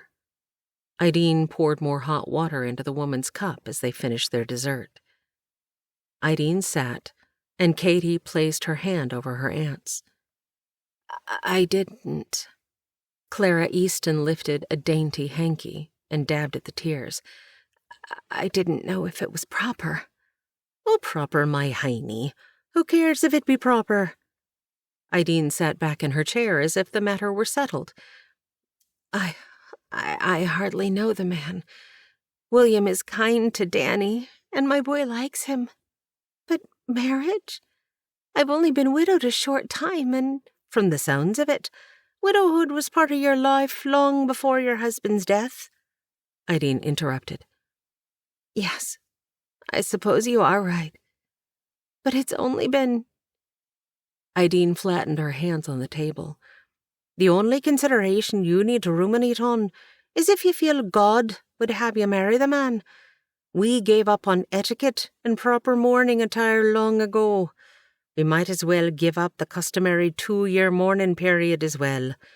Life is short, Clara.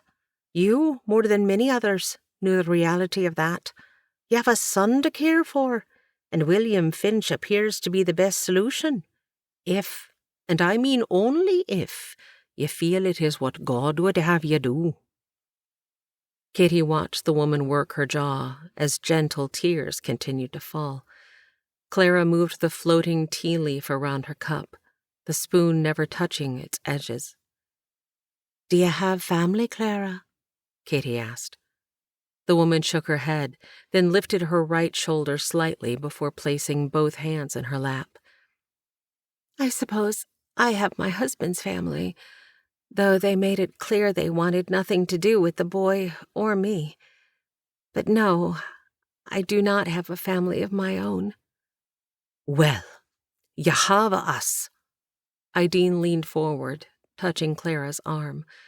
"We only want what's best. Or are we to judge what's right?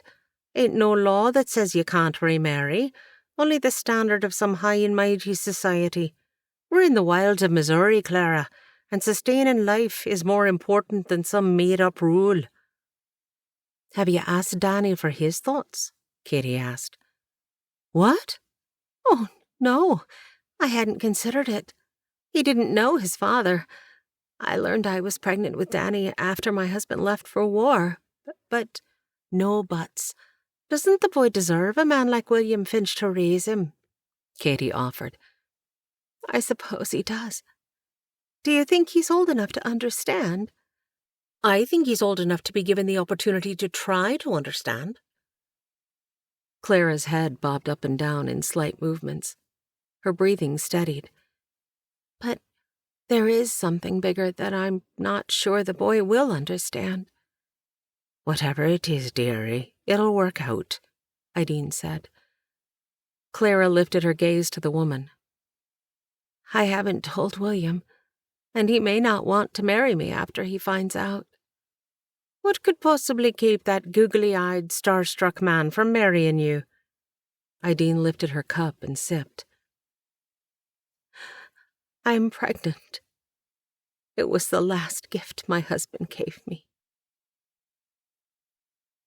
In a small town where gossip reached the far side before the wind did, Katy could not get a single detail out of Deputy Loop or Sheriff Adkins. She'd even taken cookies to Martha, who had held up her hand and said, "I know no more than you. My husband is being as tight-lipped as a horse, and he's refusing to share details of what happened." The two women enjoyed the cookies, but Katy walked home with no more information than when she'd arrived. Spirits low, she continued past the boarding house to the fresh air and quiet hills beyond. Sitting under the swaying branches of a stately, shoe-marred oak tree, she leaned against the sturdy trunk, soaking in its strength. This tree had seen many seasons and storms, yet still it stood. It had withstood drought and heavy rain. Her fingers traced the grooves of the rough bark from the trunk to the ground, where the roots burrowed deep. Katy bent forward and released a long, low sigh. She pulled her knees in, making herself as small as possible under the massive tree overhead. Her chin trembled, and she clamped her mouth tight, willing the tears to remain in their hold, but they did not obey. Dropping her head to her knees, she wept until there were no more tears. She wiped her face on her skirts and stared at the dust-covered boots peeking out from beneath her rumpled skirts. "Lord?" Thick emotion choked her voice. She cleared her throat and tried again, this time lifting her head high. "Lord?" Tears started falling again. "Please, Lord. Please let Hans be safe and unharmed." She felt the pulse in her throat move to her temple, and she rubbed the spot, remembering Hans's touch on her face and how she had leaned in. A feeling of emptiness encompassed her in his absence. She ached for him. When she next saw him, she would waste no time in letting him know she loved him. "I love him." The thought caught her unaware, yet felt comfortable. She did love him. She loved his playfulness, his creativity, and his heart. His testimony had been raw, and his conversion experience transparent. She even liked how he annoyed her and didn't let her sass impede their delightful bantering. They shared their secret about Sam and their stolen glances during prayers. His hand fit perfectly into hers, and she loved his willingness to take her good-natured teasing about him looking at her ankles. Heat filled her still damp cheeks, and she raised her hands to cool them. "Oh, Hans!" Urgency filled her, and she scrambled to her feet. "I'm no namby-pamby. I'll give that sheriff the what for and get my answers. He won't know what hit him." The ground shook under her steps as she marched back into town.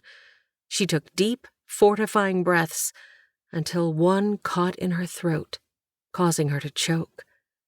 There, in front of the boarding house, was Rauti. Chapter 43. 1 week prior, Korhonen Farm. Hans ran his fingers over the grooves of the 2 crosses he had crafted before staking them deep into the earth at the heads of the graves. Clods of earth had broken down and filled the small vacant holes with the recent rains, and he felt much the same.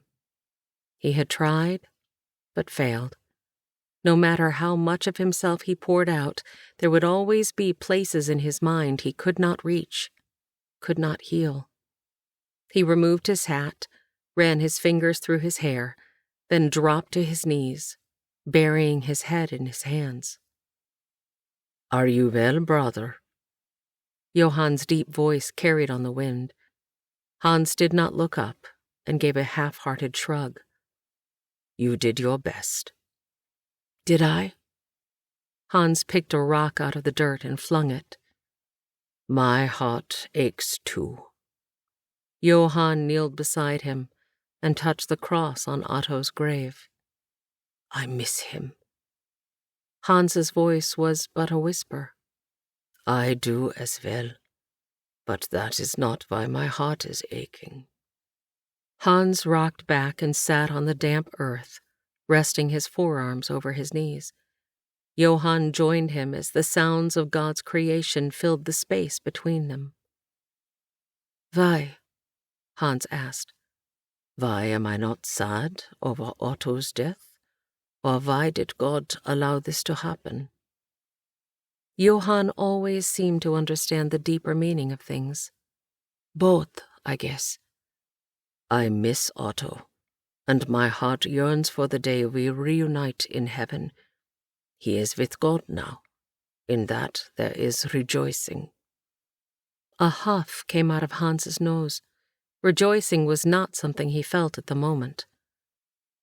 "As for the other graves, my heart aches for a different reason." Johann picked a blade of grass beside him and rolled it between his fingers, taking his time before speaking. "The life of the man we buried before you arrived was snuffed out before you could share the gospel message. But you did a difficult and brave thing when you forgave Joe and offered him the gift of God's forgiveness. A lesser man would not have done so." Hans lifted his head and saw only truth in Johann's eyes. He stared into their light blue depths and knew what his brother said was true, but believing it was a challenge. "It was Joe's choice to turn that gift away. My sadness is that I know that the torment he endured on earth is now increased." "What about Edna?" Johann dropped his gaze. He threw the blade of grass, but the wind blew it back into his lap. He brushed it off his pant leg. "You did your best to reconcile with Edna, but she has chosen to ignore your offering in the same manner. I pray she will come around in time, and not allow past grievances to eat at her until she becomes bitter." "She is still angry with me." Hans snorted, and Johann shot him a look he knew meant to mind his thoughts. "What are your plans now?" Johann changed the subject. Michael and I thought we would finish the repairs on the house. Obviously, the root cellar needs some work." Both men laughed. "How did the sheriff know the root cellar came up into the kitchen?" "Apparently, I told a few too many tales of my youth to Thomas and Gabe, and they shared that detail with Henry at some point. That, and my amazing pantomime skills." He made crazy gestures with his hands and laughed. "Could be. Or it could be a God incidence." Hans stared at his brother. Katie had used those words. "It looks like you and Michael have reconciled," Johann continued. "I believe so. Speaking of Michael, I wanted to ask you something. I know the boy enjoys learning." Now it was Johann's turn to snort. Hans had to smile. "Thomas and Gabe come once a month for a week of schooling in town. The teacher, who is the sheriff's wife, works with them during and after school. The boys are the same age as Michael, and I wondered if he would like to stay with me and go to school." "So you are settling in Shumard Oak Bend?" He hadn't considered it until now, but the thought gave him peace. "Yes, I believe it is as good a town as any." He stared off into the distance, seeing red hair bouncing in the wind. "You are still welcome to build here." Hans shook his head. "Thank you, but I think I have a future in Shumard Oak Bend." "Might there be a lady there?" He jerked his gaze to his brother, and the muscle in his neck ached at the quick movement. He rubbed the spot. Deep, throaty laughter filled the air as Johann's hand came to rest on Hans's shoulder. The familiar touch crumpled his resolve. "Yes," Hans said. "Does she have a name?" "Katie. Kathleen Orla Murphy." "I see. And what color are her eyes?" "Green with little golden flecks." Hans stopped, and his eyes went wide. He slapped his brother in the chest. "That wasn't fair." "Oh, that was fair, and telling." Johann's voice and eyes held laughter, then turned serious. "What are your intentions?"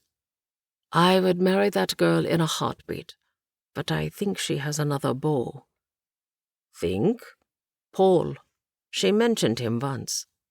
"Once?" Hans swiveled and leaned back, his wrist supporting his weight. Doubt filled his mind.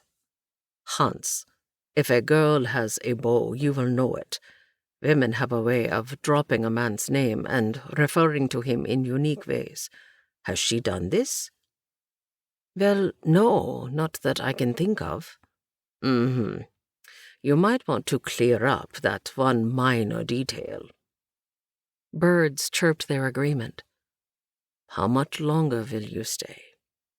Sadness tinged his words. "I have an order I need to finish up back in town, but a few more days won't hurt." "Fine. We are happy to have you for as long as you like." Hans looked at his brother. "And Edna? You know she blames me for all of this." His arm swept over the sparse fields, then the house with shingles lying on the ground that left behind openings for rain and weather to enter, and finally returned to the graves of Otto, Joe, and another of Joe's crew beside him. "Do not concern yourself with her whims. You can ask for forgiveness, but whether someone gives it is their choice." Johann's touch soothed Hans's soul. "I am proud of you, little brother. I remember you once told me you were running toward something, not from it. I believe you now, and give you my full blessing.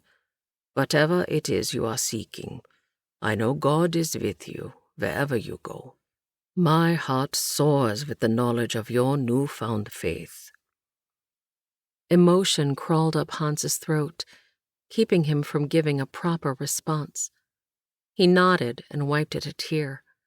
Johann slapped his shoulder and stood, offering a hand up. "Now, How about we stay out of Edna's way and get busy with those repairs? Chapter 44. Shumard Oak Bend. Katie slowed her pace to catch her breath, then ran, jumping the steps to the open front door and into the foyer before slamming into a muscled chest. Oof! 2 powerful hands steadied her as she wobbled. In a hurry? Why, of all the... She'd wiped that smirk right off his face. She watched as his gaze took in her cheeks, then moved to settle on her eyes, ones that felt like sand from so much crying. His arms moved from her shoulders down to her hands, which he turned over in his. Glancing down, she noticed dirt caked under her nails. She must look a fright. She lifted her gaze to find concern etched in his brow. Without thinking, she wrenched her hands from his and tore up the stairs to her room. How embarrassing! She flopped on her bed. Of all the nerve! She stood and stomped her foot. The clip, tap, clip of her shoes hitting the floor as she paced matched the increasing beat of her heart. Does the man not have the decency to let me clean up first before barreling into me? Her footsteps slowed, as did her racing heart. Her arms wrapped around her shoulders where his hands had been only moments before. Pull yourself together, Kathleen Orla Murphy. He's a man and likely didn't notice the dirt. Make yourself presentable, and then hold your head high and act as if nothing happened. She talked to herself in the mirror as she changed clothing and replaced the loose pins in her hair after washing her face.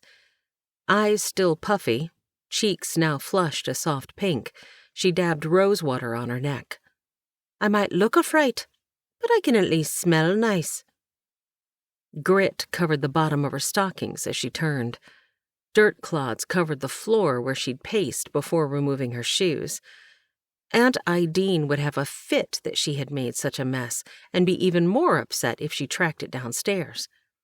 Katie went to the hall closet and pulled out the broom and dustpan. She swept the landing, down the hall, and finally into her room. Holding one shoe in each hand, she pushed the offenders out the window as if ready to send them to their deaths, then clapped them together. The remaining dirt flew in all directions. She did it once more for good measure before putting them on her feet. There, let's see what you have to say now, Mr. Corhonen.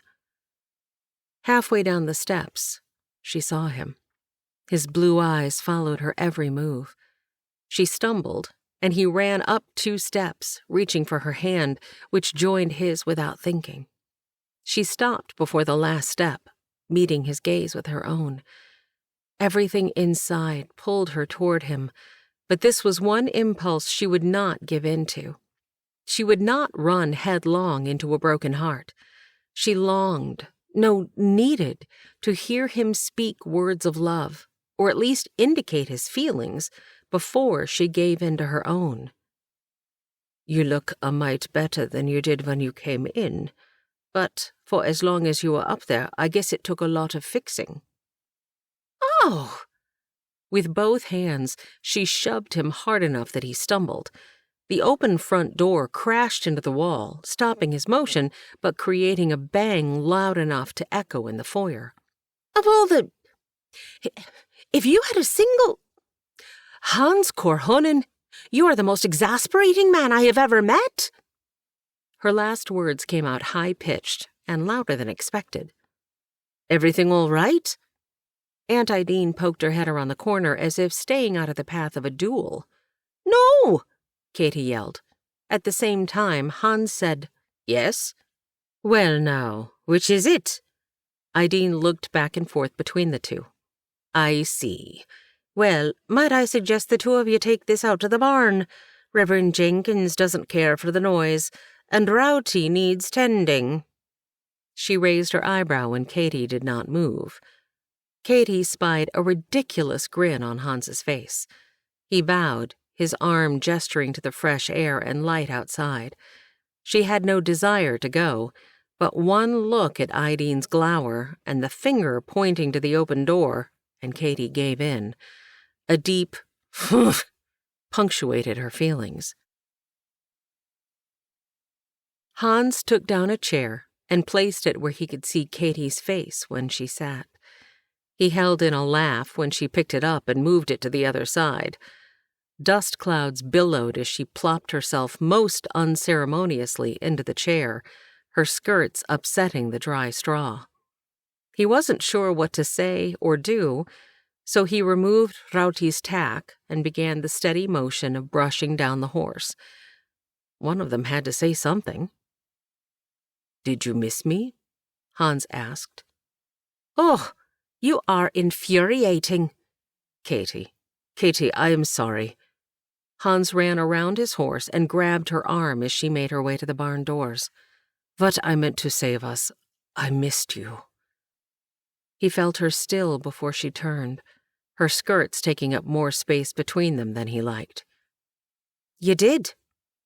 Her tone was light, until fire lit her eyes like flint to stone. "Then why in tarnation didn't you come back with the sheriff and Mr. Schenkel, or send word, or—" He reached up and cupped her cheek in his hand. Her mouth stilled, and his thumb caressed her lips. "I was worried," she whispered.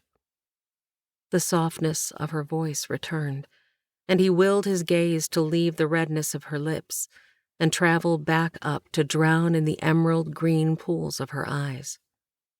"You were?" "Of course, you ninny. I'm beginning to think that bump on your noggin affected your brain." He winced inwardly at the comment.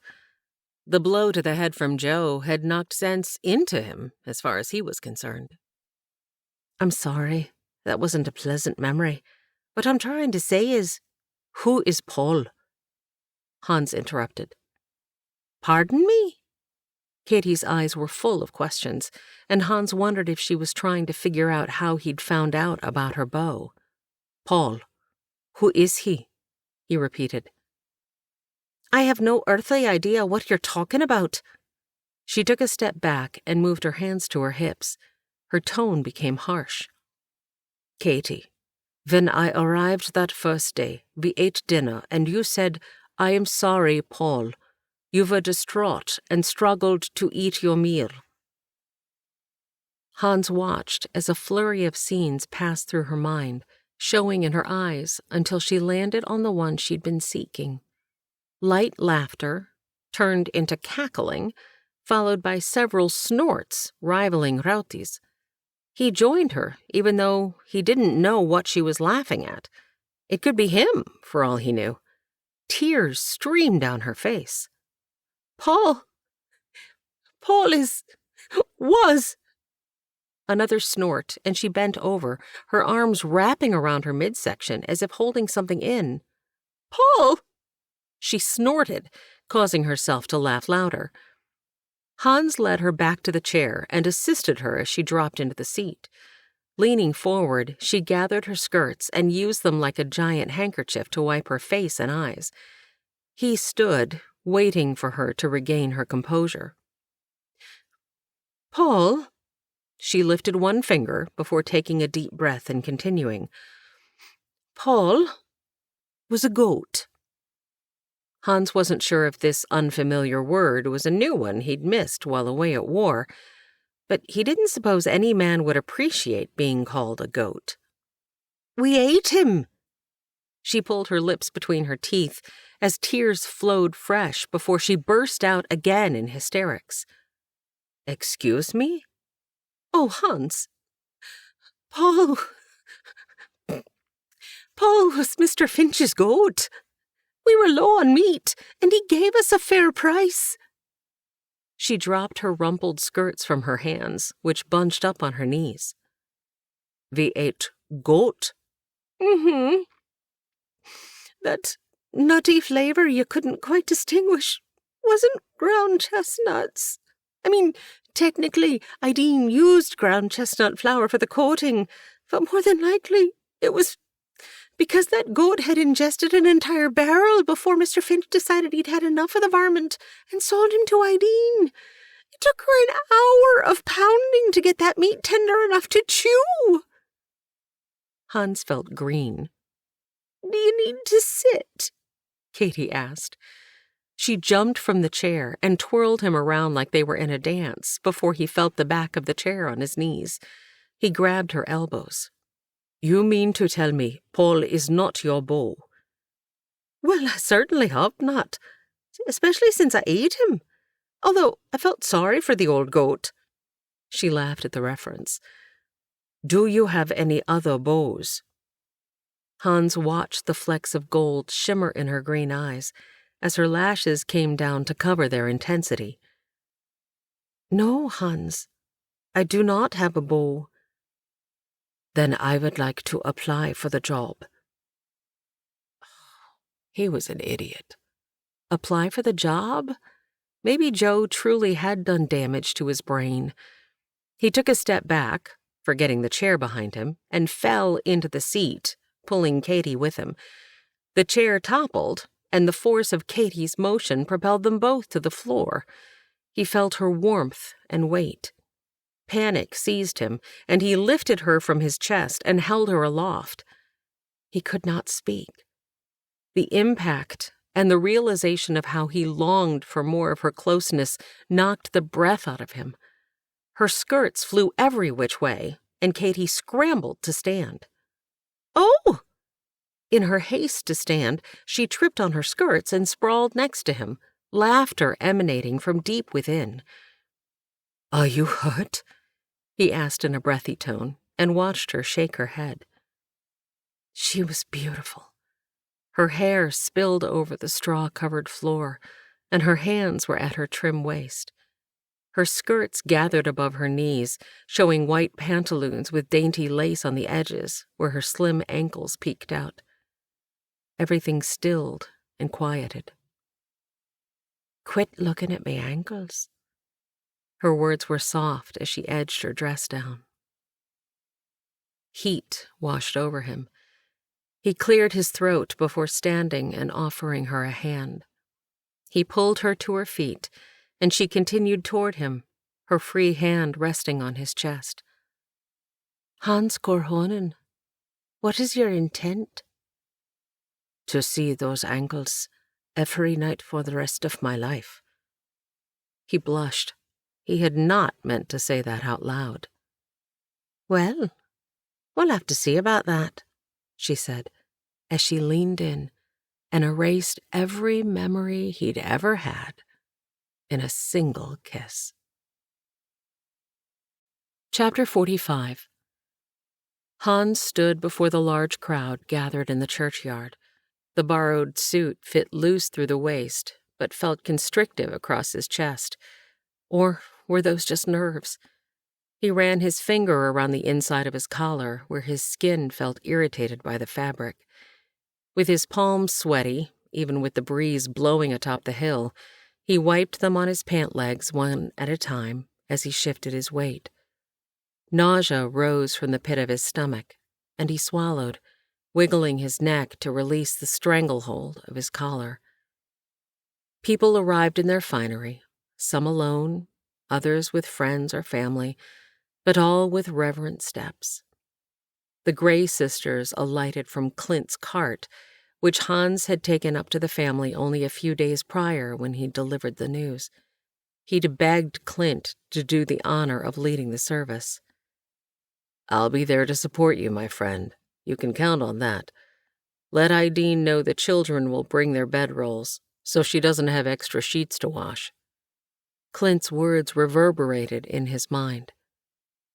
How had he gotten to this point? Standing here in front of these people, some of whom he didn't even recognize, he wondered if he should have eaten such a large breakfast. Clint walked his way, thrusting his hand forward. Hans grasped it, needing the support. "You ready?" Clint whispered. "As ready as I will ever be." Hans cleared his throat when the words stuck there. Clint raised his arms, and the crowd quieted. "Before we pray, I want to thank you for taking the time to come to this most unusual occasion. Distance keeps us from gathering regularly. Your town council of Magistrate Marley, John Sneed, William Finch, George Taylor, Sheriff Adkins, and I agreed that today would be an excellent time to take care of several things at once. Unfortunately, to make those things happen, they won't go in the most appropriate order, if there is such a thing, but in order of necessity.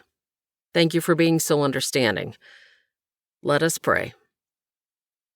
Hans clutched the small book in his hands and did his best to listen as Clint prayed, but his mind was on the task before him. "Help me, Father. I am not worthy," he breathed silently. "In your precious name, amen." Clint nodded, then moved to stand beside Rachel. Hans cleared his throat, once again looking over the crowd. He spied Katie, and his heart leaped inside him. He could do this. "Dearly beloved, we are gathered today to pay our final tribute of respect to that which was mortal," Hans began. Katie heard the sniffles around her as tears flowed freely from those mourning the loss of Reverend Jenkins. She was so proud of Hans for preaching the burial service. He had openly wept when Essie had entered the kitchen with the news, her grief pouring from the depths of her soul. The words now flowed from his mouth as if spoken hundreds of times before, and he barely referred to the manual in his shaking hands. Katie's heart grieved with everyone else's. She would miss the Reverend at their table. His dry humor, insatiable appetite, banter with her aunt, and wisdom he'd imparted both from behind the pulpit and in his everyday walk with his Lord.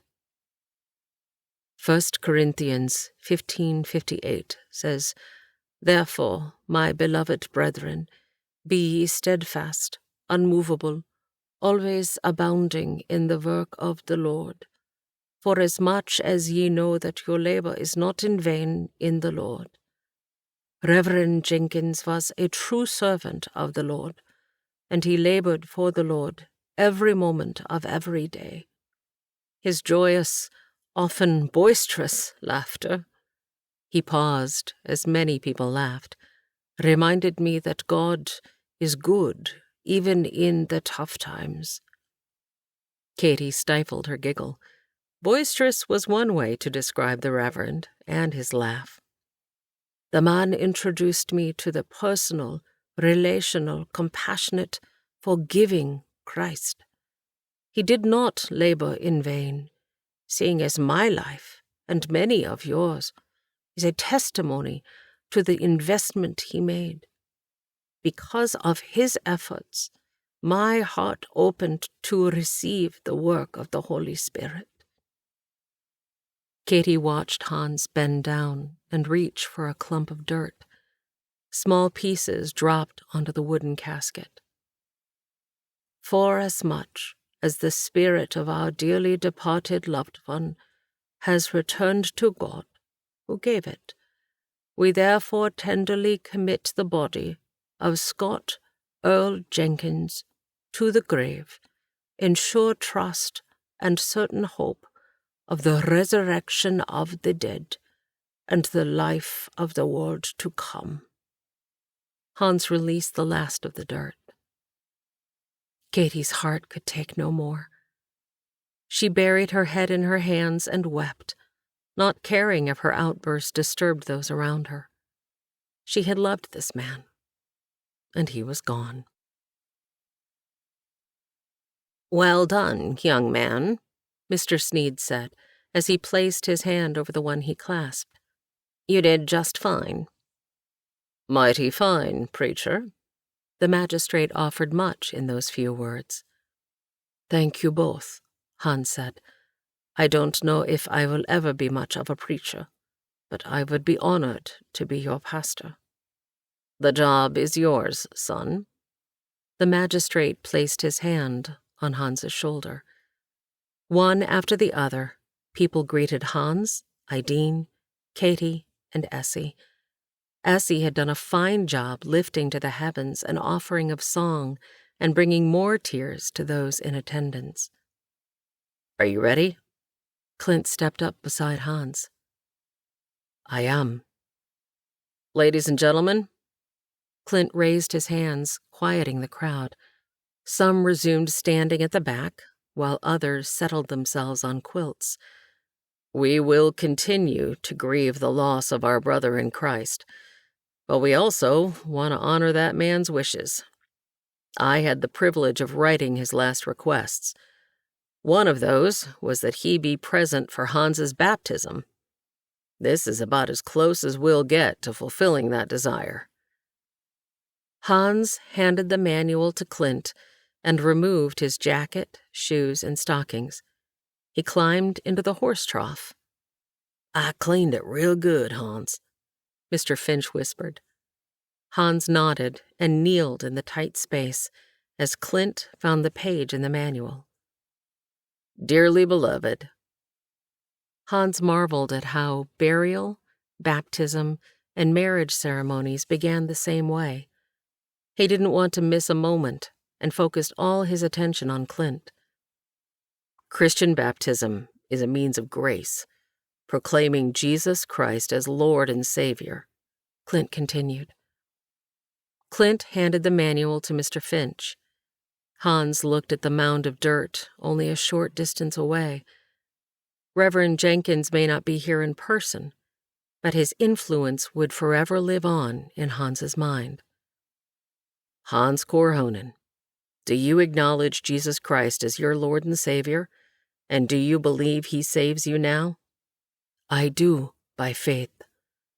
Then it is my honor and privilege to baptize you, Hans Korhonen, in the name of the Father, and of the Son, and of the Holy Spirit. Buried with Christ in baptism. Cold water covered him, sucking out any last remnants of doubt. Emotion welled inside his soul. He was clean, ready to start fresh as a child of God. Raised to walk in newness of life. A subtle feeling of peace filled him. A reverence covered him like the water flowing over his face. He was new, dead to his old identity as a sinner without God, and now risen to a new identity as a child of God. He thrust his fist heavenward and let out an impressive whoop. Katie helped the other women set food on the makeshift tables. The day was not yet over. She watched as Hans returned from Idine's, his hair slicked back, one rogue lock falling over his broad forehead. He'd never looked so handsome. His eyes shone with each handshake and pat on the back, welcoming him not only to the community of believers, but also as the new pastor of their town. She was so proud of him. He had found his way and established himself. Unlike her, she would not allow the disappointment and frustration she harbored at not reaching her goal of starting an orphanage to ruin this day. A piercing whistle drew her attention to the church. Connor stood waving, then cupped his hands over his mouth. "We're ready," he yelled before popping back inside. Katie followed the crowd up the hill and into the building. Her breath caught when she entered. Candles and greenery filled the windows and graced the front of the church. The townsfolk filed in and filled the pews. Reverend Jenkins would have been surprised at a few of the people who graced the doors for this occasion, but hadn't been to service in a month of Sundays. A few mothers stood at the back, jostling their tired and hungry children, while fathers held little ones on their laps to make room for the crowd. Hans took his place at the front, the familiar book once more in his hands. Only this time, Katie noticed it did not shake. Down the middle aisle came two children. Katie immediately recognized Danny, Clara's boy, and Delphina's girl, Mary Ellen. Chuckles and murmurs filled the room as Mary Ellen reached for the basket of petals, only to have Danny lifted above her head. "Hey, that's not nice." The girl's lower lip quivered. Danny lowered the basket, allowing the girl to grab a handful, which she promptly threw at him. Essie rushed up, grabbing the basket before Danny could upend it on Mary Ellen's head. Somehow, Essie got the two children down the aisle before there were tears or tumbles. The piano played, and Rachel and Ideen rose from the first row on the left side of the church. Hans lifted his hands, and the congregation followed. A quiet hush filled the far corners of the building as light footsteps padded up the aisle. Moses and Delphina walked, resplendent in their finest. Loose braids encircled Delphina's head, framing her face. The yellow of her dress made her slender frame look like a willow tree blowing in the breeze. Behind them came William Finch and Clara Easton. Mr. Finch walked like a proud peacock displaying his tail, but Clara had no color in her face, save for a tinge of red creeping out from under her high collar. The bride looked lovely in Katie's borrowed floral blue, the empire waist covering the growing life underneath. Their gazes connected, and Clara offered Katie a sweet smile and a gentle nod. They would make a lovely family, and Mr. Finch's excitement at knowing he would be a father again, even though the child to come would not be his own blood, made him act like a giddy youth. He had seen it as a blessing, losing one son to war and gaining two children by marriage in his place. Katie dreamed of the day she might someday have children to call her own, and a husband with which to share the joy. Hans hadn't exactly asked her to marry him, but he'd given her hope that he had feelings for her. At least she thought so. But the kiss they'd shared in the barn had changed him. She knew she'd initiated it, but he certainly had responded. So why then would he no longer be alone with her, not even with the barn doors open? Did he not want a repeat of the tenderness they'd shared? He'd avoided her since then at all costs. Even this morning, when she had been in the kitchen alone, he had stood outside the open doorway until Essie had entered. When she'd found him later in the barn, he had given an excuse to move Rowty outside into the open. Shame on me, Katie berated herself. I should be happy for my friends and share in their joy, not wallow in my own self-pity. But her heart was heavy, and focusing on the shared vows was a difficult task. Have you seen Katie? I mean, Miss Murphy? Hans asked one lady as she cleared the tables of used plates and emptied containers. No, sir, Reverend, but I'll let her know you're looking for her if I do. He didn't miss the smirk the woman tried to cover at his slip of using Katie's Christian name. The sun was not yet down, but the moon was already beginning its lazy entrance, making it difficult to see. Strains of fiddles and guitars carried across the field beside the church. It was the perfect place for dancing, and he planned to enjoy the evening, if he could ever find the girl with whom he wanted to share it. Let me help with that. Hans lifted one edge of a board, then hefted a sawhorse in his other hand. Right nice of you, Reverend, Connor said. Don't know if I will ever get used to that name. Oh, it'll grow on you. The two walked down the gentle slope to Ideen's barn.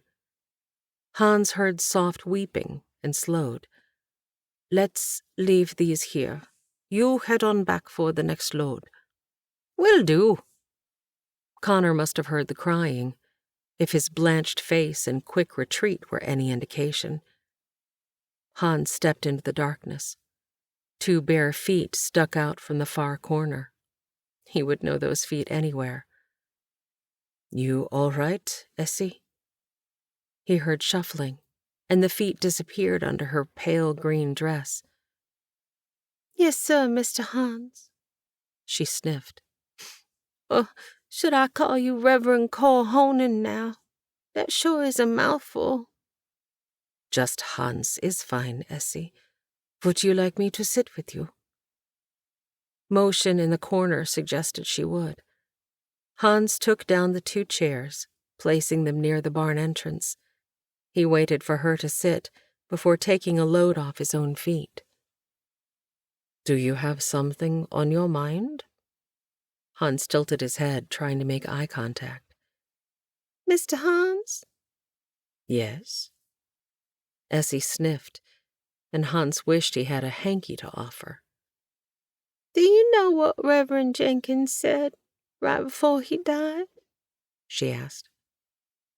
Hans knew Essie had been with the man in his last moments, but he had not heard her share what had transpired. No, Essie. Would you like to tell me? The whites of her dark eyes shone in the dim light. He hadn't spoken for days, not knowing nobody or where he was. He'd just get all agitated like and tap his hand on the quilt till I put his Bible in his grasp. That book meant more to him than anything else he owned. That last day, he clutched that Bible like usual, then let go.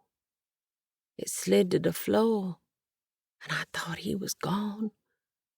Only he lifted his arm like he was reaching for something, and he said, Essie, I see Jesus. The deep, heart-wrenching sobs from her slight frame broke Hans's soul. He let her cry it out, and when she'd quieted, tears covering her face, she spoke in a whisper. He said my name. A small gasp escaped her lips.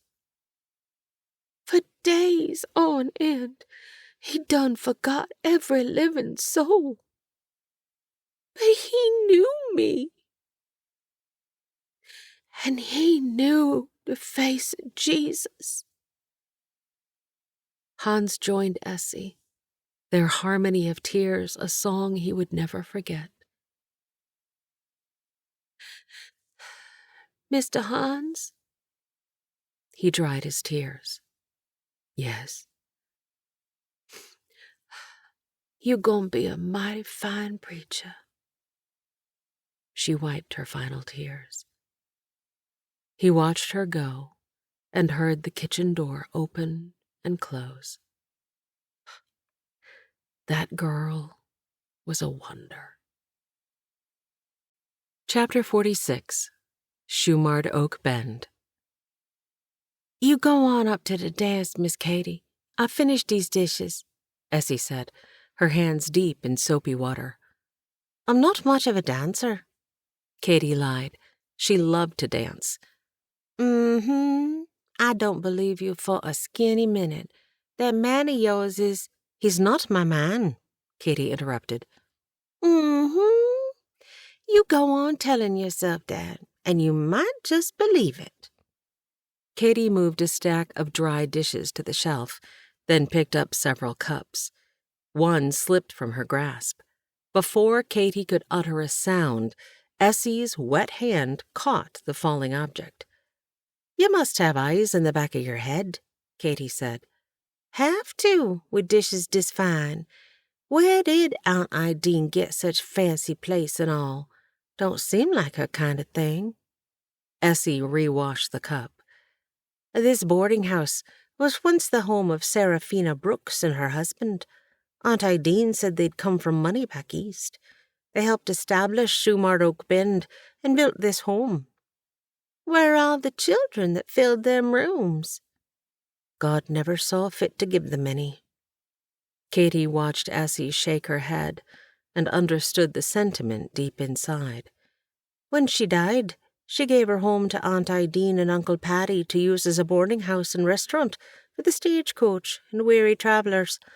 Aunt Ideen told me God answered the prayers of Widow Brooks in a way she hadn't even considered, and in doing so, fulfilled the dreams Ideen didn't realize she herself had. God has a way of doing that. When Uncle Paddy died, she considered selling, and then I showed up. Providence, she called it, all in God's perfect timing. And now she has you. Katie smiled as she dried. Most like I had the two of you. I don't know what to do with all my free time. When there's no boarders, I'm not of much use. Besides, my mammy always told me idle hands is the devil's workshop, and I'm not paying him no mind. But you bless others. Ideen and I love the company, and I understand you've worked for a few people in town. Them Gray sisters is teaching me to knit, and they're helping me learn to read for doing their laundry and such. I made potholders for Delphina and Miss Clara as wedding gifts." Essie beamed. "Oh, how thoughtful. I don't have the skills required to make a gift, so my gift is to keep the children tonight. Thank you for agreeing to help." Katie chuckled. "You saved the day at the wedding." "I saw that happening before it even started. Those two are something else. I'll be sleeping with one eye open for sure and for certain." Speaking of children, Rachel walked into the kitchen, holding a sleeping Seraphina. Poor girl could not make it. She lasted long enough to eat the cake. Traces of icing outlined the girl's cupid mouth, and her long lashes lay on the toddler's chubby pink cheeks. Katie pushed down the resentment creeping up and wrapping its way around her tightening bodice.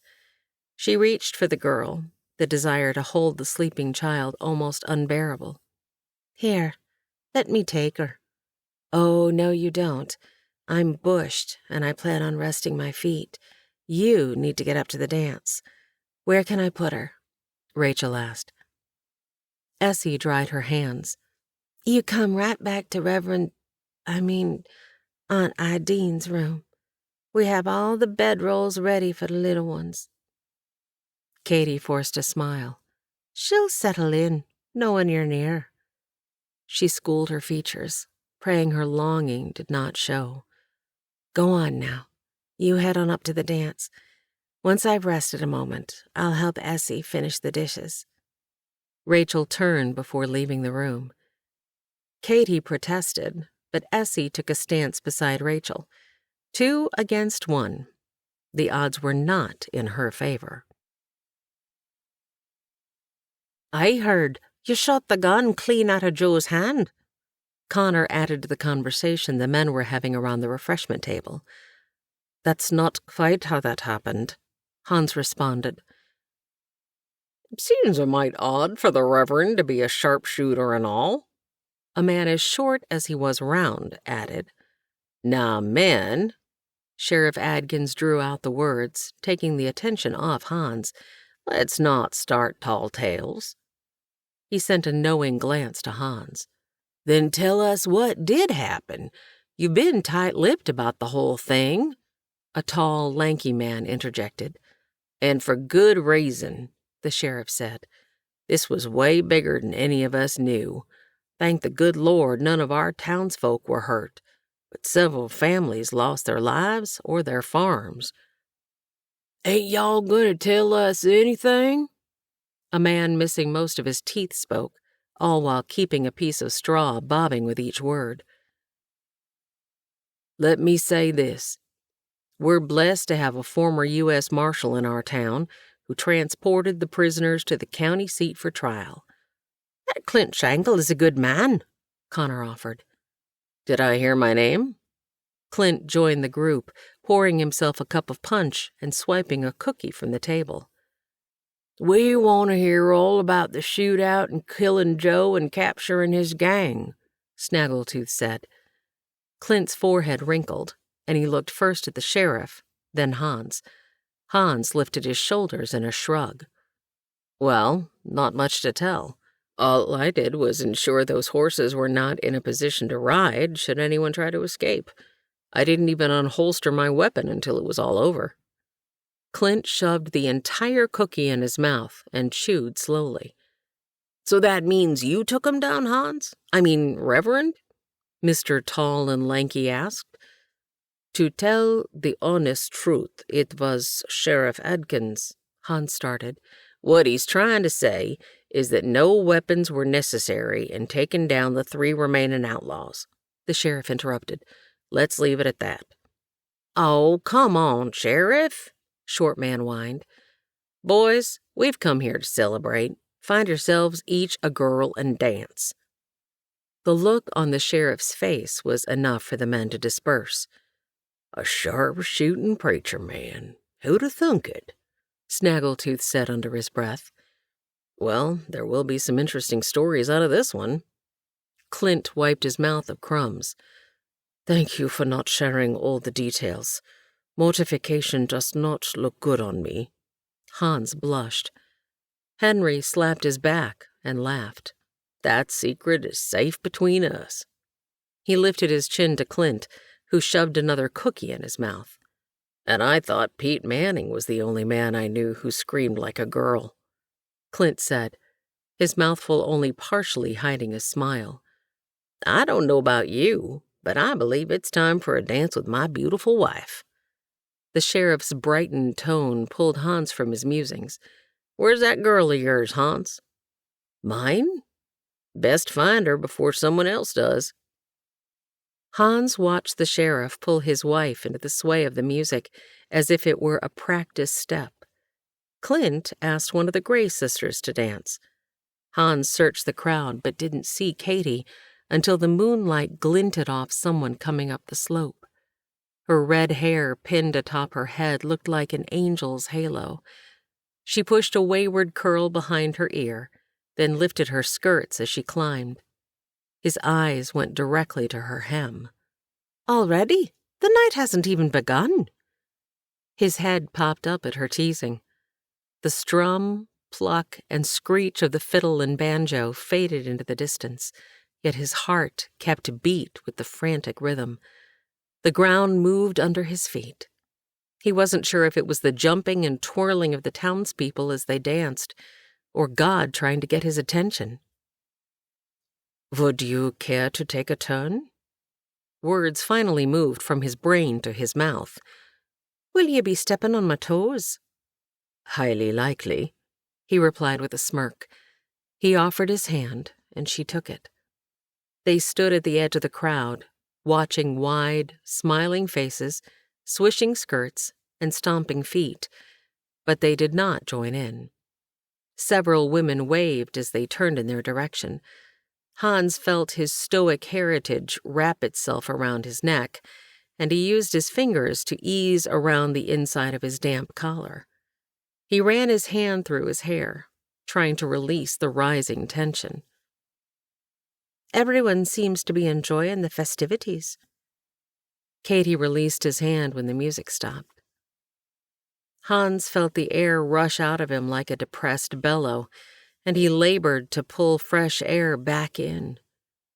He turned to her and opened his mouth to speak, but nothing came out. How would she understand how uncomfortable he was? He felt on display in front of all these people, each watching and scrutinizing his every move to see if he was indeed the man he claimed to be.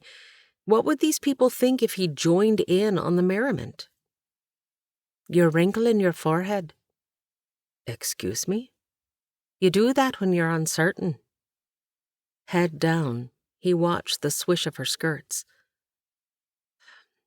"You owe me nothing, Hans.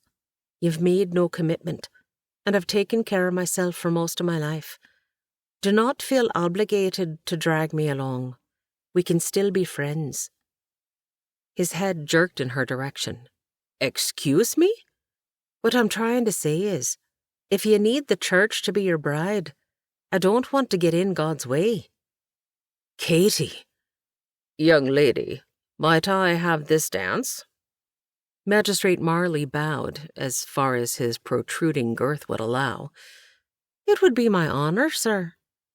She didn't look back, and he heard a light giggle come from her beautiful lips at something the magistrate said. What had just happened? "Looks like you got bested.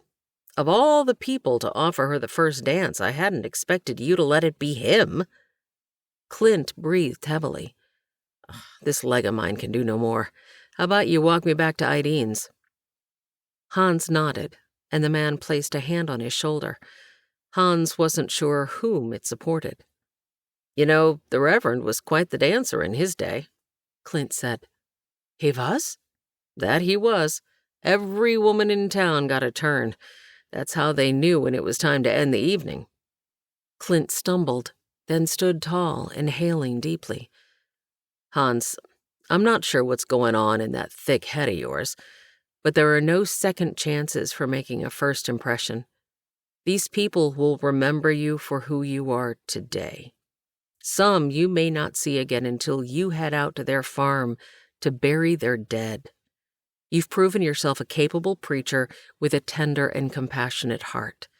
You've established you don't see color, have what it takes when the going gets rough, and are a man who abides by and upholds the law. Now, they need to see the everyday side of you, the one they'll run into at the mercantile, toting loads in your carts and raising a passel of children." Clint turned at the steps to the house.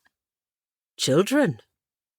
"Hans, a dozen men are itching to ask Miss Katie for a dance." Clint's hearty laughter caught Hans by surprise. "Katie only wants to dance with you. I suggest you stake your claim and let those other fellas and Katie know your intentions." A slow smile started on Hans's face, then faltered. "But what will people think?" "You may be the new reverend, but you're still human. And if that girl up there doesn't light your fire, well, then your wood's wet." From the expression on Clint's face, Hans knew his eyes must be as round as Idine's saucers. "Go on now." He didn't have to be told twice. Chapter 47.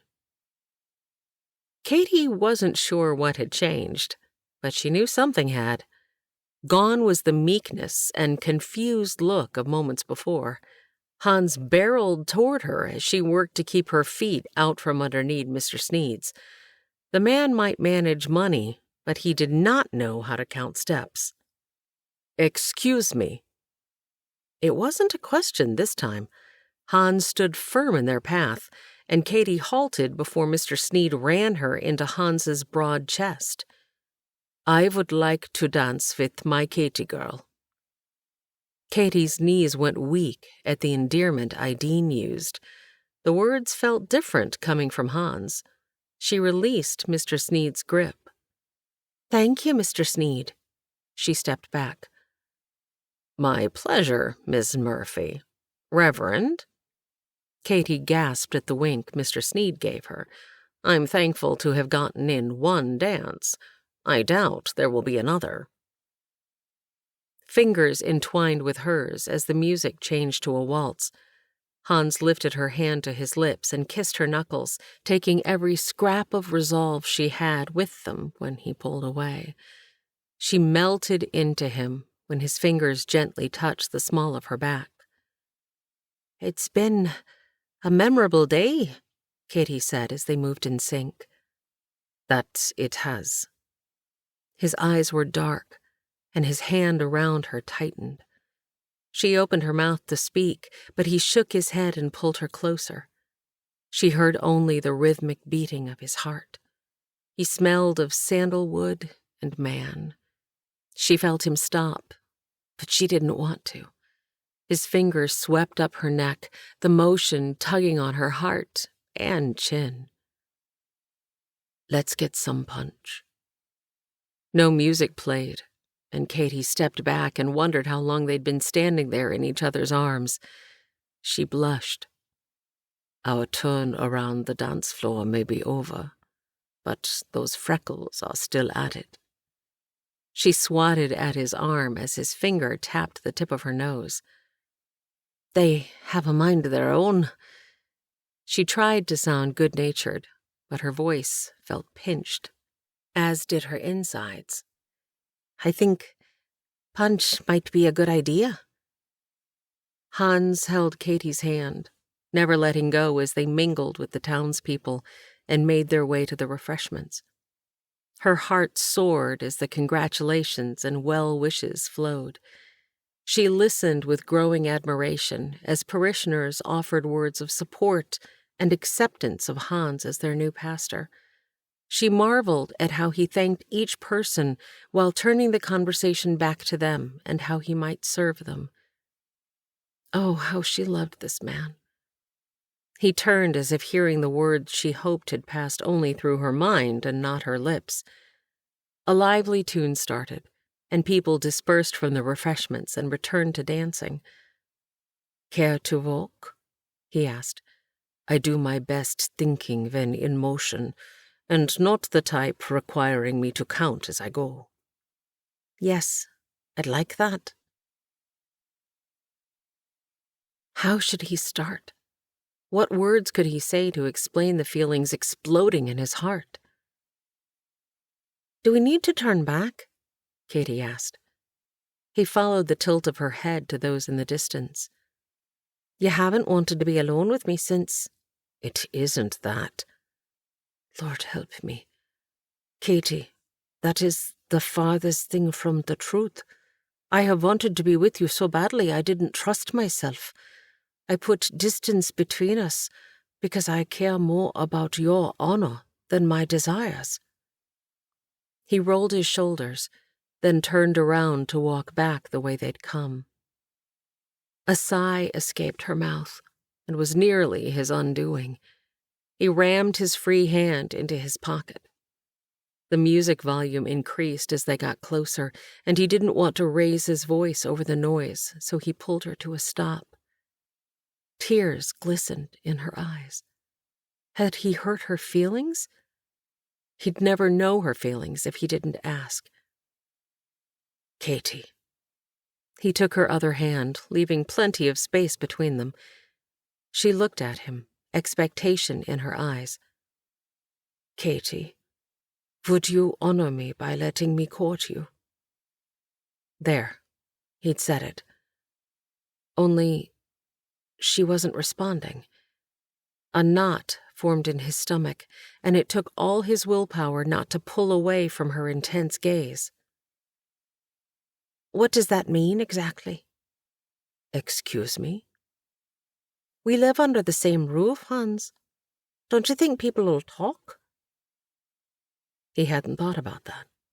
He thought he'd considered every angle, but that one detail had slipped past him. "And what does courting mean? How long?" She'd released his hands and moved hers to her hips. "Well, He didn't know how to respond. "I do not rightly know." Katie dropped her gaze and shook her head. "Infuriating. Absolutely positively exasperating. Comical, really. Maddening. Definitely annoying and downright... Hans Korhonen, do you have anything between those two ears?" Her skirt swished as she headed toward the dancing. Hans tried to keep up with her pace and the one-sided conversation. How in the world had it come to this? He watched her retreating form, even as Sheriff Adkins came his way. "What was all that about?" the sheriff asked. "I don't have the foggiest idea what I did or said to upset her." Hans wiped his hand over his brow and rubbed his temples. "I think she is upset that we live in the same house. All I did was ask if I could court her proper-like." "Well, she has a point about staying at Idine's. I've got an idea if you're willing to rough it. Moses has a cot in the back of his blacksmith shop. It won't be comfortable, but you can take your meals at Idine's." "I can do that, if you don't think he would mind." "He won't mind. I see him over there. Let's go ask him." The men maneuvered through the crowd. "Moses, we've got an opportunity to discuss," the sheriff said. "Can we steal you from your lovely wife for a moment?" "You go on now. I'll take Mary Ellen to get punch and be right back," Delphina said to her husband. "What can I do for you?" Cheerful eyes and a brighter smile graced the man's face. Hans desired to experience the joy he saw in Moses' face. He yearned to make Katie his wife. Moses' laugh filled the air, pulling Hans back to the conversation. "You may have to stay in the jail when I come to town, Hans. There's not room for the two of us in my shop." Wouldn't that have tongues wagging? The sheriff joined in the laughter. "Thank you, Moses. I appreciate your hospitality." Hans stuck out his hand. "When do you plan on moving in?" Moses asked. "No time like the present. Let's not give her or the church folk fuel for a fire. We'll get your stuff and settle you in your new home right now." The sheriff slapped Hans on the shoulder. "You said what?" Essie hissed over the sleeping children, rather than whispering. "What did you expect? A marriage proposal?" "I don't know," Katie said. "It felt like Hans was only doing it to save face with the congregation." "But you said he explained why he'd kept his distance. He's a man, Miss Katie. If I was in your shoes, I'd be mighty thankful for a man willing to treat me that way." "Shh! We'll wake the children. I had one cup too many of that punch. I'll be right back." Katie tiptoed down the hall to the washroom under the stairs. She heard the front door open and 2 sets of boots cross the floor. "You head on up and gather your things. I'm going to see if Clint's in the kitchen." Katie recognized the sheriff's voice. There was no way she was coming out in her nightshirt and embarrassing them both, so she remained inside. Soon she heard him return and call up the stairwell. "Hans, are you about ready?" Boots crossed the floor above her and continued down the stairs. "You got everything?" Henry asked. "I believe so. Ideen washed my bedroll, and it took me a moment to locate it. Should I wake her?" "No. In the morning, I'll let Ideen know you've gone. Here, I grabbed a few things for you from the kitchen." "Thank you. I will appreciate this come morning. I heard Clint snoring away upstairs." Katie heard the front door open and close. He was leaving? She had made a mess of everything. Katie rushed down the hall, flung herself on the bed, and stifled her sobs to keep from waking the children and Essie. Chapter 48. "Essie, thank you for getting up with the children last night," Katie yawned. "Sounded like you had a rough night. I was happy to do it. I'll get 'em up and ready while you stop breakfast." Katie mouthed a "thank you" when she saw Danny stir.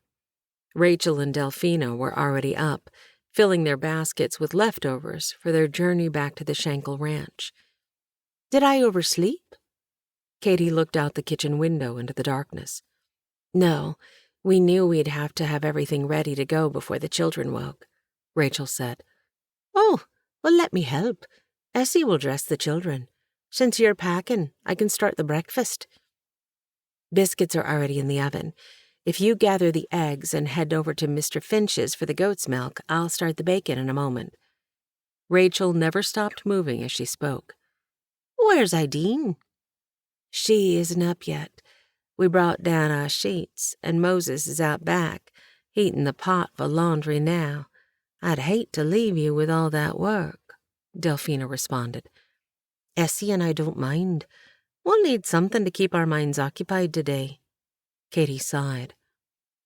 Both ladies stopped and looked at her. She didn't have to look in a mirror to know the ladies recognized her puffy eyes and raw nose.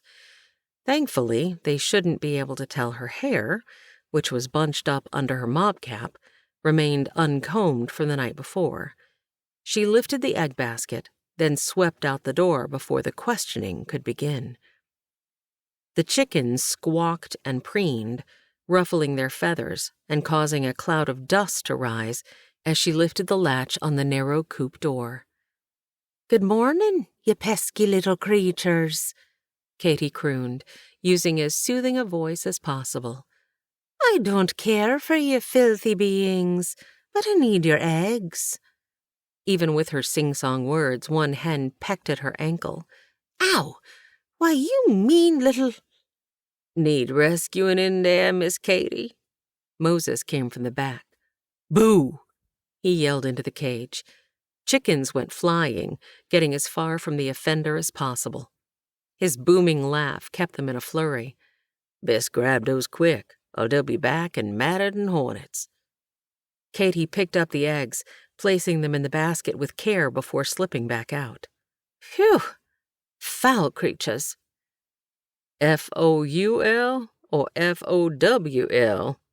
Moses laughed at his own joke. Both. I dislike that chore. Most do. A necessary evil if you want to eat, though. You want me to get the milk for Mr. Finch? Oh, would you? That's my second least favorite chore. I don't expect he'll be up yet, so you'll likely have to milk the goat. Don't mind at all. I need to stop in at my shop anyway. I'll be back as soon as I can. Oh, thank you, Moses. Hans heard the whistling before the rattle of the door opening pulled him from his slumber. He jumped from the cot, feeling every aching muscle this morning. You in here, Hans? Back here, Moses. Be out in a moment. He pulled his shirt over his head and buttoned his trousers, but didn't bother with his shoes. How'd you sleep? Not well, but it had nothing to do with the accommodations. You stay here as long as you like. I won't likely make it back for a month since we've lost so much time at the farm, so you make yourself at home. Not much here, but you're welcome to whatever. And if you've got a mind to help someone, you know how to use the forge. I can do that. Not much space, but you can work from here on your carts. Just clean up good. Sparks and wood shavings don't mix. Yes, sir. Sir, you right funny. You know that? Moses used his thumb to point next door. I'm headed over to get milk. You joining us for breakfast? I think I need to spend some time in prayer this morning. I will let Ideen know when I will be in for a meal, but let her know it may be a few days. I have enough to keep me and need some time with just me and God. Moses' reply came in the form of an offered hand and a firm shake before leaving. Chapter 49. Several days later. Katy woke in a horrible mood, as she had on most mornings this week, and it continued throughout the day. Being angry was exhausting. She would not be responsible for her actions if someone crossed her. Her nerves were raw and her emotions fragile. Katy, me darling girl, we'll be having a guest for dinner. Ideen popped her head in the kitchen. Lovely, she huffed. Shall I break out the fine china? Ideen frowned. Child, I suggest you change that attitude of yours. If you were a mite younger, I'd change it for you. Katy's breath came out in a shudder, somewhere between suppressed anger and uncontrollable sobs. Dearie, it'll all work out. Trust in the Lord. Trust in the Lord. Everyone around her seemed to be getting the desire of their hearts, except her. What is the desire of my heart? A verse from Philippians ran through her mind. In everything, by prayer and supplication, with thanksgiving, let your requests be made known unto God, and the peace of God, which passeth all understanding, shall keep your hearts and minds through Christ Jesus. She hadn't thought to unburden her heart before the Lord recently. Perhaps in doing so, the peace mentioned would come. She craved peace. Fixing herself a cup of tea, she sat. Lord, I'm a miserable failure. She laid her forehead on top of her hands, resting on the table. Am I wrong to feel this way? How do you feel? Katy lifted her head. How did God do that? At times he remained silent, and at other times it was like having a conversation with a friend. For starters, I feel alone. I want to feel loved. You are. It wasn't as if she heard God's voice, yet it was clear in her mind that he was communing with her spirit. She took a sip of tea, determined to lay it all before him. I want to help others. I believe you put the desire in me to start an orphanage, yet I can't seem to convince others of the same. Shame filled her as she listened to her words. There were a few too many I's and me's in that statement, weren't there, God? Silence. Let me try that again. She took a sip of tea and sat up straight. Lord, if it be your desire, I would gladly, wholeheartedly, work to provide for the widows and orphans as you say in your word. No peace came. And, if it is in accordance with your plans for me to raise children of my own flesh, it would please me greatly. And, just as a friendly reminder, that will require a husband. If you haven't yet picked one out for me, I happen to know a nice young man who'd do just fine. Who are you talking to, Miss Katie? Essie took a tentative step into the room as if judging Katie's mental state, or checking to see if she was holding something that might be thrown in her direction. God? Myself? I don't know. No one seems to be listening these days. We's all listening. Don't always want to, but when you get riled, you get loud. Essie slapped her hand over her mouth. I didn't mean that, Miss Katie. Katie laughed for the first time that day. Essie, you're a joy. Did you need something? Aunt Heidi said we're having a guest for dinner, so I thought I'd help. I sure hope it isn't the magistrate. With his wife out of town, it would be just like Heidi to invite him. He could stand to skip a few meals. Essie repeated the gesture from earlier. Essie, you do beat all. What are we going to have for dinner? Chicken, and I know just the one. Can I interrupt for just a moment, please? As the author of this story, I want to thank you for listening. The fact that you've chosen to spend your time with me and these characters is a tremendous blessing. Now, if you're enjoying the story, would you do me a quick courtesy and click the little bell icon so that YouTube will let you know when I release another Christian audiobook. And if you haven't already, please subscribe. And if you leave a comment, even if it's just to tell me where you're listening from or which character has captured your heart, I read and respond personally to every single one. Your small acts of kindness may seem insignificant, but they really do help YouTube share these stories with other readers who are looking for uplifting Christian fiction. And it means you're partnering with me to share the love of our Savior with someone who may never darken the doors of a church or open the pages of a Bible. And if you'd like more books while you're here, I've got 2 free prequels in both ebook and audiobook formats waiting for you on my website at HeidiGrayMcGill.com. Okay, that's enough from me. Thanks again. Let's get back to the story. Chapter 50. I'm glad you could come for dinner, Hans. How is it, staying at Moses' place? Heidi asked. I have never been on my own, so it's a little bit of adventure and a whole lot of lonesome. Hans heard a crash from the direction of the kitchen. His eyes widened, but Heidi didn't seem to be bothered. I'll let the girls know you're here. Make yourself comfortable at the table. He watched as Heidi went through her usual evening meal routine of checking to ensure everything needed was on the table before heading into the kitchen. Hushed words went back and forth behind the closed door, and he began to feel uncomfortable. Maybe this wasn't such a good idea. Essie entered, carrying one bowl of roasted vegetables and another of fried apples. Heidi followed with a pitcher of water and a plate of her famous golden-crusted bread. His mouth watered as the ladies sat. The kitchen door swung open, and out came Katie's backside.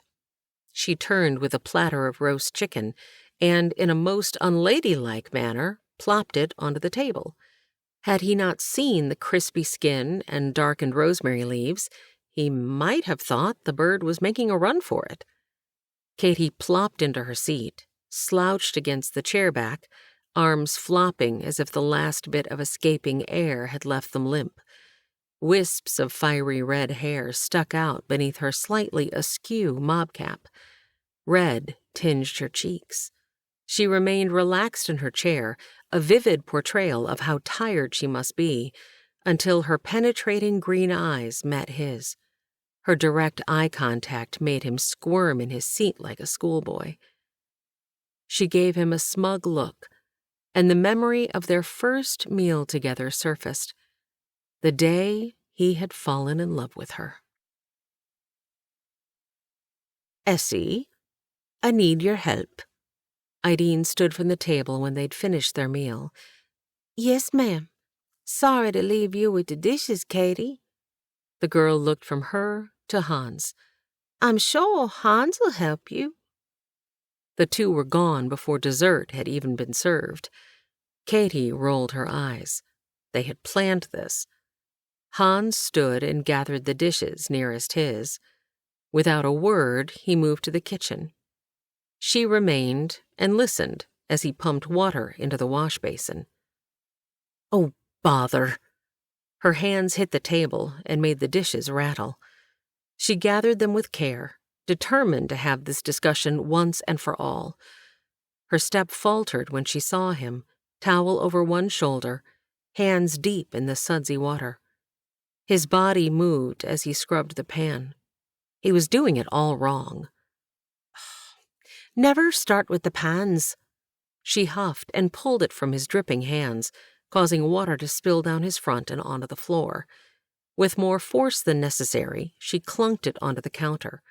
Cups and silver first. The plop, plop of silverware splashed, and Hans took a step back. When doing dishes properly, Mr. Corhonen, you start with those items that touch your mouth first, then move on to the plates and bowls. Serving dishes are next, and pots and pans always come last. She knew her tone was haughty, but she didn't care. Hadn't his mother taught him anything?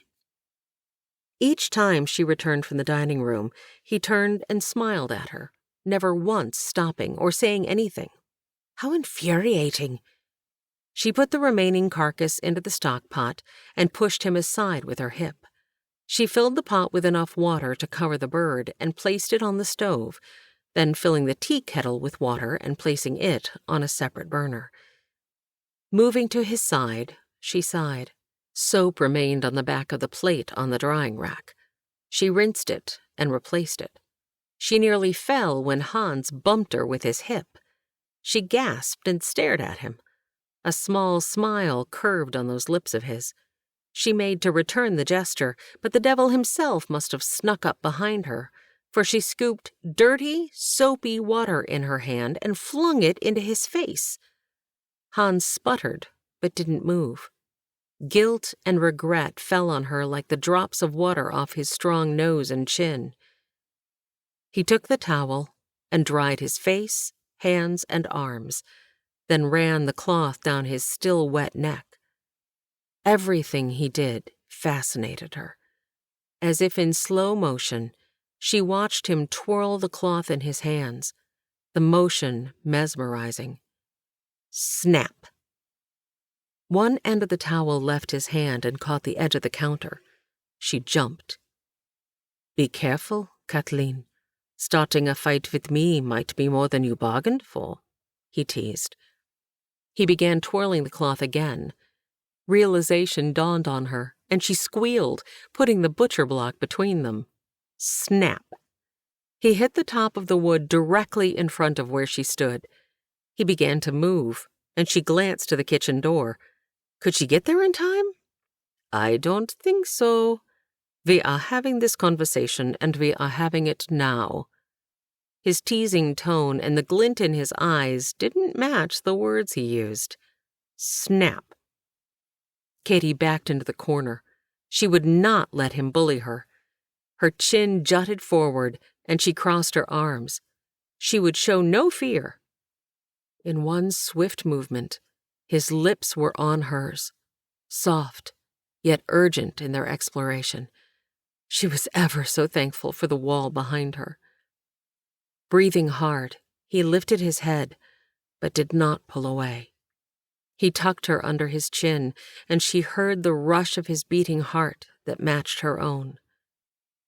Just making sure you haven't killed each other. Ideen poked her head in. Looks like all is well. Carry on. Katie felt her cheeks flush and heard the deep rumble of laughter bubbling up in, and eventually out of, Hans.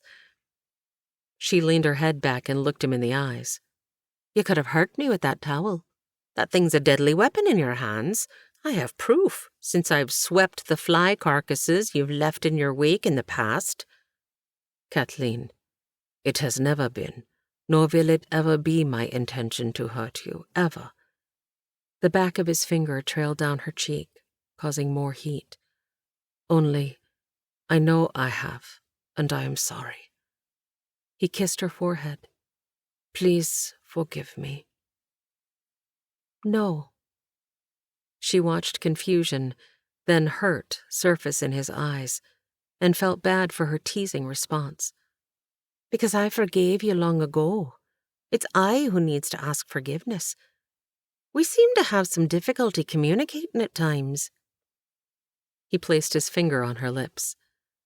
How about we spend the rest of our lives figuring out how to fix that problem? He dropped to one knee. Katie's breath caught, and her hand moved to her throat. Kathleen Ola Murphy, would you do me the honor of becoming my wife? Soon? Real soon? Yes, she squealed. Oh, glory be, it's about time. Ideen barreled through the door, Essie right behind her. Now, let's eat dessert and discuss the particulars. Epilogue. Christmas. Katie watched Essie struggle down the aisle in her new shoes. Pine boughs filled the windowsills, and their fragrance filled Katie's senses. Hans's friend Luke stood resplendent in a black suit, Bible in hand, while Johann stood like a bulwark at the outside. But only one man mattered, the one to the preacher's left. Hans squirmed like a boy at his first dance. She watched his shoulders rise and fall before he bowed his head. She watched his lips move as if in prayer. Katie was overcome with emotion at the sight. She would not cry. Lifting her bouquet of holly and greenery, she inhaled, then released everything as an offering to God. Before moving her flowers away from the exquisite overlay of tatted lace that covered the bodice of her gown, she smoothed the full skirt of her white dress, trimmed in the same style. Her eyes misted, and she lifted a linen hanky and marveled at the matching, dainty pattern on the flowing cuff of her sleeve. Ideen had spent countless hours making this, the most beautiful wedding dress she had ever seen. Cold air blew from behind her as Magistrate Marley entered and took his place beside her. You look lovely, my dear. Thank you for giving me this honor. With no children of my own, it is a blessing to walk you down the aisle. Katie took his offered arm. I'm glad we came to an understanding. My dear girl, there was no understanding. You railroaded your way into my heart with your stubbornness. That lecture you gave at the town council meeting rivaled a few political speeches I've heard. He patted the tips of her gloved fingers. We'll start building your orphanage come spring, after the ground thaws. Until then, I am pleased Ideen has offered the boarding house as your temporary facility. She reached up and kissed his cheek. Thank you. No, young lady, thank you. You opened my eyes to a world I did not see. He cleared his throat. Now, let's attend to matters of the heart. That man of yours up there looks like he might fall over at any moment." Her man. Her heart. God had done everything in His time. If you enjoyed Hans and Katie's heartfelt journey, I'd love for you to subscribe to this channel. Tap the bell icon and you'll be the first to hear new inspiring audiobooks and faith-filled stories. Are you looking for more heartfelt fiction that blends faith, hope, and memorable characters? Visit HeidiGrayMcGill.com to explore the full library of historical and contemporary inspirational romance. Before you go, stay tuned for a sneak peek from the next book in the Discerning God's Best series, a story with new characters, deeper faith, and a reminder that God's timing is always perfect. This has been Matters of the Heart, Book 3 in the Discerning God's Best series, written by Heidi Gray McGill, narrated by Amy Lilly, and directed and engineered by Adam Hassel. Text copyright 2022 by Heidi Gray McGill. Production copyright 2026 by Heidi Gray McGill. This is a sneak peek of Healing of the Heart, Book 4 in the Discerning God's Best series. Teddy lifted the frame of the wire-meshed boarding house door to keep it from squeaking. The new invention allowed air to flow freely, but did not permit one to enter or exit unnoticed, at least not this door. Like her exhausted limbs, the tight hinge moaned at the belabored action, pushing against Teddy's hand in its desire to announce her arrival. "Theodora Morse, I'm certain you're well aware your rent is due today, promptly at 5. Teddy jumped, letting go of the frame and allowing it to make a satisfactory clap back as it went back into its hold. Teddy's exhaustion made it difficult to lift the edges of her mouth into a smile. Widow or not, Mrs. Jones ran her establishment like a proper business. She may disapprove of Teddy working nights, but the woman deserved respect. Teddy forced the muscles in her face to cooperate. "Yes, ma'am." She'd perfected the action of serving the hoity-toity upper class at Les Madeleines. Serving others was a gift, but it became a chore between 12 and 4 each day. She much preferred her night job as a nurse in the hospital. Mrs. Jones humphed. "No rent, no evening meal." Teddy didn't have the energy to argue. If she wanted to stay on track with her savings, she could pay the rent on time, but it would mean another skipped lunch. "Yes, ma'am. I'll have it to you this evening." The woman's curt nod before leaving had Teddy taking a deep breath, using only her diaphragm. Thank the Lord she was not required to wear a corset. It would take forever to remove, and all she wanted was to plop into bed and succumb to some much-needed sleep. Corsets were ridiculous contraptions. They kept a woman from being a full, productive member of society. The ladies at Les Madeleines were perfect examples of the effects of a too-tight corset.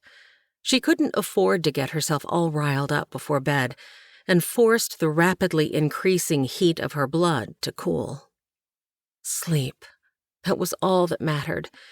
Teddy lifted her heavy feet toward the bed waiting on the second floor. 3 girls came bounding down the stairs and into the foyer, each with their eyes on the retreating Mrs. Jones. Teddy loved her roommates, but felt slightly agitated, knowing they'd each had a full night's sleep, breakfast, and were off to start their day. Teddy scolded herself. These girls were more than roommates. They were friends. The thought caused a smile to form on Teddy's weary face. Each girl was unique. Alone, they were disastrous, but together they made a good team. Where Josephine led, Merriweather followed, and Bertie's pessimistic melodrama was counteracted by Teddy's positivity and ability to find a solution to any problem. Josephine's sharp tone and overly loud volume filled the foyer. "Did she fuss at you again?" Teddy didn't have time to reply before Bertie blurted, She has it in for you. A day late for rent one time, and you'd think you were a criminal. Merriweather's soft tone and sigh followed on the heels of Bertie's confrontational tone. Oh, losing her husband so young to the war and having the responsibility of a boarding house must be difficult on her. Teddy mentally rolled her eyes, but her expression remained the same. Mrs. Jones had to be in her late 50s. She simply reminded me it was due at 5. She never reminds us. Josephine's words bordered on impolite. Bertie tied a scarf under her chin, covering a grease stain on her collar. I can't stand here and talk all morning. Unlike my work fellows, I am never late. Somebody has to set the example. She picked up the sides of her wrinkled dark blue cotton skirt, a motion she must often do if the permanent grease stains were any indication. The screen door creaked, then slammed, making Teddy's weary body flinch. She removed the pins from her nurse's cap, rubbing a sore spot where one had dug in all night. Your hair is so pretty, Teddy, all soft and wavy. I have to cover my dirty mop with this old thing. I hope to buy a new scarf with this week's pay. Merriweather lowered her gaze. You look very pretty in your yellow scarf, and it makes your face glow, and you wouldn't want to stand out at the Harrison mansion. Oh, no, I tuck this away as soon as I arrive. Mrs. Harrison wants us all to look the same and makes us wear ugly caps that fully cover our hair. She attempted to tuck one limp strand back into the tight bun that pulled at her already constricted features. Josephine picked at her chewed nails. Oh, why couldn't the girl see how nasty a habit it was? A simple metal nail file would do wonders, as would a nail brush for her cuticles. Teddy rubbed the pad of her thumb over the smooth curve of her well-kept nails. Maybe she'd get a nail care set for each of her roommates for Christmas, if her funds would stretch that far. Teddy ached for a hot bath to soak her tired feet and hands, but focused on her roommate. You haven't worn that dress in a while. What are your plans for the day? The question had Josephine masking her expression, even as she hid her hands behind her back. She placed them on her low bustle. Oh, the usual. I'll see you girls this evening. Don't be late with rent, Theodora. She dragged out Teddy's given name with the same tone Mrs. Jones had used. Her laughter followed her and her full skirt out the front door. What is the usual? Merriweather asked, then put her petite fingers over her mouth. Oh, shame on me. It should be none of my concern, though I never have figured out what she does for work. The hall clock chimed 7:30, and Teddy felt her body wilt. She should have been asleep by now. Merriweather reached for her friend. Have a good day, Teddy, and don't let those high society ladies get under your skin. If they knew how hard you worked, they'd be kinder. I doubt that, but thank you. Likely the ladies she served didn't have any inkling of what actual labor was. Teddy watched as Merriweather primped a moment longer in the mirror. Merriweather glanced at the clock. I really must go. Make it a good day, Teddy, and get some rest. I don't mean to sound like a mother hen, but you are working too hard. Merriweather leaned in and gave Teddy a hug that nearly squeezed all the air from her lungs. I snuck a biscuit from breakfast and put it on the desk, the girl whispered before letting go. Thank you. Teddy meant it for more than the words of concern and the biscuit. She looked forward to that hug every morning. It was a gift from her friend that started, or technically ended, Teddy's day right. It reminded her that she was real, tangible, not just a server girl at the ladies' lounge who needed to remain invisible, or a nurse at the hospital, which often required the same, especially in the presence of a doctor. Thank you, she whispered again, though Merriweather wouldn't hear her over the clip-clip of her heels on the wooden porch. The heavy clop-clop of the sturdy heels of her more serviceable shoes echoed in the enclosed stairwell to the shared room. She longed for pretty things, but knew practical would have to do for now. She'd make her wardrobe and shoes last, no matter how ugly or out of style they were. She closed the bedroom door behind her and let her cares fall from her shoulders. It was her favorite time of day, and she had the room all to herself. Even though the bed called her name, Teddy lit a match and watched the flame in her desk lamp come to life. She replaced the globe and stared as the light illuminated the room. Perfumed air and the smell of sulfur melded. The single chair squeaked as she pulled it from the desk and plopped into its hold. Her Bible was within reach on her bottom bunk, and she ran her dry hands over the soft leather, taking care not to break off the worn edges. Lord, may the words I read today invade my whole being and transform me. Enlighten me with your words as if they are new. Make them part of me so I may share you with someone I come in contact with. Help me to be a light to one who lives in darkness and an encouragement to one whose flame is burning low. Pages crinkled, and the bookmark keeping her place revealed Psalm 34. Teddy lifted her hand to her unladylike and ever-widening mouth. Her eyes watered with the yawn, and she raised her gaze to the morning light from the single, soot-covered window. Dimness and fatigue made reading difficult, but Teddy was determined. She scooted her Bible closer to the lantern. Let's see what you have for me today, Lord. I will bless the Lord at all times.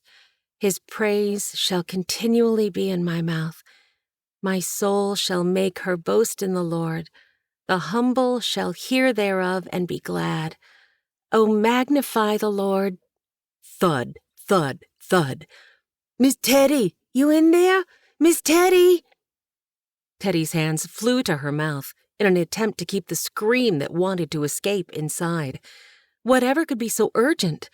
She didn't smell smoke, but fire was the first thing to cross her mind. Goodness, what is all the fuss, David? Teddy's heartbeat did not match her calm tone or steps, and increased when the boy's flushed face was before her.